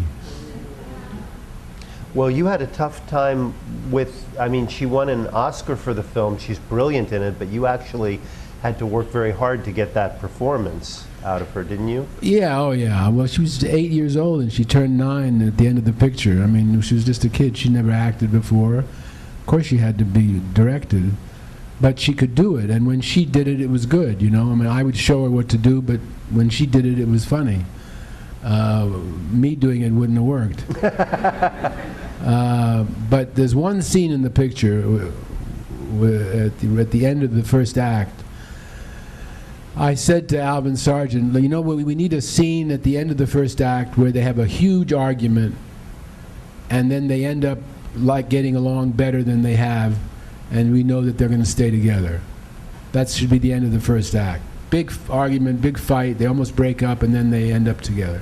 He said, okay, and he wrote a very good scene where they argue about, what do you mean there's no more Bibles? Why didn't you tell me there's no more Bibles? Well, you look in the box still. Oh, you got an excuse for everything. You blame me. Big fight. I have seen the picture a number of times when I tear up at that scene because I think she did it. Kid did it. Jesus, is it true that Ryan was so upset that he wasn't nominated for an Oscar? He didn't go with her to the I don't Oscar think that's ceremony? the reason he didn't go. Maybe it is. I never discussed it with him, but he didn't go to the ceremony. And maybe he was upset that he hadn't got nominated. Why would you not go with your daughter, your little daughter, who's nominated for an Academy Award? I mean, I don't understand actors. I always look at what was the hit songs of that period. And I come across a song called It's Only a Paper Moon. Yeah. And I thought, Paper Moon, that's a good title. Yeah. So I take it to Paramount, and I said, I'd like to call it Paper Moon. They said, what the hell are you talking about? Yeah. I said, well, I don't like Addie Pray. It sounds like a snake. They said, well, it was a best-selling book. Yeah. I said, well, how many copies is it sold in hardcover? And they said 100,000. Right. I said, well, geez, if we get 100,000 people to see the movie, we're really going to have a big hit. All right, Peter, look, we don't want to have an argument with you. We're not going to change the title right now. Yeah. Make the picture. Yeah. So I called Orson. He was in England. He was in Rome cutting a picture. Right. And I called him up. I said, Orson, can you talk a minute? He says, no, I'm busy. What do you want? I said, well, just tell me what you think of this title. Paper Moon. There's a short pause, and he says, that title is so good, you don't even need to make the picture. Just release the title. Okay. And he won Best Director. Okay. And after the Oscars, he came over to me at the ball, and he Yeah. had the Oscar in his hand, and he said, Peter, you're going to win 100 of these. And he put his arms around me and hit me in the head with the Oscar. And I thought, okay, Billy, fine. Well, before, this is a true story, even though it sounds made up. I said to her that she was going to win an Oscar for this. She said, why do you say that? I said, I just have a feeling you have been around a while and you haven't had a part. This is the part. And so after every scene, she'd say, do you think that was an Oscar? Was that Really? After every scene? almost every scene, she'd say, Wow. was that the Oscar? I said, you're going to get it. Comes to the last scene that she did, and I don't know if it was the last scene we did with her, but it was the last scene in the picture when she throws the coffee and yells at the kid. Well, she had come to me and said, can I rehearse that scene with you? And I said, no. She said, I want to show you how I'm going to do it. I said, I don't want to see it. Why not? Because I don't want to see it until you do it in front of the camera. Well, but I need to, I said, you can rehearse it at home if you want to, but I don't want to see it until it's camera ready. So when she did it for me with the camera, that was the first take. And that's what's in the picture. And she said, I can do it better. I said, no, you can't. You just won the Oscar. So she went acting, and she didn't know what she was doing. She had a very tough time. And then that family, I guess, it was very difficult in her family. Dysfunctional, yeah. Yeah, yeah. You, meanwhile, were riding about as high as it's possible to ride in Hollywood, and it seemed like people were just waiting for you to step wrong. And then the next film was Daisy Miller. Yeah. Your vehicle for Sybil. Yeah, that was interesting picture. We got some very good reviews. We got some bad reviews. The picture didn't do any business. I didn't think it would do any business, but I thought I'd had 3 hits in a row. I could afford one that wasn't a hit, but you can't. You can't afford to make a picture that's not going to make money. Howard Hawks said to me, Peter, make pictures that make money. And he did, boy. He did. He did 11 in a row that were hits. You know, that from 1939 to 1951, he had 11 hits in a row. Well, then came 2 extremely ambitious flops for you, one after another, that were, really ambitious movies in which you tried to do something that had never been done before, and you were crucified for it. At Long Last Love and Nickelodeon. Yeah. Yeah, Sybil and I used to refer to At Long Last Love as the debacle. The review in the Village Voice summed it, the headline of the review in the Village Voice summed it up. At long last lousy. He never forgot that. He was being interviewed for a documentary about me, and he remembered that story, and he sort of said he thought he'd been a little rough on me. But anyway, At Long Last Love was, it's very difficult to make an original musical. It was all Cole Porter songs, but the story was original. This story, you don't even know, this story has a happy ending. It didn't at the time, but it's such a long story I can't begin to tell you. But if you do a original musical on Broadway, you preview it, maybe for 2 months, 3 months. You go on the road, you take a song out, you put a song back, you take out a whole scene, you put another song in. It's a huge process doing an original musical, because the biggest problem in doing a musical is the balance between songs and dialogue. How many scenes without songs, how many scenes with songs, and so on. Well, we had 2 previews. 2. The studio loved the picture, and they wanted to rush it out. They had a great booking at the Radio City Music Hall, and they thought we should put this out, it's great. And I was never happy with the cut. But it opened and got killed, except for 1 or 2 reviews that were quite good. And Newsweek was pretty good, and Dear Roger Ebert was quite good. And but the picture wasn't right. And I then recut it and for television, and it still wasn't right. But for years, people would come up to me and say, "I saw that film on television. Why did it get such bad reviews?" So Pasadena, a very interesting performance, because you play about half of it in a kind of stupor. I mean, you are a man who is so encased within his own grief and sense of failure that we look at you, we stare into your face looking for the smallest of responses. I mean, you made a very interesting choice to sort of, I think, to play that man as so inward, I guess you would say, so locked away. That must have been kind of scary to do, in a way. Well, it was written that way, Will Slocum wrote a very good script. That's why I wanted to do it. It was really good, and it was obviously personal to him. It was based on his own family, and it was very well written, and he was a director who knew what he wanted, which is rare. Called At Long Last Love, a Cole Porter musical, which was screwed up. And why would you choose to do that in 1975? I felt like doing a musical set in the 30s, and I thought it'd be fun. And it was pretty good, but it wasn't good enough. And we had a couple of bad previews, and then I recut the picture, and then didn't preview it, and we were being rushed to open at the Radio City Music Hall, and the worst possible cut opened. We got terrible reviews, and picture died, and I recut it and thought it was somewhat better, but I just said forget this. Do you ever think, in retrospect, that your nostalgia might have fucked you a little? Maybe. I don't know. I think it was just I didn't get it right. Musicals are hard to make. Well, yeah, but by that point they were done. Well, yeah. But I didn't notice. Because I like musicals. You wanted to do it. I wanted to do it. And we did it live, too, like they did in Les Miserables. Anyway, there's a funny story to that, which is years later, 30 years later, or 25 years later, not about 3-4 years ago, somebody calls me and says, At Long Last Love is streaming on Netflix. Well, we think we do know the story. I said, well, Bob, whatever you want to do is up to you, of course, but all I can say is if it happened to you, I wouldn't make a picture about it.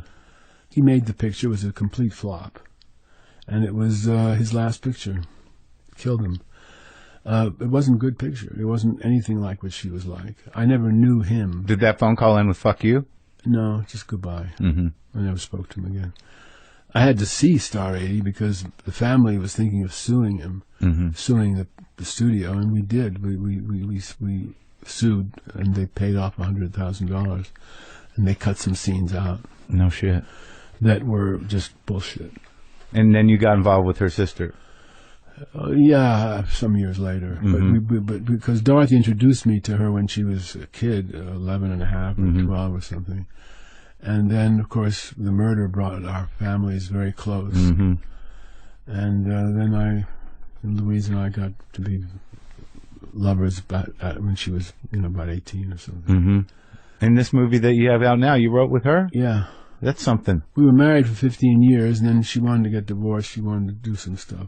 Yeah. And I loved her, so I did whatever she wanted. Mm-hmm. And we're very close. Still, obviously, you wrote Very the film close. together. And he did 4 musicals in a row, all brilliant. Yeah. And then he did one at Metro, which was the best one of all, and that one wasn't a hit because that was the year of It Happened One Night, when everybody got very contemporary and very hip. Merry Widow, is that? And Merry Widow was his best musical, but it was period, and people went to Capra at that point. When you were shooting the documentary, was he also developing She's Funny That Way into a feature? It's just, it's incredible. I think it was, there was sort of a long period between, I guess, his last narrative feature, The Cat's Meow, and, this was sort of a passion project, She's Funny That Way, or Squirrels to the Nuts, that he had really been trying to get going. Did you document a lot of Peter trying to sort of get the film together and sort of move along with I really didn't. It's really heroic, and in my opinion, and romantic, and beautiful, and just the fact that the guy was cutting it at his house at Copa de Oro, and he's cutting it himself, on this, Steinbeck, and he's. I mean, how do you do that when the woman you love's been murdered, and you are there cutting this film that's an homage to her? I mean, for example, the song "One Day Since Yesterday," she gave him a greeting card with that on there a day after they had kissed. And then he took the greeting card, flew in Earl Poole Ball, Johnny Cash's piano player, from Nashville or from Austin maybe, and they put a grand piano in his suite at the Plaza Hotel ballroom, and they wrote a song based on the greeting card. And called "One Day Since Yesterday," he played the song for her, sang it for her, figures he'll end a picture with this song, and this will be his love, he'll prove his love to her. And then to have at your greatest moment artistically and your greatest moment of being in love, to have your magic stolen away at that moment, I think is just devastating. And then his response to it, which is just the way that he fought back and continued to fight back for 30-something, 40-something years. I just can't express my admiration for the guy enough. Yeah, and I must say the film that he made after They All Laughed, Mask, which I think is also probably one of his greatest films that definitely needs to be rediscovered by everyone. Also, delves into that tragedy, and it's such an emotional film. I don't know how much you reacted to Mask, but it's definitely up there in Peter's best films. I believe that they had seen the Elephant Man stage play together, and that was sort of a spawning, years back, and then that sort of influenced Mask a little bit. Back Among the Living.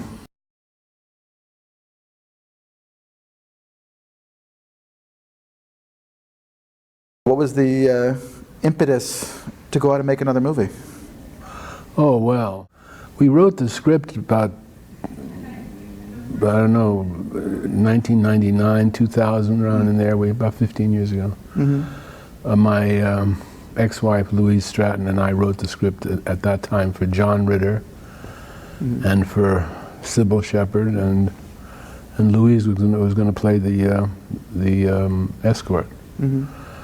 John died tragically and very young, and just broke us up, both of us up. And so we put the script away.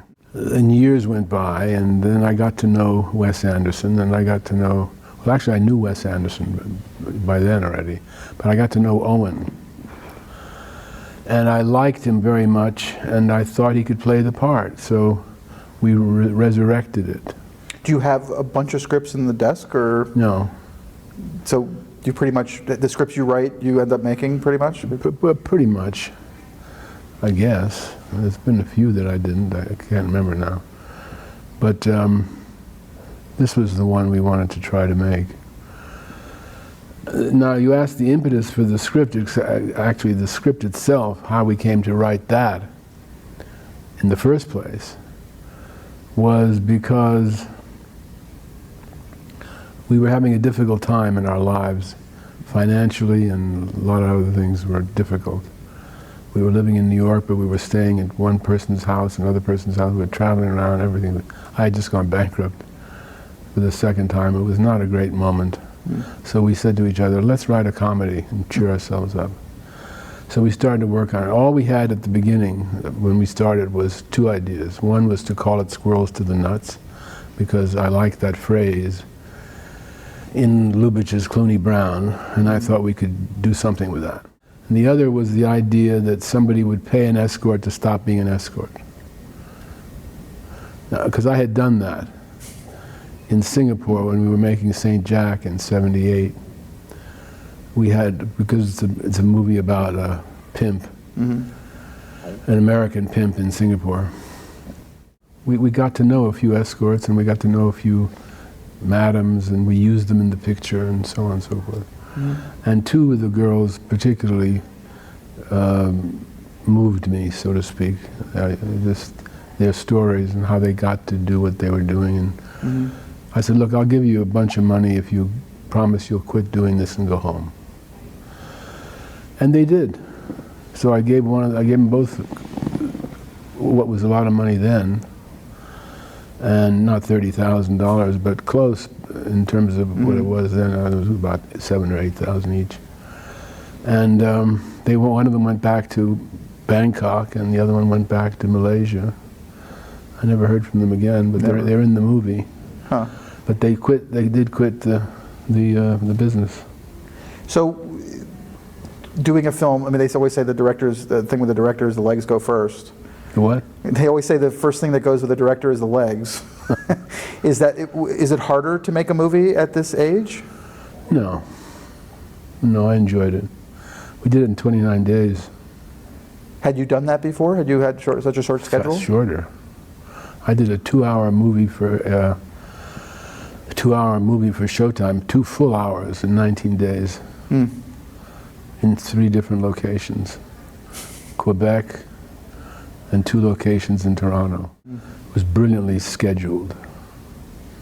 I'm not kidding. So how long was something like St. Jack? Oh, that was 60 days. Yeah. So we had a tiny crew, though. It didn't cost anything. So was the economy of scale something that was always part of you as a director? I mean, people famously started with Targets, which was made 23 days. Yeah, but you also were using other footage from other movies, but that didn't add up to more than 5 minutes. Yeah. I've done quite a few films in quite fast time. I did Cat's Meow, I think, was 30 days, or 33 days, or something like that. But for television, I did 24 days, 20 days. I like moving fast. It just sort of turned the notch, okay, faster. So does the work suffer, or do you feel like? See, I don't shoot a lot of coverage. I don't shoot any coverage. So that makes it easier. And I don't shoot a lot of takes. I mean, unless I can't get the shot. For some reason, the actors can't do it or something. I don't do many takes. I do 1 or 2, 3, maybe. And as far as coverage, I don't cover at all. I just shoot, if it's a oneer, all in one shot. That's it. We do it in one shot, and that's it. Walk away. So is cutting much of an issue for you? No. On What's Up, Doc, we showed the studio the picture with music 3 weeks after we wrapped. Same thing with Paper Moon. And I only cut 3 minutes out of a doc after a preview, and 1 minute out of Paper Moon after a preview. So that was very tight. Those pictures were shot very tight. So, I mean, I guess the big complaint these days is that everything is changing and people don't want to make these kind of films anymore. Are you finding that, or do you feel like the world has changed, or is it just? Oh yeah, they want to make movies for kids. But there's a market for this kind of movie, no? Well, there's the market for them. It doesn't mean they're thrilling for me. There's a market for a lot of junk. But I mean for your film. I mean, I didn't mean for junk. I meant for your kind of film. A film like this. I think it's a comedy. People want to laugh. We showed it in Venice. They laughed.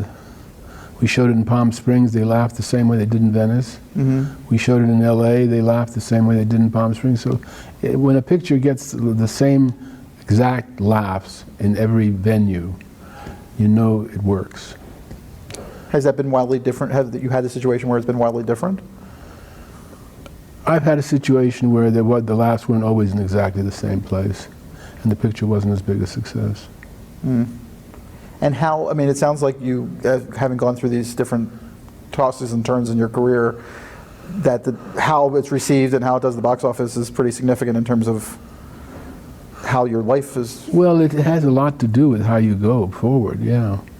Because you don't really make a lot of money as a director normally, do you? Pardon? You don't really make a lot of money as a director. People. Well, it depends on the budget. Yeah. The budgets on my last couple of pictures have not been high. Not been very big, so I didn't make much money, no. So has your work been, have you been driven to work because you want to work, or is it always finding the thing that you want to do and then finding a way to get it made? How do you proceed? Pretty much the latter. Something you want to do and then figure out how the hell you're going to get it made.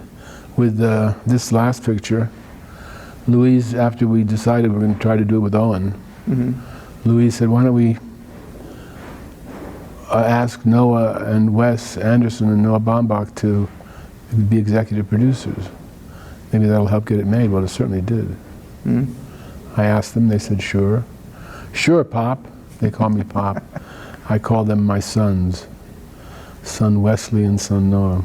So do you come in early on their cuts and see their films, or? Occasionally. I saw an early cut of one of Noah's pictures and I gave him some notes. I saw an early cut of a couple of Wes's, gave him some notes, yeah.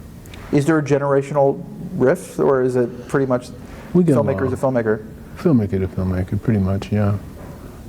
So it hasn't changed that much? No, and Wes gave me, they both gave me some notes on this one, which were good, so.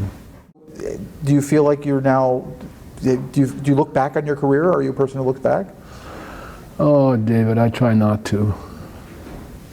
Do you avoid it? I mean, No, I don't avoid it, because, I mean, somebody, the other day they ran What's Up, Doc at the New Beverly, Quentin's Theater, and I went down, they asked me to say a few words after the picture, or I think it was after the picture, and so I watched the picture.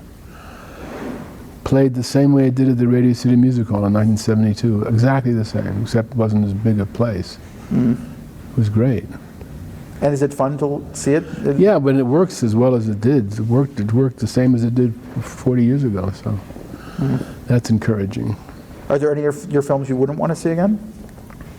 Yeah. Any that are particularly exciting that you haven't seen, or you would like? Are you? I guess everything you have is probably on DVD and. Yeah, I don't have all my stuff. My stuff is scattered around the United States, like Johnny Appleseed or something.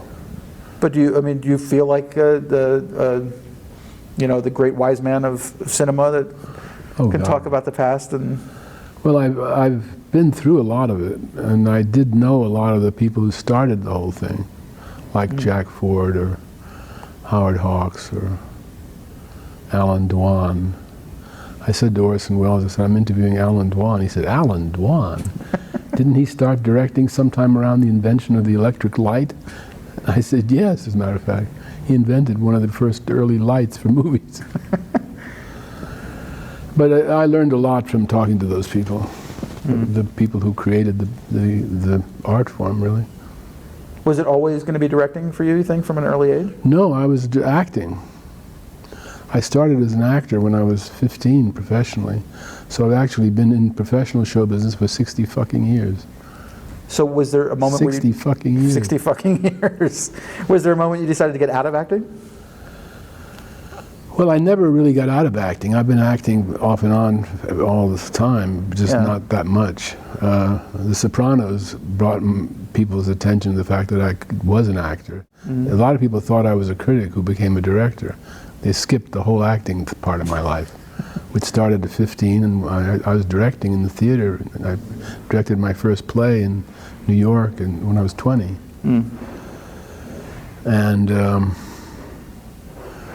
And did about 6 or 7 plays that I directed in either New York or upstate New York before I ever did a movie. There was a moment when I was about 19 or 18, and I think 19. I was studying with Stella Adler, the great Stella Adler. She was wonderful, studying acting. And I studied with her for 4 years. And one day, when I was about 18 or 19, I can't remember which, I was in a diner with 5 other actors, and we were talking. And I said, why don't I direct you guys in a scene? I don't know why I said that. To this day, I don't know why I said it, but it seemed like something to say. And there were 5 actors. I said, let's do a scene with 5 actors. What scene? I said, I don't know, let's find a good scene with 5 actors. So we found a scene from a play by Clifford Odets called The Big Knife.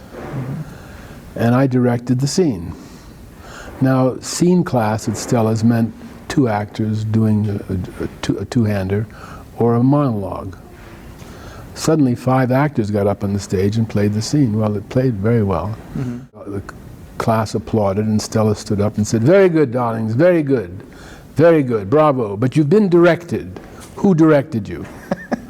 And they pointed at me. I was standing in the back of the studio. Peter, they said. And she looked at me, she said, bravo, darling, brilliant. I thought maybe I should direct the whole fucking play. And I did. I got the rights from Odets. Took me a year to get $15,000, and I put it on. We got better reviews than the original production, which was directed by Lee Strasberg and starred John Garfield. And we ran 63 performances, which was respectable. It was a kind of success to Steam. And then I was out of work. And then my career veered into writing about movies while I was figuring out what I was going to do in my next play. Did you feel the drive for directing that you had for acting previous to that? I liked directing. I liked it better than acting. What's different? What was different about it? Well, I could play all the parts. Really. Because I to this day, directing is a kind of outgrowth of acting. For me, when I direct a scene, I often will walk through the scene in playing a part, one of the parts, to see what the problems are as an actor. Then I can say, okay, this is the problem. Here's what you do, or here's what I suggest you do, or whatever. So I couldn't direct unless I could act it. I mean, I also give line readings many times, and the actors say, you give me a line, Streisand said, you give me a line reading? I said, well, you don't have to do it exactly that way, but it's give you an indication. Her agent calls me, are you giving Barbra Streisand a line reading? I said, this is the way I work. They don't have to follow it exactly. But after the 3rd week, she would say, okay, how would you say it? So would that make you an actor's director or not an actor's director? Well, some actors really hate it. Yeah. When you give them a line reading. But very few of them hate it. Owen would ask me, he said, how would you say it? Because he wasn't threatened by that. Ernst Lubitsch, the great Ernst Lubitsch, one of my favorite directors, used to act out every single part in every scene. Jack Benny did a picture with him called To Be or Not to Be. And I said to Jack one time, I said, how is that working with Lubitsch? And he said, oh, great. He said, well, I heard he acted out all the parts. He said, it's true. I said, well, was he any good? And Jack said, well, he was a little broad, but you got the idea.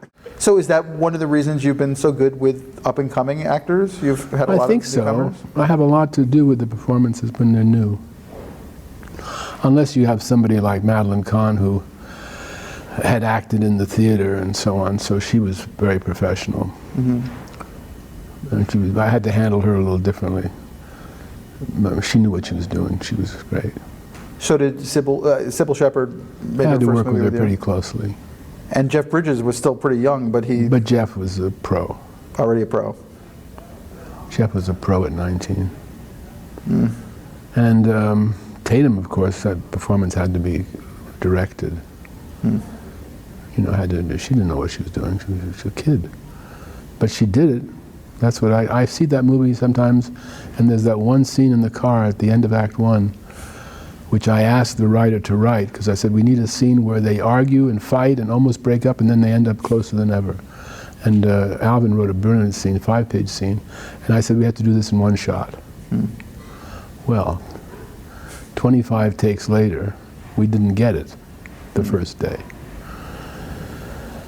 Came back about 3 days later, another 15 takes, we got it finally.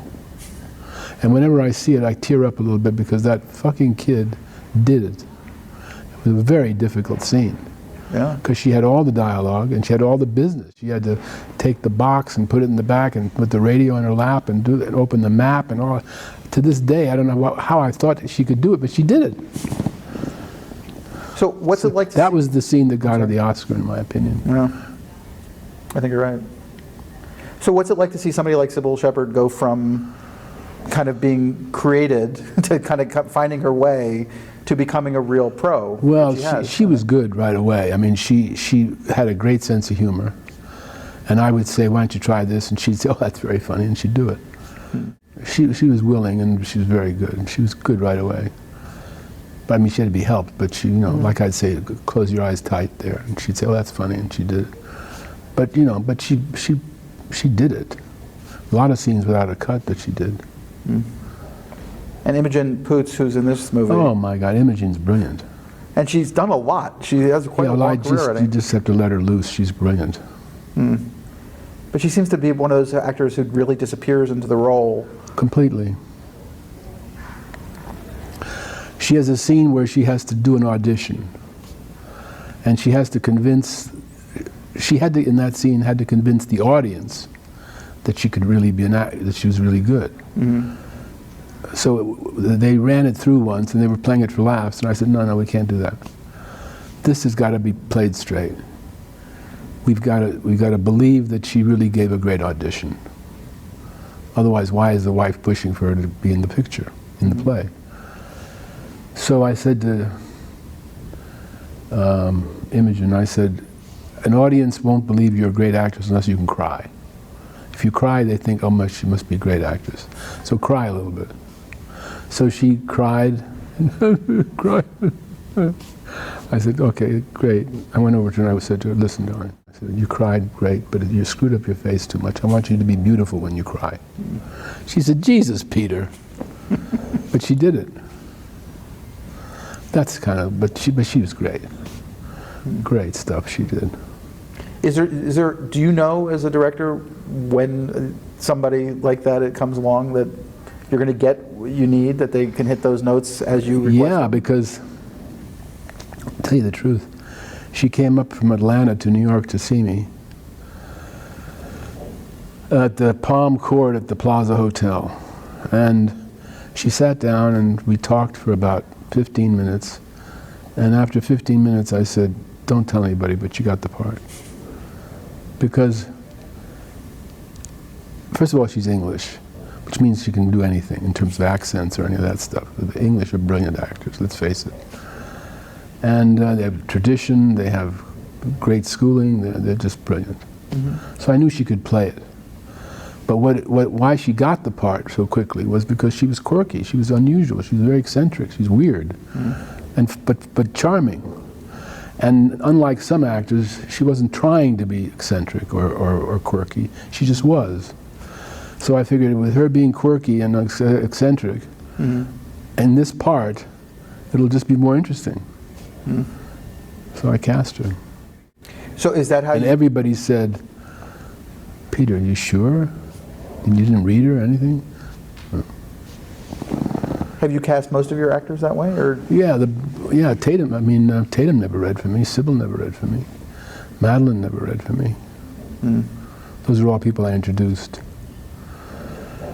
Sandra Bullock didn't read for me, but we had a tape of her doing a reading.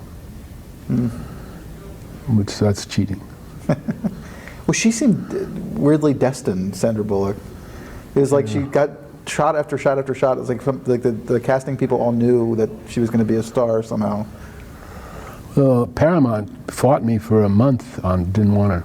And I fought, and I said, she's going to be great, you got to use her. And that's how she got Speed from my picture. Jan de Bont told me. So does a movie like Mask different in your list of films for you? Is the I guess the majority of your films have been comedies. Not really. No? Daisy Miller, St. Jack, The Last Picture Show, they weren't comedies. You don't consider Last Picture Show a comedy? I think most people do now. Well, it's a weird comedy. St. Jack, definitely not. Daisy Miller's not funny. No, I don't think they're all comedies. But do you see are they different to you as whether they're dramas or comedies in terms of? Yeah, it's a different tempo. Different. It's different. Comedies are different. And do you feel differently about the resulting film? Well, the comedies are more difficult in a way. Because if they don't laugh, I'm sorry, it didn't work. Mm-hmm. With a drama, you can say, well, it's a drama, they're not laughing. Mm-hmm. What's the question? Just whether you hold the films in a different way. You know, you're kind of known for films like What's Up, Doc, and those kind of comedies that have this kind of spirit and this joy to them. And then you've made some very serious dramas. Well, I try to get humor even into the dramas. You know, there's a lot of places in picture show that are funny, even though basically it's a sad story. Mm. But there are a lot of laughs in it. I put laughs into Daisy Miller too, because I think it's horrible to make a movie with no laughs in it. Mm. But they're different. I like to keep the pace going, even in a drama. Mm-hmm. Tempo. Keep it moving right along, you know. And when a movie like At Long Last Love comes along and audiences... Well, there's a long story about that. That picture was completely screwed up in the first release. We had 2 previews, an original musical comedy, for Christ's sake. They take them on the road for Broadway for a month or 2. Mm-hmm. We had 2 previews, and then we opened with a cut that wasn't previewed. Disaster. So are you happy with any of the cuts that you ended up with? Then I did another cut, which was on television, I thought. 30 years went by, and somebody calls me and says, At Long Last Love is streaming on Netflix. I said, oh, really? Hadn't seen it in years, so I put it on Netflix. I'm watching, I said, I cut that scene, why is it in there? What the hell? What is this cut? But it's good. Mm-hmm. I watched the whole picture. It was really good. It was a cut I had nothing to do with. It was it was close to my first preview cut. Mm-hmm. First preview, which means it was pretty inclusive. And this had scenes that I had cut that were back in, songs that I had cut that were out, that I left in that were out. Completely different. Huh. I got in touch with Fox and I said, where the fuck did this print come from? This cut come from? They looked it up. They said, well, a guy named Jim Blakely, who was the head of editorial at Fox for years, he had died 2 years before, did the cut. And it's been available since 1979. So all those years that people came up to me and said, I saw the film on TV. Why did it get such bad reviews? It's very good. That was his cut. So you should have hired him in the first place. Yeah. I called Jim Giannopoulos at Fox and I told him the story. He said, wait a minute, let me get this straight. You're telling me there's a cut that exists that you didn't do that you like? I said, yeah, I love it. He said, that's a history. That is the first time ever. That's history. Story. Anyway, that was lucky.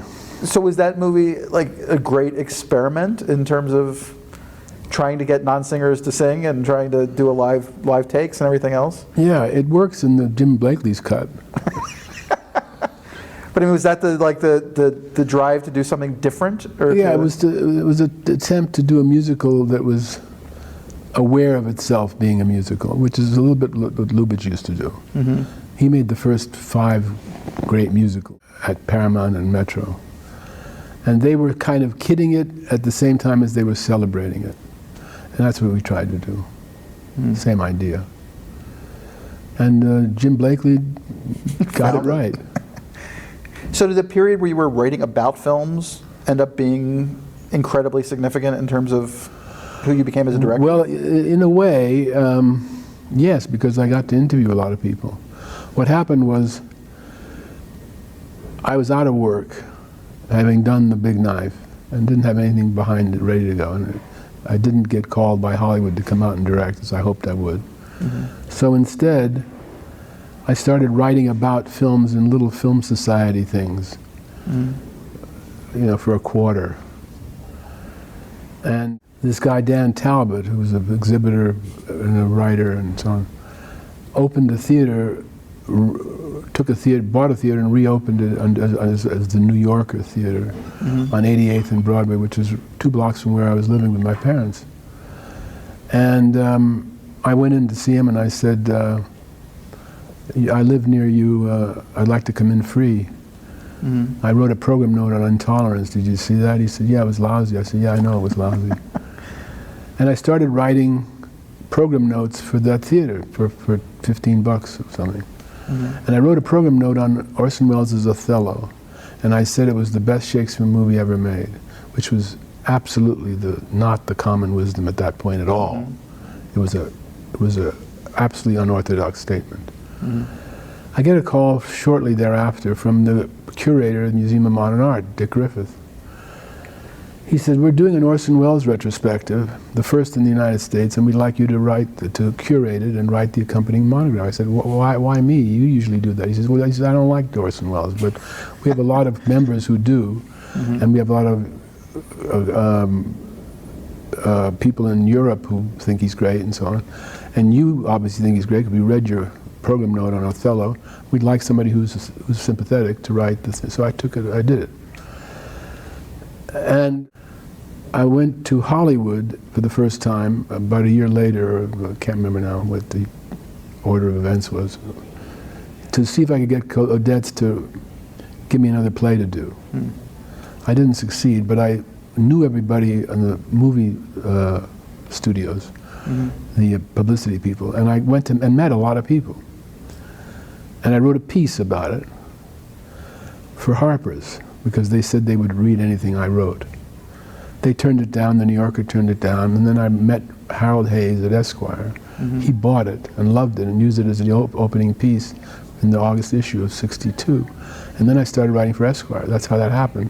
And I did 2 more monographs and 2 more shows for the Museum of Modern Art. I got Universal to pay for Hitchcock's The Birds opening, and they paid for the whole thing. I got money for that. And convinced Paramount and the museum to do Hawks with the Hatari. So I did 3 in a row and was writing for Esquire and wrote a long piece about John Ford, watched him work for 3 weeks. Meanwhile, I was interviewing these people at the same time, learning a lot. And I was just a kid. I was only 23 or something. Did another play, which was a flop. I didn't do an Odets play. I did a play which was a long story, but anyway, it didn't work. And so I was rather depressed, and Frank Tashlin, who I had met doing a piece about Jerry Lewis, came to New York and said, what do you want to direct, movies or theater? I said, movies. Well, what are you doing in New York? He said, we make them in L.A. Well, nobody had said it quite as clearly before, and the next thing I do, 6 months later, we moved to California, my first wife and I, in 1964. So you were really a director through all of that period. Yeah. People, I mean, as you said, people think of you as a critic turned. Yeah, no, it was. I started directing when I was 19, and directed 7 plays up in Phoenician, New York, in the Summer Theater, and directed another play in New York, and so on. And I was acting in showcases too, when I was in my teens. But the writing made a name for me before the directing. So when I accidentally met Roger Corman in a movie theater here out in Los Angeles, he said, I read your stuff in Esquire, would you like to write a movie? I said, yeah, sure.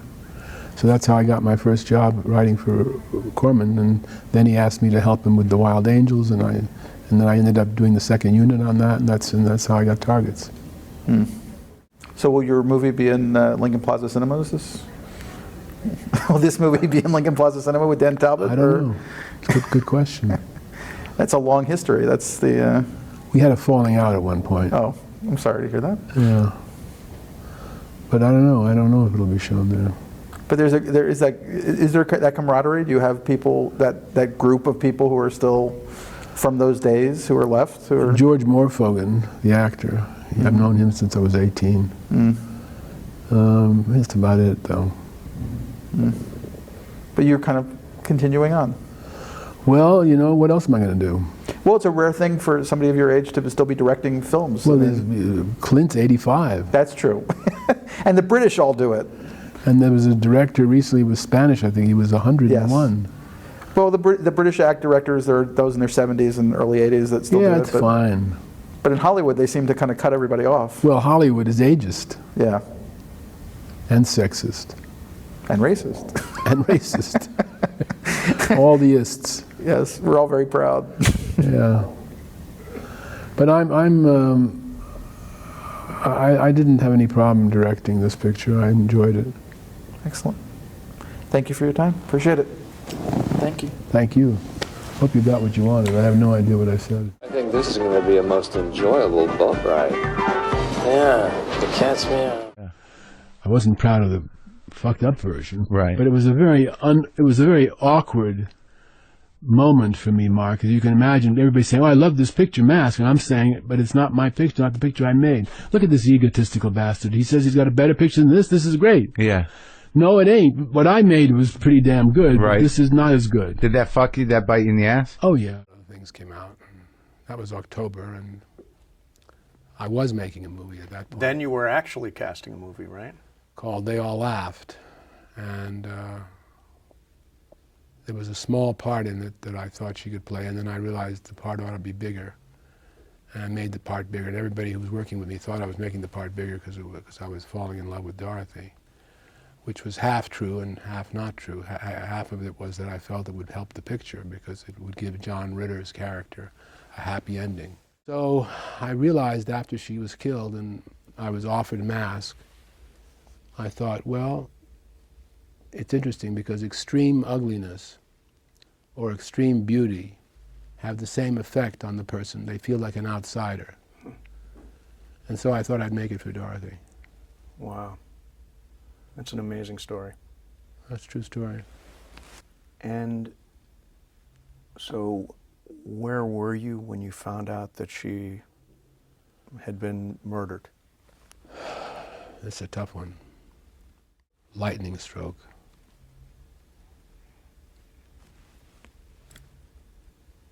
I got up, I remember I dropped the phone, and then I fell to my knees, and I don't know what happened. And how do you try to get over that? You don't get over it. You try to live with it. You learn to live with it. I had to cut the picture. We hadn't finished cutting the picture, so I had to look at her every day and try to cut the picture. It was tough.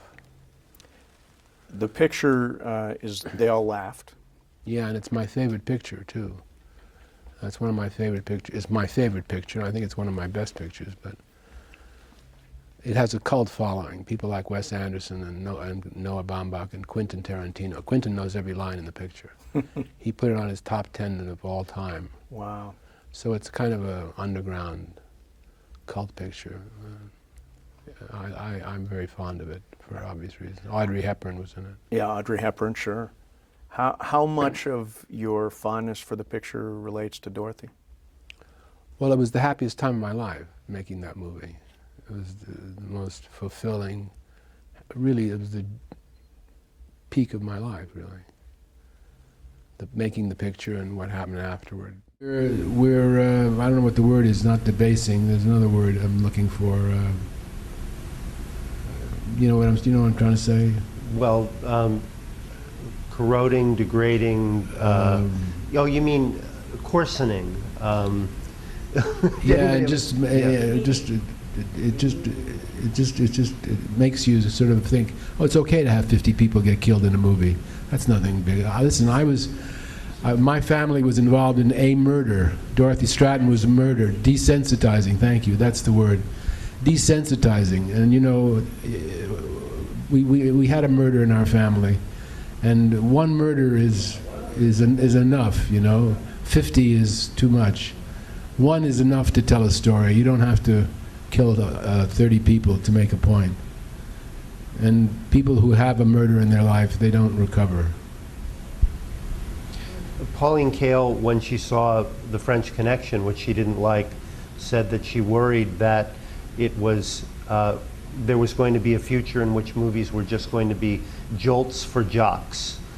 And that's a good line. And I thought, nowadays, if you meet a kid and you say that to a kid would probably say, were movies ever anything but jolts for jocks? Well, they haven't seen any movies that were made before about 10 years ago. Without sort of going in and reliving the tragedy that happened after the production of the film. You know, what's great now is just sort of time has gone by, and I believe sort of when the film was originally released, it came on the tail end of the tragedy that had occurred.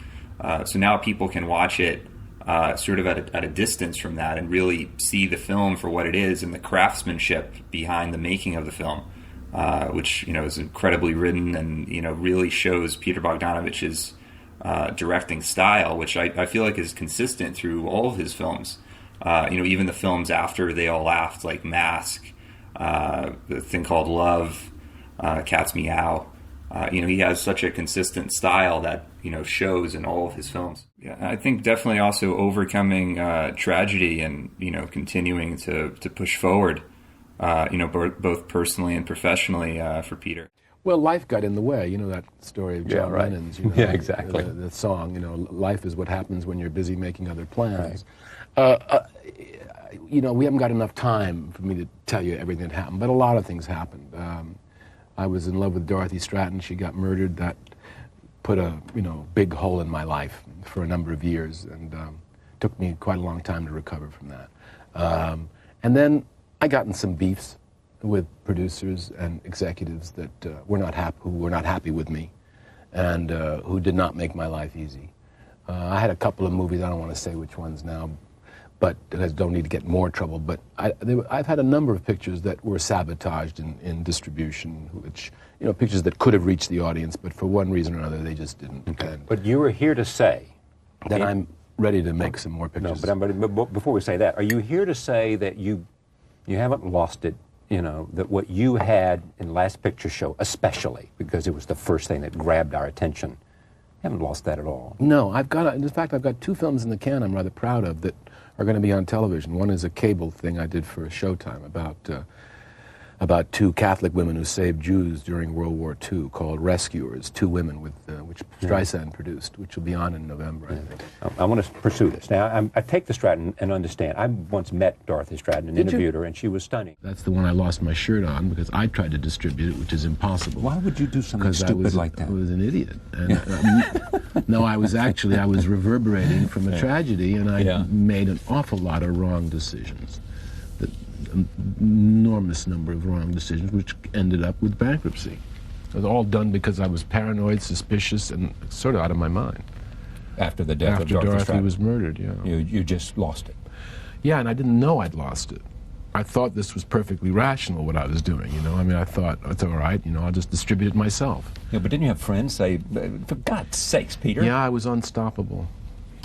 People said to me, Peter, you can't do this. You're going to lose your everything. I did. Peter. I put up the house. I lost everything. Yeah, and so what was it? I don't want to say what was it like, but that's what I want to know. When you lost everything. Well, it took time. It sort of went over. It took a while, You mean like I'm falling? I'll tell you, Charlie.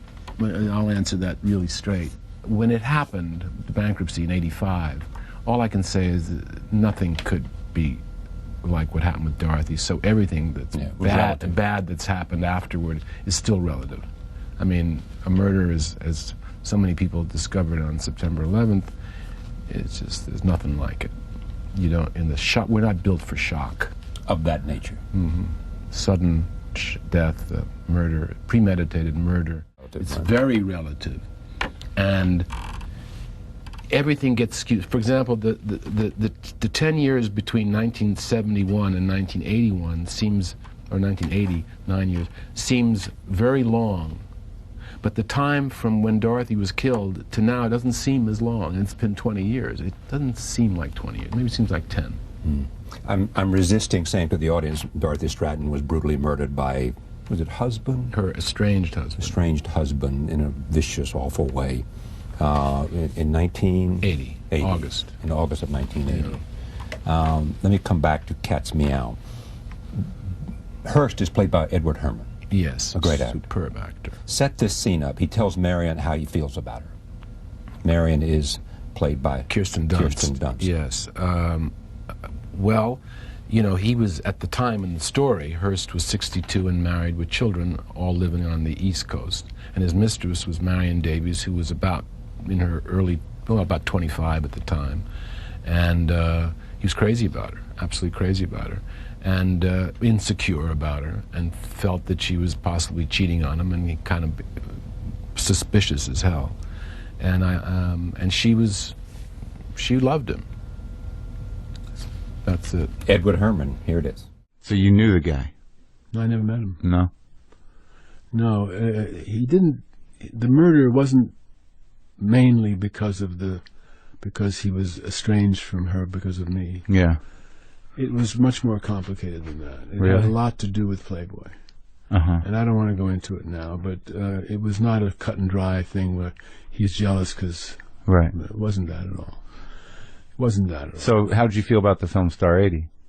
Oh, it was a piece of shit. Mm-hmm. It was completely inaccurate Mm-hmm. on every level. Mm-hmm. And Bob Fosse, I had helped Bob Fosse when he made Lenny, because I helped him with the black and white. Mm-hmm. And he bought the rights to a three-part article about the murder, which was published in the Village Voice, I think, and it won the Pulitzer Prize or something. How was that article? Not right. Nobody knew what Dorothy was like. They all wrote about her like she was some blonde bimbo, and they had no idea what she was like. She was extremely smart and very, very sensitive and just brilliant. Fosse bought the rights, and I called him and I said, Bob, why are you making the picture? And he said, well, we think it's a good story. I said, well, you don't know the story. I don't know the story, so how the fuck could you know the story? We finished the picture and went to London for a couple of weeks together, and then came back and had a couple of weeks, and then she was murdered. But it was a very few people can have the experience that I had on that picture, the kind of inspiration and joy that it brought me, and she was such an extraordinary human being that I'm really fortunate to have known her. So, a few years after, you married her younger sister. Yeah. Well, Louise and I were, we described it like a shipwreck. We were both on a shipwreck, and we ended up hanging onto the same piece of driftwood, so we sort of saved each other from drowning.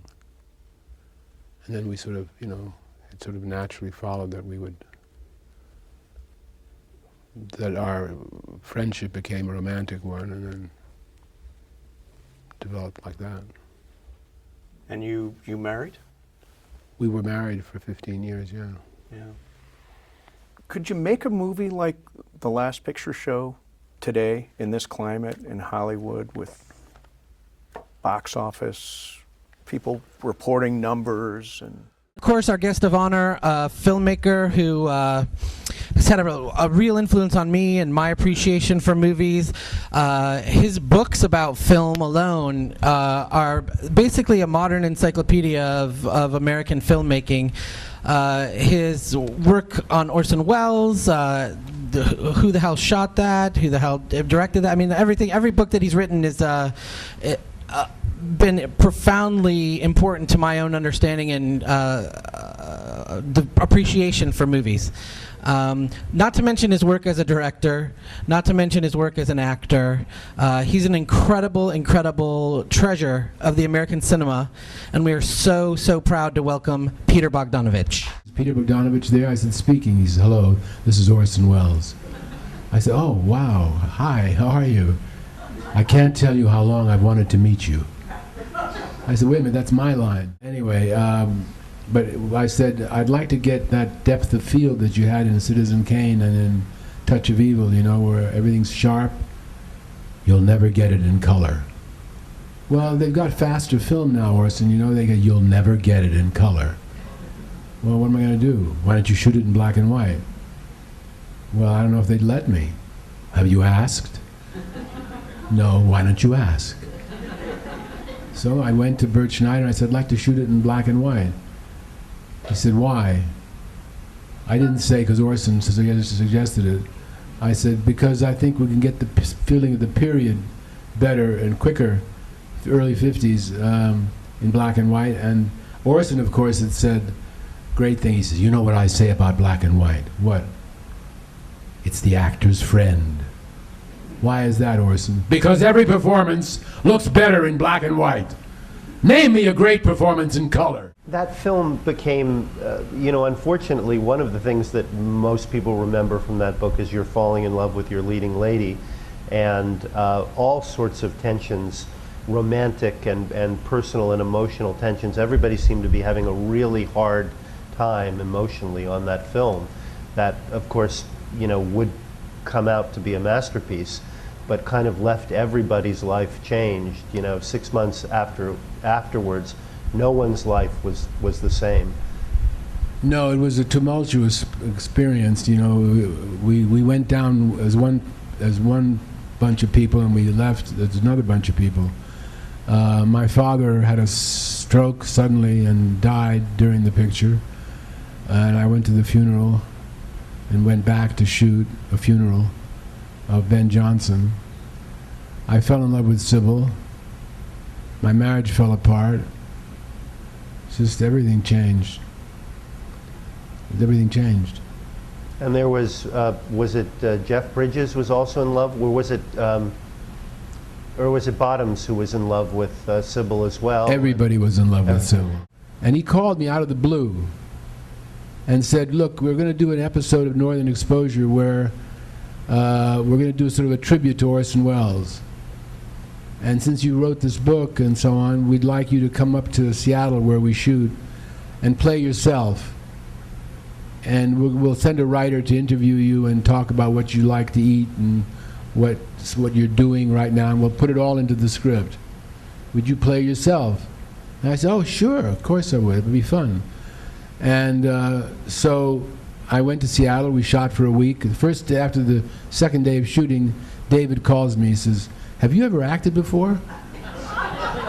I said, yeah, what's wrong? No, nothing. You're terrific. He says, you have a lot of presence. You ought to act more. I said, oh, thank you. I started as an actor. Well, you ought to do more of it. Oh, well. 7 years later, I get another call from David Chase. He says, we're doing the second season of a show called The Sopranos, and we wanted to know if you'd like to play Tony Soprano is giving his therapist so much trouble that she needs to go to a psychiatrist. Wanted to know if you'd like to play the psychiatrist. I said, well, yeah, I'd be thrilled. Well, come on down and meet with the writers. So I met with the writers and David and so on, and they said, we talked for about 45 minutes. I went home, David called me, he said, you got the part. I said, well, great. Sybil was helpful. And the legacy of my parents was there for me, too.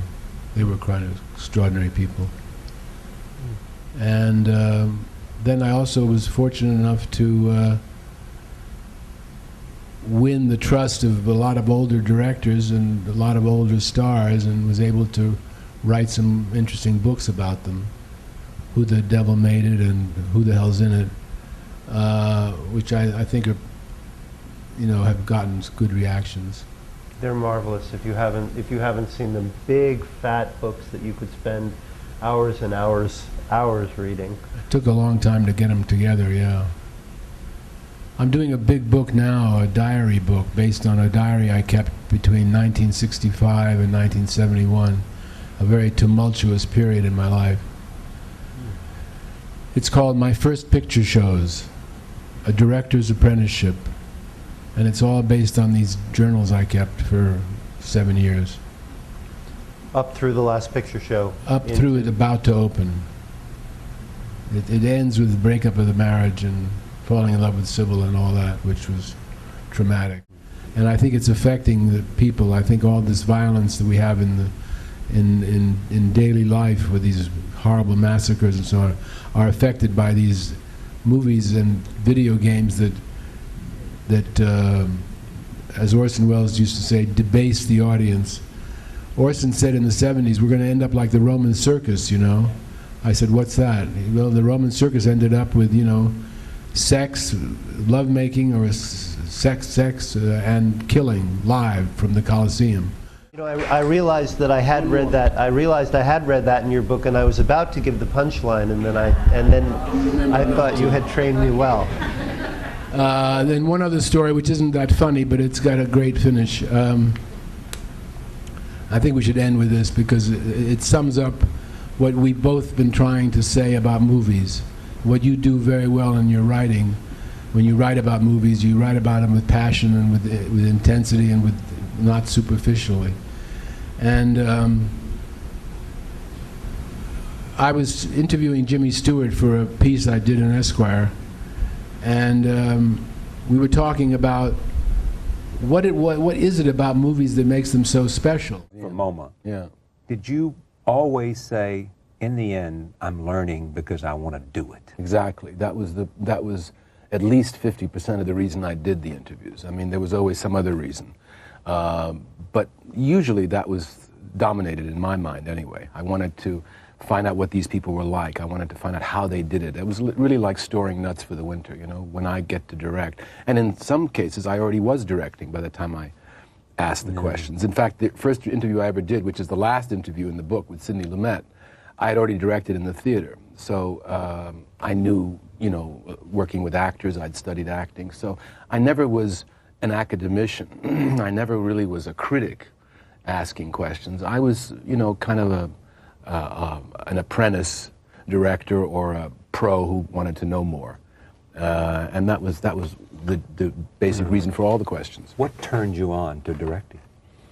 I don't know. I was trying to figure that out. You know, I think it's because I love acting, and I thought, well, gee, maybe I can play all the parts by directing. You know, and it didn't work out that way. But one of my regrets is that I haven't acted more. But that was the only thing I ever studied formally was acting, and then I put myself through my own, you know, my own kind of university training by talking to these great directors. Yeah. Who did you have the greatest friendship with? Of these directors?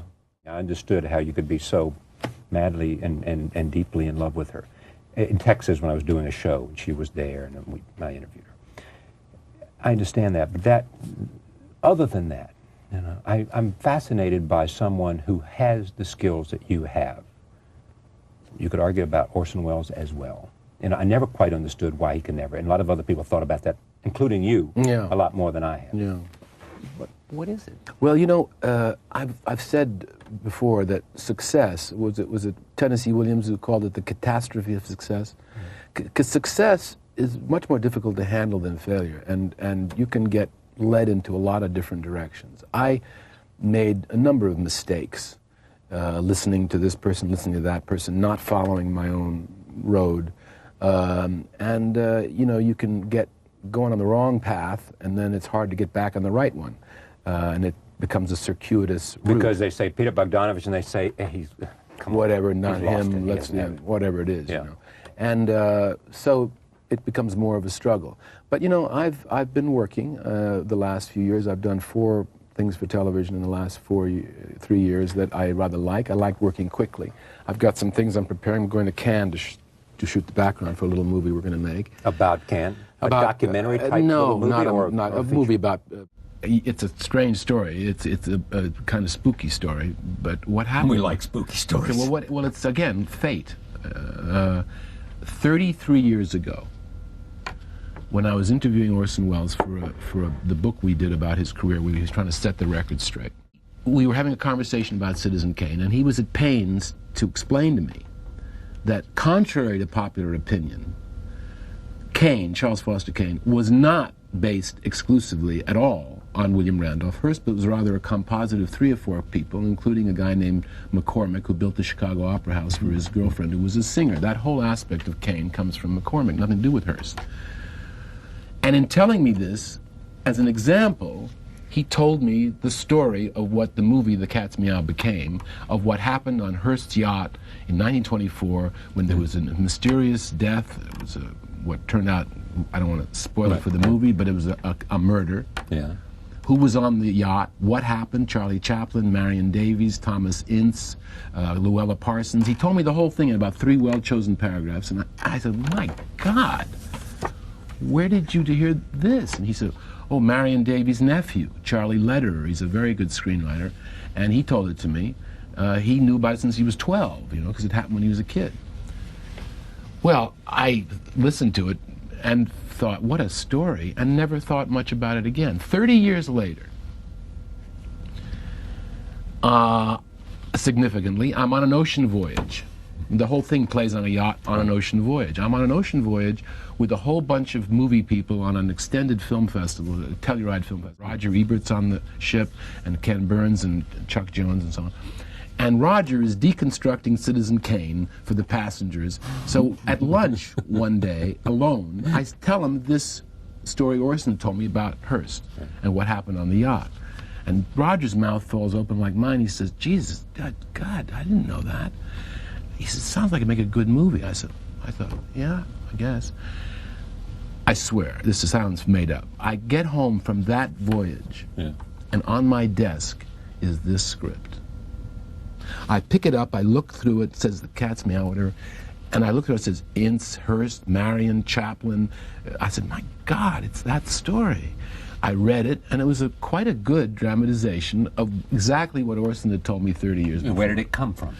2 fledgling producers and a writer who'd been working on it for 10 years, wrote it as a screenplay, then wrote it as a play, which was done briefly in Los Angeles, and then rewrote it as a screenplay. And they sent it to me because they thought that I'd be good for it. All right, roll tape. This is where, before boarding the yacht, Luella, played by Jennifer Tilly, meets Charlie Chaplin, played by Eddie Izzard, and they meet for the first time. Take a look. Did you happen to notice the rave review I gave your last picture, A Woman of Paris? Yes, I did. Thank you. That was most kind. So deserved. So deserved. It just stinks that nobody went to see it. A very good writer named Eric Schloss is writing a book called A Grief Like No Other. And it's based on interviews he did with families of victims of violent crime. And it's just a tough one to get over. You don't get over it. You live with it. Help me understand this. This is a very interesting point. I mean, you would just think that the loss of that person would be the overwhelming grief, but you're saying the fact that it's a violent crime, that they suffered, makes it, well, you can imagine exponentially more you hard imagine to somebody you love. It's not just that they get killed; that they get tortured and then murdered, and then every day that goes by is a day that was taken away from them, and from us who cared about the person. So it isn't like you say, okay, get closure on it, put it behind you. No, because you're living with it. Because you say, okay, now Dorothy be 42, or whatever. You still say that, don't you? Oh yeah, sure. It's 22 years that they took away. How do you cope? I mean, how do you eventually cope? You learn to live with it. That's it. Live with it. Yeah, you learn with it, and you learn with it, and that's part of your life. And it's not terrible. I mean, because you learn to live with it, and that you get a certain you have a certain understanding of the fact that the spirit is immortal, and that you feel her, if you're lucky, you feel the presence and so on. It wasn't very good. He said, "You're right. It wasn't very good." And we became friends. Yeah. And I helped him with programming the theater a little bit, and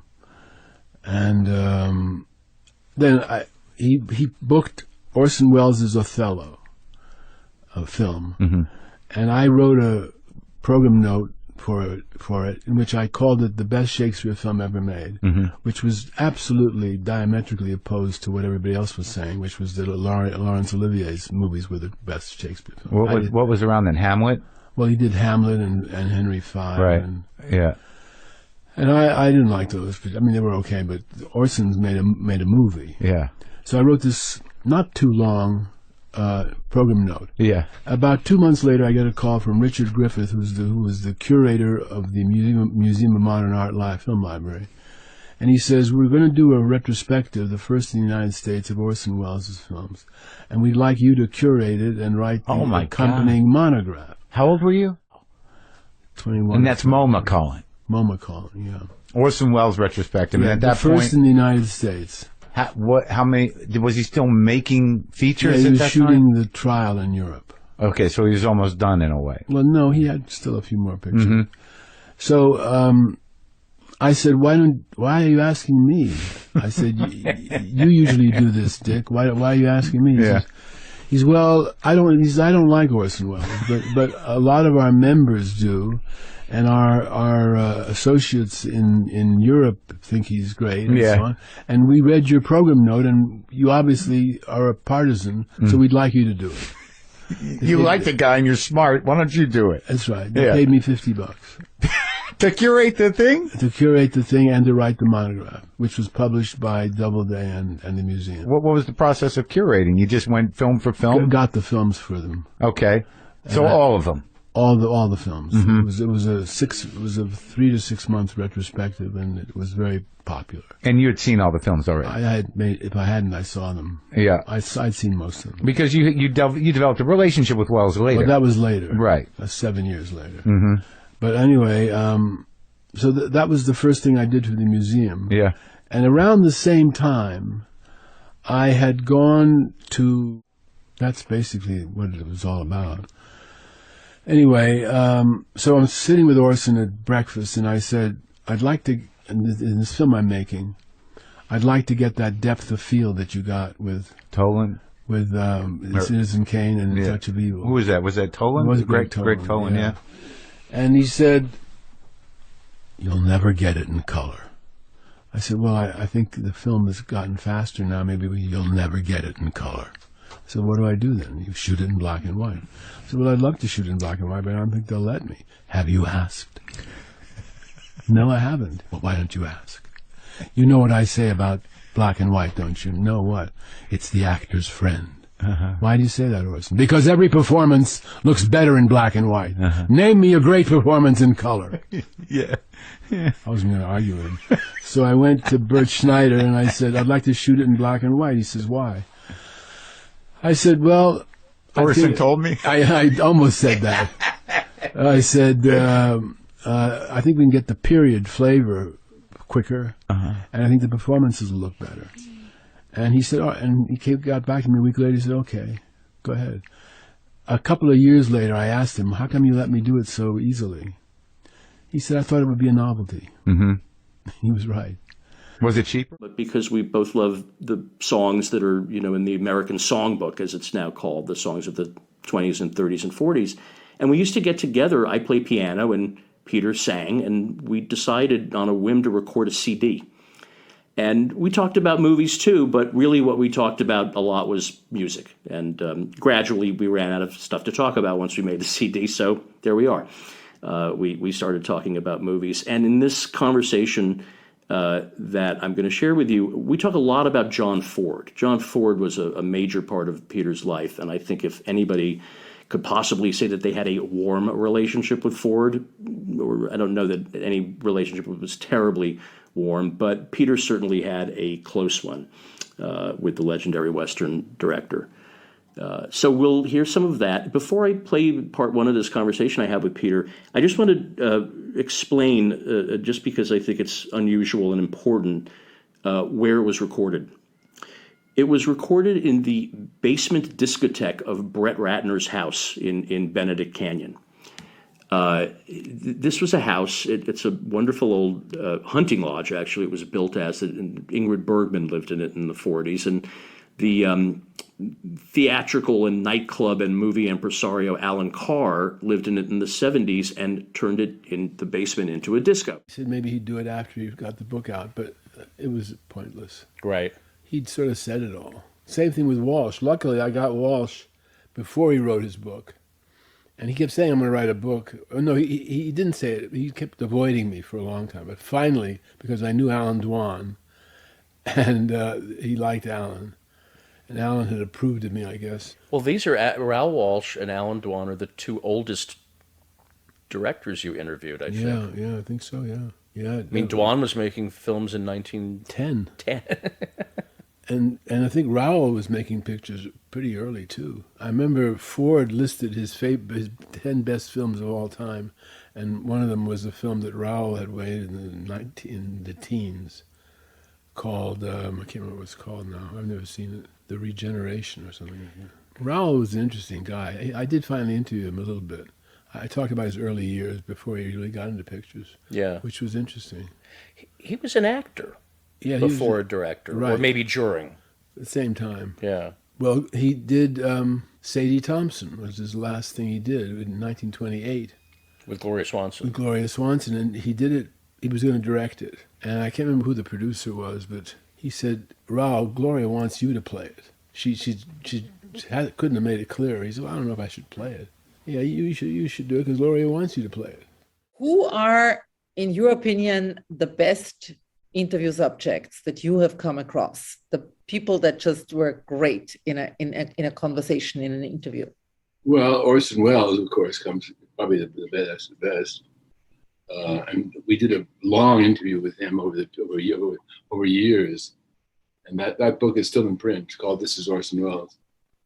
And I think he was the most eloquent and the most interesting. I mean, to talk to. He could talk about a wide range of things. All of the directors were pretty interesting. John Ford was a pain in the neck, but he was interesting. Howard Hawks was great.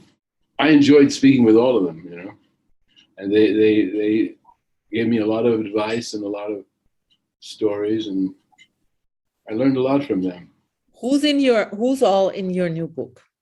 The book is called 5 American Icons, and they are, in order of appearance in the book, Arthur Miller, Lauren Bacall, Kirk Douglas, Jack Nicholson, and Clint Eastwood.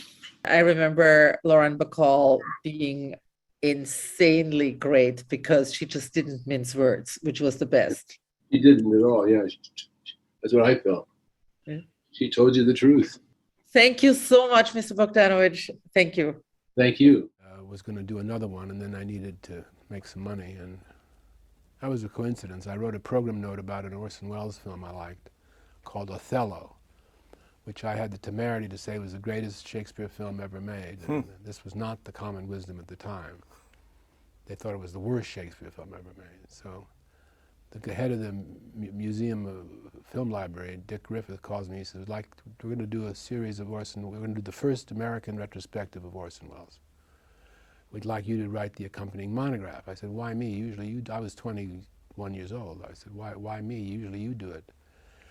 Well, I don't like Orson Welles, he says, but we have a lot of members who do, and we think that we have a lot of colleagues in Europe who love Orson Welles, and we think it's right for the museum to do it, but we want somebody who's partisan, and you clearly are. We read your program note. And that's how I got that good job. $50. $50? $50 to arrange the entire show and write the monograph. That's how I met Orson. That's how you met. I was just going to ask how you met Orson Welles. 7 years later. I sent the monograph to him somewhere in Europe where he was shooting. And 7 years later, I now was married, had a child, had directed a movie, Targets, my first film. And I get a phone call. May I speak to Peter Bogdanovich? Speaking. Hello, this is Orson Welles. He had great humility, didn't he? So we met the next day at the Polo Lounge, and we became friends. You've written, obviously, a great deal about Orson Welles. You've written a lot about Citizen Kane, which was his first film. For you, what makes Citizen Kane one of the great films ever made? Well, I suppose it's the extraordinary technique, the way it's made. First of all, his performance is extraordinary, going from 25 to 85. It's quite a performance. But just the way it's told, the storytelling, the way he tells it, the freedom with which he tells it is quite extraordinary. Also, you know, it's probably the most pessimistic movie ever made. How do you mean? Nobody gets anything they want. Riches doesn't bring him happiness.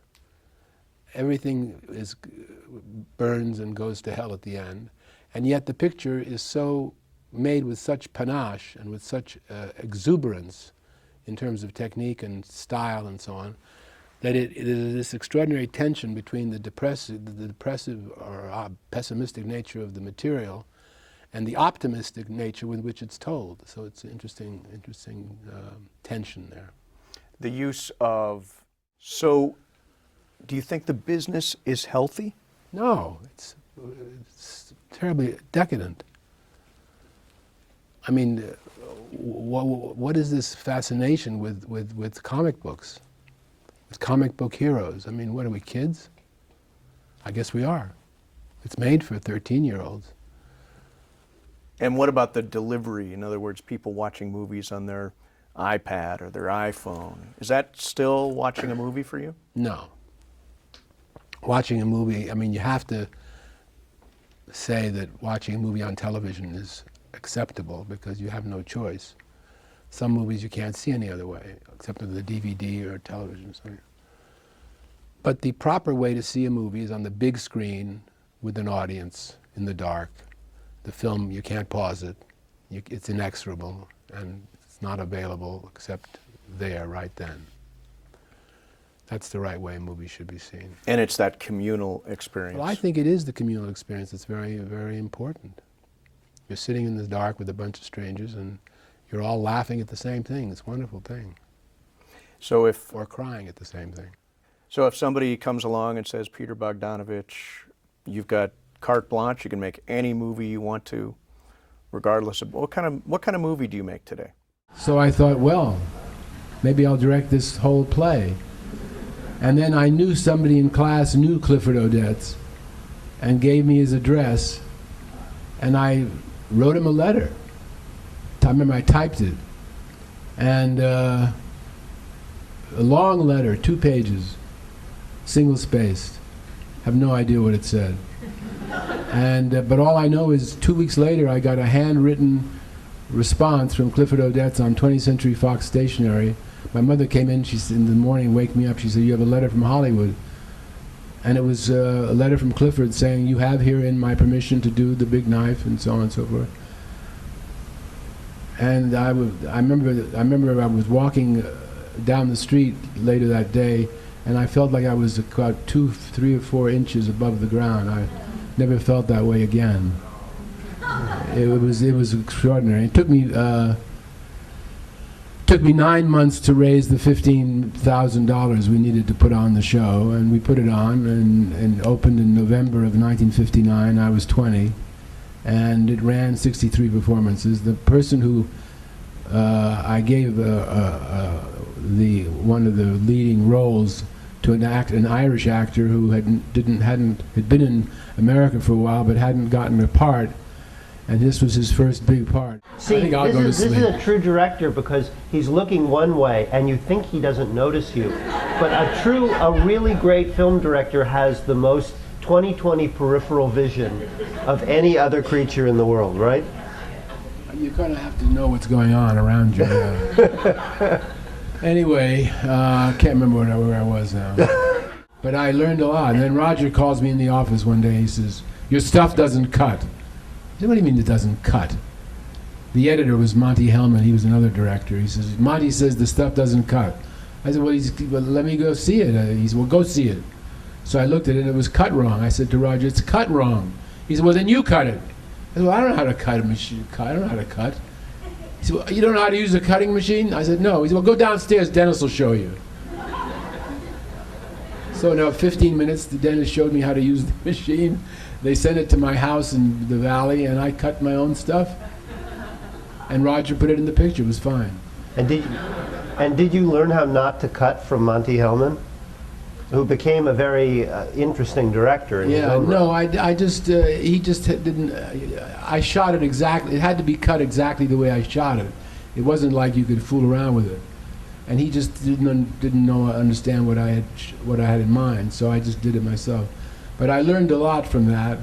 And then when I made my first film for Roger, which was a picture with Boris Karloff called Targets, I actually cut it myself. And then, as luck would have it, I ended up cutting the last picture show myself. I mean, physically cutting it. That was a challenging request, so we couldn't figure out what the hell to do with Boris in 2 days.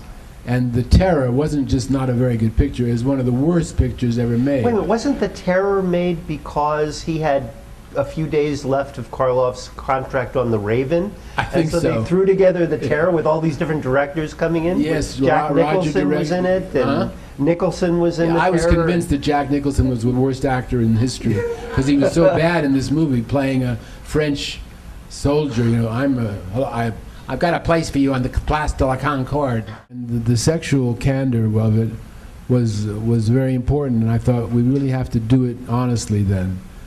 And I told it in a what you could characterize as a classic American filmmaking, classic American filmmaking. But the story itself and what we portrayed was anything but classic. It was, you know, John Wayne said to me, "Jesus, Pete, I can't show that picture to my family." Jesus. And that was sort of the general prevailing attitude of the old guard, you know. All that nudity, and, well, there wasn't that much nudity, it was about 7 seconds, but it seemed like there was more, and there was a lot of sex in it. So I think the tension between the sexual content and the sort of classical way it was shot, which I didn't think of as classic, just see the way I'd learned to make pictures. I think that tension was what made it interesting.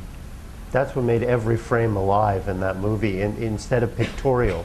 Instead of pictorial, what was the first, speaking of pictorial, what was the first image that you got from that movie when you sat down with that material? What was the first guiding image for you when you saw, oh yes, that's the look I need, that's what I want? David, that didn't happen for a while. You know, I got to be quite friendly with the greatest director who ever lived, Jean Renoir. I think he was the best.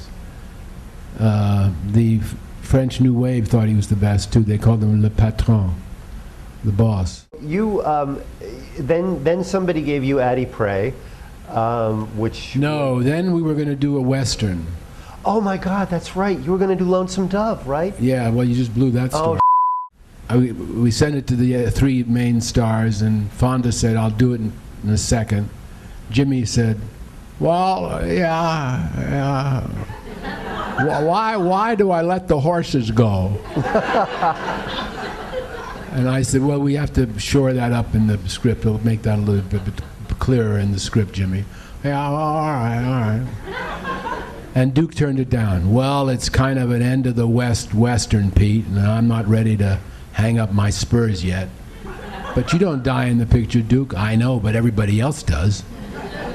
So he turned it down. I found out some years later that John Ford had told him to turn it down. That's okay. I mean, Ford liked me, but he wasn't going to give me his 3 biggest stars on his deathbed. I'm not going to go. They didn't nominate me. We got 4 nominations, and she won. Well, you must have been very proud.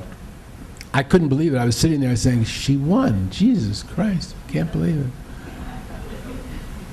It was amazing. She was sweet. I was touched when she thanked me. I want to thank my father and my director. Do you see her? Have you seen her? Occasionally, now and again. She's had so many problems, poor thing. See, the thing was, Vittorio De Sica, who made a very fine, was a brilliant actor and a pretty good director, made a film called Bicycle Thief, which had a very small child in it. And he said to the father, of the child, "Look, this kid doesn't know what he's doing. I'm going to manipulate this performance. I'm going to get this performance out of him. But he doesn't know what he's doing. He's not an actor. You must promise me that you won't let him act until he's over 18 and can make up his own mind." And the father promised, and that's what happened. The kid became an architect. Didn't want to be an actor. So I said the same thing to Ryan. I told him the story, and I said, "Don't let her act." Well, she went from getting $15,000 on Paper Moon to being offered $500,000 on her next picture, and nobody could resist the money. He was shooting How Green Was My Valley, one of the great films.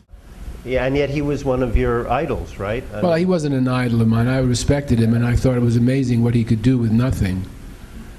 Sometimes the nothing got the better of him, but I wouldn't say he was an idol of mine, but he was an interesting director, and I thought it'd be interesting to talk to him, and it was interesting to talk to him. The question was about the 21st century and what the filmmakers in the last 10 years or so whose work you've responded, what you've thought of it, what you thought of the kind of the new breed of director. Well, I don't know. I like Wes Anderson. I think he makes pictures that are personal to him, and you know who made the picture.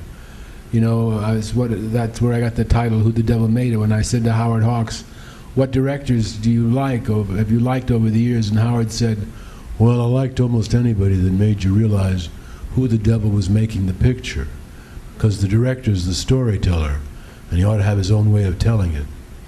Well, I feel that's true of Wes. I feel it's true of Noah Baumbach. I feel it's true of Quentin Tarantino, although I don't like the subject matter of a lot of Quentin's movies because it's too violent for me. But he certainly knows how to tell a story visually. And there's a few others. I don't see as many movies. I don't like, there's too much violence in movies these days. And we were sort of talking about it, and Jimmy says, well, you know, I was doing a picture in Western in Colorado, and we stopped for lunch, the usual terrible box lunch. And I was sitting there eating it, and this older fella comes over to me, and he says, you Stewart? And I said, yeah. You said a poem once. That was good. I was going to ask about the production style of your documentary. So from what I understand, you served as director, you were cinematographer, and I believe you also even operated sound. So what was your crew like when you were shooting? It was a little bit of a bear. I mean, you know, my background is commercials and corporate films and things like that, and a lot of television here in Florida. And I usually have a crew, but I can do it myself when I have to. I, had a budget for bringing a crew along, but I felt like this movie needed to be tremendously intimate, and we needed to capture a really kind of almost an uncomfortable sense of intimacy. And I feel that in that regard, it's successful. I mean, I'm proud of it in many regards, but I do feel confident about that.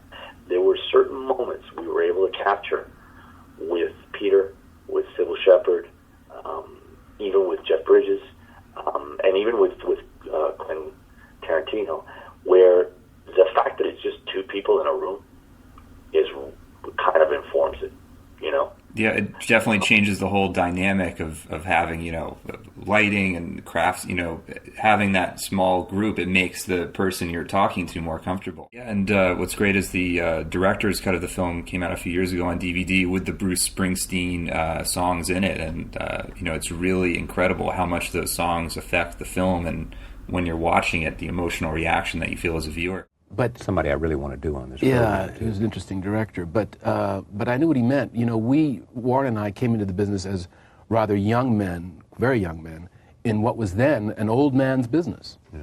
The giants were old. The giants were all old and still working, but they were all. I mean, when I met John Ford, he was 69. When I met Howard Hawks the first time, he was 65. And now Warren and I are older men in what has become a young man's business, and it's quite different. What is the difference between the directors of today and the directors of yesterday? The big difference, Charlie, the big difference, strangely enough, you'd be surprised, is that the older directors all started with silent movies. They grew up, two things. They grew up not necessarily wanting to be movie makers because there was no such thing as movies when they first, Alan Dwan was born in 1885. That was full 10 years before movies ever were shown. So they had a life experience. A lot of these directors, like Raoul Walsh was a sailor, Fritz Lang was an architect, Hitchcock was a mechanical engineer, Dwan was a football star and an engineer, Otto Preminger and Leo McCarey were lawyers. None of them thought, I'm going to be a movie director when I grow up.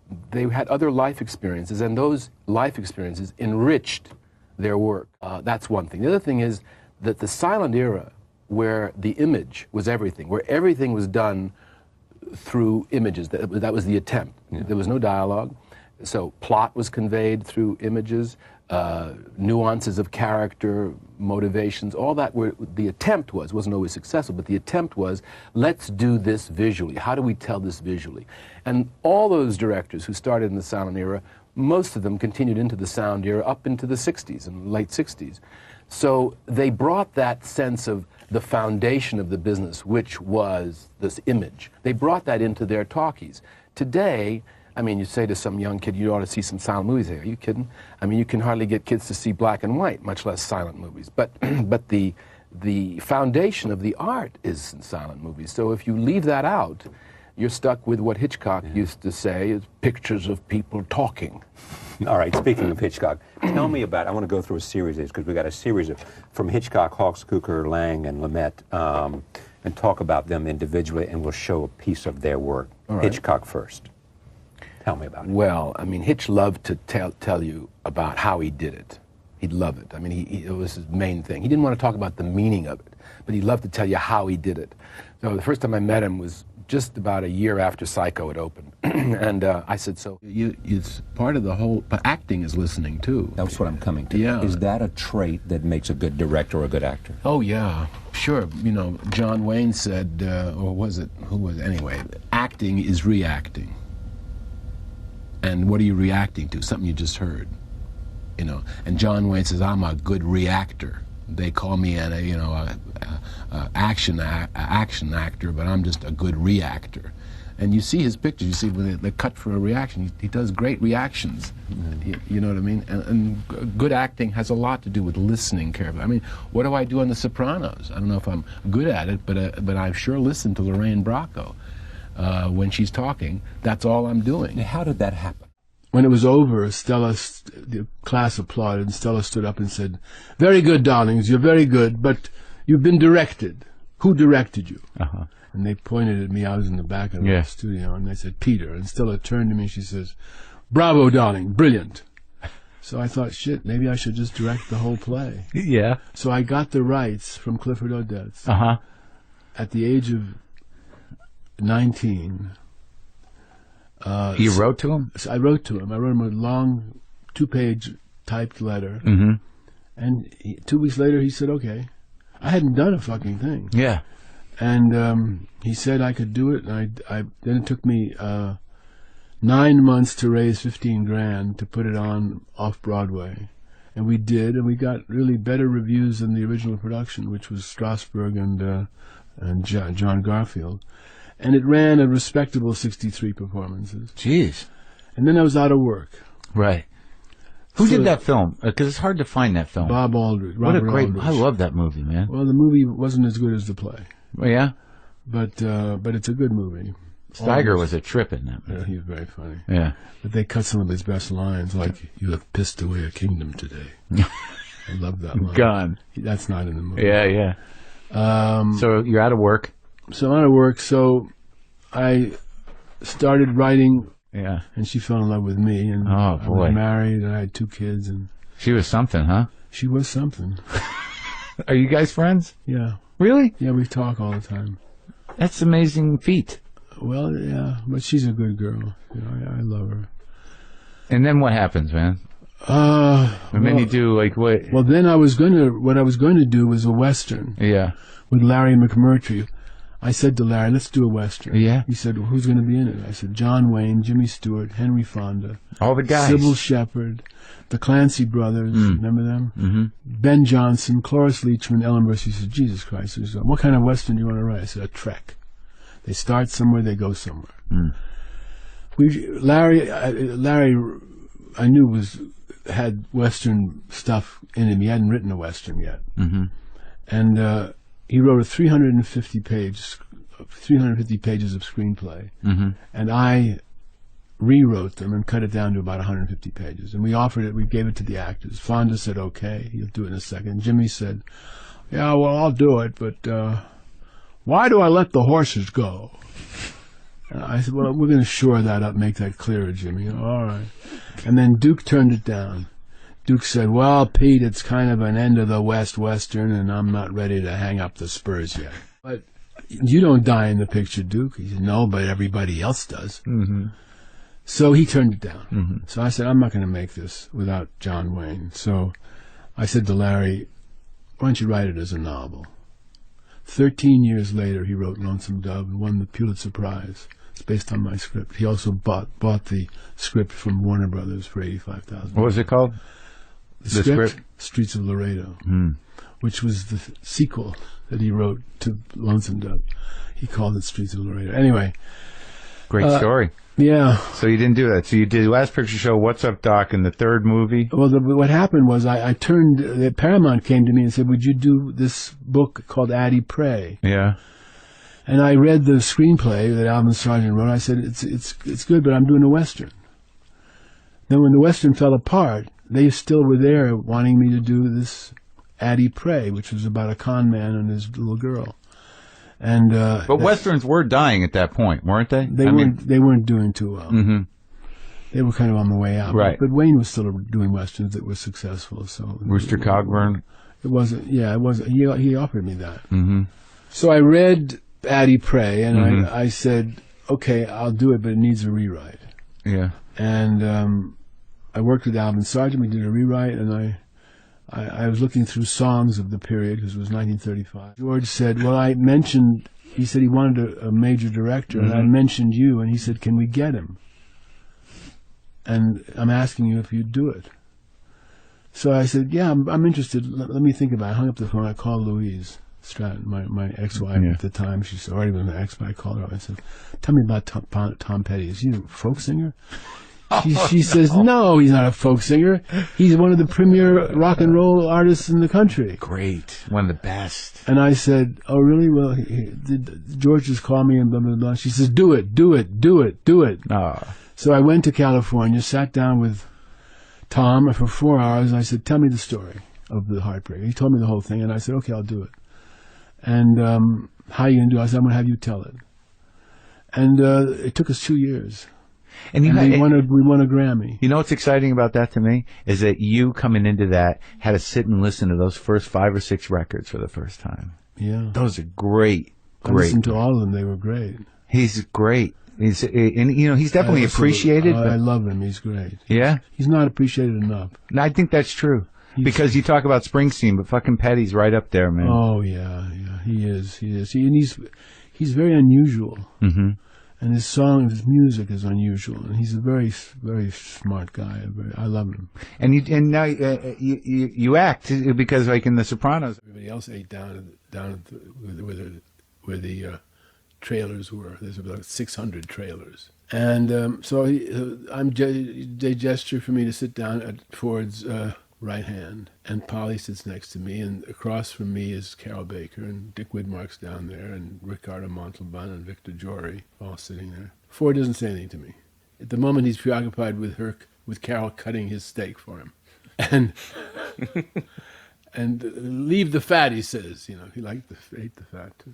So I didn't say anything until I was spoken to.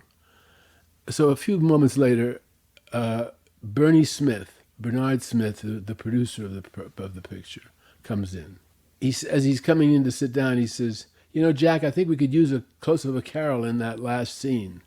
Ford says, Pat Wayne! And Pat stands up. Yes, sir. He was sitting there. How much does he owe now? $2.50, sir. You owe $2.50, Bernie. Now, somebody explains to me later, there's 2 wooden bowls of money on the table. And I said, if you speak about movies, it's a quarter. If you speak about Ford's movies, it's 50 cents. There was a stunt man, Dean Jones, matter of fact, comes riding down the hill right to the camera, jumps off the horse. The horse hadn't even stopped, and he already was off the horse and on his feet, and handing a message to Dick Widmark, I think it was. And Ford turns to me after, he says, cut. Print, that's well. He doesn't say print. He says, that's well. That meant print. Cut, that's well. He turns to me and says, how about that? How about that? What are you supposed to say? I didn't know what to say. How old was I? I was 24. And I said, yeah, that looked kind of difficult. He got such a disgusted look on his face. And he turned away, walked 3 steps, and turned around back to me. He said, I'd say it was difficult, yes. I'd say it was very difficult. And then he walked away. I said, oh, shit. Did you want to disappear? I wanted to, Monument yes, Valley? evaporate. And I assume the crew must have heard, too. He said Sure, everybody yeah. heard it. I have to tell you, I was also wearing a hat which he came to dislike. I was wearing a sort of leather hat with a small brim, kind of a New York kind of hat. Actually, Polly had bought it for me in New York. And after a while, he said, you really shouldn't wear that hat out here. Let me get you a hat. Everybody who was any good did, really. Yeah, because you're an economical filmmaker. You're not noted for lavish spending, endless takes. It feels to me like you're most interested in these guys who knew what they wanted, liked to work sparsely, liked to... Yeah. Would you, I mean, is that something you feel like you were inspired by? Yeah, definitely. I remember hearing about Ford riding over Cahuenga Pass on horseback with his crew to make a two-reel Western. Two-reel Western means 2,000 feet, and they had 4,000 feet in their saddlebags. So that means they could get it wrong. They had 2 chances at it. No, 2 to 1, yeah. And I think that's a good discipline. Also, Ford is right. I asked him about that. He said, why do you like the first take? He says, the energy is there when they start. And as you do more and more takes, it drops, energy drops and drops. And you get that first time emotion, you know. And that's something, he's right. Actors will say they can do it better because they can maybe be more technically better or something. I remember Cloris Leachman when we did the shot at the end of the Last Picture Show, the scene that won her the Oscar, because it was the last thing they saw. It was this extraordinary performance where she yells at the kid and all that. Mm-hmm. She kept bugging me. She wanted to show it to me. She wanted to let me do it for me, you know. And I said, I don't want to see it. And the reason I didn't want to see it was something I'd learned from Ford again, because Hank Fonda told me that when Ford was going to shoot the goodbye scene from The Grapes of Wrath, when Fonda, as Tom Joad, says goodbye to Ma Joad, and then walks across the empty dance hall and up into the mountains. That's a great scene. And Ford said, you guys rehearse it, do whatever you want. I don't want to see it till we shoot it.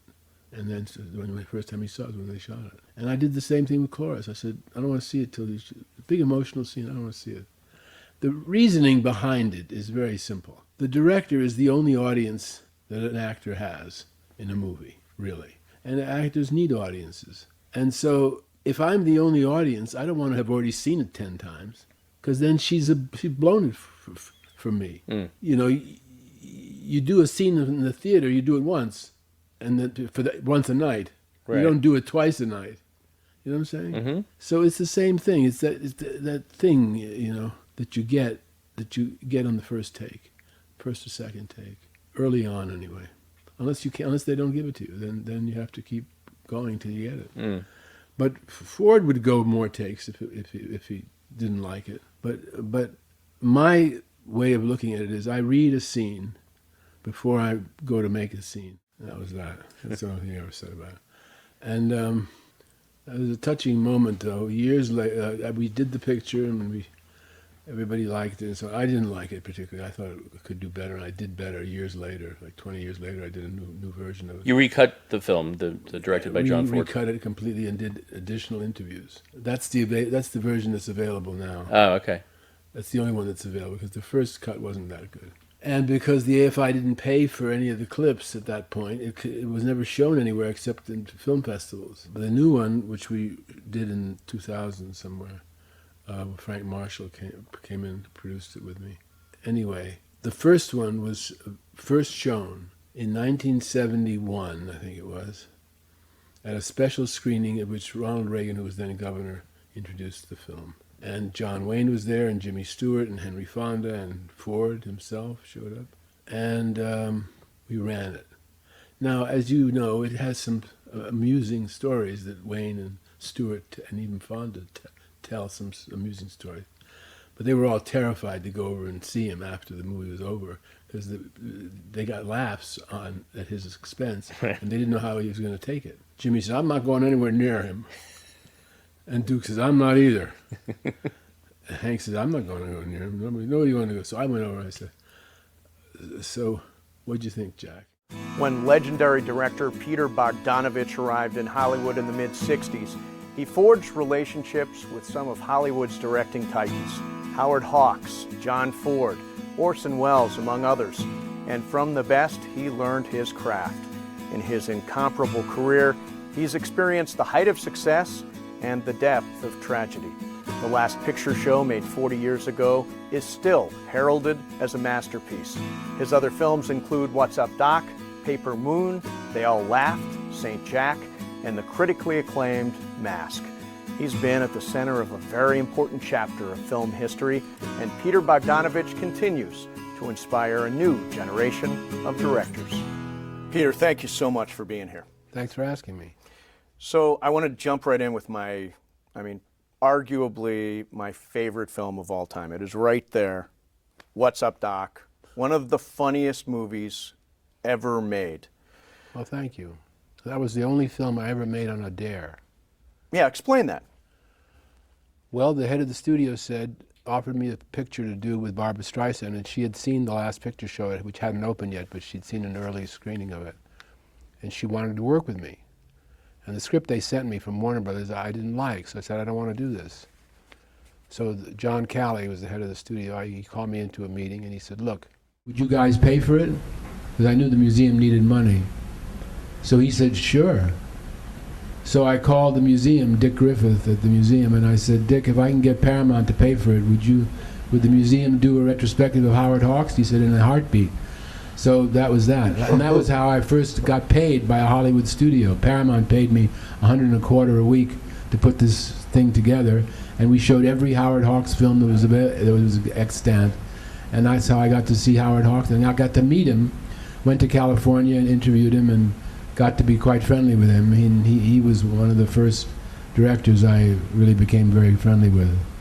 He was great. I loved Howard Hawks. And then Ford, you went to Ford? Well, Ford, that happened shortly after Hawks. I suggested to Esquire, to Harold Hayes at Esquire, that I'd like to do a piece about John Ford, who was doing a movie in Monument Valley called Cheyenne Autumn. And it was anyway, it's a long story, but I was going to do it about Jimmy Stewart, John Ford, and Spencer Tracy. We're all supposed to be doing this movie. We were going to call it Three Old Men. Tracy then dropped out, and Stewart had finished shooting. So I said, let me just do John Ford. And reluctantly, Esquire agreed to do it, and I did a piece called The Autumn of John Ford, and that's when I met him. So I said to Bert Schneider, who was the producer, I said, I think the performances will look better. And the period is easier to capture and so on. And he said, let me talk to my brother. His brother was head of Columbia at the time. And he came back a week later and said, okay, shoot it in black and white. And then it was that easy. And then, and there hadn't been a major studio release in black and white for about 4 or 5 years. A few years later, I asked him why he had let me do it in black and white, and he said to me, I thought it would be a novelty. You showed the film, I read to Alfred Hitchcock, who had a very, very strange reaction to the chase. Do I have this right? There was a chase, I read this years ago, the chase scene, there's a gag, an elaborate gag involving a plate glass window. Yeah. Did Hitchcock give you a note about this, or am I fantasizing? No, I don't know that he even saw the picture. Okay.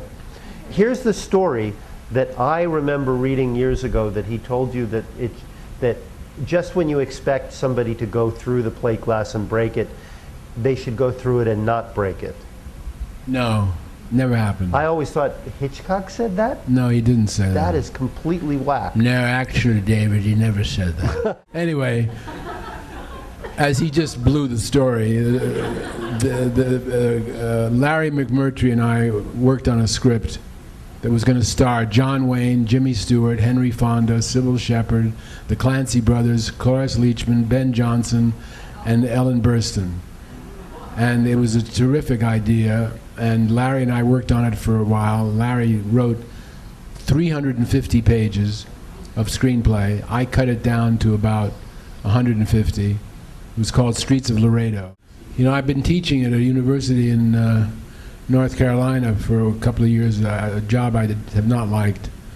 And, the kids think they know something because they saw Raging Bull. And I say, well, have you seen anything made before 1960? Not really. The golden age of Hollywood was a great period. They made a lot of crap, but they made some great films. We haven't equaled that period yet. Yeah. My teenage daughter doesn't like to watch old movies. Like we tried to show her Say Anything by Cameron Crowe. That's an old movie from 1984. It's really striking to me how they will not, and that's maybe one of the things I love about Pasadena, the rhythms of Pasadena. The story takes as much time as the story takes. And it's about people. It's about people. There's nothing more interesting than people. Finally, I want to get through this because these are the people here. If you look at this list, Robert Ulrich, George Cukor, Alan Dwan, Howard Hawks, Alfred Hitchcock, Chuck Jones, Fritz Lang, Joseph Lewis, Sidney Lumet, Leo McCarey out of Preminger, Don Siegel, Joseph von Sternberg, Frank Tashlin, Edgar Ulmer, and Raoul Walsh.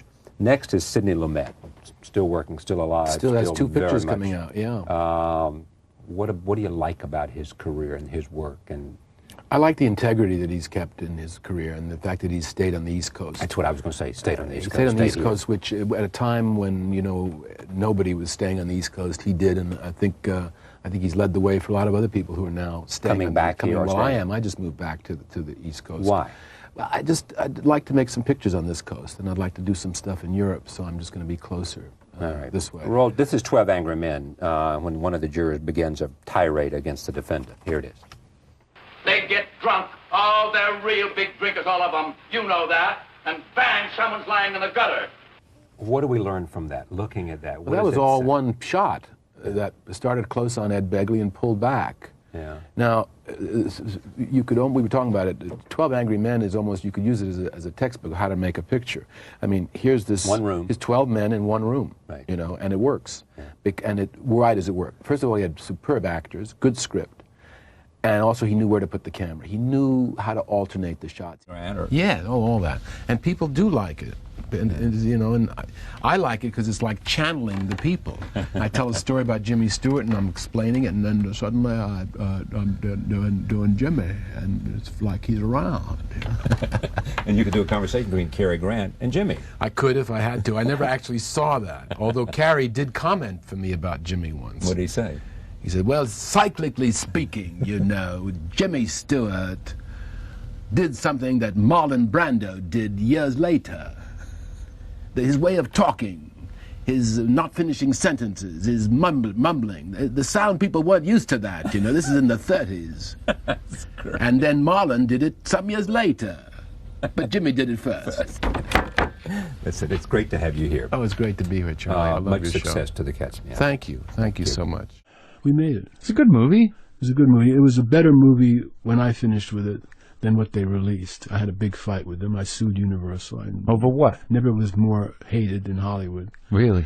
Yeah, because what happened was, you'll appreciate this, Bruce Springsteen had never let anybody use any of his music in a movie. Uh-huh. But I knew him a little bit, and and Rocky, the boy in Mass, the real kid, had loved the Beatles and Bruce Springsteen. Right. So I said, can we use some of your music in the picture? This was at the time when Born in the USA was the most popular album in history. Yeah. Yeah. And I got to use anything I wanted of Bruce's in the movie except Born to Run. And I had Promised Land, Badlands, Thunder Road, and they were all in the picture. I went to Europe, and they took them out of the picture and replaced them with Bob Seger, because they said they couldn't make a deal. They could make a deal, but they didn't want to make a deal. It's a long story. There was a guy at Universal who had it in for me. Anyway. Yeah, he didn't want the picture to be a hit. Where's that guy now? Well, he's not in pictures anymore, but he's still alive. Unfortunately. Anyway, why do you have it in for you? Well, for 2 reasons. Yeah. One, he didn't greenlight the picture. He came into the studio after it was already greenlit, so it wasn't his picture. Right. So he's like, fuck that. Let's he- take and- that off the docket. Yeah, and what he wanted was the picture he brought to the studio called Out of Africa to be considered the great film, which it won Best Picture. Sure. Wasn't that good a picture, by Mhm. the way. So he diminished my picture as much as he could. And I was pissed off, and I sued the studio, which was about as dumb a thing as you can do. As a director. You don't sue the studio, but I sued the studio. Over Bruce Springsteen. Over Springsteen and the cutting, because there were two big sequences that weren't in the picture that I thought should have been. Uh-huh. Anyway, it was a disaster, and I didn't win, of course. And 20 years later, I got Springsteen to let. I said to Bruce, "Can't we get your music in the picture somehow?" He said, "Peter, look, if it has to be for nothing, you can have it for nothing." Uh-oh. So there was a new guy at Universal, Ron Meyer, and I said, "I can get Springsteen in the movie for nothing." He said, "Write me a letter." And we got it in the picture. And I recut the picture, put in the two sequences that were missing. And they call it the director's cut, and it's my movie. It's the movie I made, which wasn't released but is available now. So that's out there. People should know that. Oh, it's there. It's there. Director's You feel cut. better about it? Yeah, because it's the picture I made. It's a very good picture. I'm Yeah. very proud of it. Yeah. Picture called Mask. Mask, with yes. Cher. Starring Cher and Eric Stoltz. Yeah, and Sam Elliott. And I lost the battle, and I was very upset about it, and I sued the studio, which, by the way, is not a smart thing to do. Not a good career move. In the future, I'll make a note. Make a note of it. It's not a good career move. You don't win. Yeah. So the picture went out the way they wanted it. I hated it. Everybody was going around saying it's a great picture, and I'm the one who's saying it's not as good as the picture I made. So I came out like a megalomaniac. Because everybody's saying, but it's so good, but it's not as good as the picture I made. But it's great, but it's not as great. And the actual dispute was over the music, right? Or part of it. It was Bruce Springsteen. I had Bruce Springsteen at the time when nobody had him except me. And he had the biggest hit of all records ever done, which was Born in the USA. Sure. It was the top-selling album ever. And I had him. I had 5 or 6 songs of his. Not just any songs, but the big ones. Badlands, Promised Land, Thunder Road. Yes. Had to take him out. I didn't take him out. They took him out behind my back and replaced him with Bob Seger, which was okay, but he's not Bruce Springsteen.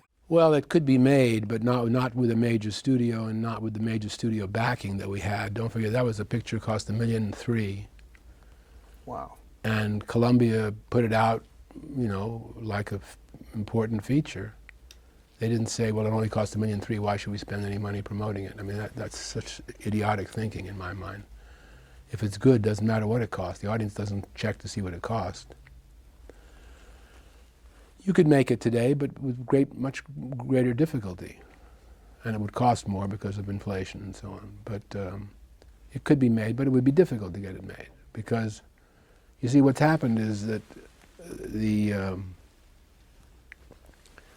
the 40s and 50s, for example, the so-called B picture, this low-budget B picture, was usually a science fiction, horror, action adventure, like that. Not a star piece. Not star pieces. The A pictures in those years were about people, like From Here to Eternity, or How Green Was My Valley, or, well, any number of pictures you can think of, The Best Years of Our Lives, and so on. Today, the A pictures are the B pictures of old. Today, the A pictures are science fiction, superheroes. Debased Stanislavski's technique.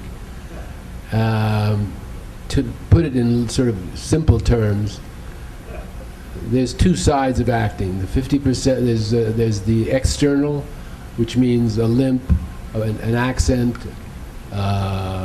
facial expressions, anything that's external, costume and so on.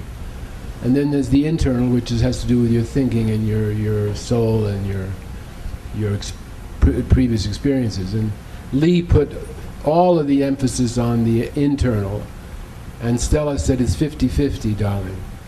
50% external, 50% internal. That was the big difference. You can tell that with her most famous student, Marlon Brando, who was brilliant at sort of becoming different with, you know, like in The Godfather, where he externally he did things, put stuff in his jaw so that he would have a stuffed jaw, and or did accents like in Streetcar or in Viva Zapata. I mean, he was definitely a Stella Adler student. 50% interior, 50% exterior. Were you good when you were a young actor? Pretty good, I guess. I don't know, and I did all right. Yeah. Really? On stage? Yeah, I was in this theater. I was involved with about. I believe John Ritter was originally intended for the leading role. Again, just lucky, and it does connect with Orson again. It's weird. It is. No, it really is, because I was thinking about that last night, how much he's been in my life since he died.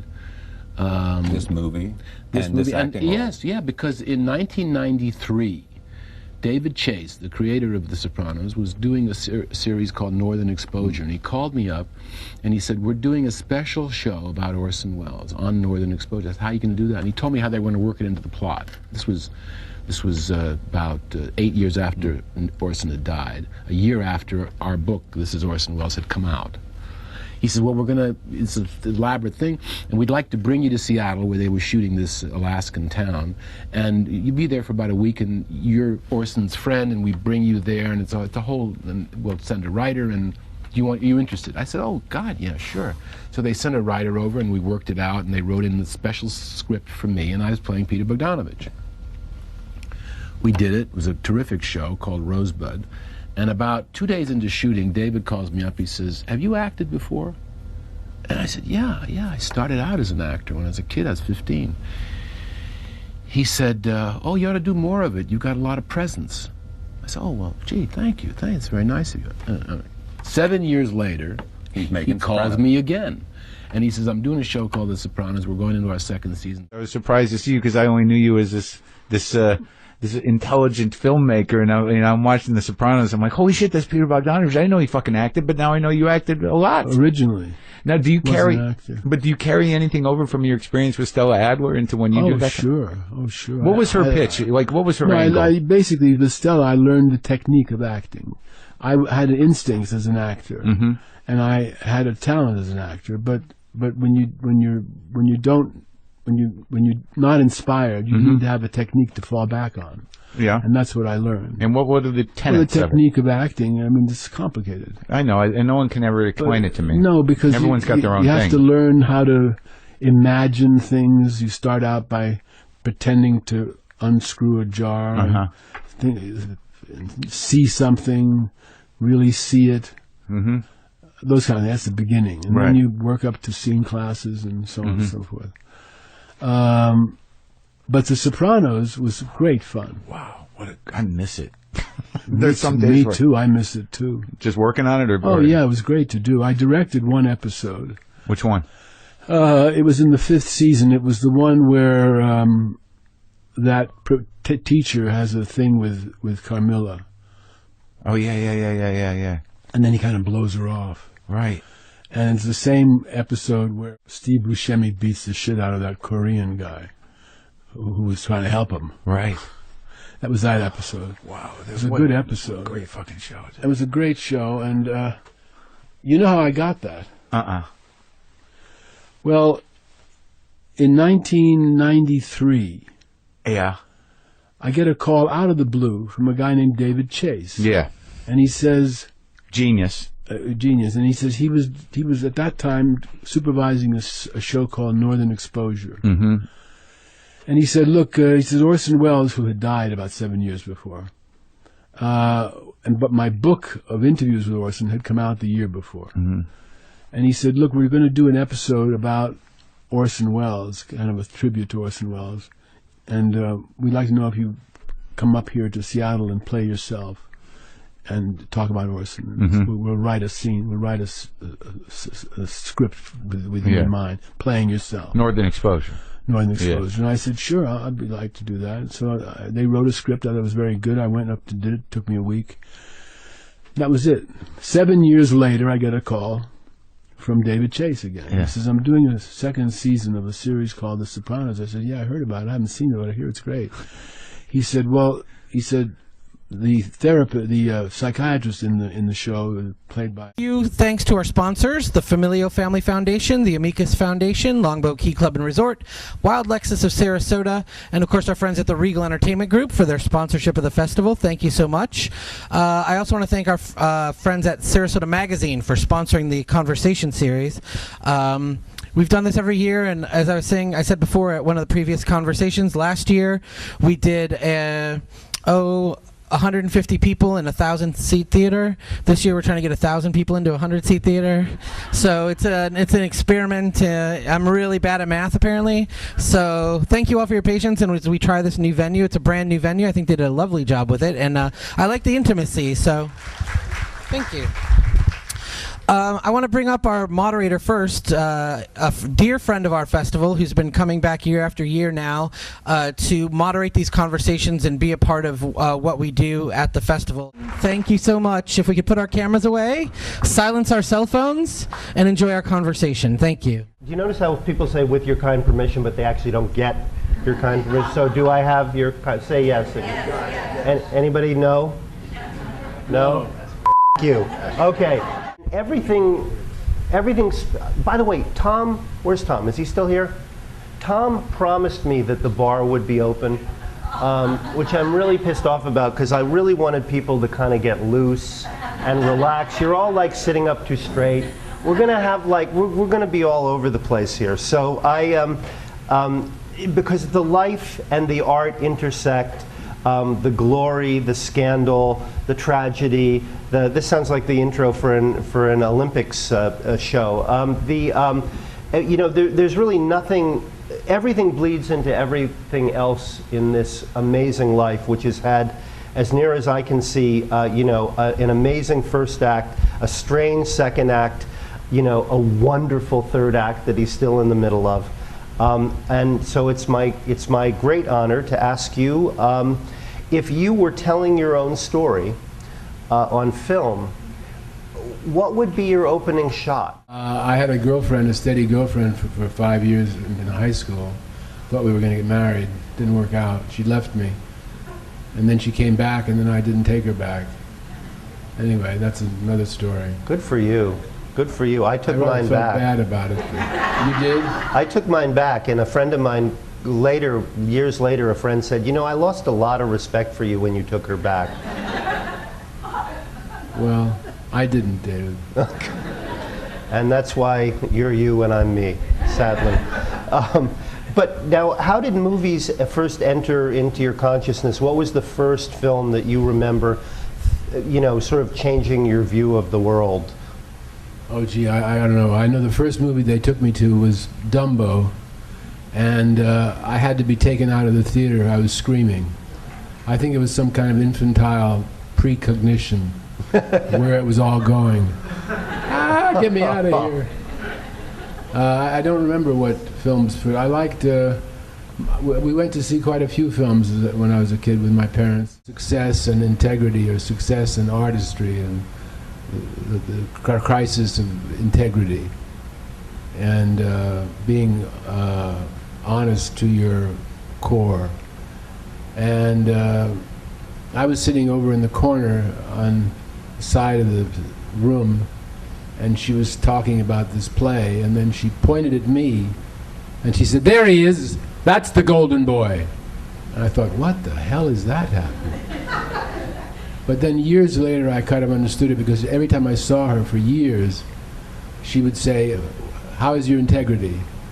Are you being honest to yourself?" and all that. She was always concerned about that. I wasn't always honest to myself, but I tried. So does this mean you were radiating the kind of ambition that she could feel across the room? I don't know. I wasn't very self-aware, so maybe she just felt that. I don't know. She just looked and said, "This kid is gonna rise far, and we have to protect him from his own impulses." Maybe. I don't know. I never talked to her about it. It's funny. She met my parents. My father was a painter, and she was she was drawn to him and to my mother, who made frames, and they became friendly. Well, I remember I met Jack Benny one time, and I said, "You worked for Lubitsch?" He said, "Yeah." I said, "Is it true that he acted out all the parts?" He said, "Yeah." I said, "How was he?" "Well, he was a little broad, but you got the idea." They all pointed at me. I was leaning against the back wall of the room, and they said, "Peter." And she turned to me and she said, "Bravo, darling, brilliant." And later on, his wife told me that in order to come in to see me on the subway, they had to turn in Coke bottles, you know, for you get the deposit, 5 cents, and he had to do that. Carroll O'Connor. Yeah, he got an agent and never looked back. I didn't see him until this was 59. I didn't see him again until 1972 when we were both up for a Golden Globe. You've lost it since, though, right? You don't hear much more anymore. You know, they don't. You get to be old enough, they leave you alone. Somebody said, "You're a legend." I said, "You know how you get to be a legend? How? You survive." Yeah. They try to kill you, they don't succeed, you're a legend. So I'd only seen him in playing a preppy kid in Lilith, but it was Peter Fonda, you know, big name, Henry Fonda. So he came in, and he came in wearing a leather jacket and aviator glasses, you know, perfect for a biker. And he sat there and we talked for about 40 minutes, he and Roger and I. And at one point he took his glasses off and cleaned them and put them back on again, and then we talked some more, and then he left. Roger says to me, "So what do you think?" I said, "Well, if he doesn't take his glasses off, he can do it. Don't let him take his glasses off." And if you see the picture of the Wild Angels, he takes his glasses off once and it's a disaster, but other than that, he's fine. Because his features are very aristocratic. Well, his eyes are just they didn't look like a biker. That's all I can say. The glasses gave him the thing. So that led for him to Easy Rider, which was a major hit. But we did the Wild Angels, and Roger had trouble with the real Hells Angels who were on the picture. They hated him. He'd say, "Okay, start your bikes." And they'd go, "Doesn't work." They just hated him. So we lost time, and finally Roger kept saying, "I'm not going to do this, we'll do the second unit. Second unit." And he shot for 3 weeks, wrapped. Are you falling asleep, David? No, I'm thinking as you're... But thank you for... I'll wake you when I'm done with this story. Roger kept dumping everything into second unit. He shot for 3 weeks, wrapped the picture. I said, "Roger, there's a lot to shoot." He says, "The second unit." I said, "Who's going to do the second unit?" "I don't care who does the second unit. Anybody can do the second unit. My secretary can do the second unit. You can do the second unit." "I'd like to do the second unit." "All right." Poor Jack. Anyway, we looked at the Terror, and I couldn't think how to take 3 minutes out of it, much less 20. Shot half the picture in 5 days, and the other half in whatever was left. But the whole picture was done in 23 days. And you played opposite. All your scenes were played opposite Karloff. Yeah, I put myself in it because I had written the part for a friend of mine, and he couldn't do it, so I thought, well, I'll just use myself. I'll just play it myself. I just didn't want to think about who to cast, because the part was a young director, and I'd written it for a dear friend, and he couldn't come, and so I just thought, well, I'll just do it myself. And then, so I did. Karloff, one of the most universally beloved of all the old actors. Did you found that to be the case? Oh, Boris was wonderful. He was 79 at the time. He had emphysema. He had what do you call it? On both of his braces on both of his legs. He couldn't walk and talk at the same time. It was very difficult for him. But he was a real trooper. Real trooper. Yeah. You know what a trooper is? Trouper. Yeah. Right? My favorite story about that is W.C. Fields. How many of you know W.C. Fields? You heard of him? He's the one who said, "Anybody who hates children and dogs can't be all bad." Well, he did a picture with baby Leroy, who was 2 years old, or a year and a half, and he hated this kid. So he spiked the kid's formula with gin. Well, the kid got a little sick and had to be taken off the set, and Fields is watching him take him off. "A kid's no trooper. Why would you want to meet me?" "Because you have written the truest words ever written about me in English. What are you doing tomorrow? Can you come over to the Beverly Hills Hotel, have a drink?" And so that's how I met him.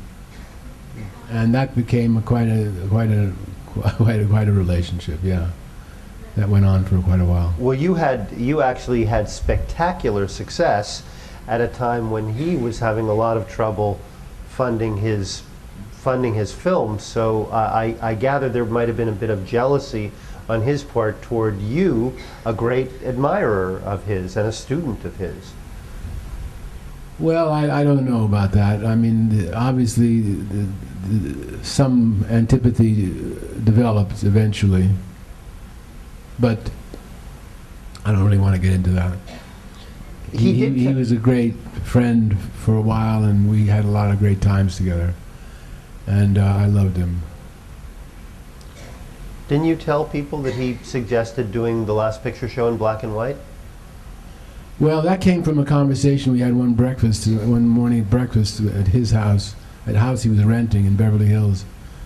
And I said, you know, I want to do this. He hated the script, by the way, of The Last Picture Show.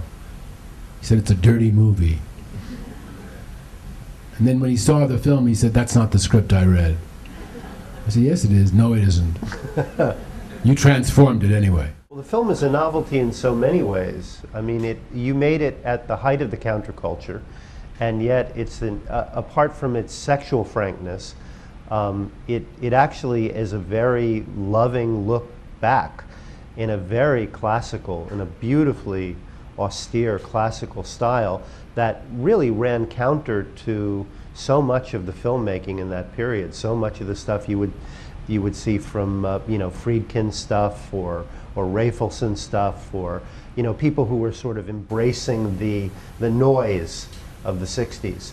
Why did you decide that this was going to be your next feature? I know Sal Mineo gave you the book.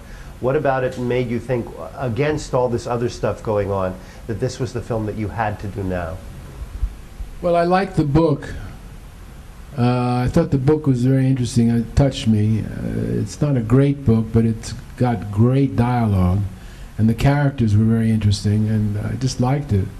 And I thought, honestly, David, the thing that really propelled me was that I didn't know how to do it.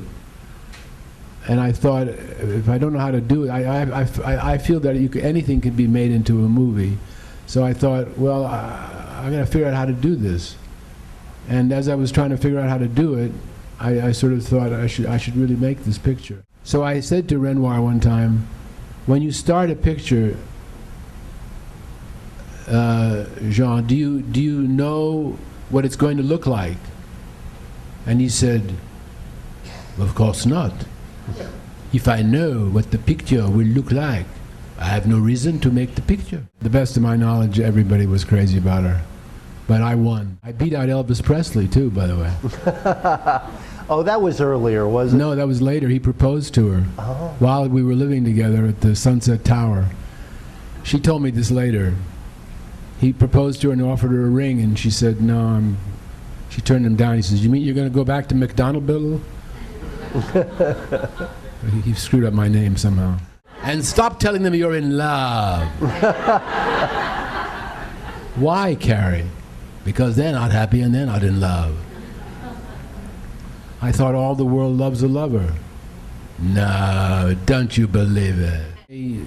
They offered me a script, and I put at Warner Brothers, and I said, I don't like this script. I don't want to do this. And John Calley called me into his office. He was the head of Warner Brothers, and he said, now, Peter, Barbara wants to make a picture with you. I said, well, John, I don't like this script. He says, well, look, he says, if you had to make a picture with Barbara, what would you do? I said, well, I don't know. I'd do kind of a screwball comedy, you know, like Bringing Up Baby. Daffy girl, square professor, everything works out, you know. Like. He says, do that. Really? He says, yeah, who would you get to write it? Well, I don't know, Benton and Newman. I used to work with them at Esquire, and they had written Bonnie and Clyde. He says, good, we just did a picture with them. Get them. Can I produce it? Sure. So I left. Now, Picture Show hadn't opened, and I was directing the next Barbra and producing the next Barbra Streisand movie. So Benton and Newman came out. I said, I called them, and they said, we only have 3 weeks. I said, well, if Howard Hawks and Ben Hecht can write Scarface in 11 days, I suppose we can write a script in 3 weeks. So they came out and we worked and we did a script in 3 weeks, and it wasn't that good. Was it the other way around though at first? Wasn't the woman the buttoned up, uptight one, and the guy crazy and wacky? I had read that somewhere. Wrong. Okay. Barbara's reaction was sort of summed up in something she said. She said, "Barbara Streisand in What's Up, Doc?" She thought it was beneath her. But, you know, she's such a good comedian that it's easy for her. It's no stretch for her. She can do it in her sleep. So that's why she wasn't particularly interested. She kept saying, "I want to do a drama with you." I said, "I just did a drama." She said to me, before we did the picture, she said, "You know, I've never been directed." I said, "What do you mean?" She said, "I've never really been directed." "Really? Wilder didn't direct you?" She said, "No." I remember that at the end of the picture, Ryan says in the script, he says, "About those things I said back there, I'm sorry." And Barbara's line was, "Love means never having to say you're sorry," right? So 2 weeks before we shot that scene, I said to Barbara, "I want you to go, love means never having to say you're sorry." With the blink? She said, "Yeah." I said, "Yeah, with the blink." She said, "Why?" And I don't know, it just takes the heat off the line. Makes it clear that you're kidding. Then she went to everybody on the set. "What do you think is better? Love means never having to say you're sorry." Or love means never having to say you're sorry. Yeah. Don't overact, David. Sorry, thank you. Okay. Take it down a notch. Thank you. Okay. Let's take that again, David. I wouldn't react that big. Okay. To convince Duke not to do it. So I went to Jimmy and I said, "Well, Jimmy, Duke's not going to do it." "Well, if Duke's not going to do it, why do I let the horses go?" So he didn't do it. So I said, "The hell with it. Larry, look, write it as a novel. I'm not going to do this with anybody else."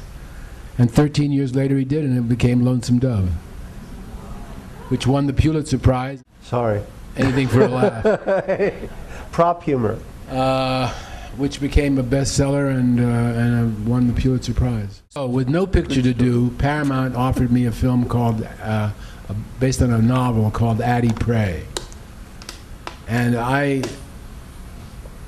read it and thought it was okay. So armed with that, I went to Alvin Sargent, who was the writer on the script, and I said, "Alvin,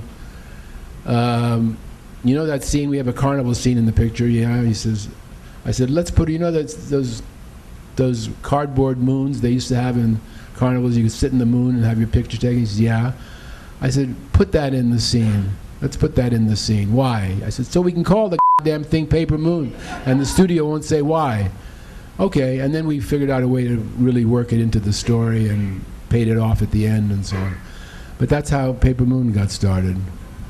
It's a beautiful, beautiful film, and actually surprisingly dark. I remember when I saw it, you know, as a kid, being very elated at the end, but I saw it again a few years ago and realized it's a story about those people are heading into a very dark future at the end of the film. It's not really a happy ending. Again, it's the counterpoint of a song like Paper Moon with actually a fair amount of reality, a bitter reality in there. Well, thank you, David. You're the first person that's ever said that, and that's how I felt about the picture. I thought it was a sort of sad ending because she ended up with what she wanted, but her father wasn't the best idea for her. She'd have been better off staying with her aunt, but you know, she loved him. All Ryan had to do was drive the car, he wasn't even driving the car, we were pulling it on a camera car. And she had to have all these lines, a lot of business, you know, she had to take her cigar box, put it back, open it up, take a map out, open the map up, put the radio in the back seat. She had and it was about a 4.5, 5-page scene. And I decided that it had to be done in one shot. No cutting. Camera just watches the two of them in a 2-shot, and we do the whole scene with no cut. Well, that was not so easy. Now, there was a stretch of road, there was only a mile of road where there were no anachronisms, or signs that weren't period or whatever. So we were pulling the car, and there was a cop in front of us to make sure that nobody got in the way.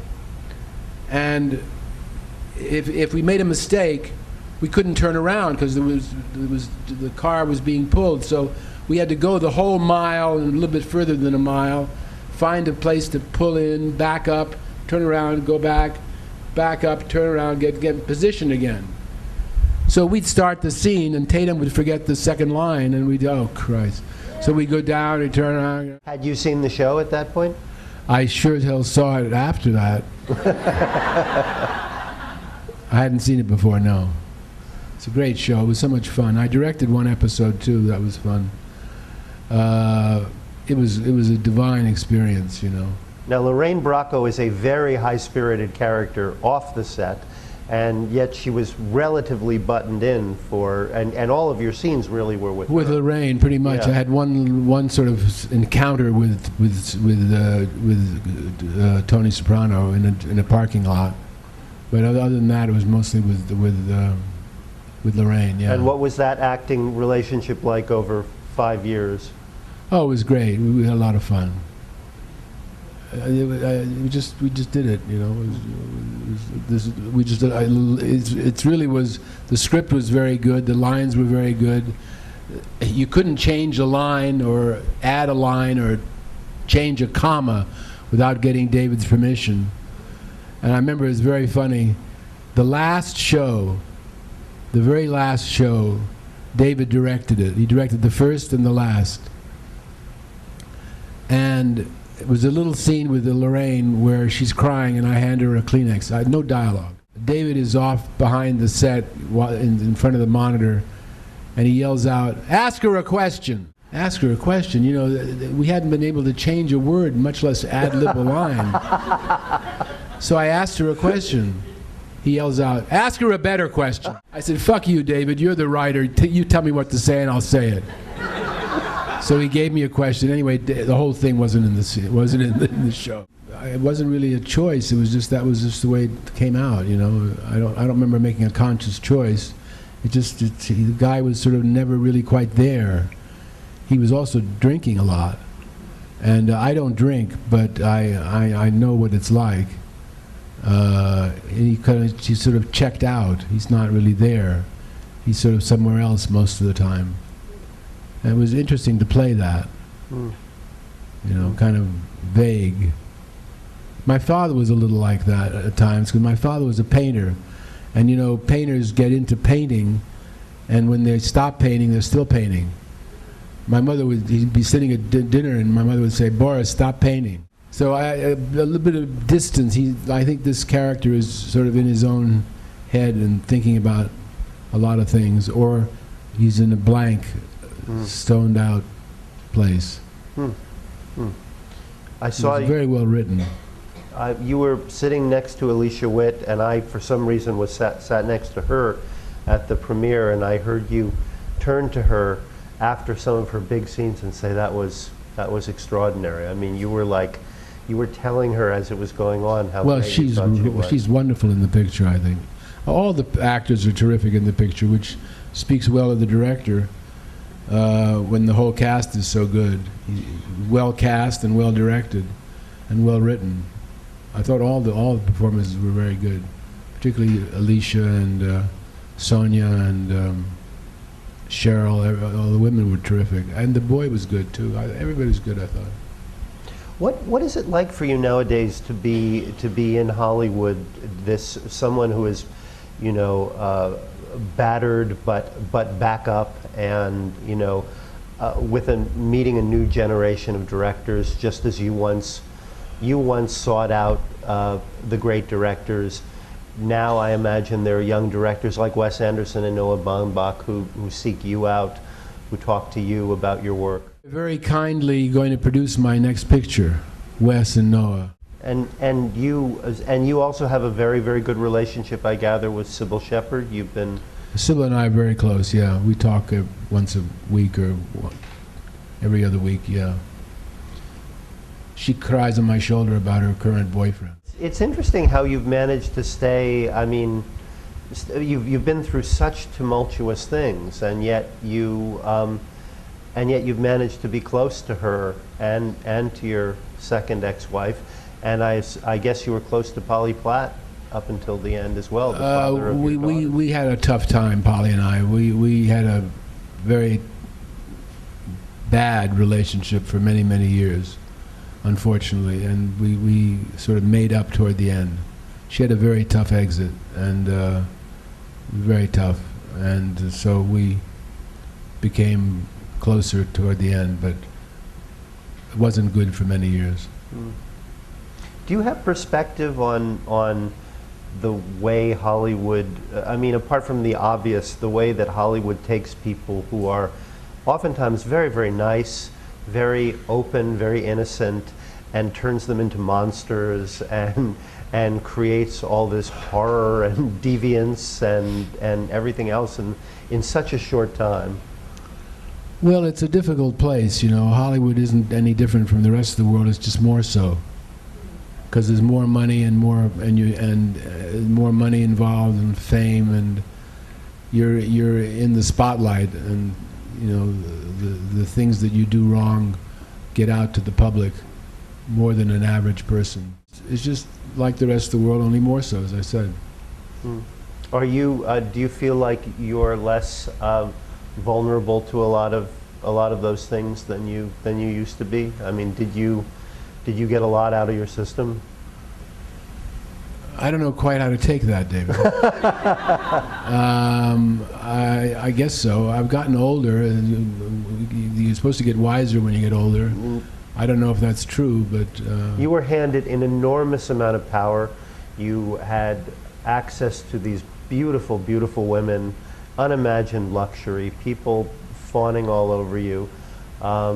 You had a very kind of public fall, and you picked yourself up and created this second half of a career that I think people are still discovering it and learning how many beautiful and kind of true works of art have been a part of this second part of your career. Well, thank you, David. You know, I just kept going. Just keep going. I was helped by the love of some great women, including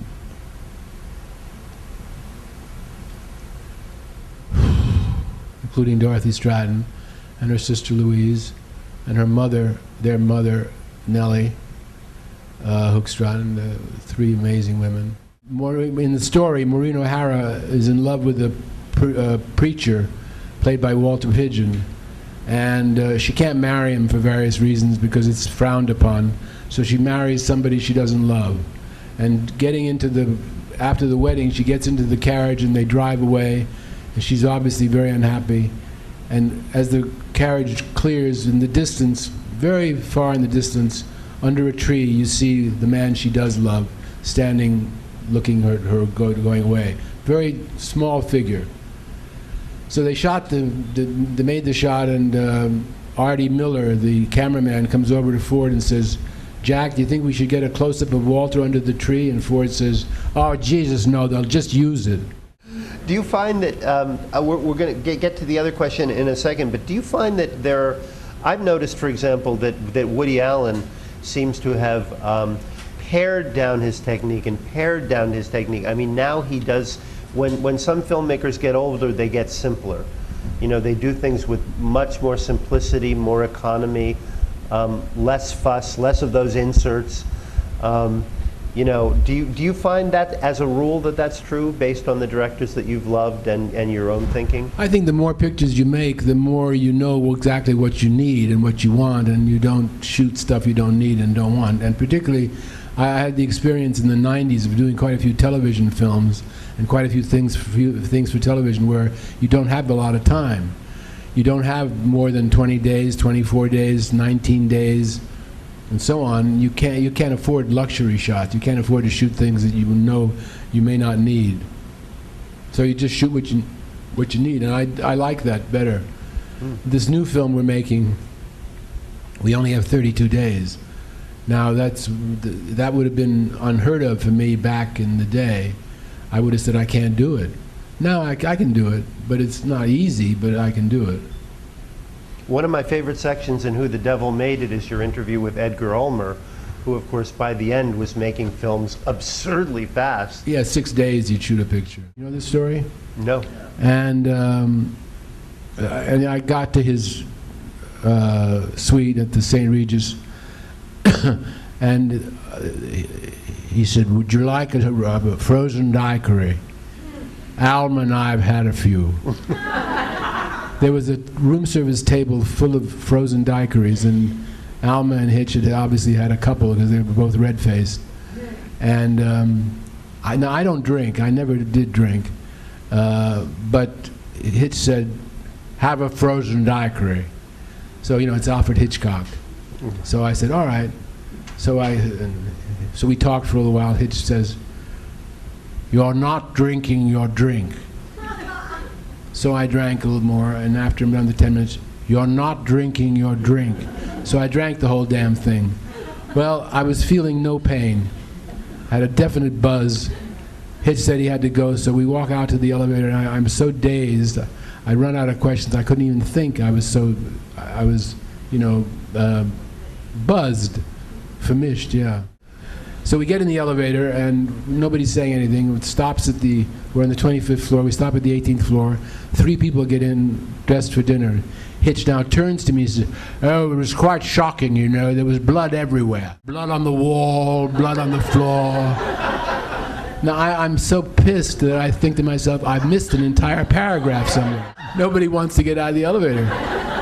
But of course they have to, so they get out of the elevator, they cluster by the door, and Hitch just walks straight by them. So I'm so completely famished at this point that I turned to Hitch as we were walking across the lobby, and I said, So what did he say, Hitch?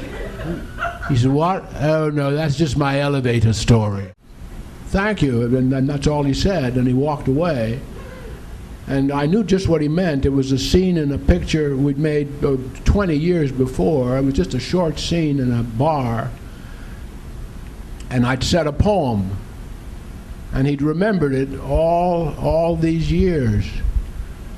And I thought, now there is the great thing about the movies, because if you're good, and God helps you, and you're lucky enough to have a personality that comes across, and then what you're doing is you're giving people little tiny pieces of time that they never forget. I've never heard a better definition of movies. Thank you. Films really take a long time to put together, to shoot, to edit, to really develop a concept. So what is the genesis of this film, and how far back does it go? I believe he passed away last year. Is that right? I think it was a year prior. Year prior, yeah. Yeah, I saw it probably my senior year of high school, freshman year of college, around that time. Yeah, there's definitely a sadness. There's a melancholy laced into it, or sort of like a bittersweet feeling that I always responded to. Yeah, definitely. There's a great sense in the film that it's as if you're almost like hanging out with the characters, like you're just sort of spending time with them, even though there are gears of the plot that move along at certain points. It still has that sense of I'm with these people, and like you're having a good time. I hadn't realized that the level of technical expertise involved in those films. I mean, even they were my favorite films. I would think about Altman's Zoom, and I would think about De Palma's split screen, and I would think about certain things that Spielberg would do, but I would never think about Peter in terms of kind of the technical bravura style of filmmaking. But it's so there. I was just watching a piece on the internet about Spielberg's, I guess they're called oneers, which are like these, kind of where a lot of action occurs in this one shot, but they're not really these huge tracking shots, like Sheltering Sky or anything like that, or The Player, but they're these very kind of, I'm not going to cut, but a lot's going to go on. It's going to be very intricately staged. I didn't really think about Spielberg as a director that was doing that. That's such an old Hollywood kind of thing to do. But then, of course, I started seeing Peter's work, and they all left us full of it. So where I thought they were 4 cuts, there's none. It's just so well staged. I'd seen it in Noises Off, and I was aware of it in many of his movies, but I wasn't aware to what degree the guy is staging a ballet. Yeah, and he has a great use of wide angle lenses, and also having an incredible depth of field. This range of focus. Foreground, background. You just have a tremendous sense of the whole place. It's almost like a painting.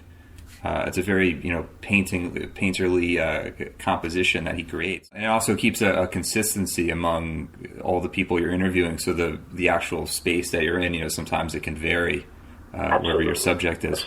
Absolutely. And I watched a lot of docs. I watched Peter's John Ford doc. I watched, and I think people come up with such creative solutions to how to shoot those things.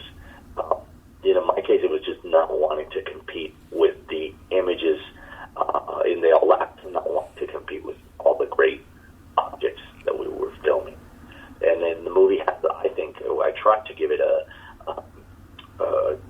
textual layer of, showing slides, showing handwritten letters and handwritten cards, and in the movie's wistfulness and its themes of time passing and aging. I also wanted to kind of record the way we used to record things. So it's the kind of movie that has a little bit of a nostalgia for VHS tapes and for, the Dewey Decimal System. When we show Killing of the Unicorn, we have how you would find it at the library. And they're just little things, but hopefully they inform the film's theme of things passing into memory. How do you think the editing process affected how you saw the final version of your film? Did things sort of shift from your original conception, or was there anything that you editing is such an underappreciated aspect of filmmaking that sometimes people really don't realize how much work goes into putting all the pieces together, especially in a documentary where there isn't a screenplay to sort of rest on. Yeah, it's just you start in one direction when you originally come up with the concept, but you also have to sort of go with what's in front of you when you start editing. What was it like being at the Venice Film Festival and having your film premiere there? That must have been an incredible experience. It's one of the most well-regarded festivals in the world. Yeah, when you're going down the river and in the Coral Gables area. Yeah, I'm originally from Coral Springs, but. No, I'm sure. Yeah, the routine. And there was a Nat wanted to book the All Lap as his Christmas present to South Florida, and it was 1981, and I think or 82. It had opened in New York City in December of 81, and I think it didn't get to Miami or South Florida until December 82. And I remember I was already a big cinephile. I would ride my bike to what's now the Bill Paxton Theater, what used to be the Beaumont Theater, and see the double features that George Capel would program, like Health from Robert Altman and maybe The Last Metro from Truffaut, these very interesting double features that he would do.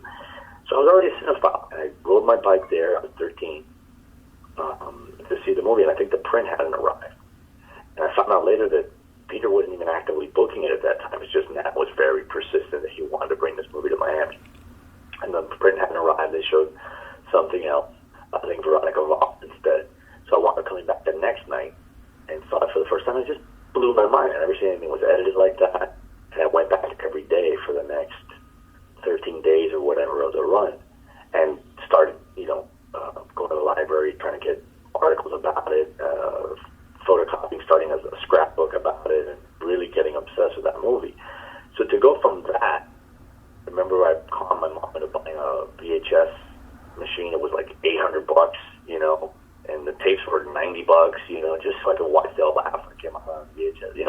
To go from that to 30 years later, I'm on a boat in Venice. What? It's just ridiculous. It's ridiculous. I can't even believe that happened. That was an incredible achievement. What other screenings do you have coming up, and is there any plan for U.S. distribution? I think Peter's passion to get the film out there, which I think it was after 20th Century Fox was attached to distribute, and then they didn't, and Peter sort of took the reins and said, "I really want this film to be seen. I'm in Dorothy Stratton's memory, it needs to be out there. Definitely, it shows Peter's passion as a filmmaker and fighting for your vision. Even when you're within the big reins of Universal Pictures, he was still there and he was still willing to fight. Definitely.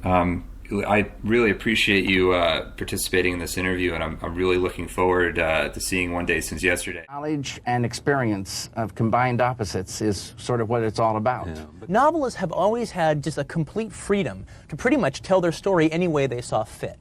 All right, and that's kind of what I'm trying to do. Now the thing is, for both novels and film, 75% of the stories you're going to tell will work better on a dramatic basis, on a dramatically engaging basis, to be told from a linear way.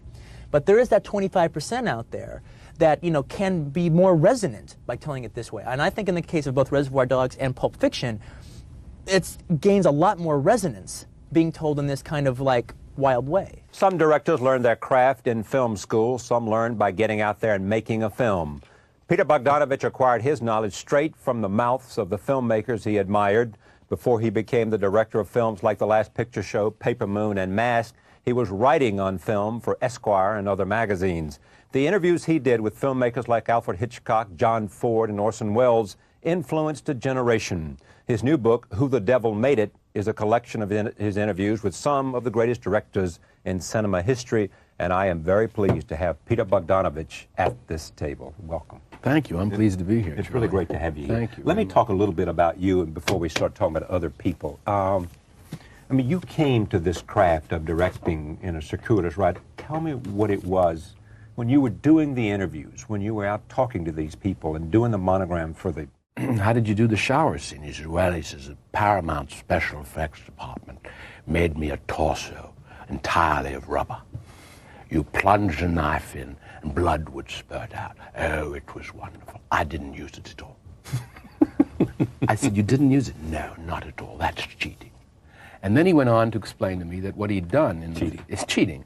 What he had done was, he referred to it as pure cinema, which is little tiny bits of film put together that are meaningless by themselves, but when put together they create a different message. So if you look at that shower scene, he told me this, there are 70 different camera setups, 70 different camera positions that you're seeing in 45 seconds. 70 different? Yeah, camera positions in 45 seconds. And that's how the illusion that she's being stabbed to death happens. The knife never touches the body. That's what's interesting about it. Wow.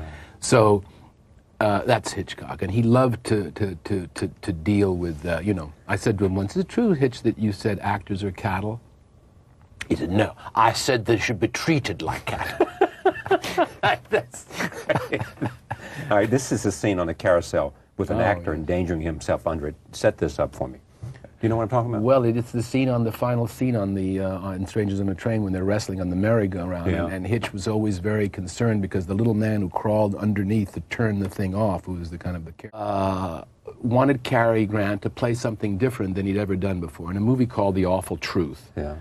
And Cary Grant was so afraid of where Leo McCarey was pushing him that he offered Harry Cohen $5,000 to buy his way out of the picture and let somebody else replace him. Because it would ruin the image he had created of Cary Grant. He didn't have an image. That's what's so funny. He was an actor who had been in pictures for 7 years, been a sort of a second-rate star, but didn't have a breakthrough picture. And guess what? That one, which Harry Cohen said, keep your $5,000, get the hell back on the set, that's the picture that made him a star. The Awful Truth. And Cary Grant was one of the smartest actors I knew. So it's interesting that he wasn't aware of what was going to happen to him. Do you think most actors are smart? You put me on the spot there, Charlie. I think actors, there's so many different actors, you can't. Oh, come on, don't back off. I mean, I've had one director after another come here and say they're like children. They often are. Hitch said that. He said they're like children. He said sometimes they have to be coddled, and sometimes they have to be spanked. But you could also say the same thing about artists. You could say the same thing about a lot of other people who have to put everything out there to be graded, judged, touched. Well, the actors want to, particularly today, want to be versatile. And, a person who plays comedy wants to say, hey, I can do Hamlet. And a person who does Hamlet wants to say, hey, I can do comedy. Gable said, oh, do you write, Mr. Faulkner? And Faulkner said, yes, yes. And what do you do, Mr. Gay? Okay. Next is George Cukor, Little Women. Set this up for me. The scene actually is... Well, this is the original Little Women. Yeah. Yes, that's right. This is not the Winona Ryder version. No, or the Janet Leigh version. Yeah. This is the one that was made in 1933. It was a very big success. And Katharine Hepburn plays Jo. Right. Here it is. Roll tape. You know all the history of film. Everybody moved faster, Charlie. Nobody took forever to make pictures. All the classic films that we talk about, those were made on reasonable budgets, and quickly. Yeah, there weren't a lot of pyrotechnics either. No, there wasn't all that special effects stuff, which I'm not a big fan of. Boy, you have been familiar, and I want to come later in this conversation to people like Billy Wilder and others, because you have... I didn't know Billy well. You did? No, he's one of the few I didn't know well. I knew him a little bit. Okay. But you appreciated his contribution? Yes, of course, But I knew Hawks and Hitchcock and Orson and Jack Ford a lot better. Who do you think you stole, and I mean that in the best sense of the word, well, Howard Hawks used to say, if you're going to steal, Peter, steal from the best. Exactly. So I only stole from the best. But everybody steals. I mean, well, I think of course. Shakespeare stole. Oh, most of the plots. Yeah, exactly. That's my point. I learned the most and had the most influence on me probably was Orson Welles, but not so much visually. And Jean Renoir and John Ford and Hitchcock and Hawks. Now, what did they all share in common? Well, they knew what they wanted when they were shooting. They only shot what they needed. They worked quickly and efficiently. I think one of the key things that was shared by almost all the directors I ever interviewed, that they all took pride in being able to achieve something without it costing a lot of money, of making it seem like it was elaborate and difficult, but actually they did it in a different way so that it was magic. All right, I want to come back to some of that. Let me talk about your movie, because did you ever doubt that you could make another good movie? No. No, it was just once you have the ability, you have the ability. Well, but there's so many things that you have to have, including a lot of luck. I once said to John Ford about something that I loved in one of his pictures. I said, how did that happen? That wonderful moment was, and he said, oh, I was just an accident. I said, what? He said, yeah, most of the good things in pictures happen by accident. That's great. So I thought, wow, I'd only made one picture that time. I thought, is that possible? So armed with this statement, I went to Wells, Ford was Wells's favorite director, American director, and I said, Ford said, is that true, Orson? And Orson says, yes. Yes.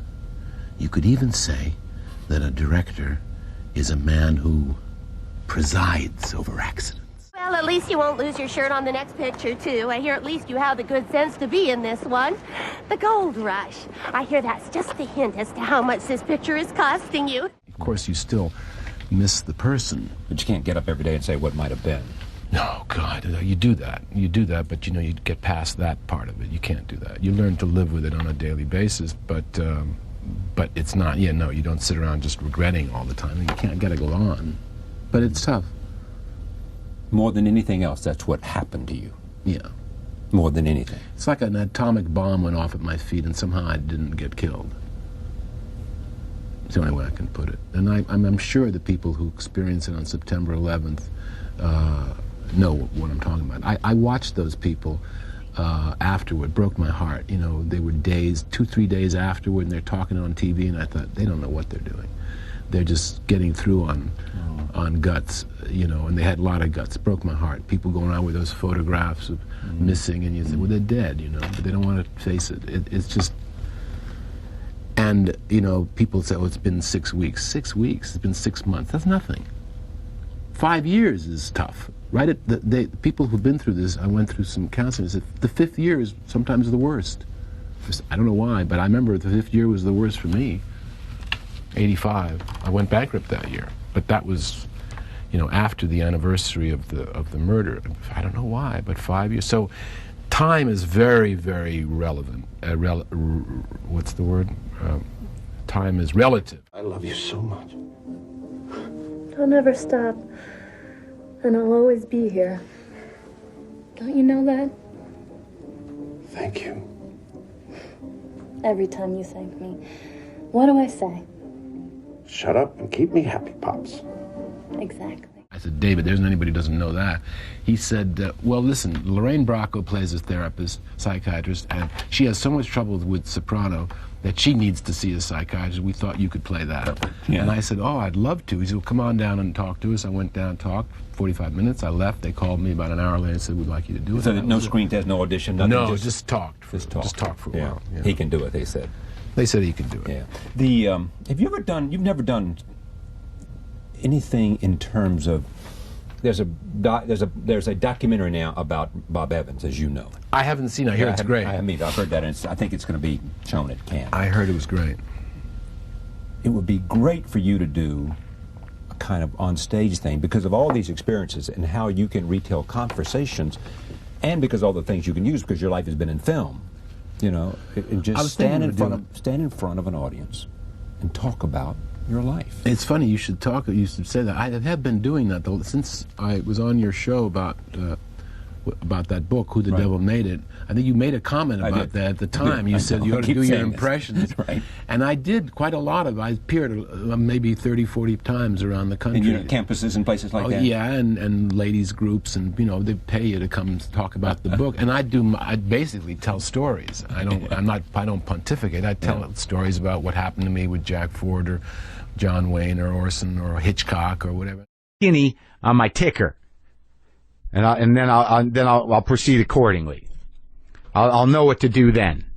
As opposed to dealing with my anxiety or the source of my fear or panic or inability to be trusting in an intimate relationship and my need and desire to isolate and compulsively be filled with dread, as opposed to getting to the source of that trauma and working through it and grieving properly, I'll just focus on whatever it is next that will take me to a fucking doctor. But I'll tell you, man, just sitting in equipment, you know, and the woman who was in charge of shooting me up and taking the pictures of my heart was like just out of her mind, like intense and crazy and like, hi, how are you? What's going on? This is where we're going to do this. Please put your arms up. Please put your arms up. Okay. You know, when there's just someone's trying to act, you know, enthusiastically polite, but at the core is just fury, just pure fury.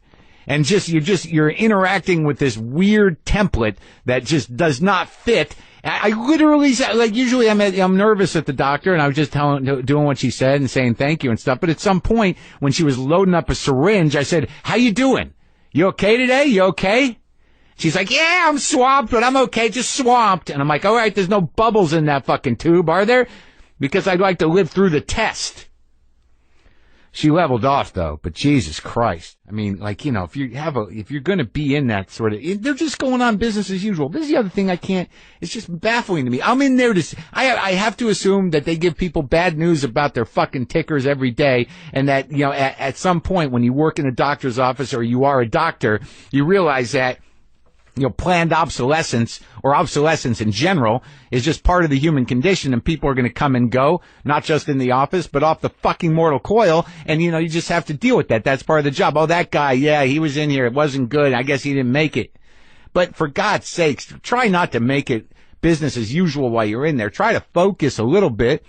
I mean, they were talking about, I was on the treadmill with all these wires hanging off me, looking at the EKG, and they're like, you have to be out of here by 1:30, right? And the intense woman said to the woman working, she's like, yeah, and the doctor's not even here yet. Yeah, I know. I heard he was 2 minutes away. I'm like, you know, can we not have that conversation? You know, I want to think that people care and that there's hope and that you're organized and that you know that my shit is, you've got my right. The doctor literally came into the room for a minute. I said, did you get my test results from the other place? He's like, I'll check. And then apparently he left because a new doctor came in and go, where are we with this? And then the woman, who was over the top with intensity, stuck another syringe into the dangling IV off my arm, but I'm here to tell the tale, and we'll see what happens tomorrow. Sponsored today by Simply Safe. That's my new home security system, and should probably be your new home security system as well. This is the only way you can get professional home security without all the typical hassles of the other home security systems. And if you've ever had home security, you know what I'm talking about, right? Aggressive sales guys, high monthly fees, long-term contracts. You don't have to worry about any of that with Simply Safe. It's different. It's easy, and it keeps keeps you protected 24 hours a day, 7 days a week. Go to simplysafewtf.com. You'll notice that it costs much less than other home security systems. You know who I'm talking about with the 3 letters as the name. You know who I'm talking about. You'll also notice that they have the right type of system for every type of home. They ship it right to your door, and you'll have it up and running in 30 minutes, okay? I'm telling you. Get award-winning professional monitoring at only $15 a month, half of what the other guys charge, with no contract or commitments. Get home security without all the headaches. Go to simplysafewtf.com. WTF listeners get an exclusive 10% off. That's simplysafewtf.com. Protect your shit. Hey, Brian Jones made some new mugs. Yeah. WTF mugs. I'm not going to tweet them. I'm telling you first. Okay? I'm telling you first. You can go to brianrjones.com for the new WTF mugs. If you've listened this far into the monologue, nice to see you, Mr. Bogdanovich. Nice to see you, Mark. Yeah, I'm excited to talk to you, but it sometimes it's tricky because you've been around a while. Yeah. You know? And I know you have this new film coming out, but I'm sort of hung up a little bit on the whole history of your work.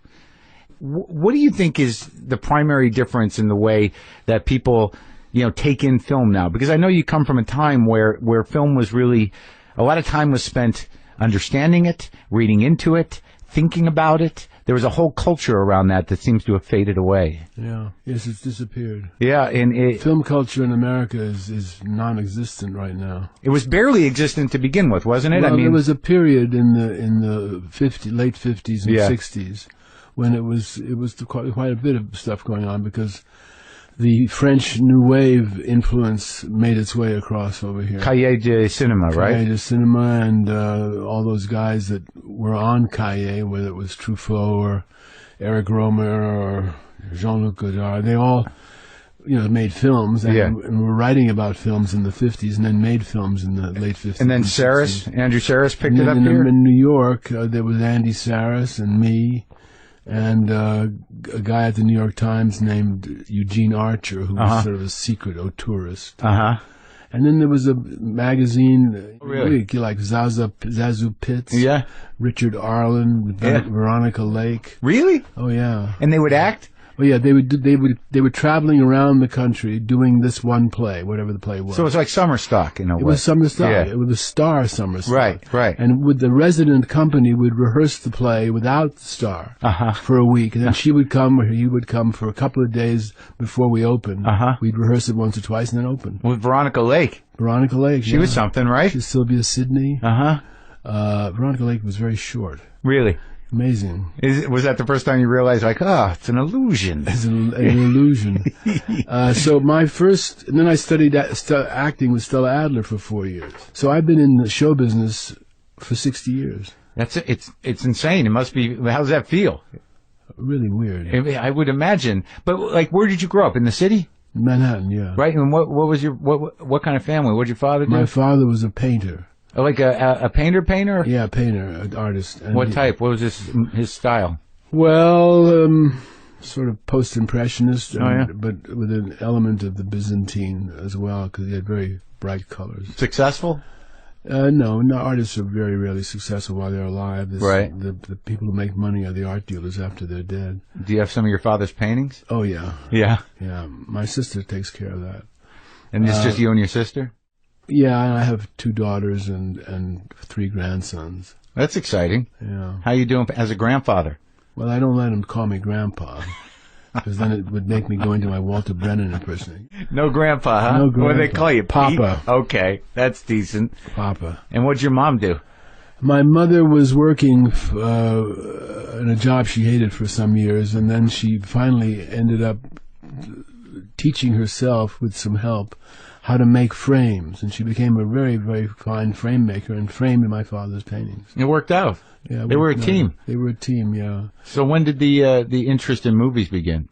Well, I loved movies from the time I was a kid. They took me to see movies all the time. What's your earliest memory of a movie? Well, I don't remember it terribly well, but I'm told that I was taken to see Dumbo when I was 3, and that I hated it. Yeah. And had to be taken from the theater screaming. So I'm wondering if it wasn't some precognition to your future. Get me out of this. The first thing I remember really seeing when I was 5, was my parents took me to the Metropolitan Opera. Wow. Which was on 34th Street at that time. And I saw Don Giovanni, Mozart's Don Giovanni, with Ezio Pinza and Zinka Milanov. And I remember being scared to death when the guy went to hell at the end. Yeah. The thing opened up and he went, ah! So the opera worked. Yeah, it was good. Yeah. And, but movies, I always liked movies, went to my parents from the time I was in kindergarten. Do you bring that back with your grandkids now? Sometimes. Oh, good. And, yeah, they like the Bugs Bunny and Porky Pig. But I also ended up being called Dean and Jerry and Marlon because I did all those impressions. Dean and Jerry, what, Jerry Lewis? Martin and Lewis. Oh, yeah? And, oh, sure. You did Dean? I did Dean, yeah. He was something, wasn't he? He was great. I love you. God, he was so good. I just quoted him this morning. I burped and I said, I got enough gas to get to Pittsburgh. You do sound like him. Did you ever read that Nick Tosh's book? Yeah. Oh, what a great book, huh? It was interesting, yeah. He's a hell of a writer, that guy. Very good writer. So, okay, so you're I writing was your column. A column for 4 years in high school. Like a dope. And it was a very good, very ritzy high school. It was a collegiate school. The oldest school in the country. Really? 14 something. Really? Yeah. Where the hell was that? It's still there? Yeah, they moved. But it used to be on 77th Street between Broadway and West End. So these were sophisticated kids? Pretty hip kids. Yeah. A lot of them wealthy. Right. It was like a dope. I didn't realize when I was in high school that I could have gotten into movies free writing that column. Oh, right. Work the angle. I could have, but I didn't realize that until I got out of high school. And then in order to get into movies, and is that all you can do is ask questions? Have you never even heard of the declarative sentence? And smoking and talking to the crew and talk to me a lot. Like to be out in it. Yeah, he never went to his trailer. Mitchum was always in his trailer. So, okay, so you spent all this time and now you're out and you wrote the movie. Second unit. So there's your big break. That was a big break, yes. Right. And I did the second unit. Actually, I worked with the first unit because there were some scenes that he had dropped with Peter Fonda and Nancy Sinatra that I had to get, and some scenes with Bruce Dern. So the Corman crew at that time, the actors that were around, because I don't think I don't have a sense. So why don't you give me a sense of that operation over there? Well, Roger, was down and dirty. It was do it fast. Right, but he was his own thing, right? Yeah, this picture was made for American International Studio. But I got the feeling that it was some sort of weird, almost like shadow studio system over there. That, he had a crew of actors and a crew of shooters that he, used always. Because he was making how many movies a year? Well, he made quite a few. Right. He produced quite a few and directed. So it must have been sort of a lively place. Well, it was very lively, yeah. And I went, I shot the stuff, and he called me to his office when he says, the editor was Monty Hellman, and he became a director. Roger calls me into his office. He says, Monty says your stuff doesn't cut. I said, what do you mean it doesn't cut? Yeah. He said, it doesn't cut. I said, well, we probably cut it wrong. We said, well, go down and look at it. So I looked at it. I said, it's cut wrong. So I said to Roger, it's cut wrong. He said, well, cut it yourself then. I said, well, I don't know how to cut. He said, don't you know how to use the machine? I said, no. He said, well, go downstairs. Dennis will show you. The editing machine, the editing Yeah, bay. that was how I learned to edit. Just start doing it. That was Roger. He'd throw you in the ocean and say swim. If you just didn't swim, you'd drown. That was it. How long did you spend over there? Did you spend a lot of time at Corman's operation? Oh, I worked on this movie for 22 weeks. And did everything that you could possibly do. Looked for locations, rewrote the script, directed the So it's sort of your movie. Well, I had a lot to do with it, and it was the most successful movie in Roger's career. Really? Huge hit. What was the title of it? The Wild Angels. And it actually was the first successful off-Hollywood movie before Bonnie and Clyde. Right. It was sort of the beginning of the new Hollywood in a way, because it was a very counterculture movie. It wasn't a great movie, but Right. it was a very counterculture, and it was very successful. Who else did you meet when you were there during that 22 weeks? Who was coming through? Was Nicholson around? Was De Niro around? I met Was it- Jack, but not then. I met him later. Yeah. He worked with Roger. Anyway, the picture was quite a big success. Uh-huh. And then he felt that I had had something to do with that, so he offered me a movie to direct myself. With your name on it? Yeah, with my name on it. And that was Targets? Targets. Uh-huh. Can you get Evans to see my picture? And she said, I don't know, I'll try. I get a phone call a couple of weeks later from Bob Evans. He says, you ruined my evening last night. I said, what do you mean? He said, I wanted to, Carol's been bugging me to look at your movie. I thought I'd look at a reel and go to dinner. I couldn't turn the fucking thing off. We want to buy it. Yeah. And that's what happened. And that was the beginning of your relationship with Bob Evans? With Bob Evans, signed a 7-picture deal.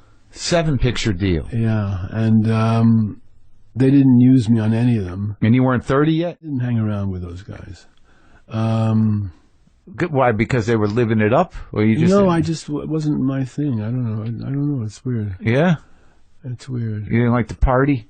No, I wasn't a party. In fact, what happened was then, and I said, "Really?" He says, "What are you doing tomorrow? You want to meet me at the Polo Lounge?" And I said, "Sure." And that's how we met. So I got to know him. Where was he at then? I mean, what was his? He was doing Dean Martin's show and Tonight Show, and so he'd become a sort of a clown. Well, he's kidding around a lot, and it was kept him going. And he had made The Trial, and had made Chimes at Midnight, the Falstaff movie, just before I met him, which I loved. But when you say it was keeping him going, I mean, this guy was a genius. Had Hollywood abandoned him? Oh, sure. Yeah, he couldn't get a job. For what reason? He never had a hit picture. He heard the selling in your voice. He liked it. It was a good title. Yeah. So I called. It turned out to be a good title. Yeah, I called up Alvin Sargent, the writer, and I said, Alvin, you remember those? We've got a carousel. We've got a carnival scene in the picture already. Mm-hmm. Remember those cardboard moons that people used to sit in and take pictures? Yeah. I said, let's put a scene like that in the picture. With Tatum wants to go sit in the moon and he doesn't want to go or whatever. He said, why are we doing this? He said, I said, so we can call the fucking thing Paper Moon and nobody will say why. And that was that. That was a big hit too. Oscar winner. She won the Oscar at the Tatum O'Neal. age of 10. I remember seeing that movie when I was a kid and I was like, Jesus Christ, this is the greatest movie. Yeah. She was amazing. She was amazing, yeah. You still friends with her? Yeah. Really? She's in my new picture. And the one that's coming out now, she's funny that way. A bit. Oh, yeah? She just does a bit, just a cameo, just for the fun. That's nice. It's a nice sort of loyalty thing. Sybil did that, too. She was in it, too? She was in it, too, briefly. And Richard Lewis and Michael Shannon, they all did bits. So you did, so then you did those 3 movies, which were huge. Yeah. And then the tides turned a little? Well, then I made 3 that weren't successful. Happens. For various reasons. I made Daisy Miller with Sybil, which the New Yorker just wrote a piece about it recently, in which they said, I said, really? So I go to Netflix, I look at it, I'm watching it, and I say, wait a second, this is not my cut. Really? That scene, I cut that scene, why is it here? But actually it's good, why did I cut it? And then another scene comes up, and I said, wait a second, I cut that scene too, and they put it back. Who the fuck made this cut? Yeah. Found out that the head of Fox editorial, a guy named Jim Blakely, who had died 2 years before this event, had recut the picture himself. And it was quite close to my original preview cut, but it was different. He kept scenes that I'd cut. He cut scenes that and he did a brilliant job. And it was so good that we showed it down in Temecula when they gave me an award. People loved it. And Fox had a screening, and now they put it out on Blu-ray. That was that cut. That was that cut. But Jim Blakely did. I owe him a great favor. He got it right. Then I did Nickelodeon, which I had a lot of problems with the studio because I wanted to do it in black and white, and they wouldn't let me do it in black and white, even though I'd had 2 hits in black and white. The head of the studio was... You would think a movie with that title, that makes the most sense to do in black and white. I know. Right? And so I didn't... the picture did all right, but I wasn't happy about it. Then I took 3 years off and went around the world twice with Sybil, and finally we had a good time. We had a good time. We had a great time, and very close. We wrote the film together, and we wrote the film together back in around 2000. I was wondering about that. But we're very close. We see each other all the time. And in fact, I used to, when I was living out here recently, I stayed at her apartment. I can't even imagine how devastating that all must have been. How chaotic. I can't even imagine it. It was terrible, Mark. And how the hell could you work, right? Well, I didn't want to work. Yeah. I thought I would never make another picture, really. Too heartbroken? Yeah, it was just like, tragic. Who gives a shit about pictures? And then that whole thing with like just the nature of the scene, that side of Hollywood. When you talk about going back to the big knife, and then you sort of living, because that seems to me that story was an intimate story to you, but for the vultures, it was a big story. It was sort of like a show business tabloid horror show. Oh yeah. And you're the guy who's has no voice in it. Not really. That's fucking devastating. Yeah, it was pretty bad. It was the worst part of my life. And what did you come back with? When did you finally start working again? Well, I was broke because I bought back the rights to They All Laugh, the picture that Dorothy and I and Audrey Hepburn That was a did. big cast, right? It was Audrey Hepburn, John Ritter. Rain Bracco is having such difficulty with her client, her patient, Tony Soprano, that she needs to go to a shrink. Would you be interested in playing the shrink that she goes to? I said, yeah. Well, come down and meet with the writers. So I met with the writers. We talked for about an hour. I went home, and they called me and said, you got the part. And I forgot to say, the second day of shooting Northern Exposure, David calls me up. He says, have you acted before?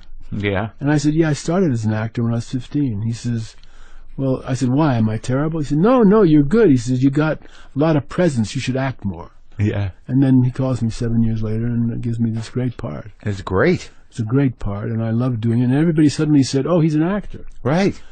Let's use Peter Bogdanovich. Yeah, I got a lot of parts after that. So, out of those guys that you get sort of associated with in the 70s, the guys that you weren't necessarily friends with, and that you were all sort of chomping at the bit in Hollywood at the same time and making great movies, like Friedkin, Coppola, Scorsese, Spielberg, Lucas, Ashby. Do you like their movies? I mean, that's a big question with a lot of guys, but out of any of them, do you respect their work? Some of it, yeah. Like you like Friedkin? Well, French Connection? French Connection won over the Last Picture Show, Best Picture. I said, I thought you didn't like it. No, I just said that to please you. Oh. I have great respect for your opinion, but when you denigrate that, you diminish my small treasure. Oh. Oh, shit, Orson, I'm sorry. That's all right, we can say. And from then on, he always referred to the trial as that picture you hate. I don't hate it, Orson.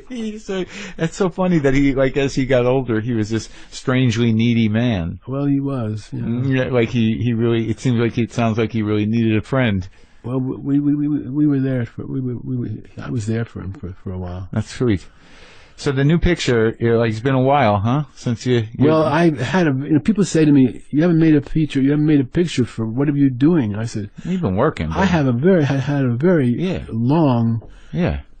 12 years. I did 6 years of The Sopranos, published a 600-page book on actors called Who the Hell's in It? Mm-hmm.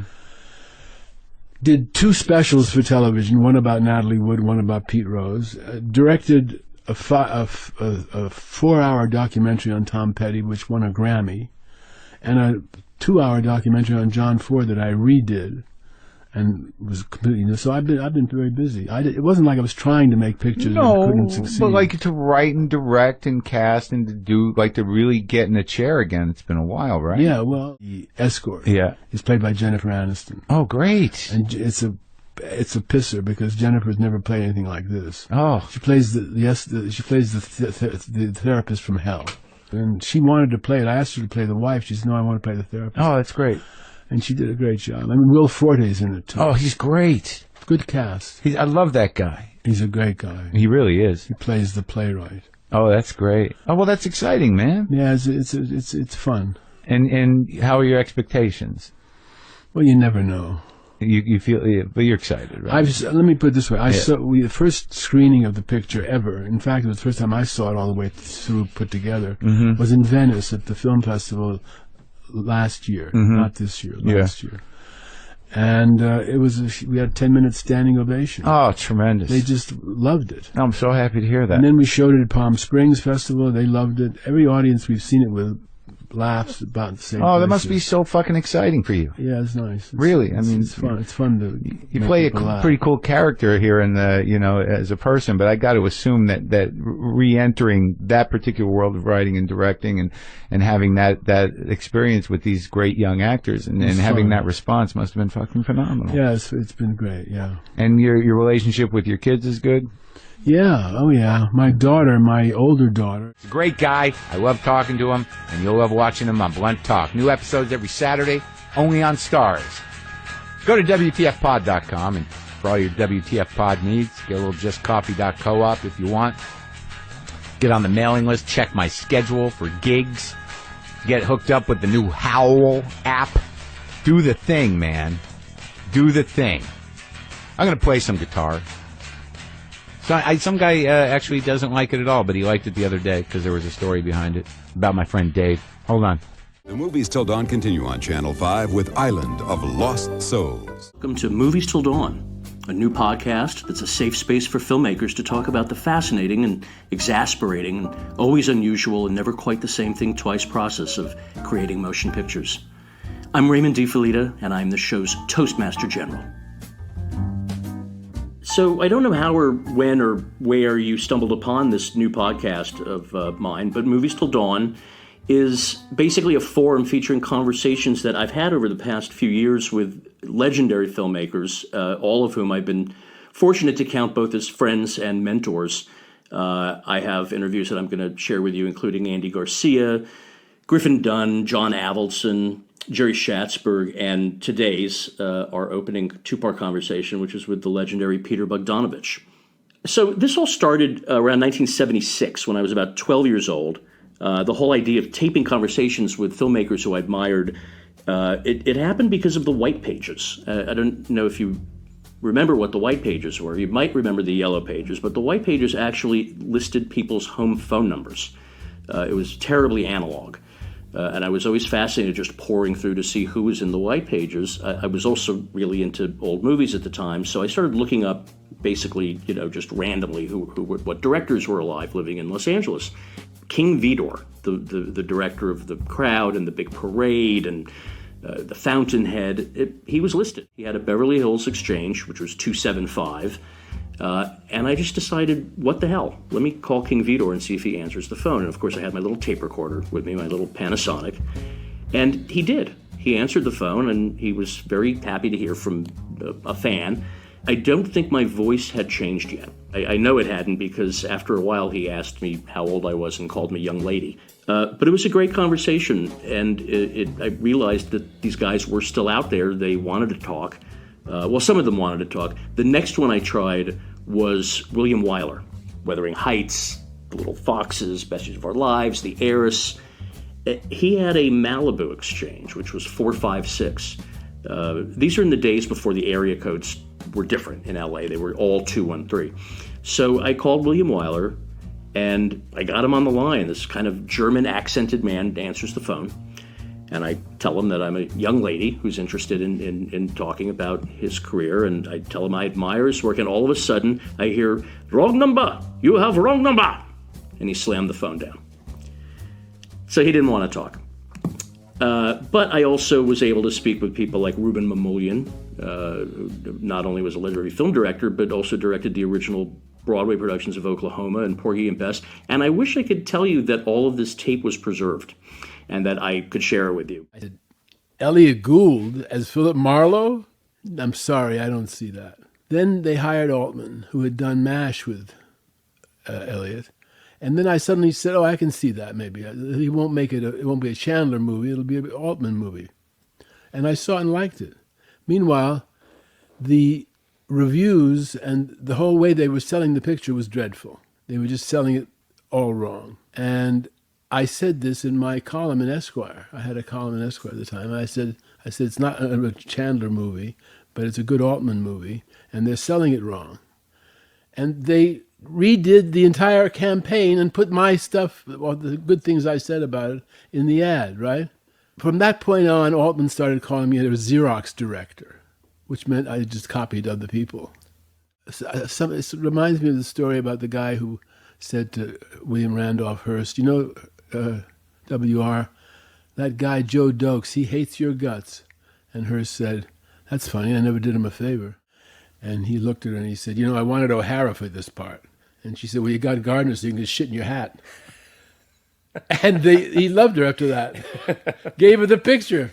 That picture is so slanted toward Ava. That's funny. Yeah. The minute she comes into it, it's her point of view of Gable, not his point of view of her. It's interesting how he did that. So he really was, in fact, actor-oriented. Well, I don't know. It was hard to figure out Ford. Motivation. If he attacked you or if he made fun of you, he liked you. So you just had to bear with it. That's why he liked it when Ava talked back to him. You told me about your first meeting with him. Was it Cheyenne Autumn?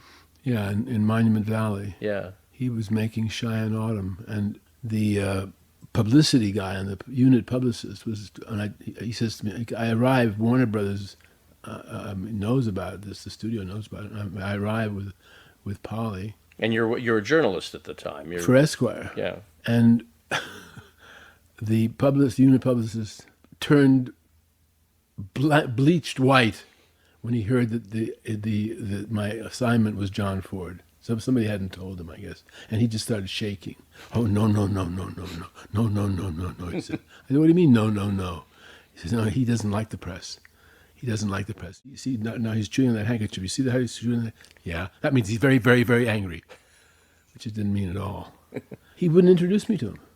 Absolutely wouldn't introduce me to him. A couple of days went by, and there was a weekend, and they had the day off. And I don't know, I went down to where the horses were or something. I don't know why I was there. But it was Carol Baker was doing something, and her husband, Jack Garfine, the director, and Jack said, who are you? And don't I know you? And I said, Peter Bogdanovich. He said, oh, yeah. He said, haven't we met before? I said, I don't know, but I liked your production of Ender's Man. He said, oh, thank you. He said, what are you doing here? I said, I'm here for Esquire. I'm supposed to do a piece on Ford, but nobody introduced me. What, you mean nobody's introduced you? No. Oh, well, I'll introduce you. I'll tell him you're here. Probably nobody knows you're here. So a couple hours later, sure enough, a Jeep comes down from the hill where Ford is. Bogdanovich! Peter Bogdanovich! And I said, that's me, I think. And he says, the Admiral wants to see you for dinner. I said, okay. 7:30. So whatever. So I went up to the hill with Polly. They put me right at his table. His table was long table. There were 3 or 4 long tables where the actors, the leading actors, and Ford, and the cameraman, and a few other top people ate. And he got me a trooper's hat, which he put on my head and fixed it trooper style, and it almost fit. And I still have it somewhere. So I stayed away from him for the next hour or so. I just stayed as far away from him as I could, feeling that I disgraced myself. Finally, he does another couple of shots, and after one of the shots, he yells out, Bogdanovich! So I go running over to, yes, Mr. Ford. Did that look difficult to you? I smiled. I said, yes, it did, actually, yes. I just wanted to check, Ford said. Just wanted to check if you thought it was difficult. I said, yes, sir, it did see that. I got it by then. So he was going to play. They played that for a couple of days. Was that difficult? So he basically he tamed you. This is what he did to people on his sets. Yeah. He put you through it to make you subservient, and yet also to then make you feel closer to him because you had survived. Right? That's absolutely right. I survived, and I wasn't put off. I just went with it. So then, when 5 or 6 years later, you did directed by John Ford, your documentary about him. How did you pitch him on that? How did that come about? I mean, that couldn't have been easy. Mr. Ford, you made a picture called 3 Bad Men, which was a large-scale Western, and you had a quite elaborate land rush in it. How did you shoot that? With a camera. And then I think we did an update in '72 or something like that. After he died, I think I did another pass at it. But he I don't know if you ever, I let him read that too, and he asked me to cut one paragraph in which he was taking the side of the Indians. It was very interesting that he wanted me to cut it. Why do you think he wanted to do that? He's so political. He was a big Nixon supporter at the time, right? Well, I don't think he liked him, but he supported him because he voted for Kennedy. But of course, Kennedy was Irish. Right. So the Irishness supersedes his. Ford was definitely a Democrat in the 30s and early 40s. Well, sure, he made the Grapes of Wrath. Exactly. And he changed somewhere, I guess. I don't know. Maybe he didn't like Eisenhower. I remember hearing, in fact, I think I saw it because I watched it a few years ago at his American Film Institute tribute. Ford ended his speech by saying, "God bless Richard Nixon." Yeah, I know, that was rough. There are some people in this world that don't think that we movie folks have any religion. But a glance around this distinguished audience is a living refutation of that nonsense. In a recent telephone conversation with the president, he said, "What is your reaction to the prisoners coming home?" I said, "Frankly, sir, I broke down, I blubbered and cried like a baby. And I uttered a short, fervent prayer, not an original prayer, but one that is spoken in millions of American homes today. It's a simple prayer. It's simply, God bless Richard Nixon. Thank you." What a strange way to end his Lifetime Achievement Award Well, speech. Nixon was there. Oh, I didn't know that. Yeah. Nixon came and presented him with the Medal of Freedom, which is the first time an American filmmaker, an American film artist had received the Medal of Freedom, which is the highest civilian award that the government can give. Well, no wonder he said, God bless Richard Nixon. That's why, and the whole point was, a lot of people didn't like Nixon in Hollywood. And a lot of us were not thrilled. But it was the attitude that was prevailing, because I spoke to Cary Grant, he was there that night. And Cary's, it's Jack Ford's evening, and he's getting the Medal of Freedom, and that's a good thing. Jane Fonda, the daughter of the man who Ford had made a star, was picketing outside. Nixon wasn't there as the president. He was there as the leader of the country, giving an award to an artist. It could have been any president, is the point. And to picket against it because you don't agree with Nixon isn't the point of why he's there. So I didn't take very well to Jane doing that. Guess where I went a few weeks ago for the first time? Monument Valley. Yeah, I mean, there's really no other answer. What was I going to say? I got to Maine, wherever he was born in Maine. No, Cape Elizabeth. How did you like Monument? It's amazing, isn't it? It's stunning and beyond bizarre because you know it so well from the movies. Then you see it and it almost looks fake in person. Yeah, I know what you mean. But it's all about him and Duke. Everything about that place it's rooted in that culture. It's a reservation, and people show up not because it's a reservation. They show up because it's in the Searchers. Yeah, it's in Stagecoach. Stagecoach first, and then 9 other pictures. Is that how many he did there? Yeah, 9 altogether.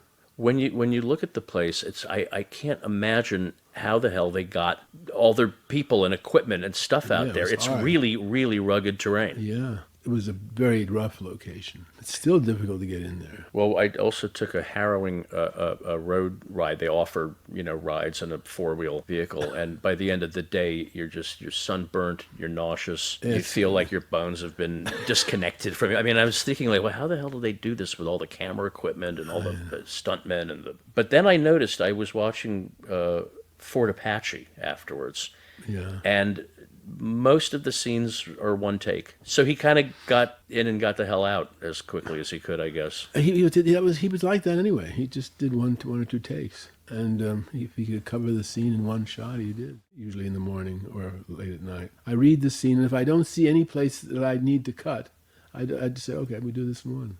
If I see we've got to cut for some reason or other, because we want to emphasize something or because it can't technically be done in one because you got to cross the room or something, whatever it is. Then I say, okay, cut here. Otherwise, if there's no cut occurs to me, I just figure we'll shoot this in one piece. No, I know you to be fairly fearless with the one take scene. With the one shot. Yeah. Yeah. I was on your set, and Owen Wilson was doing a long, very funny, complicated phone scene. Yeah. It was in She's Funny That Way. And I was watching it on the monitor, and it was terrific. You did it 3 times, and then I was waiting for you to do the coverage. No, I didn't do any coverage. No, it was terrific. Oh, yes, that phone scene. We move in on him, I think. Yeah. Yeah, he's talking to his wife. He's talking to the girl. The It girl. was very complicated. The madam and the yeah. I felt that would work best if it was no cut because it's so much business. He had to hang up on one, put the phone under the pillow, and I figured if he was going to really swing with it, it would be if I told him we weren't going to cut. Right. Because then he'd know he'd have to get it right. He did. He got it right, I think, almost right away. Anyway, about Ford, you asked me about the documentary. I did the book. I said, I gave him a copy. He said, how'd you like the book, Jack? Have you read it? He said, I threw it across the room. I said, oh, you liked it that much? He says, good job on a dull subject. Great. That was his official remark. And then I stood there and some people came up and said, congratulated him and this and that. And finally, I said, well, I'll be going, Jack. I put my hand out and he took it and he pulled me close to him. Very suddenly, just pulled me right close to him so his face was right close to mine. And he just said, thank you. Have you ever seen anything so full of splendor? I have no idea what's going on, but I am excited. Went down memory lane there. That was nice. I had not seen that before. I hadn't either. I should have seen it before, because now I feel pretty unprepared. You're good, Ben. You're fine. Well, thank you, Peter. So one thing that I didn't know about you, that I had sort of thought that you came directly from writing about film, from film criticism, and then became a director. But you did train as an actor, and you directed some theater. Yeah, I started out as an actor, and when I was 15, I had my first season of summer theater in Traverse City, Michigan. And that was when I was 15, and then I did four summers of theater. I studied with Stella Adler, who was the best, the greatest, you know. Stella Adler was just an amazing woman. And I directed a scene in one of her scene classes. I got 5 actors together. We did a scene. And she said, very good, darlings, but you've been directed. Who directed you? And they said, Peter. And she said, brilliant, darling, bravo. Oh, wow. So I directed in the theater. I did about 5 shows in the theater. And then you start to write, and as you know, this festival is here, and there have been so many books written on the great directors of Hollywood's golden age. But when you started writing these monographs in 1961, you did the first one in '61, yeah, for the Museum of Modern Art, right? In New York. Yeah. In New York, those had never been done before. There had never been an in-depth study of, for example, one of the people you did, Alfred Hitchcock. No, never. Neither Hitchcock nor Ford. I mean, well, Ford too, yeah, and Hawks and Orson Welles. No retrospectives have been done yet. Why did you? This seems like a pretty obvious question. Why did you pick them? Well, the museum called me and asked me to do Orson. I said to Richard Griffith, who was the curator, I said, "Why don't you do it, Dick? You usually do those things." He said, "Well, I don't like Orson Welles," he said. But he said, "Our museum members do, and we think that we should do a retrospective. And since you like him," I had written a program note for a theater in which I said that Othello was the greatest Shakespeare film ever made. And that was not the common wisdom at that time. Everybody thought the Olivier films were. Right. And Olivier's fine, but it's film theater. Orson made a movie. Right. And so he said, "You're partial to Welles, and so we'd like you to do it." So that's like 1960, 1961. Welles' Citizen Kane had not had its reemergence yet onto the national scene. Kind of. It was started in the mid-50s. But you're right, it wasn't up there yet.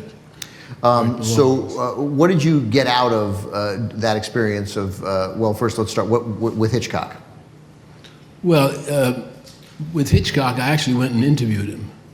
And the monograph I did contained a long interview with him. And again, this is 1960, so you're talking about... That was 63. All right, but Hitchcock is really, well, at 63, no, right in the middle, The Birds in 63, right at the end of maybe as good a run as any director has ever had. Yeah, oh yeah, he was great. You want to hear a funny story? No. Let's move on. Yeah, okay. Yeah, let's hear the story. He invited me to have a drink with him at the St. Regis when he came to New York to open Marnie. It was about 1964, I think. Right, that was Marnie. Yeah. And I don't drink. I never drank. So, but I went to see him, and we were on the 25th floor. And he and Alma, his wife, had had a few drinks because there was a room service table there with a lot of frozen daiquiris. And they'd had a couple because they were feeling no pain. And it gave me the drink, have a frozen daiquiri. And I just held it. And then after about 10 minutes, he says, "You're not drinking your drink." And so I drank a little sip, and then 10 minutes went by, and he said, "You're not drinking your drink." So shit, I just took the whole thing there. You know, it's Hitchcock after all. And then he had to go to dinner, so we walked out to the elevator, and I was buzzed, to say the least, since I didn't drink and I drank the whole damn thing. So the elevator comes, and I'd run out of questions, and I was just sort of dazed. We got in the elevator, and on the 18th floor, two people came into the elevator dressed for dinner. And Hitch turns to me without, nobody said a thing, he just turns to me, he says, "Oh, it was quite horrible, you know, there was blood everywhere." So and he went on, he says, it was quite shocking, really. It was blood on the floor, blood on the wall. And you know, I was so buzzed, I thought I missed the paragraph somewhere. So two people come in on the 8th floor, two more people come in. Now you have to remember, Hitch had had his own television show for about 10 years at this point, so everybody recognized him. Right, sure. And so they knew who he was, and so two more people come in, and he goes on, he says, "There was a pool of blood by his mouth, and there was blood coming out of his ear. It was quite shocking." I said, "Good God, man, what's happened to you? And do you know what he said to me?" And just at that point, the doors to the elevator opened. And everybody in the elevator, they didn't want to get out, but they had to get out. So they get out, and they cluster by the doorway, you know, and Hitch just walks right by them. So halfway across the lobby, I said to him, still dazed, so what did he say, Hitch? Hitch says, "What? Oh, nothing. That's just my elevator story." So if you ever wonder if the director is like his pictures, the answer is yes. And that's really what you were trying to uncover, ultimately. Yeah, that's what the book I wrote, Who the Devil Made It. Who the Devil Made It, yeah. Was like that, you know. I once asked Howard Hawks what directors he liked over the years. And he said, "Well, I liked almost anybody that made you know who was directing the picture." I liked everybody that answered the question, who the devil was making this picture. Right. Because the director's the storyteller, and he ought to have his own way of telling it. So a lot of my interviews with directors were trying to find out how much like their films they were in person. And in almost every case with the great directors that I talked to, they were very much like their films. Was there any who wasn't a great director, who wasn't a bit like his films? Not really. Yeah. So that's a part of being a great director, then? I think so, yeah. You put yourself into it, you know. How did you find, you'd been a fan of Wells, but you hadn't met Wells. How did you find him when you met him? Well, I sent the monograph that I wrote about him for the museum in 1961. I sent it to Europe. He was shooting the trial. Didn't hear anything for 7 years. I was living in New York. Now then 7 years later, I had directed one movie, Targets, and thank you. And the phone rings, and a familiar voice says, "Peter Bogdanovich, please." I said, "Who's calling?" "This is Orson Welles." I said, "Oh, wow." I said, out of the blue, this call came, and I said, he says to me, I said, "I'm Peter Bogdanovich." He said, "Oh, good." He said, "I can't tell you how long I've wanted to meet you." And I said, "Wait a minute, that's my line." Right, that's right. Yeah. He said, I said, "Why did you want to meet me?" He said, "Because you have written the truest words ever published about me." Pause, in English. He said, "What are you doing tomorrow? Do you want to come over and have a drink with me at the Polo Lounge?" I said, "I'd love to." Sure. So I went and met him.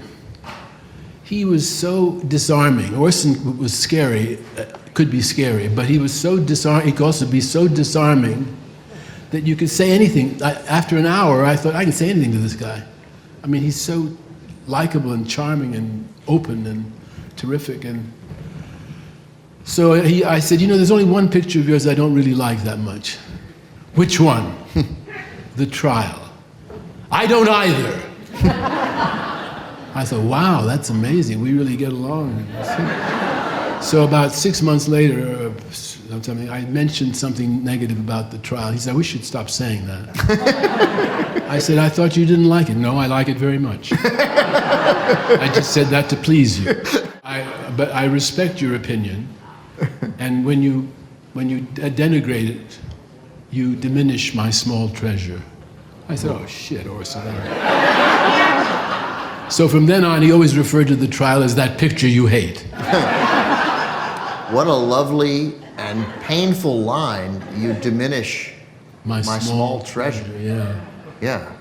That is a humanizing line from somebody who we have removed some humanity from. Orson was so funny. I worked with him On the Other Side of the Wind, a film that is legendary for not having been released yet. He started working on it in 1970, and I'm in it. We were shooting in Carefree, Arizona, which is pretty funny. Thinking of Orson and Carefree, because he was anything but carefree. Where is Carefree, Arizona? It's not near anything, right? In the middle of nowhere? Not really. Yeah, we were shooting, and we'd been shooting since about 7 or something. And Orson was great to the actors, but he was a little rough on the crew. And they were all slaves. They didn't get paid, and they just did what he said. And there was about 9 of them. And Frank Marshall, who was my assistant at that time, and I brought him to work on the picture to help Orson, comes over to him, and I'm sitting there, and he says, Orson, the crew has been here since 7 o'clock, and they're kind of hungry. Maybe they should go to lunch. All right, I'm not hungry, but if the crew has to go to lunch, let them go to lunch. I'm not hungry either, I said. He said, fine. Peter and I will stay here while the crew goes to lunch. So they all left.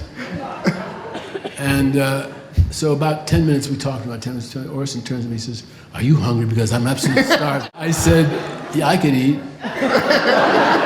So we go into the kitchen, and on top of the refrigerator is this, I've never seen, it's like an industrial-sized bag of Fritos.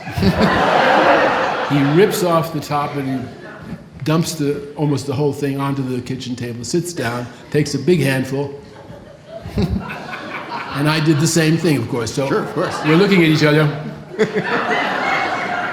and Orson says, you don't gain weight if nobody sees you eat. You've made progress recently with The Other Side of the Wind. Yes, I'm very happy to announce that the negative, which used to be in Paris, is now here, and they're just cataloging it, and Netflix is going to finish it. It's shot, but it needs to be edited. He shot everything with the actors is done. He got into a beef with his co-producer, and the thing went into a lawsuit in France, and it went to a French court, and the judge said, you both own it, so you'll have to work it out, which is a big help. And it sat in a vault from 1976 until he died in 85. Somewhere in that period, or in the 74, 73, Orson, we were having lunch, and he turned to me suddenly and he said, if anything ever happens to me, I want you to promise me you'll finish the picture. And I said, oh, Orson, what do you say that for? Nothing's going to happen to you. He says, I know nothing's going to happen, but if it does, I want you to promise me you'll finish the picture. I said, of course I will, but okay, we can drop the subject. So ever since he died, that's 30 some years ago, I've been trying to finish the picture. And I brought Frank Marshall in, and we had a deal, and then it fell through. We had another deal that fell through. Anyway, Netflix is doing it, and we're going to finish it, starting cutting it at the end of this month. That's got to make you feel pretty good. Yeah, finally. It's a very good picture. I don't know. I think it's a very good picture. I haven't seen it except about half an hour. He cut about half an hour.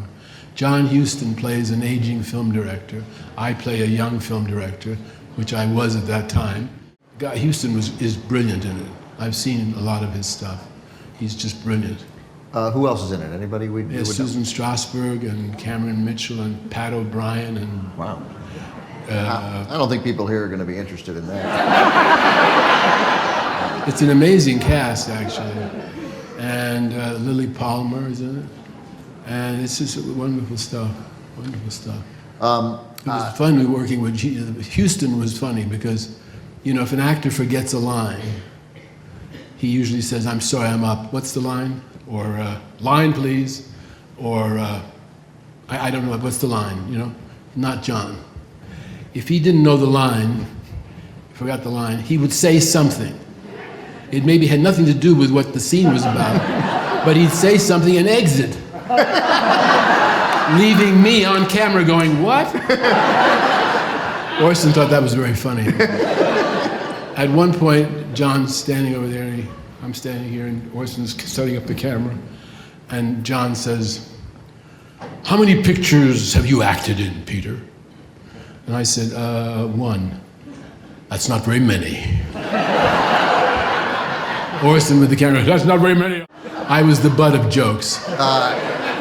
But just to give people, I mean, so we're, at some point here, Netflix is going to release a movie directed by Orson Welles where he directs John Huston and Peter Bogdanovich. That is, that is something. Yeah, it could be a fascinating film. It's about the movie business. Well, you liked making movies about the movie business. Well, you know, Hemingway said, "Write about what you know." Yeah. I do know it. How did you make that transition then from writing about the movies to, by the way, is my iPad over there? Because I wanted to read Peter something. Did I leave it over there? Maybe, yeah. If somebody could bring that to me super quick, that'd be great. So how did you make that transition from writing to making? Thank you. Well, Roger Corman. Yeah. Who's great. I mean, the whole new Hollywood wouldn't exist without Roger Corman. Right. He gave everybody. He gave so many people to start. Jack Nicholson, Marty Scorsese, Jonathan Demme. Coppola, yeah, me. There's a lot of people. Fonda. I went to see a movie in a theater, and with my then wife, Polly Platt, and sitting right behind me was Roger Corman with somebody who knew the other person that we were with, so we all got introduced. And he said, "I read your stuff in Esquire. Would you ever want to write a movie?" And I said, "Yeah."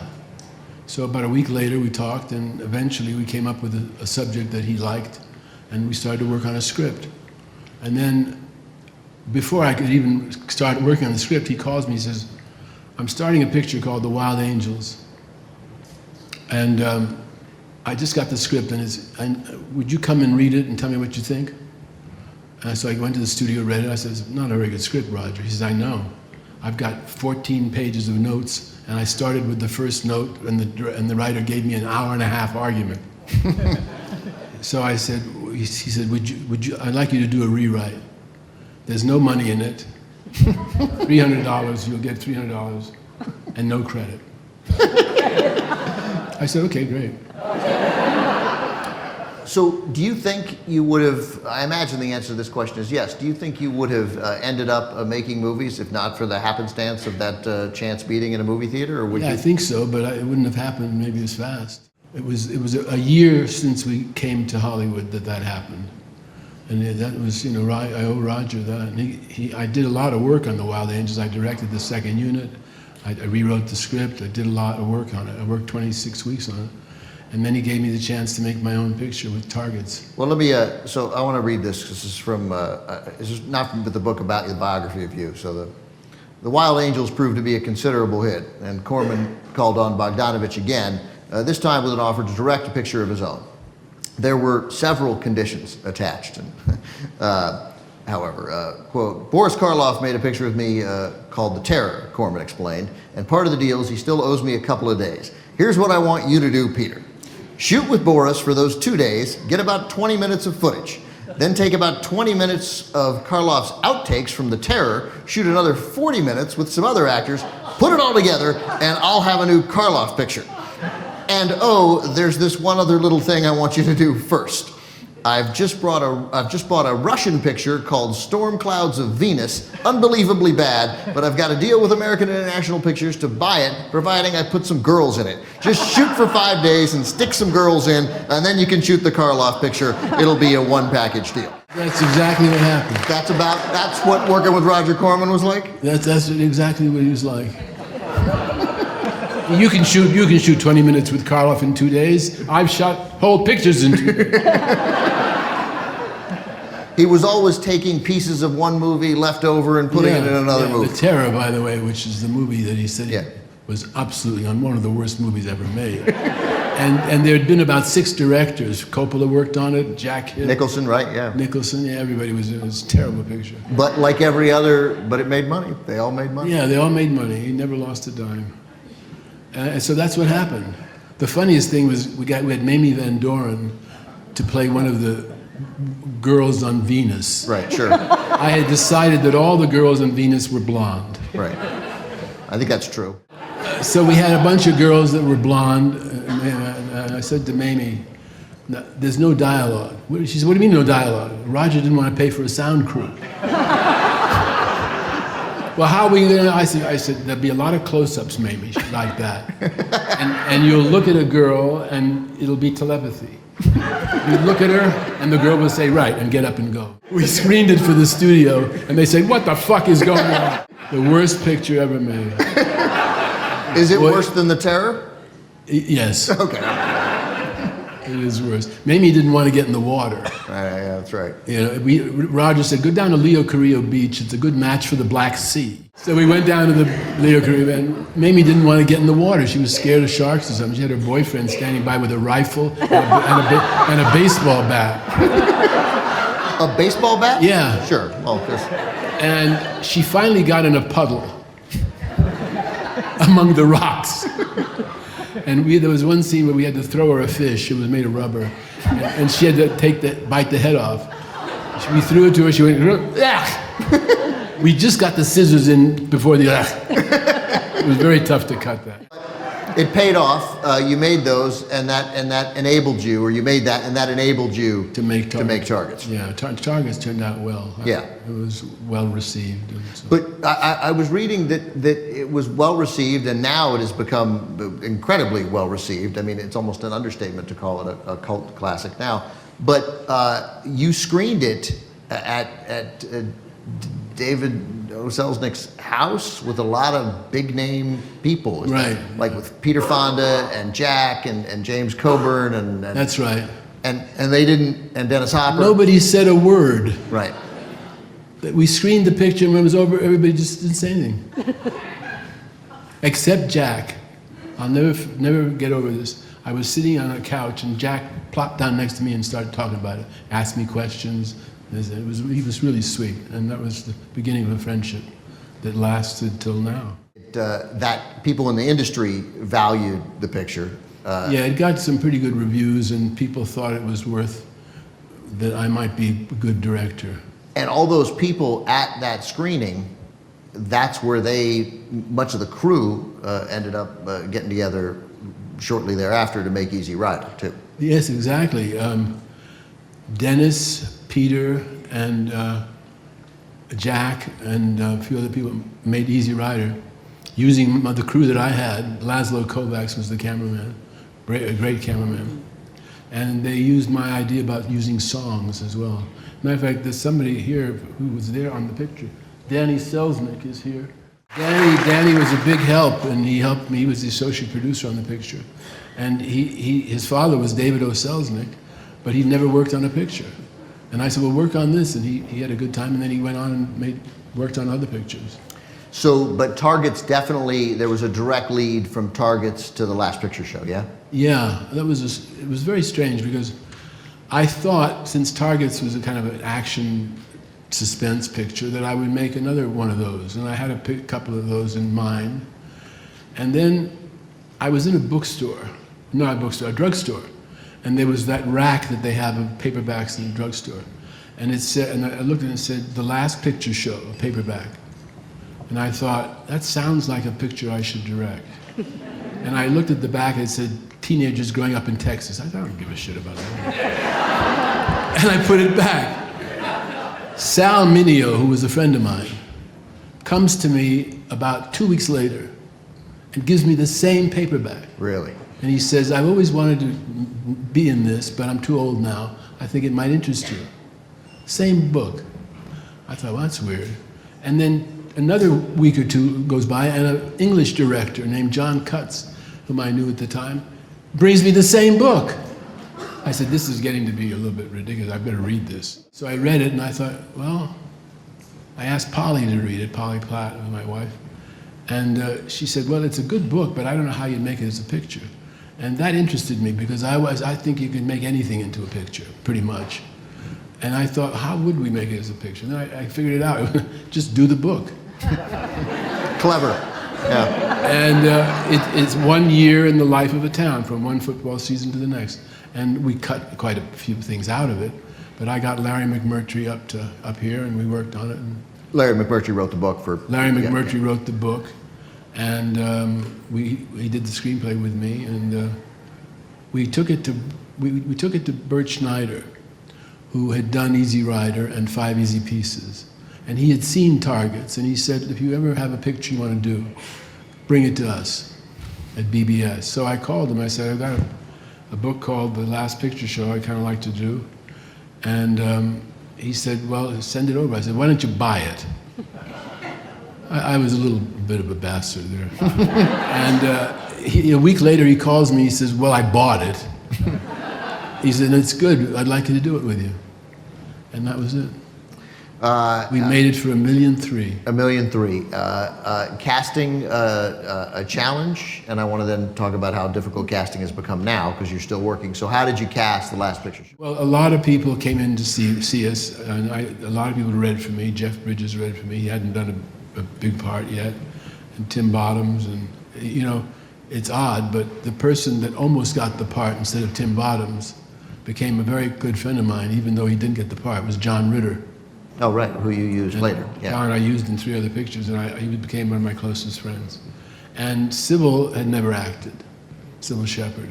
And I saw her on the cover of a Glamour magazine when I was waiting to check out at a food giant. And she was on the cover. And she was very attractive, and she was wearing a shirt, that said, that little I love you's all over the shirt. But the look on her face belied the sentiment on the shirt. I don't know if she really loved me. So I thought she'd be interesting. So I asked my assistant to find out where she was. She's in New York. She was a model. She'd won Model of the Year contest. And when I went to New York... They have that contest? Model of the Year? No, they did. They had it then. Sure. They had it about two times. So I went to New York, and she came to the hotel with her agent, and she's very tall, and she was wearing blue jeans and a jean jacket and very broad shoulders. And for some reason, she sat down on the floor in front of a coffee table, and I was sitting on the couch, and there was a room service tray on the table. And you know how they give you a little vase with a little rose in it sometimes? Yeah, who doesn't love that? Love it. So she sat down on the floor, and she started flicking the rose back and forth like that while we were talking. And that little gesture, believe it or not, made me convinced that she could do it, because that's how she treated the men. Off with their heads. And so I was somewhat encouraged in my thinking, because I once asked George Cukor how he had happened to cast Katharine Hepburn in A Bill of Divorcement, her first movie. And George said, well, there was one point in the interview where she put down a cup of tea on the floor, and she did it with her whole body, and I thought to myself, that girl. And we had put a stocking on everybody's face that read, because we weren't going to see their face anyway, right? Except the eyes and the mouth. So we put a stocking over his head. And there was a line when she says, the girl says, is that your real name, Rocky? And he says, no, my real name is Roy, but when I was a kid, when I was a baby, I liked to be rocked, and my mother called me Rocky. That was the line. And he went, when I was a kid, I liked to be rocked, so my mother called me Rocky. And I said, That's the kid. And then when we shot the damn scene, he didn't do that. So I went up to him, hey, shithead, you said Rocky, and that's why you got the part. So say it now. But he was great. It must occur to you, and you use Red River in The Last Picture Show, right? Right. Right. So you use a Hawks movie in The Last Picture Show, and Hawks' wife discovered Lauren Bacall in largely the exact same way that you discovered Sybil Shepherd. Yeah. She saw her and she said, Howard, I think you look into this girl and so on. Yeah. And you fell in love with Sybil. By the way, I don't know this, but it sort of sounds like you fell in love with her right there, the way you tell that story. Well, it does sound that way, doesn't it? Well, it was a difficult situation, let me put it that way, because my wife, Polly, was doing the sets. She was the production designer. And Sybil and I, it just happened. And just one of those things. It didn't make my life a lot easier at the time. My father passed away while we were shooting. I fell in love with Sybil, the marriage broke up. We all went to Texas. And when we came back, we were all different people. And then 8 Oscar nominations, right? Yeah. And 3 wins. 2 wins. 2 wins? Yeah. For Ben Johnson. Ben Johnson and Florence Leachman. Yeah. You know, Ben turned the picture down 3 times, Ben Johnson. Too many words, Pete. There's too many words. I said, Ben, you'd be great in this picture. You know, there's too many words. So I called Ford. Ben Johnson had been in a lot of John Ford movies, as you probably know. So I called Ford and I said, Jack, I've got really a great part for old Ben, and he says there's too many words. He won't do it. Oh, Jesus, he always says that. When we were doing Yellow Ribbon, he'd come on the set and he'd go to the script girl and he'd say, any words for me today? And if she said yes, he'd sulk. And if she said no, you just have to ride the horse, he'd be happy. Where is old Ben? I said, well, he's in Tucson. Give me his number, I'll call him. Would you, Jack? He said, I'll call him for you. So about 15 minutes later, Ford calls me back, he says, he'll do it. He will? He said, yeah. I said to him, what the hell? Peter's got a good part for you, Ben. You want to play Duke's sidekick your whole life? John Wayne. He says, he'll do it. Thanks so much, Jack. About 10 minutes later, the phone rings to Ben Johnson. Hi, Ben. You put the old man on me. I said, oh, Ben, you could be so great. He said, oh, Pete, I don't know. He still didn't say do it. Came to my office a week later when he came back from Tucson. And he sat on the chair and he kept telling me all these things that he didn't want to do. It, too many words. And he said, there's a lot of dirty words in there too, and I might want to have my mother see it, and I can't take her to see it. And finally, I said, Ben, I swear this is true. I said, Ben, if you in this part can win an Oscar, why the hell did you say that? Because I really feel that. Oh, Jesus. And he had the script in front of him, open, and he said, this is how he agreed to do it. Oh, all right, I'll do the goddamn thing. And he won the Oscar. You got to know Wells incredibly well. You got to know Hawks too, yes? Very well. Very well. I liked him. What made Ford? Boy, he was a complicated character. He was, he had an enormously keen sense of history of the country. He made the greatest Americana movies, so to speak. My parents were immigrants. My mother was pregnant with me when she arrived. I was conceived in Europe. Ford was the first director in my life that I heard of because my parents talked about him. Really? Yeah, they'd say John Ford was a good director, great director. They loved How Green Was My Valley, The Grapes of Wrath. That was just about when they got here, those pictures. And so he had an eye, as he said himself. He said, I always had an eye for composition. I don't know where I got it, but that was the only thing.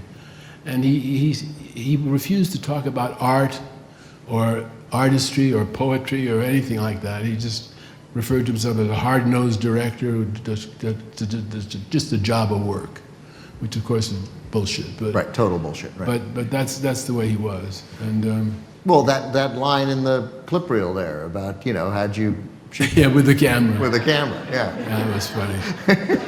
But he was. Did he know he was funny when he said that? Yeah.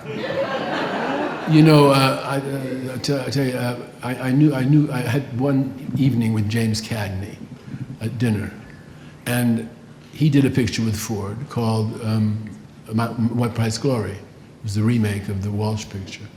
And Cagney's talking about Ford. He said, there was a shot we were supposed to do where we're supposed to get in a sidecar, and Bill Demarest is supposed to take off. Ford is standing on a hill with his pipe, puff, puff, puff, puff. And I go up to stand, he gestures to me, and I go up and stand next to him. He says, "You going to get in the sidecar with Bill?" I said, "Yeah." Ford says, "Why?" I said, "Well, it says in the script, I get in the sidecar and then Bill takes off." Ford says, "Okay." So I thought, I don't know what that's about. So I went down, got in the sidecar, and Bill took off.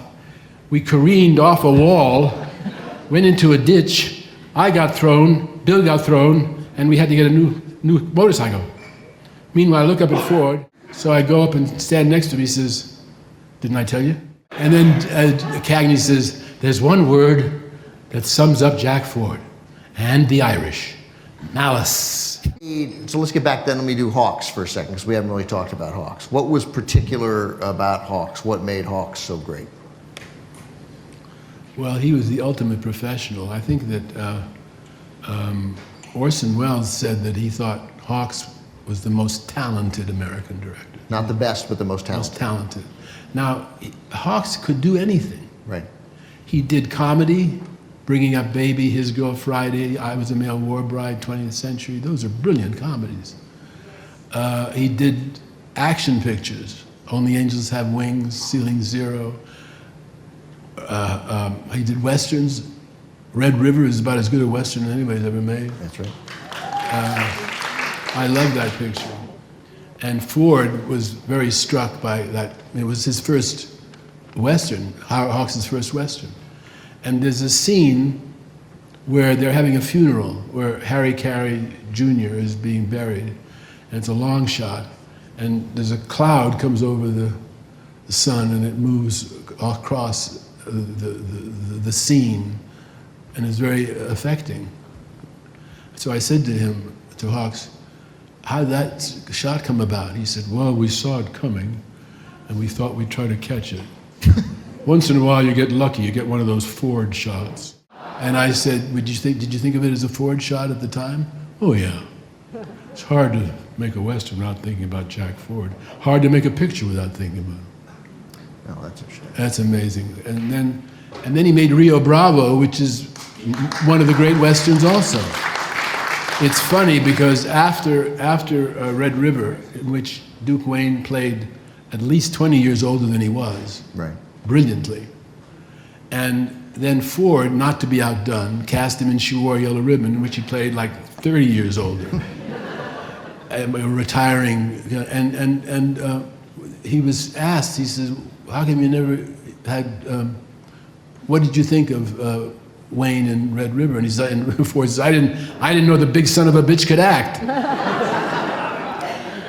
Was there any resentment between them, or healthy rivalry? No, Hawks told me a funny story. He said that Ford came to visit them on the set of either El Dorado or Rio Bravo. I think it was El Dorado. And they were sitting at lunch, and he was sitting opposite Ford. And at one point, Ford looked at him and he said, "You son of a bitch." And Hawks said, I said, "What, Jack?" He never said another word. That's all he said. That happened to me once, actually. Not with Ford, with Frank Capra. Really? Yeah, in Dallas. Of course. We ran a picture. We ran What's Up, Doc? Yeah.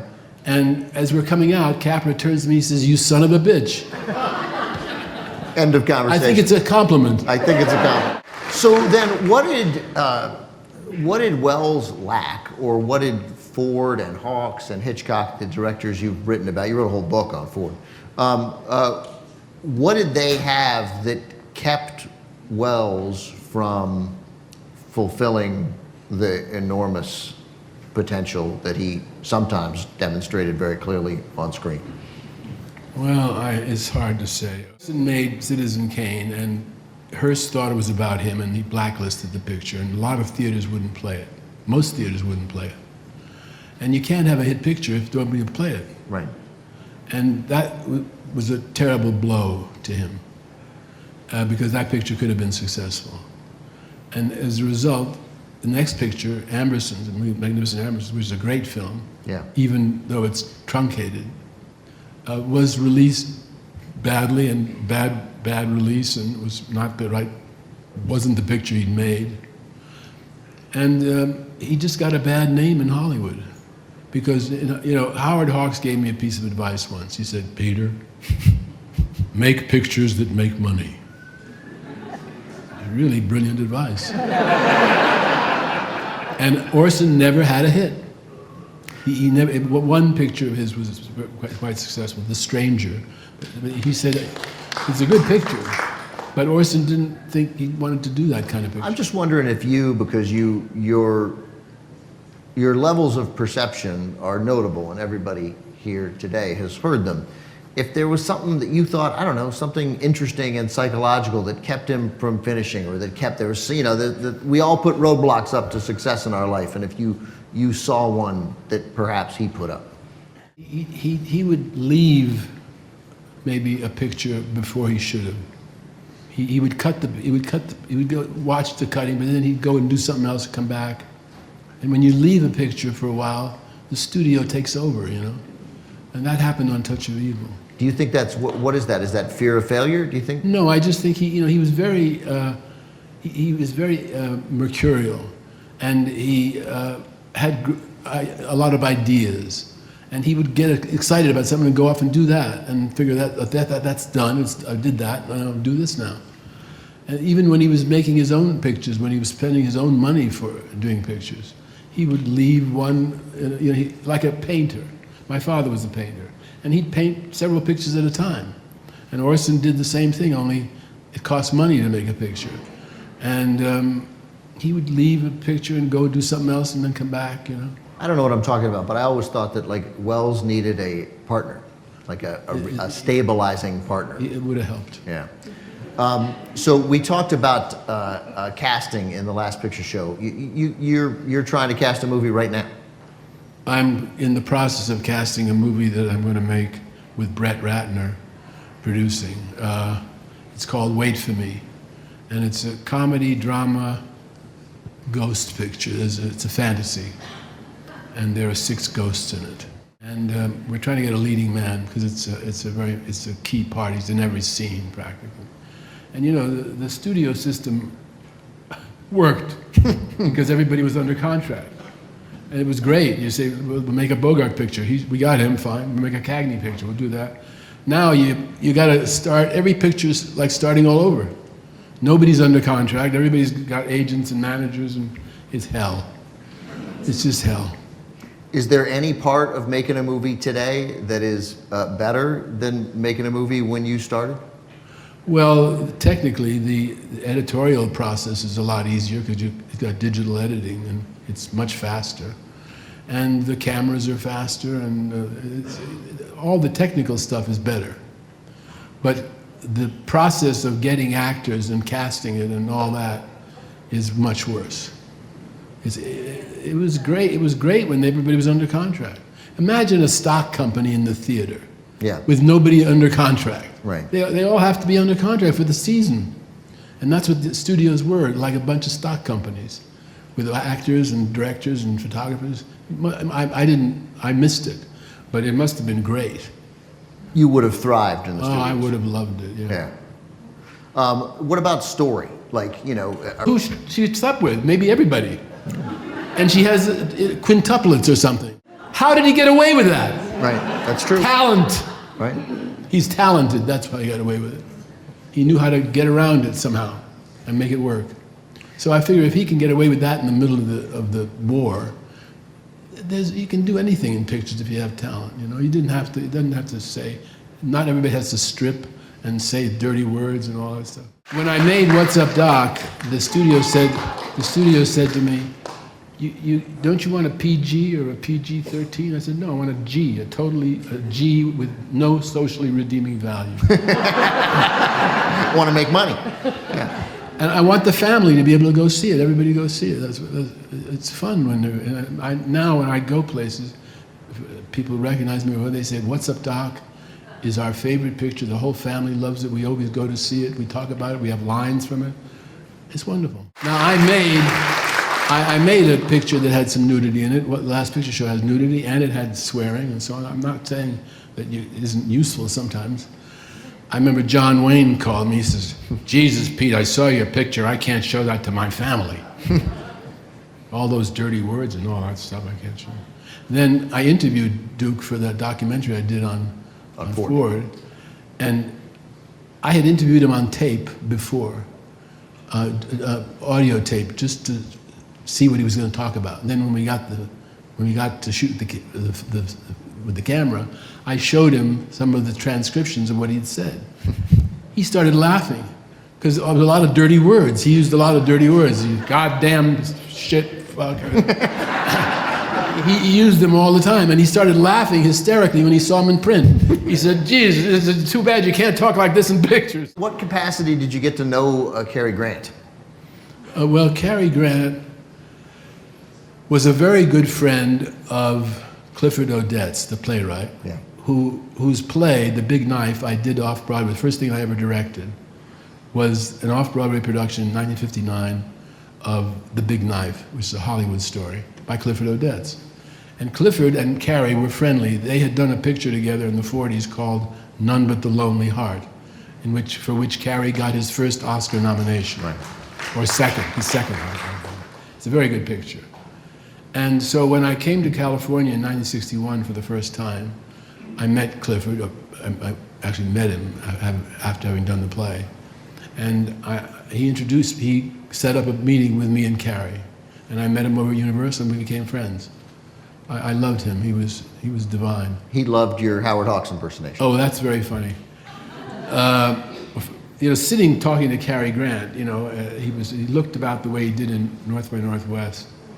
And we were talking for about an hour, and all I kept thinking was, he looks just like Cary Grant. He talks just like Cary Grant. It's very funny. When they gave the AFI award, Lifetime Achievement Award, to John Ford, it was the first one they did. We went to, Sybil and I went to that, and they had these tables with women taking your name. They had 3 tables. And Cary and I we were right behind Cary, and we were talking. He comes up to the lady and he says, "I'm terribly sorry, I forgot my ticket. May I get in, please?" She doesn't look up. She says, "Name?" It's Cary Grant. Now she looks up. She says, "You don't look like Cary Grant." I loved Cary. He was just wonderful. He was a wonderful guy, funny, and it was funny because I once was on the phone with him, and I said, I was talking to Howard the other day, and Howard said to me, "Peter, and Cary said, 'My God, you sound just like Howard.'" And it was, from then on, every time I spoke to him on the phone, he said, "Come on, do Howard for me." Jimmy Stewart, how did you get to meet? Well, I met Jimmy Stewart the first time when I was writing an article for Esquire about John Ford. And then about a year later, Esquire asked me to do a profile of Jimmy. So I spent a couple of weeks with him. Jimmy Stewart was the funniest guy you've ever met. Really? Oh God, he was so funny. He was very funnier in his living room than ever on Johnny Carson, because he could take his time in the living room. With TV or radio, you got to go a little faster than normal. But in his living room, he took forever to tell a story, and that was what was funny about it. Right. Even his pauses were funny, and the slight edge of sarcasm behind everything. And he was very funny. And I remember I called him one time. I said, "How you feeling, Jimmy?" He says, "Well, Peter, I'll tell you.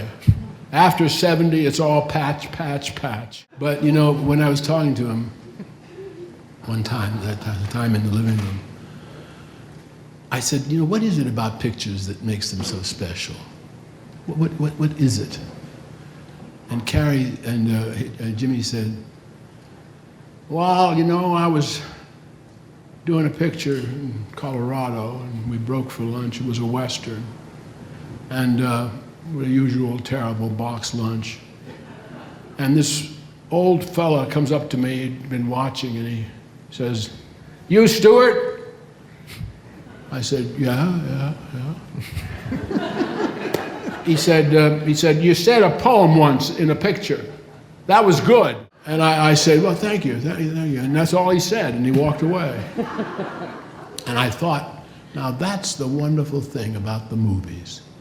Because this was a little scene in a picture we'd done 20 years before. And he'd remembered it all those years.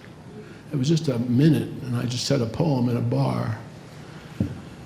And I thought, that's the wonderful thing about the movies, because if you're good, and God helps you, and you're lucky enough to have a personality that comes across, then what you're doing is you're giving people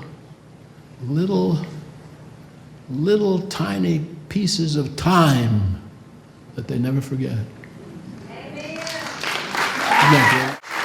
So a book that collected all my Esquire stuff, I called it Pieces of Time. You kept a diary in those first years working for Corman, Yeah. and then leading up to the last picture show. Right. And you're turning that into a book. It's a diary I kept for about 7 years. Did you keep it regularly, almost every Yeah, day? every day. Man, I couldn't do that. Well, I stopped after 7 years. Well, that's 7 years. I can't do it. Can't do it for Well, 7 minutes. it is difficult, but I kind of got into it. It's coming out as a book with the entries from the diary, most of them cut down a bit, and commentary, present-day commentary on the diaries.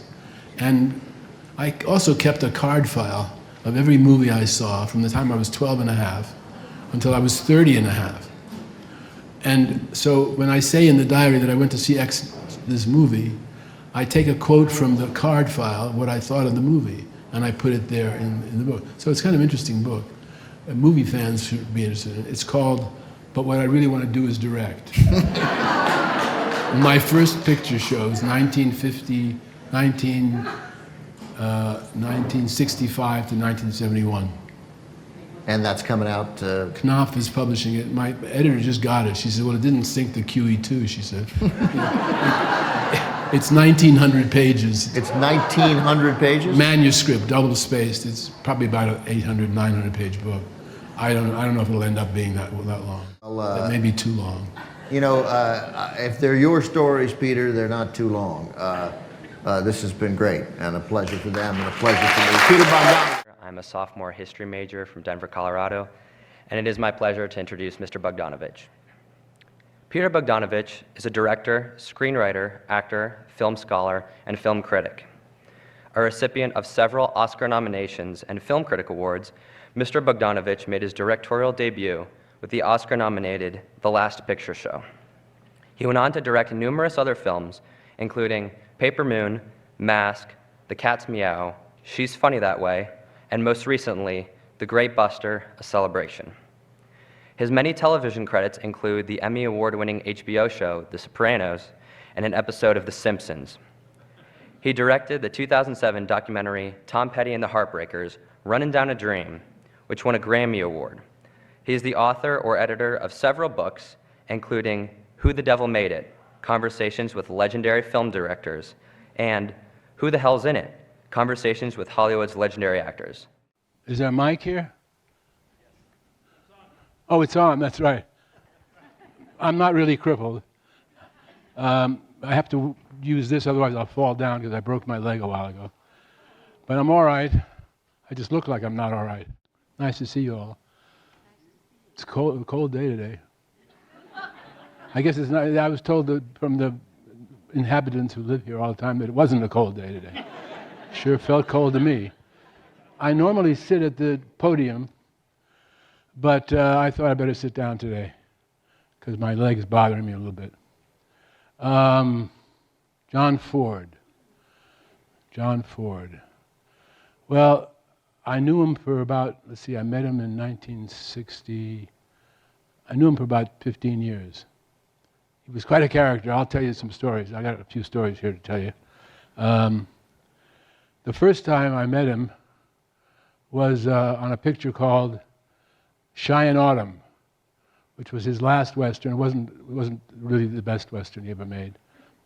It was probably his least good, but it has some moments. And I was on the set in Monument Valley. I was afraid to meet him, and the unit publicity guy was afraid to introduce me to him. I said, Warner Brothers had approved my coming there, and I was writing for Esquire, and I said to the publicity guy, I'm the unit publicist, he said, who are you here to interview? I said, John Ford. He said, oh, no. What do you mean, no? Warner Brothers said, no. You see how he's chewing on that handkerchief? I said, yeah. That means he's very, very, very, very angry, which is not true, by the way. And so he wouldn't introduce me to him. So I hung around, watched for a while, and then a couple of days later on a weekend, I saw Carol Baker, who was in the picture, and her husband, Jack Garfine, a director, he just died in my life. And I knew Jack vaguely, not very well. And Jack said, what are you doing here? I said, well, Carol was in the picture. And I said, I'm here to interview John Ford, but they won't introduce me to him. They're scared of him. He said, oh, that's ridiculous. So Jack introduced me to Ford. Ford was very nice to me, sort of pleasant. He said, sit down, and we talked for a while. He said to me, he didn't say, are you Serbian? He just said a dirty word in Serbian to me, govno, which means shit. And I laughed, and that was about it. The next day, on the location in Monument Valley, there was a stunt done. The guy rode down the hill, the stuntman, and jumped off the horse before the horse stopped and handed Dick Widmark a message. That was the shot. So he did it, the guy did it fine, and Ford said, that's fine, that's well, print that. And he turns to me, I was standing fairly close to him at this point, we had just sort of been on the set, and he said, how about that? Now I was, 22 or 23, I didn't know what the hell to say. He turns to me, he says, how about that? So I said, yeah, that looked kind of difficult. He looked at me with such disgust. He just looked at me with total disgust and walked away and turned and said, yeah, I'd say it was difficult. I'd say it was very difficult. And he walked away. I said, shit. So I got the hell out of there. I stayed away from him as far as I could stay away from him. About 2 hours later, they did another something else with the horse and so on. And I'm way far away from him at this point. Bogdanovich! So I run over to him. Yes, Mr. Ford. How'd that look? That look difficult to you? And that went on for the entire time I was there. Difficult? Just wanted to see if you thought it was difficult. Now, usually, I'm going to read you some stuff I wrote here. If I switch glasses. These are awful glasses. You'll pardon me. But I look like Mr. Moto. Mr. Ford was in bed, which, as he often was when not shooting, watching TV or half listening to my attempts at a conversation. This is some years later. I would go. He'd allow me to come over to his house in Bel Air, and I would sit in the director's chair, and he would be in bed watching TV, half listening to my attempts at a conversation. Even if the TV had not been on, Mr. Ford's attitude toward me would have been gruff and lightly sardonic. This was not unexpected, however, since I would mainly talk about his movies. And John Ford would never allow himself to be caught taking any real interest in a discussion of his work, or pictures in general. He was 75 at the time, 1970, with less than 3 years to live. I was a 31-year-old director with 2 movies to my credit, one a documentary directed by John Ford. He had been in the film business for over 57 years, 53 of them as a director. Only 1 decade before Jack Ford got into pictures, the film business did not exist nor the art of movie direction. Ford had made 136 pictures. The film business did not, made some of which in the 30-odd years between 1931 and 1964 earned 72 Oscar nominations. They won 23, including 6 that went to him directly. The New York Film Critics voted him Best Director 4 times. Both achievements still hold the record today. He had been responsible for creating not only the screen personas of several key actors, most prominently John Wayne and Henry Fonda, but an extraordinary number of America's favorite and most enduring pictures. Among them, The Informer, Stagecoach, The Grapes of Wrath, How Green Was My Valley, She Wore a Yellow Ribbon, and The Quiet Man.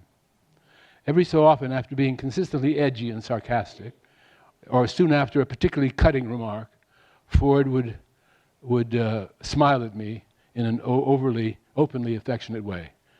This might start me waxing eloquent again on some scene of his, or asking some yet another convoluted or weighty question, and pretty soon he would be insulting me again.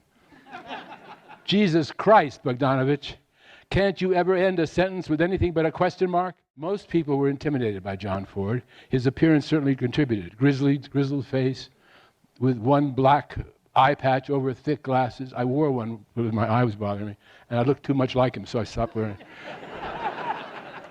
it. A short cigar stuck in his mouth, or a portion of a long white handkerchief which soon turned brown from chewing. His usual expression was either a purposeful, slightly sardonic, slightly belligerent deadpan, or a scowl. Since he always scorned talk of social significance or of art, never discussed his experiences in World War II, in which he had been wounded and decorated, and spoke of himself simply as, quote, a hard-nosed movie director, unquote, who enjoyed making pictures as, quote, a job of work, unquote. It was difficult to find permissible areas to approach. I mentioned, nervously, that John Wayne's birthday was coming up, and that I was thinking of giving him a book. Without turning from the TV, Ford said loudly, Whenever he wanted to humiliate, Ford would feign deafness and make you repeat several times the thing you just said. So I repeated about John Wayne's birthday and the gift I was planning, a book. For a third time, even louder, Ford said, I nearly shouted the words, birthday and book. Angrily, Ford said, a what? I repeated, a book. Then suddenly Ford's expression changed completely, becoming reasonable and relaxed. Oh, he said, and turned back to the TV. He grunted and put a corner of the large white handkerchief into his mouth. He chewed meditatively for a few moments before looking at me again, and, enunciating precisely, he said, he's got a book. When Ford turned back to the TV, there was a hint of a smile beneath his fixed expression. Ford's remark was not only a devastating comment on a man he profoundly loved and had, to the greatest degree, helped to create. Certainly without John Ford, there never would have been a John Wayne. I had known Wayne for 5 years by then, Ford for 7, and the father-son relationship between them was fairly clear. Wayne loved Ford, but was still thoroughly intimidated by him. He was privately both critical and frightened of the coach, as he called him, or Jack, the man after whom Duke Wayne had most patterned himself. Wayne once told me his response to Ford on Stagecoach, the 1939 Western that had made him a major star. After Wayne had seen the Rushes for the first time, Ford asked him how he liked himself in it. Wayne shrugged and said, well, you know what that is. I'm just playing you. There was a similarity in many of their mannerisms, especially the graceful way both gestured with their hands and arms. The famous rolling John Wayne walk was Jack Ford's walk. Wayne's brusque screen character was Ford's in real life. But Ford wasn't 6'4", with a strikingly handsome face and ultra-manly physique.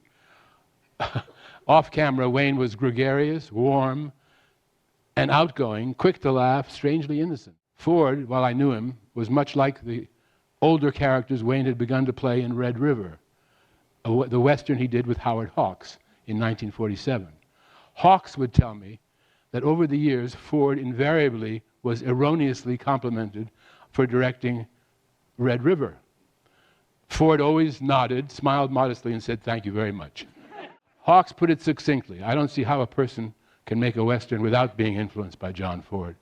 And Hawks, who never made a Western without Wayne, he made 5 of them, was not being generous. He could as easily have extended the influence to most American pictures, because Ford had long ago become as synonymous with the great American film as Jean Renoir had with the great French film.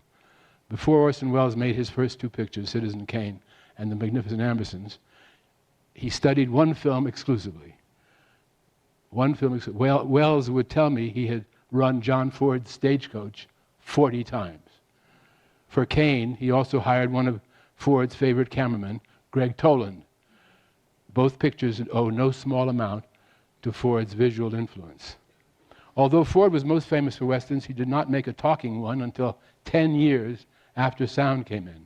Yet his career had begun in the silent era, and during his first 3 years as a director, Ford made only Westerns, 30 of them, nearly all starring Harry Carey. During the 20s, he made a dozen more, helping to create cowboy stars out of Buck Jones, Hoot Gibson, Tom Mix, and George O'Brien. The first of his pictures to be a runaway success at the box office was a Western, The Iron Horse. Ford had released in the summer of 1924. For his wife Mary's Christmas present, 2.5 years later, Ford had a new Rolls Royce delivered to the front door with a fur coat on the back seat. The note attached read, "This ought to hold you for a while." He meant it and gave her no other presents for many years. The vast majority of Ford's films dealt with historical subjects: the American Revolutionary War and Civil War, the Indian Wars, the building of the railroads, the taming of the West, the creation of a new civilization. Yet the early Westerns he made depicted incidents and lives then barely 30 years past. Ford not only made movies about the famous marshal and gunfighter Wyatt Earp, but he had known the man and others of the epoch well. They told him how it had been.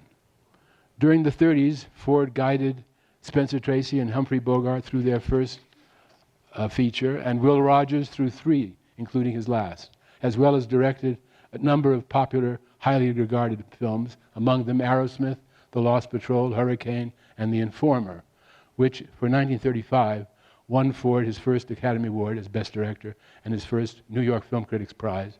Because he had fought against studio interference and opposition to get the Irish Story done, The Informer turned Ford into the hero of the critics and the public. He was already married for 15 years to Mary McBride Smith, a magnificent, extraordinarily resilient woman, a direct descendant of Sir Thomas More. And they were the parents of a teenage son and daughter, and Ford's reputation as a family man and artist had never been stronger. At this moment, his personal life was rocked to its foundation. Ford, now 40, fell profoundly in love with a woman of 26 named Katharine Hepburn, who also fell in love with him. It happened while the two of them were shooting the film version of Maxwell Anderson's historical drama Mary of Scotland. Neither Ford nor Hepburn ever spoke of their affair, but of course the families knew. The attraction between them, the explosiveness and independence of both their natures, can be seen reflected in several of the key romantic relationships in Ford's subsequent pictures, notably in the extraordinarily rich emotional interplay between Maureen O'Hara and Walter Pidgeon as the forbidden lovers in How Green Was My Valley, and between Clark Gable and Ava Gardner, who was nominated as Best Actress in Magambo. Despite their feelings for each other, Ford and Hepburn came to a difficult and painful conclusion. He was an Irish Catholic, married to a woman he dearly loved, and with a passionate belief in family. The 13th and last child of Irish immigrants, his father was a saloon owner in Maine. Ford was now a famous, wealthy, and respected figure in the world, and Katharine Hepburn was already well on her way to the longest and most influential career of any woman in movies. She had become a top star and won an Oscar after her first Hollywood season, only 2 years before meeting Ford, and had been nominated again the same year he won his first. Her reputation for integrity and Yankee strong-mindedness matched his. Their first encounters were volatile, but Ford was remarkably gallant and courteous with women, and always pleased with and refreshed by a well a well-phrased and reasoned argument. When he made Magambo in Africa, Ava Gardner was cast in the picture. And she came on the set the first day, or before they shot, and she was introduced to Ford. And Ford said, I didn't want you, I wanted Maureen O'Hara. And she said, well, you got Ava Gardner, so you can shit in your hat. And he loved her for that. And gave her every scene in the picture. You watch it, you see it's all for Ava. Even though Clark Gable was the star. But Kate Hepburn of Hartford, Connecticut, and Jack Ford of Portland, Maine were a match made in heaven. But on the other hand, they both knew how badly their relationship might damage their individual careers and their ability to do what they had obviously been born at precisely the right time to do.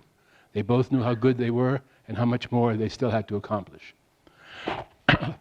When he and Hepburn decided they could never work together again, they both would have known the degree of happiness they were giving up. The decision, a kind of glorious and idealistic sacrifice, is echoed in most of Ford's subsequent pictures. The burden of duty, tradition, honor, and family is among his central themes. 8 years later, Hepburn would begin the longest secret love affair in picture history with another married Irish Catholic father named Spencer Tracy. A liaison that yielded a handful of memorable co-starring vehicles and was not revealed until after Tracy's death. It's difficult not to see a connection between her screen behavior with Tracy and her love not only for him, but also for Jack Ford, the truly secret and romantic one. Ford and Hepburn remained close friends throughout Ford's life. She also had a warm relationship with Mary Ford that continued until Mary died, 5 years after Jack. In The Quiet Man, Ford's single most passionately romantic picture, made in Ireland at age 57, the Maureen O'Hara character combined the best qualities of the two women who, apart from his mother, Ford most loved. Her name in the film was Mary Kate. Within 2 short years of his and Hepburn's decision, within 2 short years of his and Hepburn's decision, Ford would begin the most expressive, emotionally charged, and poetic series of films in American film history. Between 1938 and 1941, while America stayed out of the war, at ages 43 to 46, Ford directed 7 profoundly affecting movies. Those 3 release years were by far the most productive of quality in Hollywood's entire history. If any one period was the peak for the American screen, it was the years 1939 to 1941, after which the U.S. entry into World War II altered everything. It was Ford's competition in these years included not only Gone with the Wind, which earned 13 nominations in 1939, against 9 for 3 of Ford's pictures, all released that same year, but also a score of other popular and critical milestones in that era, from Capra's Mr. Smith Goes to Washington to Lubitsch's Dinochka, from The Wizard of Oz to Citizen Kane. The Academy nominated Ford each year, and he won the last 2. The New York film critics voted him Best Director all 3 years. Ford's constant work conveniently managed to prevent him from personally appearing to accept any of the awards. This remarkable burst of creativity began appropriately with a Western. Although Stagecoach was his 90th film, it was not only his first Western since the advent of sound, but also his first Western in 13 years. Loosely based on a de Maupassant story, Stagecoach began the John Wayne myth and established Monument Valley, which straddles Arizona and Utah, as Ford's own personal special country of the West, setting a standard for Westerns that only 2 or 3 others, including Ford himself, would ever equal or transcend. His other 2 films of 1939 starred Henry Fonda, Drums Along the Mohawk, Ford's first film in color, and Young Mr. Lincoln.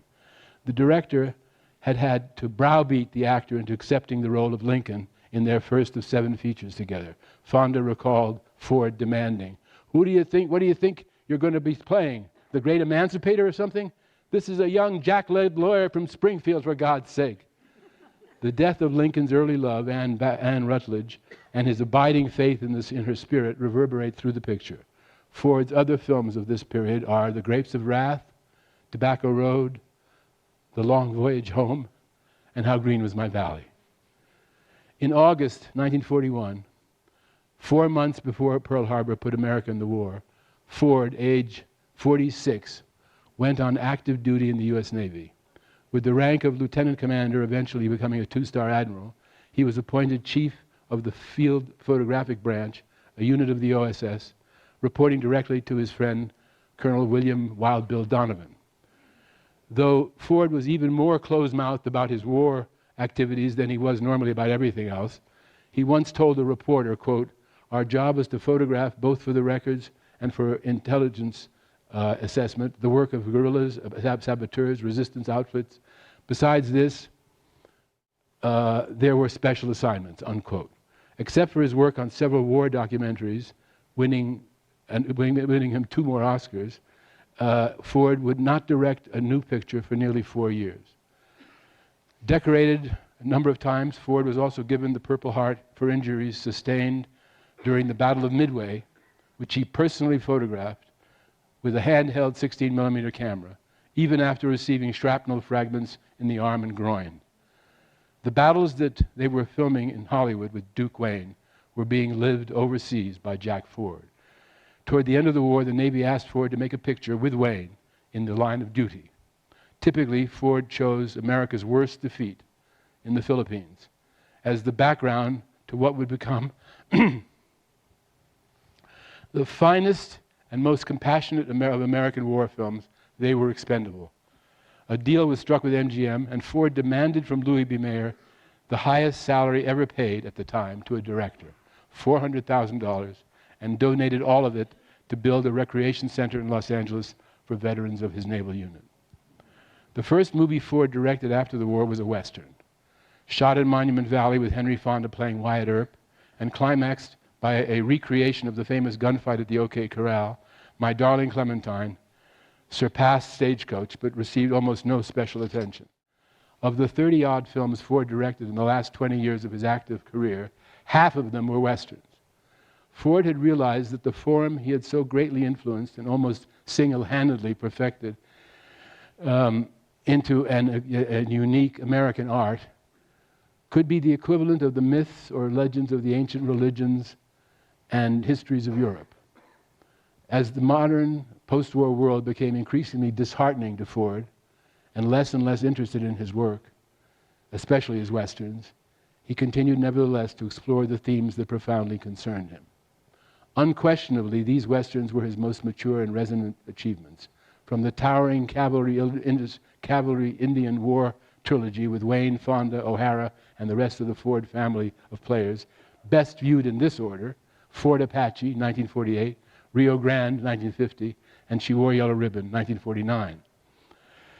To the darkening, increasingly tragic series of frontier stories that began in 1956 with Wayne in The Searchers, and it ended in 1962 with Wayne and Stewart in The Man Who Shot Liberty Valance, perhaps the 2 richest and most complex Westerns ever made. Ford's 1962 Western, The Man Who Shot Liberty Valance, is not only Ford's elegiac, final, artistically successful look at the American West he had chronicled since his first films in 1917. It is also, unquestionably, the last masterwork of the movie's golden age, which, as I see it, ended that very same year, 1962. Remarkably prophetic of the country's darkening future, Marilyn Monroe's mysterious death came that year, and John F. Kennedy's shocking murder the following year was only the first of the modern-day assassinations. The picture is also a complex variation on what Robert Graves called, quote, the single poetic theme, unquote, a triangular love story of 2 men in love with the same woman. Little water here. Based on a Dorothy Johnson short story and is starkly photographed in black and white, the tale is told almost entirely in flashback. Jimmy Stewart plays an aged, much-loved Western senator who, with his wife, Vera Miles, returns to the small town of Shinbone for the pauper's funeral of a forgotten rancher, John Wayne. The local newspaper editor is naturally most curious to see as to why Stewart's distinguished American figure, known everywhere as the man who shot Liberty Valance, a notoriously violent outlaw, played by Lee Marvin, why he's come all the way from Washington to pay his final respects to a man no one ever heard of. Stewart tells him, and the story unfolds. Years before, as an idealistic young pacifist law attorney, Stewart had followed Tom Greeley's advice and gone west to help bring the law there.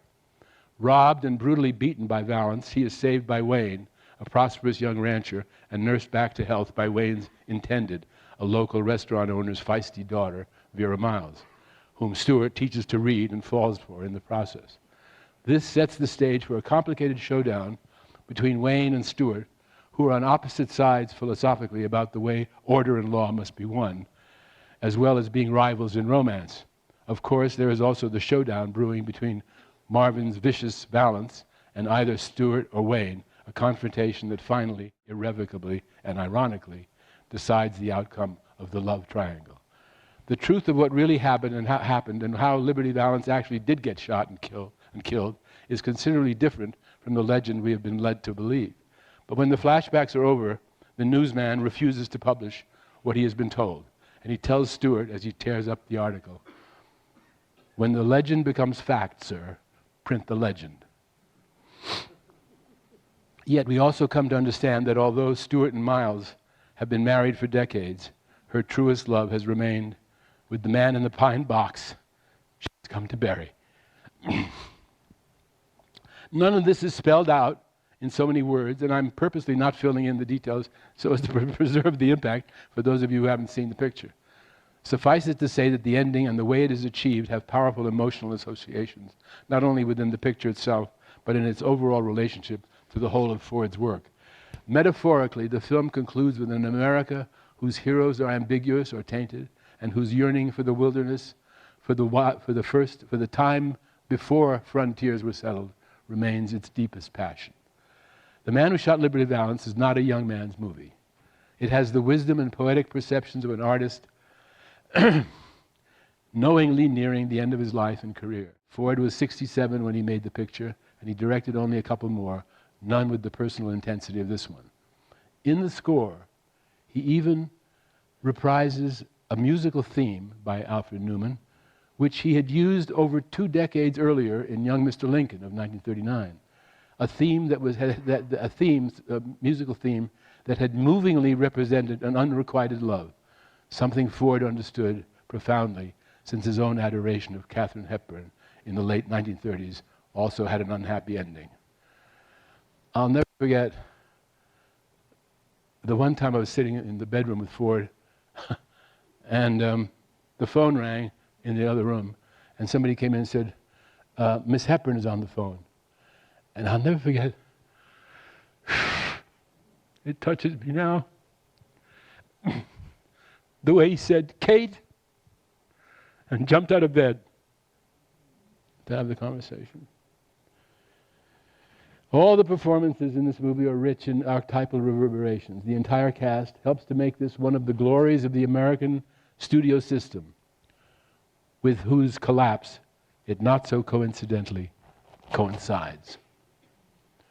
And that's my story about that. I'm going to open it up for questions in a minute. What time is it? We got time for questions? We do. Thank you, Mr. Bogdanovich. One question. I'm just trying to remember. There's another Ford story I'm trying to remember now. Let's go ask some questions because I'll remember it shortly. All right. So Mr. Bogdanovich will be signing copies of his book, Who's the Hell in It? Who the Hell's in It? Conversations with Hollywood's legendary actors immediately following the speech in the Searle lobby. We now have time for a few questions. Please make your way to the microphone if you have a question. Thank you, Mr. Bogdanovich. You are a treasure. Thank you. You're welcome. I don't recall the movie, but there was a biopic about Spig Weed, and Ward Bond, who was... What did you say? About Spig Weed. Yeah, the Wings of Eagles. Wings of Eagles.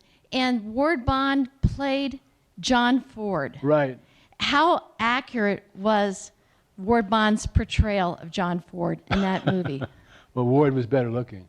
It was pretty good. Pretty good portrayal. It was kind of cleaned up a bit, but it was that movie, as a matter of fact. It's a picture nobody's ever heard of. And it's again about a love story, kind of a love story between love and duty. The Wings of Eagles, John Wayne and Maureen O'Hara. Very good picture. Very good picture about a relationship with two people that were pretty strong and how they got along or didn't. Very good picture. Nobody saw it, but it was good. What else? Sir, question. In 1961, I was in junior high school, and we could never figure out why Gene Pitney's song, "The Man Who Killed Liberty Valance," wasn't in the movie. Can you answer that question? No, probably Ford didn't want it in the movie because, you know, everybody was putting songs into Westerns, which started with Fritz Lang, believe it or not, in 1951 or 2 in a picture called Rancho Notorious. Not one of Fritz's best films, but kind of interesting film, Marlene Dietrich. And there was a song in that called Fate, Murder and Revenge, or something like that. And it was a kind of a song that was pretty interesting. And then High Noon had a song, of course, "Do Not Forsake Me, Oh My Darling, on this your wedding day." Anyway, that was a big hit. Tex Ritter sang that, and I think, and then it became a kind of a thing. Every Western had to have a song, and I'm sure Ford said, "Hell with that." In fact, Liberty Valance was originally started to be shot in color. And after looking at dailies for a couple of days, Ford said, "No, we can't do this in color." The reason was because both Stewart and Wayne, not so much Wayne, but Stewart and Vera Miles, had to play younger in certain parts of the flashback, and older. And makeup, young makeup, or old makeup for that matter, is shit in color. Sorry, but it is. And in black and white, you can get away with anything. So we went to black and white, and it worked. I've done both, color and black and white. I prefer black and white, by the way.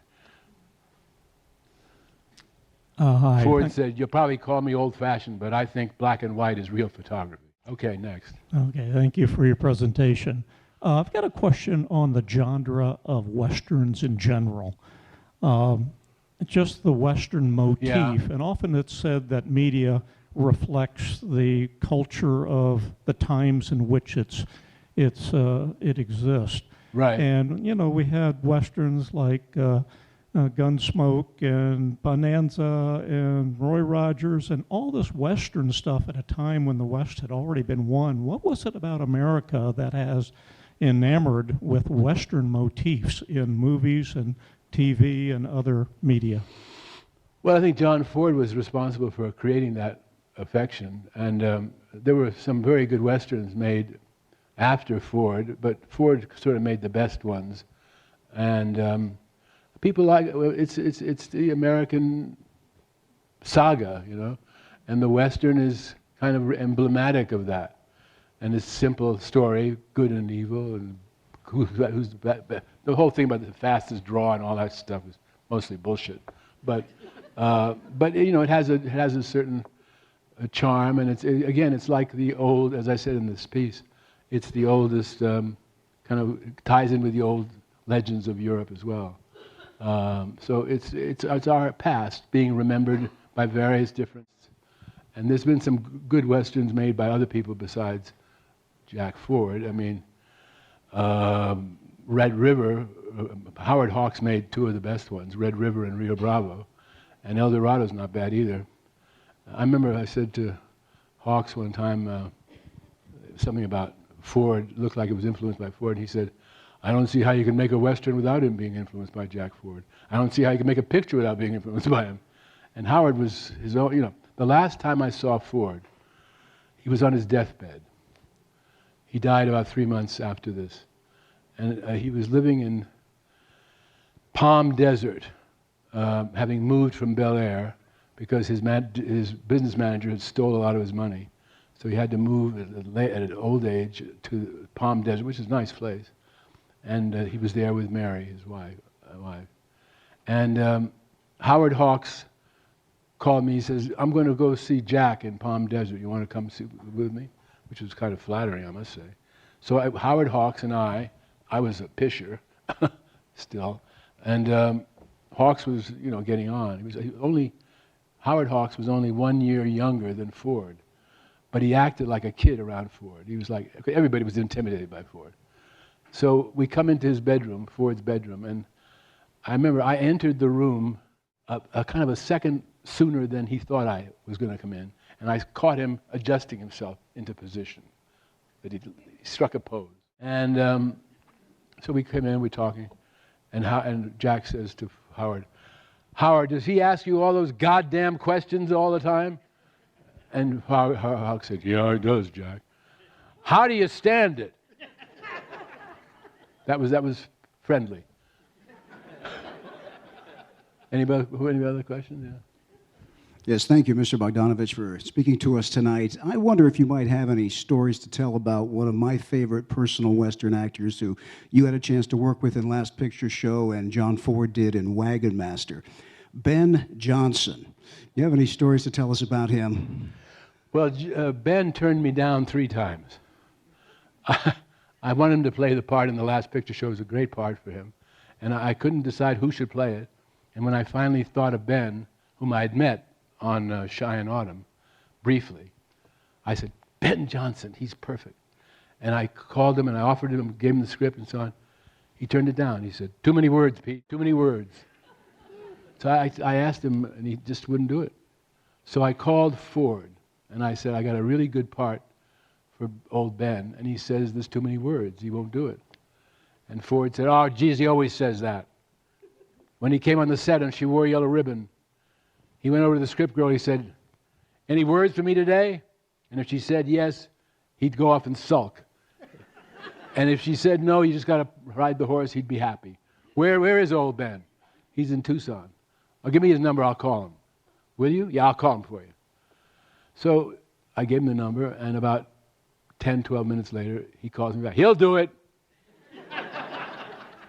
You really? I said. He said, yeah. I said to him, what do you want to play Duke's sidekick your whole life, Ben?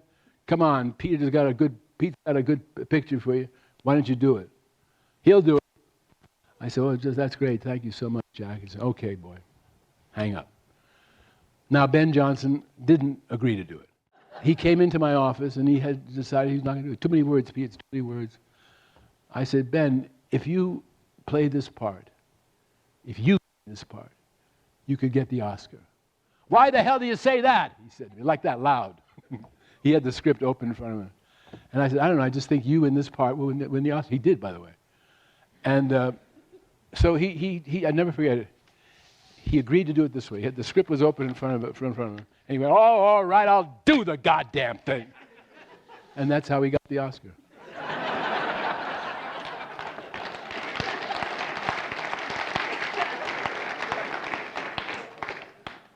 I remember one line he had to say. He said, when you go down to Mexico, he says to the 2 boys, you be careful, don't drink any, be careful of that buggy water or something. And one of the boys says, oh, we're just going to drink beer and tequila. And Ben's line was, catch the clap, you'll wish you hadn't drunk nothing. And Ben said, when we first take, Ben says, you catch the miseries, you'll wish you hadn't drunk nothing. I said, cut miseries, Ben? Yeah, I don't want to say that other word. Well, it's not funny with miseries, Ben. He said, well, I ain't going to say that other word. My mother might want to see this picture. He said it finally. I remember John Wayne said to me, he says, I saw your picture, Pete. That last picture showed, Jesus Christ, I can't show that picture to my family. That's the way it goes. My question pertains specifically to Liberty Valance and the love triangle. Do you think that is the difference between the love triangle? Do you think that pertains specifically to like the political philosophical views that they each represent, or is it more of like the romantic part of it that maybe pertained more to Ford's life? Which do you think like Ford was more attracted to in that? That's a good question. I think both.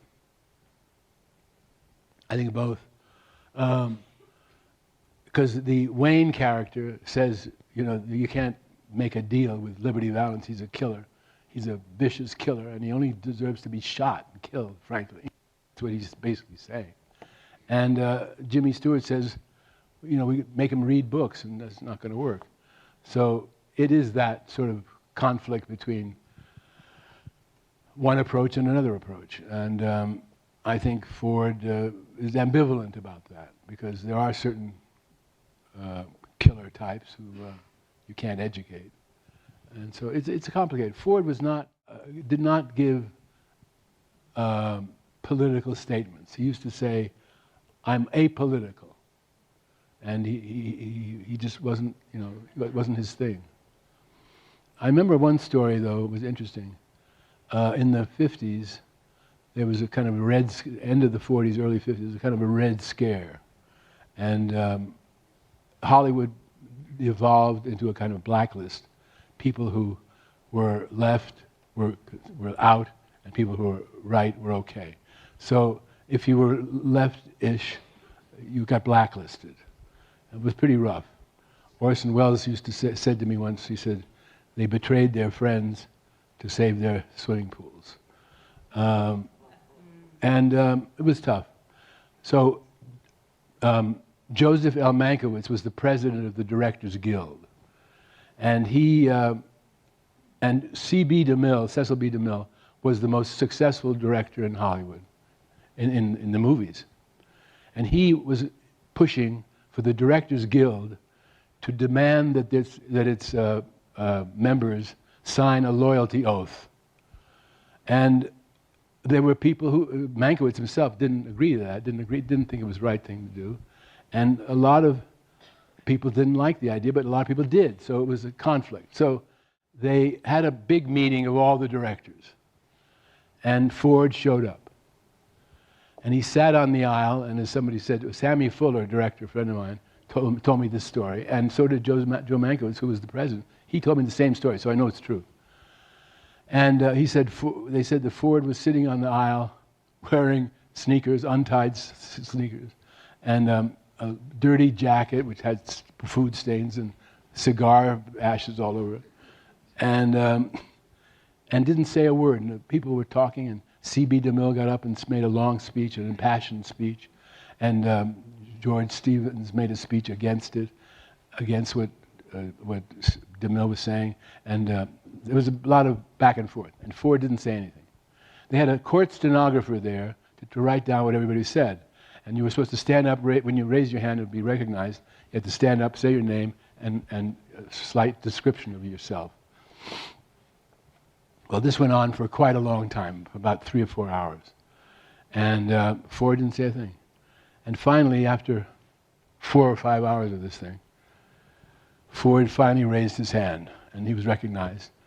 And he said, my name's Jack Ford, I make Westerns. He said, there's nobody in this room that knows better what the American public, what the public wants to see. And nobody knows better than C.B. DeMille. And he turned to DeMille and he said, but I don't like you, C.B., and I don't like what you've been saying here today. And I vote that I move that we give Joe a vote of confidence and let's all go home. And that's what happened. So that's an ambiguous moment, but typical of Ford.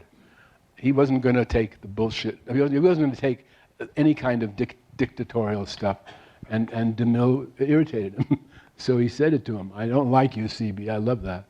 That's so Ford, Anyway, that's my story. Could you talk about the relationship between John Ford and Jimmy Stewart or Henry Fonda? Say that again? Where are you? I can't see you. Oh, there Sorry, you right are. here. Yeah. Could you talk about the relationship between John Ford and Jimmy Stewart and Henry Fonda? Well, Stewart and Ford had a very short relationship because they didn't work together until the 60s. They did Two Rode Together, and then they did a little thing in Cheyenne Autumn, and then The Man Who Shot Liberty Valance. And Jimmy told me when he first met Ford, he was interviewed for this picture. He said that he had certain things, that he had a horse that he liked to ride, Pie, and he told Ford this, and he said there was a hat he wore in a lot of westerns he liked to wear. And Ford says, do you have hat approval? Now Jimmy told me that story. He said, do you have hat approval? I said, yeah, but I didn't know what to say. The relationship was pretty good. There was one story, I can't remember now how it went. Jimmy said that Ford told, when he had action to happen, he would tell everybody certain things, but he didn't tell anybody what was actually going to happen. He told everybody individually what they were supposed to do, but he didn't like to give an overall speech. So Jimmy said, when Ford would say action, the whole place, he said, things happened, people were running around, and horses were loose, and Jesus Christ. He didn't know what was going to happen, and just kept going on, and all his hell, as he said, all hell broke loose. And that's the way Ford worked. It was a good way to work, actually. Don't tell them what's going to happen, just let it happen. See what they do.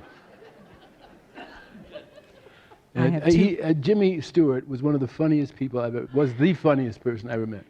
Even his silences were funny. His silences were sometimes sardonic. I don't know how to explain it any better, but Jimmy was very funny. And he was funny about Ford, but he loved Ford. He was very impressed with Ford and scared of him like everybody else. It was a good relationship. He liked Jimmy Stewart. How could you not like Jimmy Stewart? I have two questions. Probably I only have time for one of them, so I'll go with this one. I can't hear you, Don. Okay, well, if I can hold this, I can probably do better. Peacock and Peacock, and maybe more peacocks in the in the films of John Ford. What is the significance of Peacock as a name? It shows up more than once. That's one thing, and related to that is, like John Cassavetes after him, he tended to use a stable of really wonderful character actors again and again and again.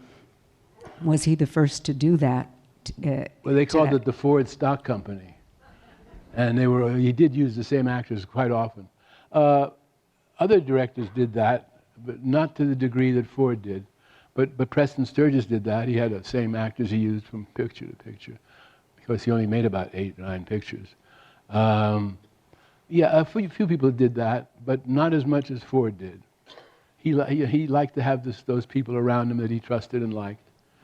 I remember there were 2 stuntmen called Chuck. One was Chuck Robeson, and the other one was Chuck something else, I can't remember now. Chuck Hayward. And there was one was called Good Chuck, and the other was called Bad Chuck. And he had them on every picture. They were stuntmen. Oh boy, I miss these people. They were, I was a young pisher, and I knew all these older guys, and I wasn't totally uninterested in my contemporaries. I had no interest in talking to them at all, but I just liked to talk to the older guys because they knew a lot of stuff that the younger people didn't know, So I got friendly with Ford and Howard Hawks and Jimmy Stewart and Cary Grant. Cary Grant was a great friend, very, very kind to me and very funny. Peter, he called me up. He said, in the 70s, in the mid-70s particularly, you couldn't open a newspaper or a magazine without reading some shit about me and Sybil Shepherd. We were having an affair. We were living together, and there would be some stuff that was very nasty about us and all the time. So Cary Grant called me and said, Peter, will you for Christ's sake stop telling people you're happy and stop telling them you're in love? Why, Cary? Because they're not happy and they're not in love. I said, I thought all the world loves a lover. No, don't you believe it? I recently rewatched your masterpiece, The Last Picture Show. Everybody in here should see that movie if they haven't seen it. And, okay, can I just take it? You have to hold it. All right. And I have a question. You've talked a lot about your influences, Wells, Hitchcock, especially maybe Howard Hawks. And, since The Last Picture Show is, I think you've even said it's a very classically shot film, even though it's very modern. And it's black and white. And it's only, 8 or 9 years after Liberty Valance. Can you talk about anything in that movie about 8 or 9 years, yeah. Can you talk about anything in that movie where you would say you were consciously influenced by John Ford? I think I was influenced by Ford, period. But I'm not sure if there was anything specifically that I thought this is a Ford moment or something like that. I remember Hitchcock said to me, "Never use an establishing shot to establish." And I sort of knew what he meant. And on Picture Show, is a good example of it, is that the funeral scene, remember the funeral scene when they bury Ben Jonson? The sequence begins with a bunch of close-ups, medium shots of close-ups, basically of people praying or looking down or whatever, and the preacher speaking. And I don't show the establishing shot until the end of the sequence, thanks to Hitch. But don't use an establishing shot. So I didn't have a wide shot of the funeral. I put that at the very end of the sequence, and it was much more effective. That's a good example from my work of what Hitchcock was trying to say to me. Hitchcock was great fun to be with, and very just the opposite of John Ford. You couldn't talk to Ford about anything, about movies or anything. Hitchcock loved to talk about his movies or a lot of movies, and particularly he liked to talk about how he did it or why he did it a certain way. So he was like a real kind of a master professor, actually. And I was lucky I had a lot of sessions with him. He used to invite me to lunch all the time. Always the same lunch, a New York steak, coffee, and that was it. So I ate the same thing. I said, what do you want? I said, I'll have whatever Hitch has. And it was always the same goddamn thing. We have one more honorary question. Miss Stratton, who traveled with Mr. Bogdanovich, helped him get here. So she wanted to ask one last question. A good story, I'm sure. I'm just wanting to... what is the whole Ford accident, happy accident that happened in Last Picture Show? I'm trying to remember. Give me a hint. It was where the sun came... Oh, yeah. Well, that was interesting because Ford and Hawks used to say the best things in pictures happen by accident. And I didn't know what the hell that meant. And Orson Welles said the same thing. Best things in pictures happen by accident. Oh, I don't know what that means. So we were shooting Picture Show, and there was a scene by a tank dam where Ben Jonson, his big scene where he's talking to the boys about how he used to ride across this tank dam with it, and used to bet that he could get it. We had a girl that he was in love with that beat him at it and so on. And as we were shooting, we got to the location. It was kind of gray day, not particularly cold, but gray. And we started shooting the big scene with Ben, where he talks about his past and so on. And suddenly the sun came out. I don't know, just if you said to me, would you like the sun to come out? And I'd say, yes. Where? Here. It's where it came out. And then it went behind the cloud and came out again. The scene was quite long. It went on for about 3, 4, 5 minutes. And it came out and went away, and came out, and it was great effect. And as it came out the first time, I looked at the cameraman, Robert Surtees, director of photography, who was quite a distance away from me. He was way over there somewhere. And I looked at him and I went, meaning, can you photograph this with the sun coming out? And he went, which was a big help. But I remembered what Ford said it too, actually. The best things in pictures happen by accident. He said the same thing. But I remember what he had said and what Wells said, so I didn't cut. I let it play. And it was terrific. And the whole scene was amazing. The sun came out, all that. It was just very exciting. There was one problem. Tim Bottoms forgot his one line that he had in the one scene. So in the sort of toward the end of the scene, he had one line, and he didn't say it. I looked at him, and he was sitting there. I said, what the fuck? And finally, he didn't say the line. Finally, I said the line out loud, and then he said it.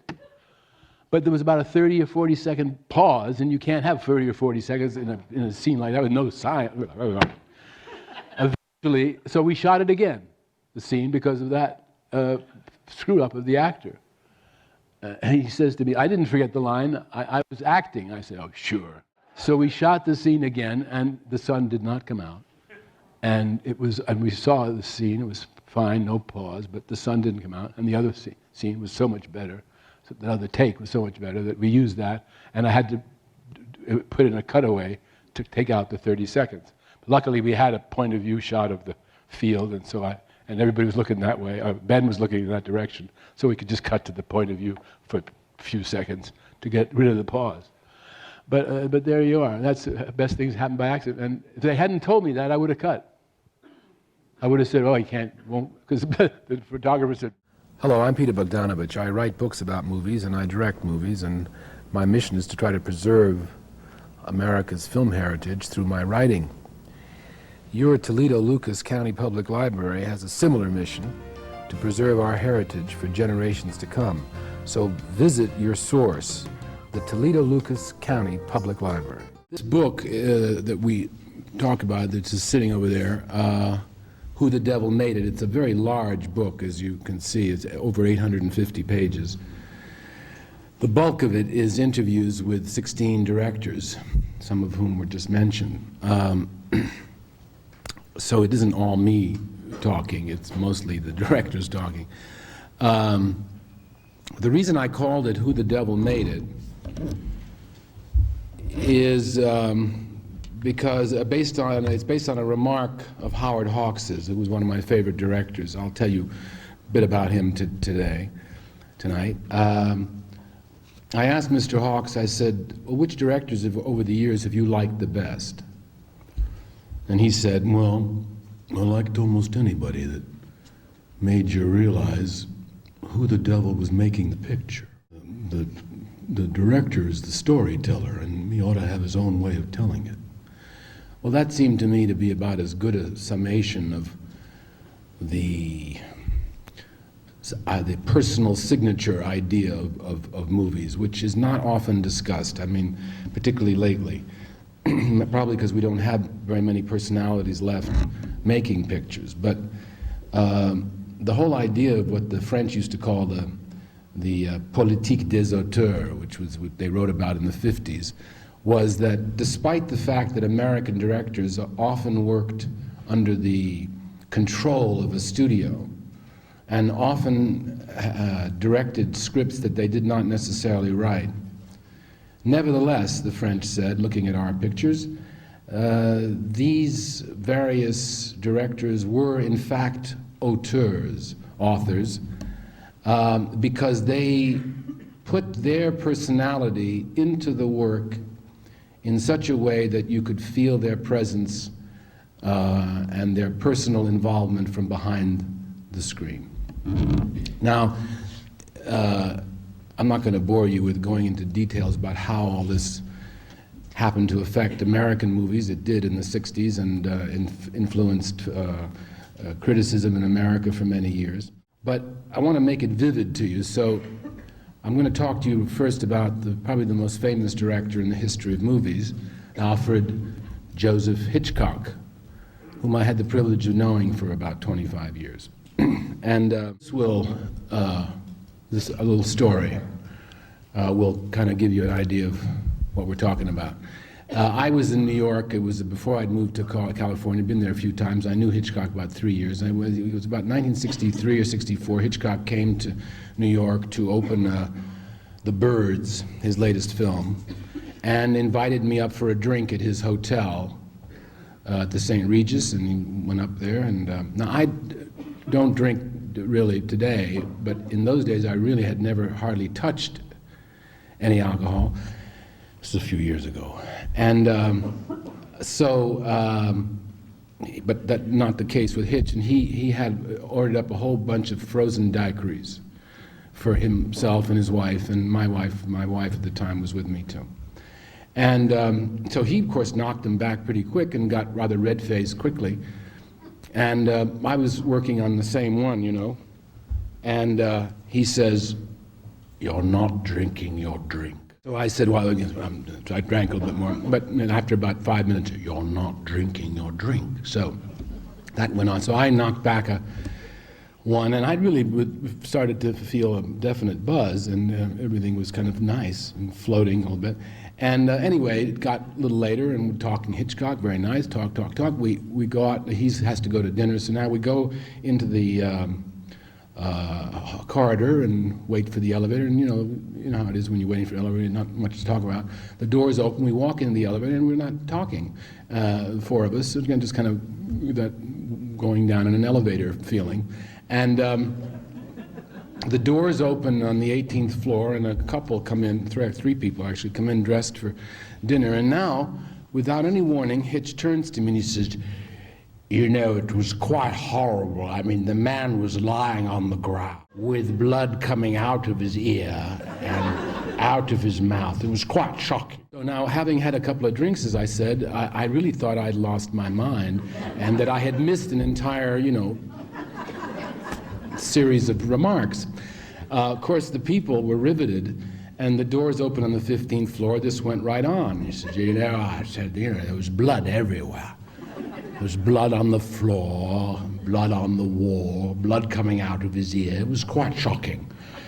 And and of course, this was at the time when Hitchcock had been on television as the host of his series for about 9 years. So he was a very famous figure. I mean, as recognizable as Clint Eastwood or Barbra Streisand, and so everybody in the elevator knew exactly who it was. Nobody said a word.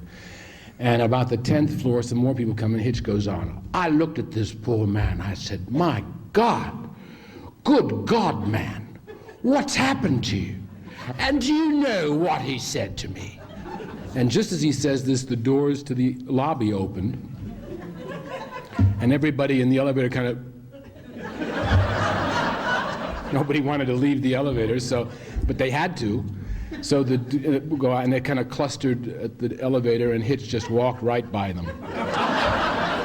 And so now, halfway across the lobby, I still in a kind of daze, I said, so what did he say, Hitch?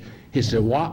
Oh, nothing. That's just my elevator story." Okay, now, the reason that's so funny and entertaining to you all is because you know the kind of movies Alfred Hitchcock made. He made suspense pictures. He made pictures about murder, crime, funny pictures often, witty anyway. And so I don't have to spend an hour trying to explain to you what Alfred Hitchcock was like so that story would make work for you. You know, because you know his work. Well, that's the same thing with a lot of these other directors, only they're not so easy to explain, because the reason with Hitchcock it's fairly easy is because he made pretty much throughout his career the same kind of genre film. I mean, he worked in the crime area predominantly, not exclusively, but predominantly. So, of course, it becomes easy to say, oh, the Hitchcock, master of suspense, and so on.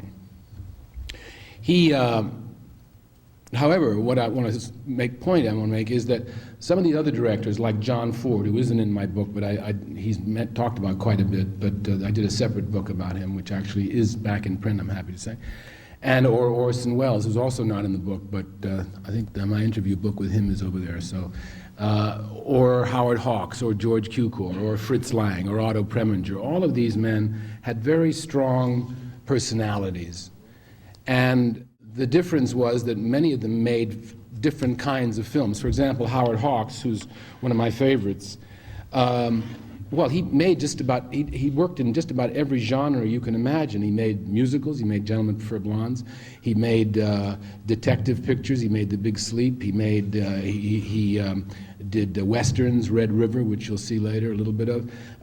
He worked in every single genre there is, comedies like Bringing Up Baby or His Girl Friday. So it's much more difficult to say, well, that's kind of what Howard Hawks is like. It would take me a good deal longer to kind of convey it to you, although I will try.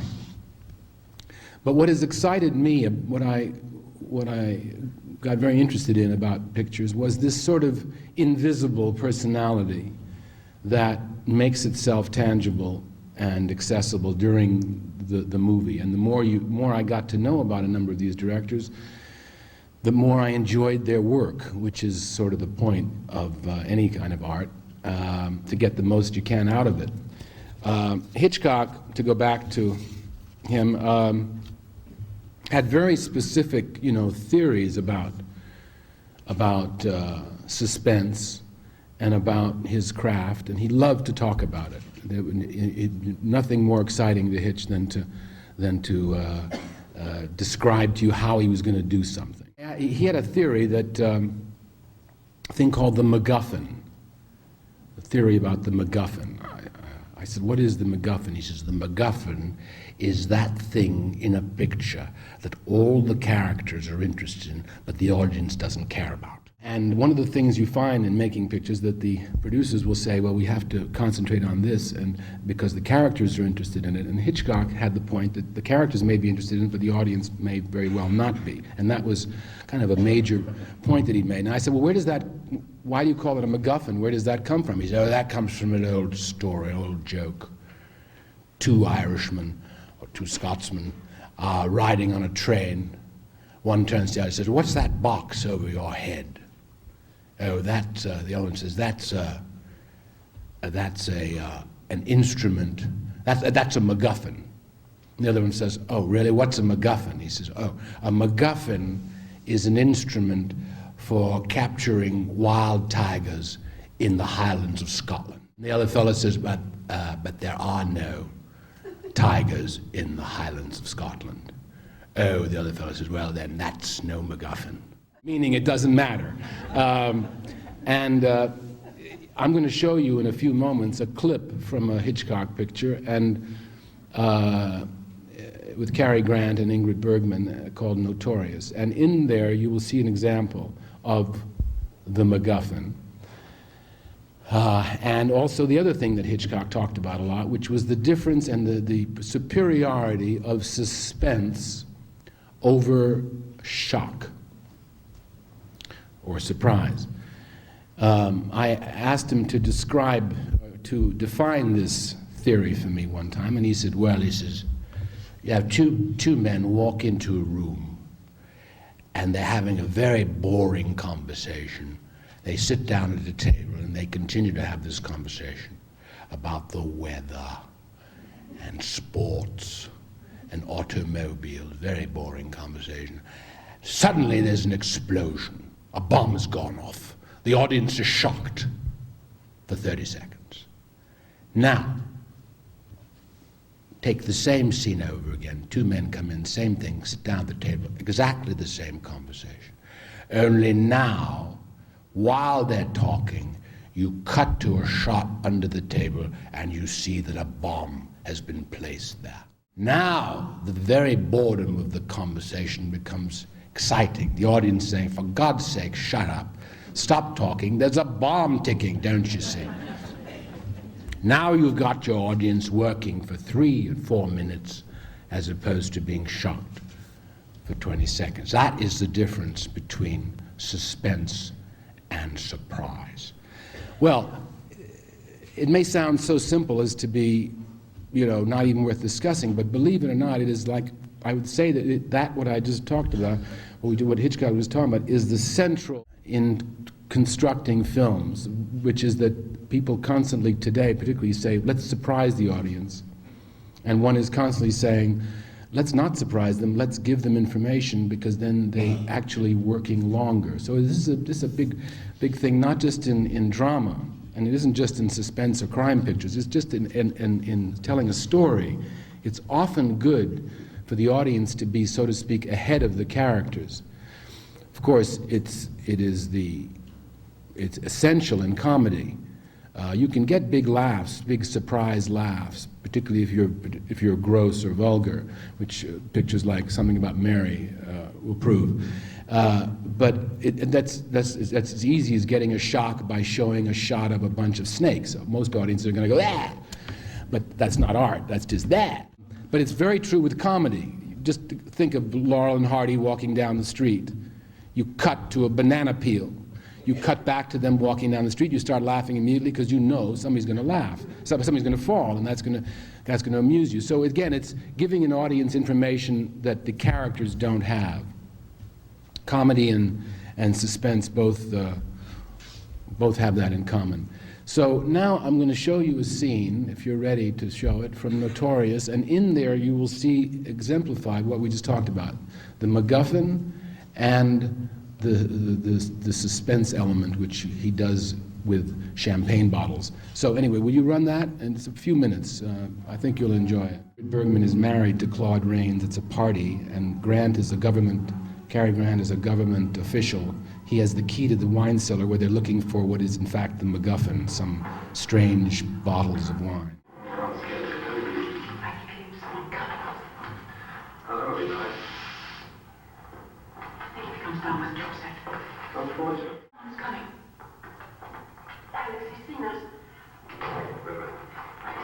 No, he only think we... No.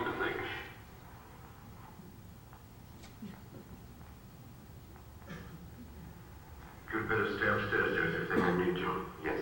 He's been drinking. So he carried you down here. Oh, please, Alex. It's worth as an apology. Your wife is telling the truth. I knew her before you, loved her before you, but I wasn't as lucky as you.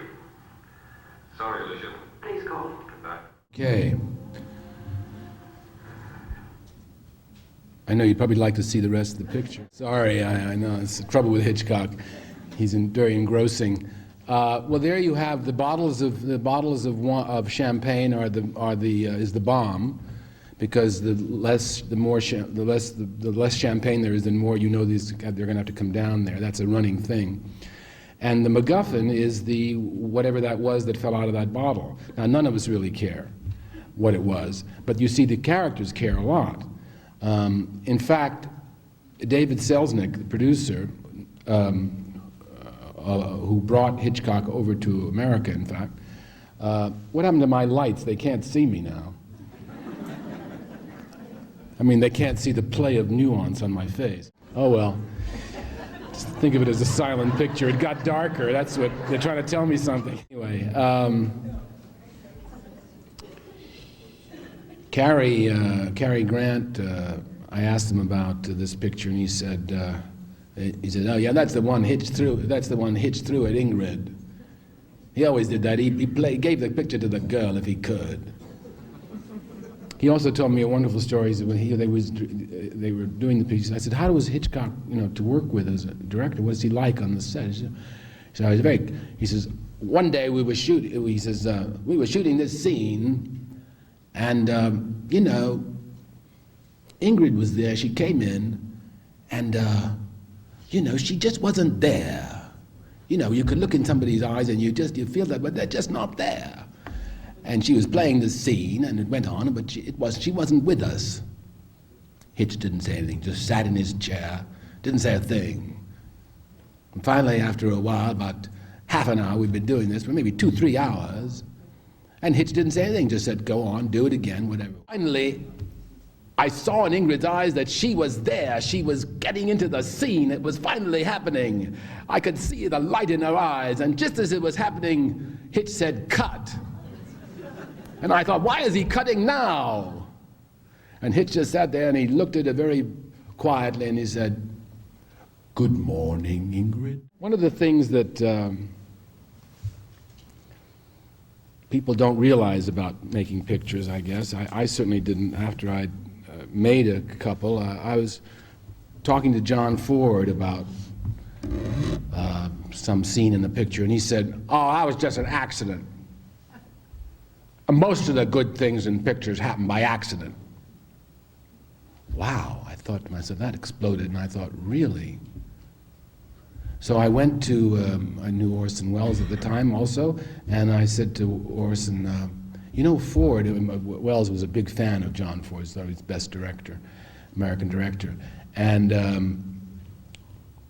I said, that Ford said that the best things in pictures happen by accident. Do you think that's true, Orson? And Orson looked at me and says, "Oh, thank you." Orson said, "Yes. You could even say that a director is a man who presides over accidents." Well, I didn't understand that for quite a while, but I do now. What it means is that you must leave yourself open when you're making a picture, and a picture really is made to a large extent, I think the good ones anyway, while you're shooting the picture. I know, well, my cup runneth over. Just wait till we get to the next clip. Anyway, it's fascinating. It's like a rock show. Anyway, one of the things you have to do when you're making a picture is kind of leave things open enough that those happy accidents that happen either to the actor, or something happens to the actor, or something just happens. I mean, you know, I remember watching John Ford shoot, and the dog ran into the shot. We were out in Monument Valley, and the dog ran into the shot, and I thought, you know, that's interesting. And I heard somebody say, don't chase that dog out of the shot. Ford will fire you, you know, because if the dog runs in, he thinks that's great. Anything that's accidental. And in making pictures, I found that is really a big aspect of it. Now, I'm going to show you, I think this is the next thing. I'm going to show you a clip to illustrate this from Red River, a picture Howard Hawks directed. Now, let me just tell you about Howard Hawks. He was, I've done a little impression of him, which could or could not be good, you don't know, because nobody knows how he talked, but honest, it did sound like him. He was very cool, very calm, you know. And I once said to him, I said, you know, talking about John Wayne and what a big star he was. And Red River was the picture that really made John Wayne a superstar. He'd been a likable leading man, but until Red River in 1948, where he played an older man, that was the picture that made him a superstar, and Howard Hawks directed it. But John Ford had discovered, so to speak, John Wayne and made a Stagecoach with him, which made Wayne a huge star. And as the years went by, the names of Ford and Wayne were forever linked in people's minds. So now Howard would tell me, Red River was Howard's first Western. Howard would tell me that people would often come up to Ford and say, Mr. Ford, we really liked Red River. And Ford would say, thank you very much. And that made Hawks laugh. He thought that was funny. So I was talking to him about Wayne one time, and Howard said, well, you know, all these years I always felt that everything that had happened to Duke was just a little bit over his head. I said, really? Yeah. The whole thing? Yeah. I don't think he quite knew what hit him. And I must say, from knowing Wayne a little bit, it was the impression I had too, that he was a little out of breath, a little bit like, you know, some things. He was way behind in catching up on his life. You know, like the rabbit in Alice in Wonderland. I'm late. You know, Duke always seemed late. Of course, the greatest line I ever heard about the meanest line was John Ford. I was talking to Ford one time about. I was sitting in his room with him. He was in bed watching television. I was trying to make conversation with him, which was not easy. You know, Ford was very rough, gruff, and often tough to deal with. And one of his tricks was that if he thought you were being stupid, he would play. He was hard of hearing, but if he thought you were being stupid, he'd go all the way and pretend to be deaf. And so I was, you know, 16 or 9. I mean, I felt like 16. I'm about 26. My voice was sort of like Henry Aldrich, you know, Mr. Ford. And for those of you who remember Henry Aldrich, and so I said to him, you know, it's Duke's birthday next week, and I thought I'd give him a present. I thought I'd give him a book. It's Duke's birthday next week. And I thought I'd give him a book. Huh? Well, this went on for till I was screaming. It's Duke's birthday next week. I thought I'd give him a book.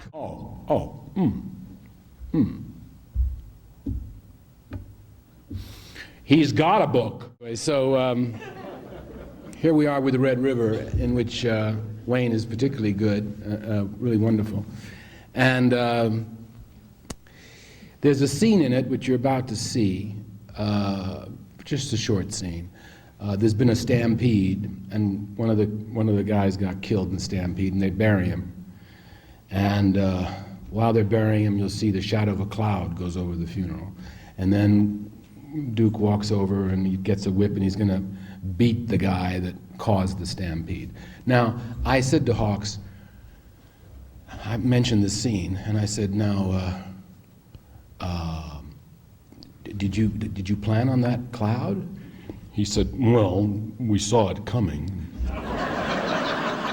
And we said, let's go ahead and give it a shot. Let's try it, try to get it. And he said, once in a while you get lucky, you get one of those Ford shots. Ford was famous for great weather scenes. And I said, well, did you think of it as a Ford shot when you made it? Oh, yeah, sure. Hard not to think of Jack Ford when you're making a Western. Hard not to think of him when you're making any picture. But it was basically an accident that he took advantage of. So let's run this little clip from Red River, and then I'm going to show you what an effect that had on me. And now, hopefully these lights will now go. 300 or 400 heads short. And you killed Dan Latimer. Sure, I did. I know that too. I know it, and I still... I get my right Stealing sugar like a kid. Well, they want kids to teach them better. They would. All right, old Keeler, climb to that wagon wheel. No, they won't. Nobody's gonna tie me to no wagon wheel, no sir. And you'll take it without a wheel to lead it is. Oh, Mr. Johnson, I was wrong, awful wrong, but nobody's gonna whip me. Turn around, Bug. Don't do it, Mr. Johnson. Turn around, you'll get it in the eye. Don't do it, Mr. Johnson, I tell you, don't do it. Got him right between the eyes. Just as sure as you're standing there. Okay, thank you. Well, you shot him. Just as sure as you're standing there. You saw the cloud go by? Well, that's the kind of thing Ford did in a picture called She Wore a Yellow Ribbon. And as Ford told it, they were out in the middle of Monument Valley, and as Ford said, a terrific thunderstorm came up. I mean, you know, all the tourists bolted for the cars. And I said, let's shoot it. And we had a very pedantic cameraman, and he put on the slate, shot under protest, and he won the Academy Award for Best Photography. So that was an example. It's a famous scene, I can't show it to you today, but in which you see the cavalry riding, thunder and lightning, and it was all a real thunderstorm, which he said, let's shoot. Well, that's the kind of accidental thing on an obvious level that Ford was famous for. And he always, things, as Henry Fonda said, things always happened for Ford, which is why he seemed to have the luck of the Irish. Now, I was shooting a picture some years back, which I'll show you a clip of in a moment, which connects to this. We were shooting in Texas, with Ben Johnson, an old alumni of Mr. Ford's. And it had taken me a long time, this is a picture called The Last Picture Show, it had taken me a long time to get Ben Johnson to do the picture. He had turned me down about 3 times. Now, it went like this. I couldn't figure out who to play this old character, this wonderful part. He dies halfway through the picture, but it was like a very important role. And some of you may know Ben eventually won the Academy Award for this, but I couldn't figure out who to cast, and we were thinking about a lot of people, couldn't figure out who to cast. Finally, I was leafing through some book, and there was Ben Johnson, and I said, Ben Johnson, of course, has to be Ben Johnson. Why didn't I think of it before? Again, an accident, just happened to be looking through this player's book. So I found him, called him, sent him the script, and he turned me down. I said, why? Oh, it's too many words, Pete. Too many words. So I called Mr. Ford, and I said, you know, I've got a really good part for Ben Johnson, and he says he won't do it. He says there's too many words.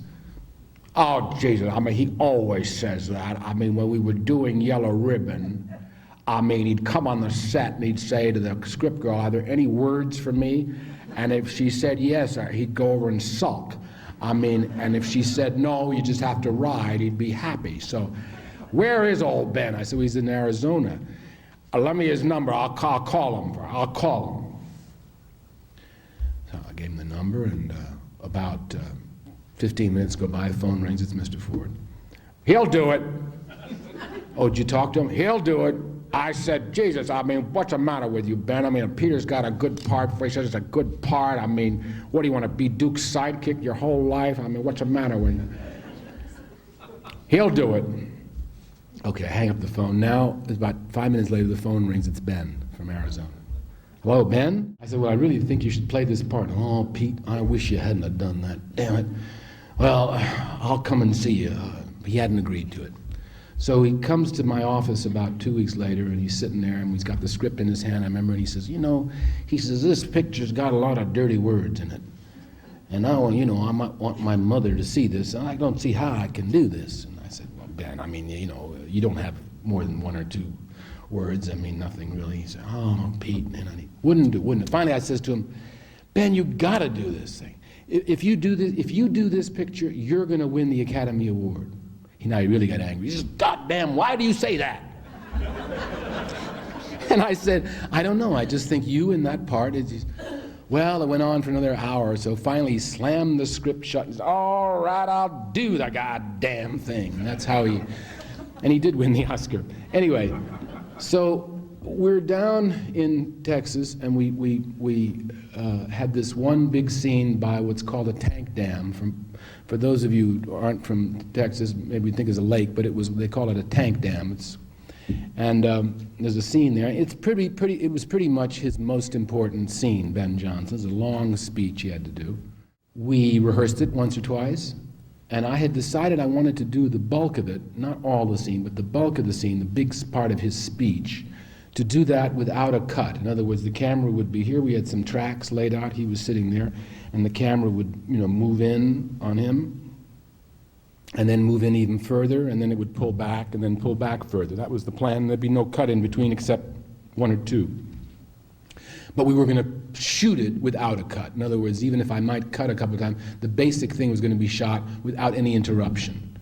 Once I said action, until he finished the speech, which was a 2-page scene, 2-3-page scene, there would be no interruption, that was it. And there would be no coverage. What coverage means, shooting it from other angles. That wasn't the plan. The plan was just to shoot this in one piece, and that would be it. So we started to shoot, and it was a cloudy day, and suddenly, almost as though if somebody said to me, would you like the sun to come out? Because if you'd like it to come out, where would you like it? I would have said there, and that's where it came out. And it came out, and it was kind of very effective. And then it went back in again and came out again. And I looked over at the cameraman. It was a big area. The cameraman was way over there. And I just went, and he went, my question was, will the exposure handle both the sunlight and the shadow? And his answer was, I don't know. So, of course, we let it roll. And it was just amazing. But toward the end of the scene, when this kid, Tim Bottoms, had 1 line, count it, 1. So here we are shooting, and this thing is beautiful. You have no idea. Well, I'm going to show it to you in a minute. The sun and this, and then the kid forgot his line. So I said the line to him after I realized he'd forgotten it, and then he said it, but there was a pause, and as I said, I didn't want to cut. So anyway, we got it.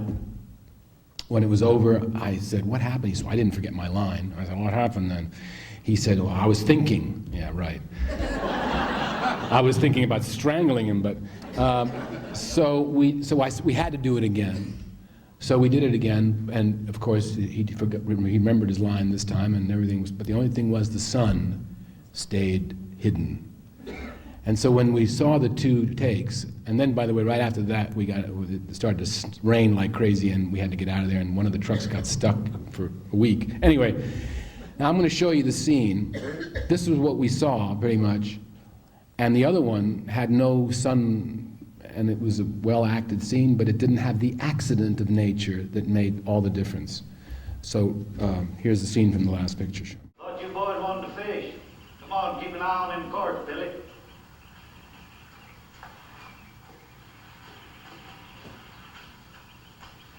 I don't think there's anything in this tank except turtles. That's what I like about it, to tell you the truth. Want to try one? Sure. I never liked to clean fish or eat them either. Spend half your time picking out bones. The scenery. Too pretty a day to spend in town. You wouldn't believe how this country's changed. The time I seen it, there wasn't a mesquite tree on it. Or a prickly pear neither. I used to own this land. First time I watered a horse at this tank was more than 40 years ago. Drag you out here, probably I'm just as sentimental as the next fella. She wanted to swim the horses across this tank. Kind of a crazy thing to do, but we've done it anyway. She bet me a silver dollar she could beat me across. She was already married.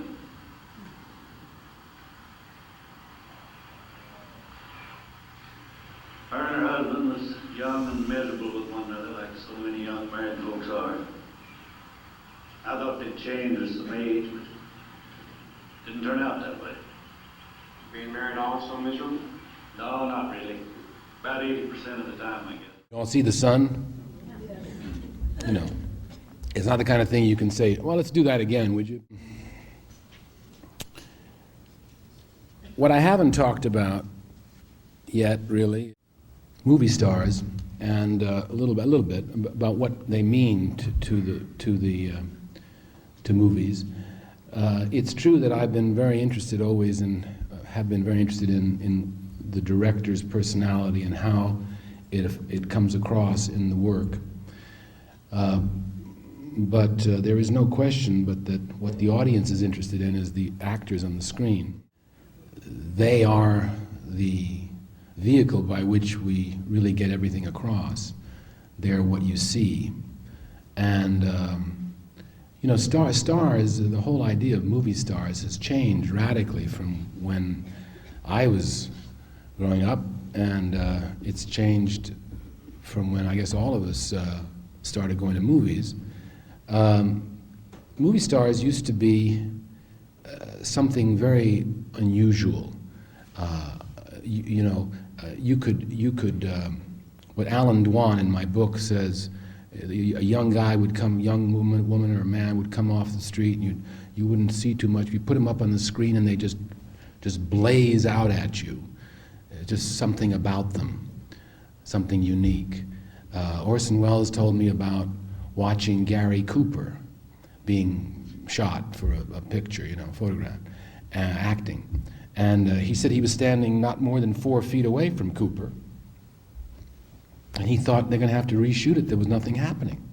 And then when he saw the scene on the screen, he saw all this play of nuance, talk about nuance on the play of nuance on the face, which he said he swore standing not more than 4 feet away from Cooper, he did not see with his eyes, but the camera saw it. And this is the thing. I found that there are absolutely stunning women that I've known, beautiful women, who when you photograph them still look great, but they don't quite look as great as when you're standing next to them. On the other hand, women who look great, but not as spectacular as when you photograph them. Sybil Shepherd's a good example. She's a very attractive woman, no question. But was what they used to say, Orson used to say, the camera likes her. And it was Akim Tamirov, an old character actor, who used to say, his definition of star quality was, the box looks at this one and says, I don't like him. The box looks at this one and says, I like him. And there is some kind of mysterious alchemy that happens between there and through the lens.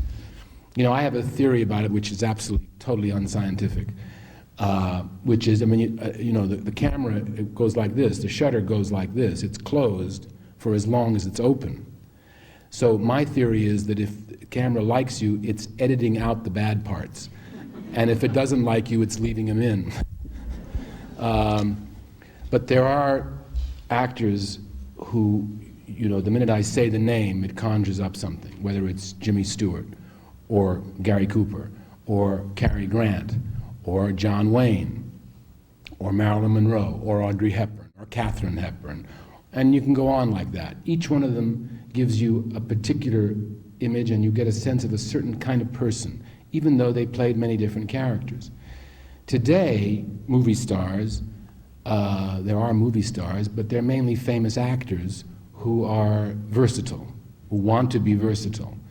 Clint Eastwood is one of the only ones around who you could say is one of the old-fashioned kind of stars, less of an actor than a personality, or Barbra Streisand.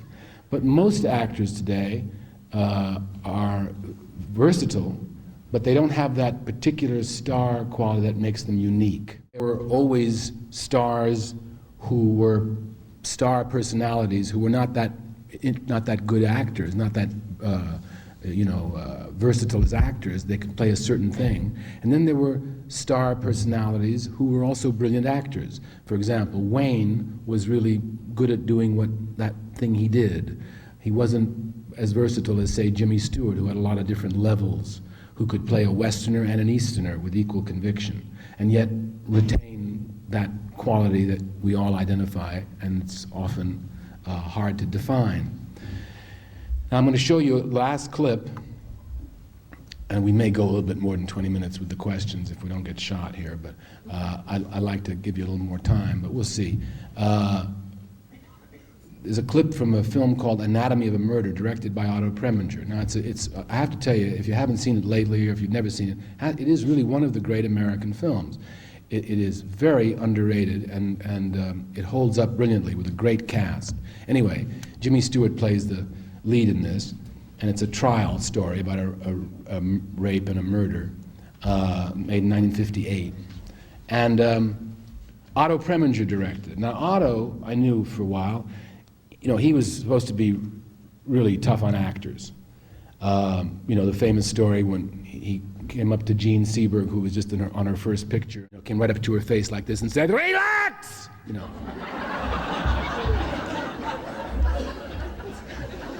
That'll do it. But Otto was studied to be a lawyer.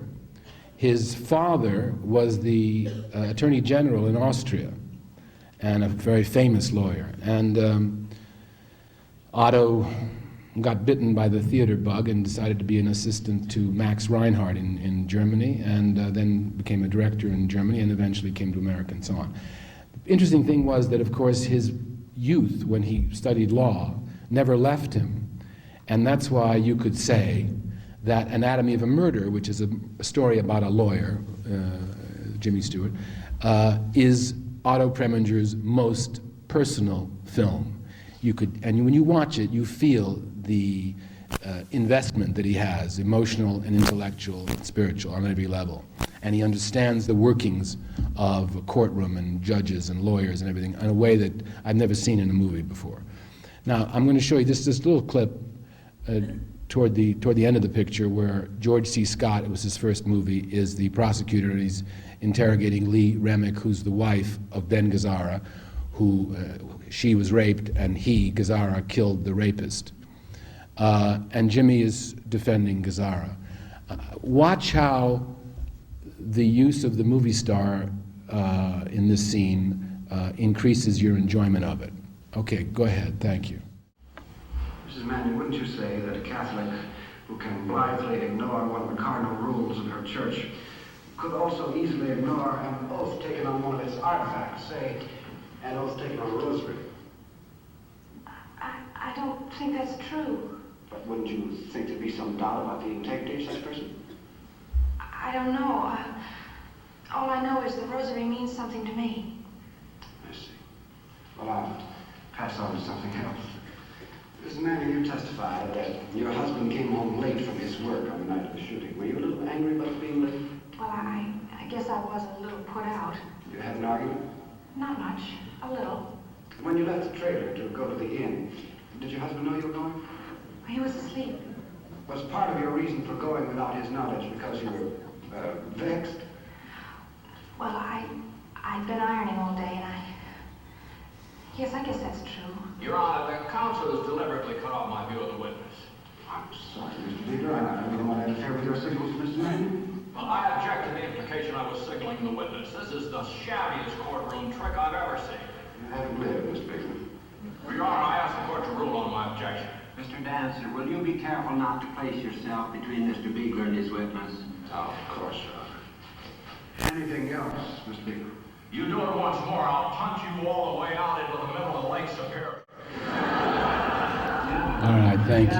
Now you see the way that Preminger staged that. If it hadn't have been a movie star in the background, you maybe wouldn't have cared if he was blocked.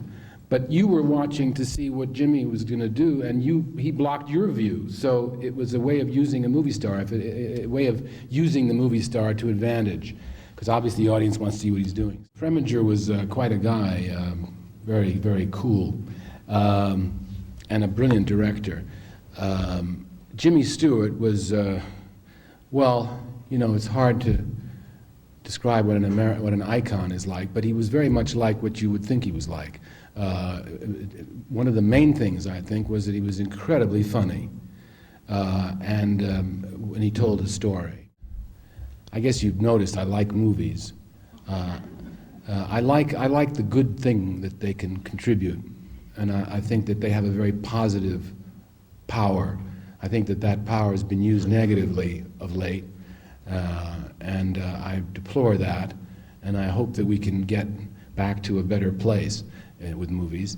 I guess it's one of the reasons I go around like this, and one of the reasons I wrote the book, is to keep the spirit alive of what movies once were, and with the hope that we can go back to the better parts of those times. You know, people ask you, what are movies, you know, what is it all about? And I have to say that with all my regard for directors, the best definition of movies I ever heard was from Jimmy Stewart. I'm going to tell you that story, and then we'll open this up for some questions. But he said, you know, we were talking about something and about movies, and he said, well, he says, you know, I was in Colorado shooting this Western, and we broke for lunch, and it was this usual terrible box lunch, and this old timer came over and he looked at me and he said, are you Stewart? Well, I said, yeah. He said, you said a poem once in a picture. That was good. Well, I said, well, thank you. And he walked away. Now, I knew exactly what he was talking about, but the picture was made maybe 20 years before, and it was just a little scene in a bar where I said a poem, and wasn't more than a minute, and he'd remembered it all those years. And I thought, now that's the wonderful thing about pictures. If you're good and God helps you and you're lucky enough to have a personality that comes across, then what you're doing is you're giving people little tiny pieces of time that they never forget. I've never heard a better description of movies. Thank you. Oh, that's nice. I had 28 pictures play the hall. I said, 28 pictures? Yeah, and all my pictures play the music hall. I'll tell you what you must do. When it opens, go down there and stand in the back. Put on a raincoat and some sunglasses. Well, you won't need that, but stand in the back and listen, and you watch while 6,500 people laugh at something you did. It will do your heart good. And I did, and it was the greatest viewing of a picture of mine that I ever experienced. Your father was a painter. My father was a great painter, and I grew up, he painted at the apartment. I mean, he painted there. He had a studio in the same place we lived. So I grew up with paintings and composition and color, and he took me to museums and galleries when I was very young, and took me to the Museum of Modern Art to see silent movies. My father was 20 years older than my mother, and so he grew up with silent films. He was 30 when sound came in. So silent films were the foundation of the medium as far as he was concerned. He taught me that by taking me to see silent films at the museum, and it was a huge thing for me. Oh, and then years later you began programming film for the Museum of Modern Art in New York? I did that when I needed a gig between directing plays. I directed a play when I was 20 in New York. Wow. And, hello, I can't tell you how long I've wanted to meet you, he says to me. I said, wait a minute, that's my line. I said, why do you want to meet me? He said, because you have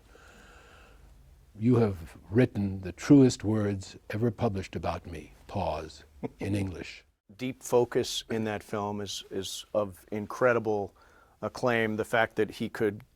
Well, it was something nobody was doing at the time. Greg Toland, his cameraman, had been experimenting with it. The idea that you could see everything in the frame sharp. I asked Orson why he wanted that. He said, well, the eye sees everything that way. I don't see why we shouldn't see it that way on the screen. And I've imitated that, I've emulated that. Where did you use that technique? Well, I use it as much as possible in all my pictures. I hate anything out of focus. So you're always cleaning that up? Always trying to clean that up, yeah. Even in color, which is hard to do. Matter of fact, when I was making the last picture show, I said to Wells, we were having breakfast, and I said, you know, I want to get that deep focus quality you had in Citizen Kane and Touch of Evil. You'll never get it in color. I said, well, you know, they have faster film now, maybe you'll never get it in color. Well, I don't know, why don't you shoot it in black and white? Well, I don't know if they'd let me. Well, have you asked? Well, no. Well, why don't you ask? Besides, your script is an actor's script. It's all about the performances. And you know what I say about black and white. No, what? It's the actor's friend. Why do you say that? Because every performance looks better in black and white. Name me a great performance in color. I defy you. Because that last scene was powerful. And to this day. And then there was a question of two major sequences that added up to 8 minutes, which also were not in, which I thought about. Well, anyway, make a long story short, I lost the battle. The picture did all right. 20 years later, I was able to get it out on DVD in my version. Bruce finally, very kindly, he and John Landau, I said, guys, can you help me? I really want to get that version out there on DVD. And they said, look, Peter, if it has to be for nothing, you can have it for nothing. So I told Universal he'll give us the music for nothing. Well, he'll send us a letter. and so for nothing, it got in, and I got the 8 minutes in, too. Funny thing is, they said they junked all the stuff except the movie. So they didn't have those 8 minutes. And I said, well, if you had a 35mm print of those two sequences, couldn't we fix them yeah, but we don't have them. I said, well, I have them. How do you happen to have them? Well, I stole them. Aren't you happy I stole them? Yes, we're very happy you stole them. For $150,000, they fixed it, and it looks beautiful. You can't tell the difference. That is the story of a true auteur. Fought like a Dickens. How did you meet Dorothy Stratton? Well, it was October of '78. I had paid a quick visit to Hefner's mansion in Holmby Hills. And as I was leaving, somebody introduced me to two young women. One was going to be the playmate of the 25th anniversary playmate, a brunette, and the other was blonde, was going to be the playmate next year or something. And I thought that the blonde, whose name was Dorothy Stratton, was by far the most beautiful girl I'd ever seen in my life. Her hair hadn't been bleached yet. It was natural. She had just come to Hollywood within a couple of weeks. And, well, I was completely floored by her looks. And I said, I'm casting a movie. I'd love to see you for it, you know, which is a line, a pretty old line. But I was, in fact, going to cast the movie eventually. And I gave her my name and number. She didn't call me. I found out much later that her friend told her, you don't want to call him. He's a Lothario. And, a Lothario? I don't know if she used that word. It's a very old school word. Old school word, yeah. Wolf, maybe they meant. But anyway, she didn't call me. About a year later, by now, unfortunately, she was married. And they dyed her hair, and she'd been through hell. And it was October, and I was paying a quick visit to the mansion. In fact, I told the fellow who dropped me off, I said, just come back in 15 minutes. I don't want to stay long. I'm just going to say hello to Hefner and leave. And I was walking through the entranceway, and I hear somebody call my name. I turn around, and this blonde girl, bleach blonde girl, comes running up to me. I didn't recognize her until she got close. I said, "What happened to your hair?" She said, "Oh," and she told me the sad story. Anyway, we talked for about an hour. And I just felt myself falling for her immediately. She was so sweet, sweetest girl I ever met. And I called my friend and said, "Don't pick me up. I'm going to be busy." And then I found out she was married, and then you sure you want to buy it? She said, "I'm going to buy it." I said, "You sure you want to buy it?" "Yes."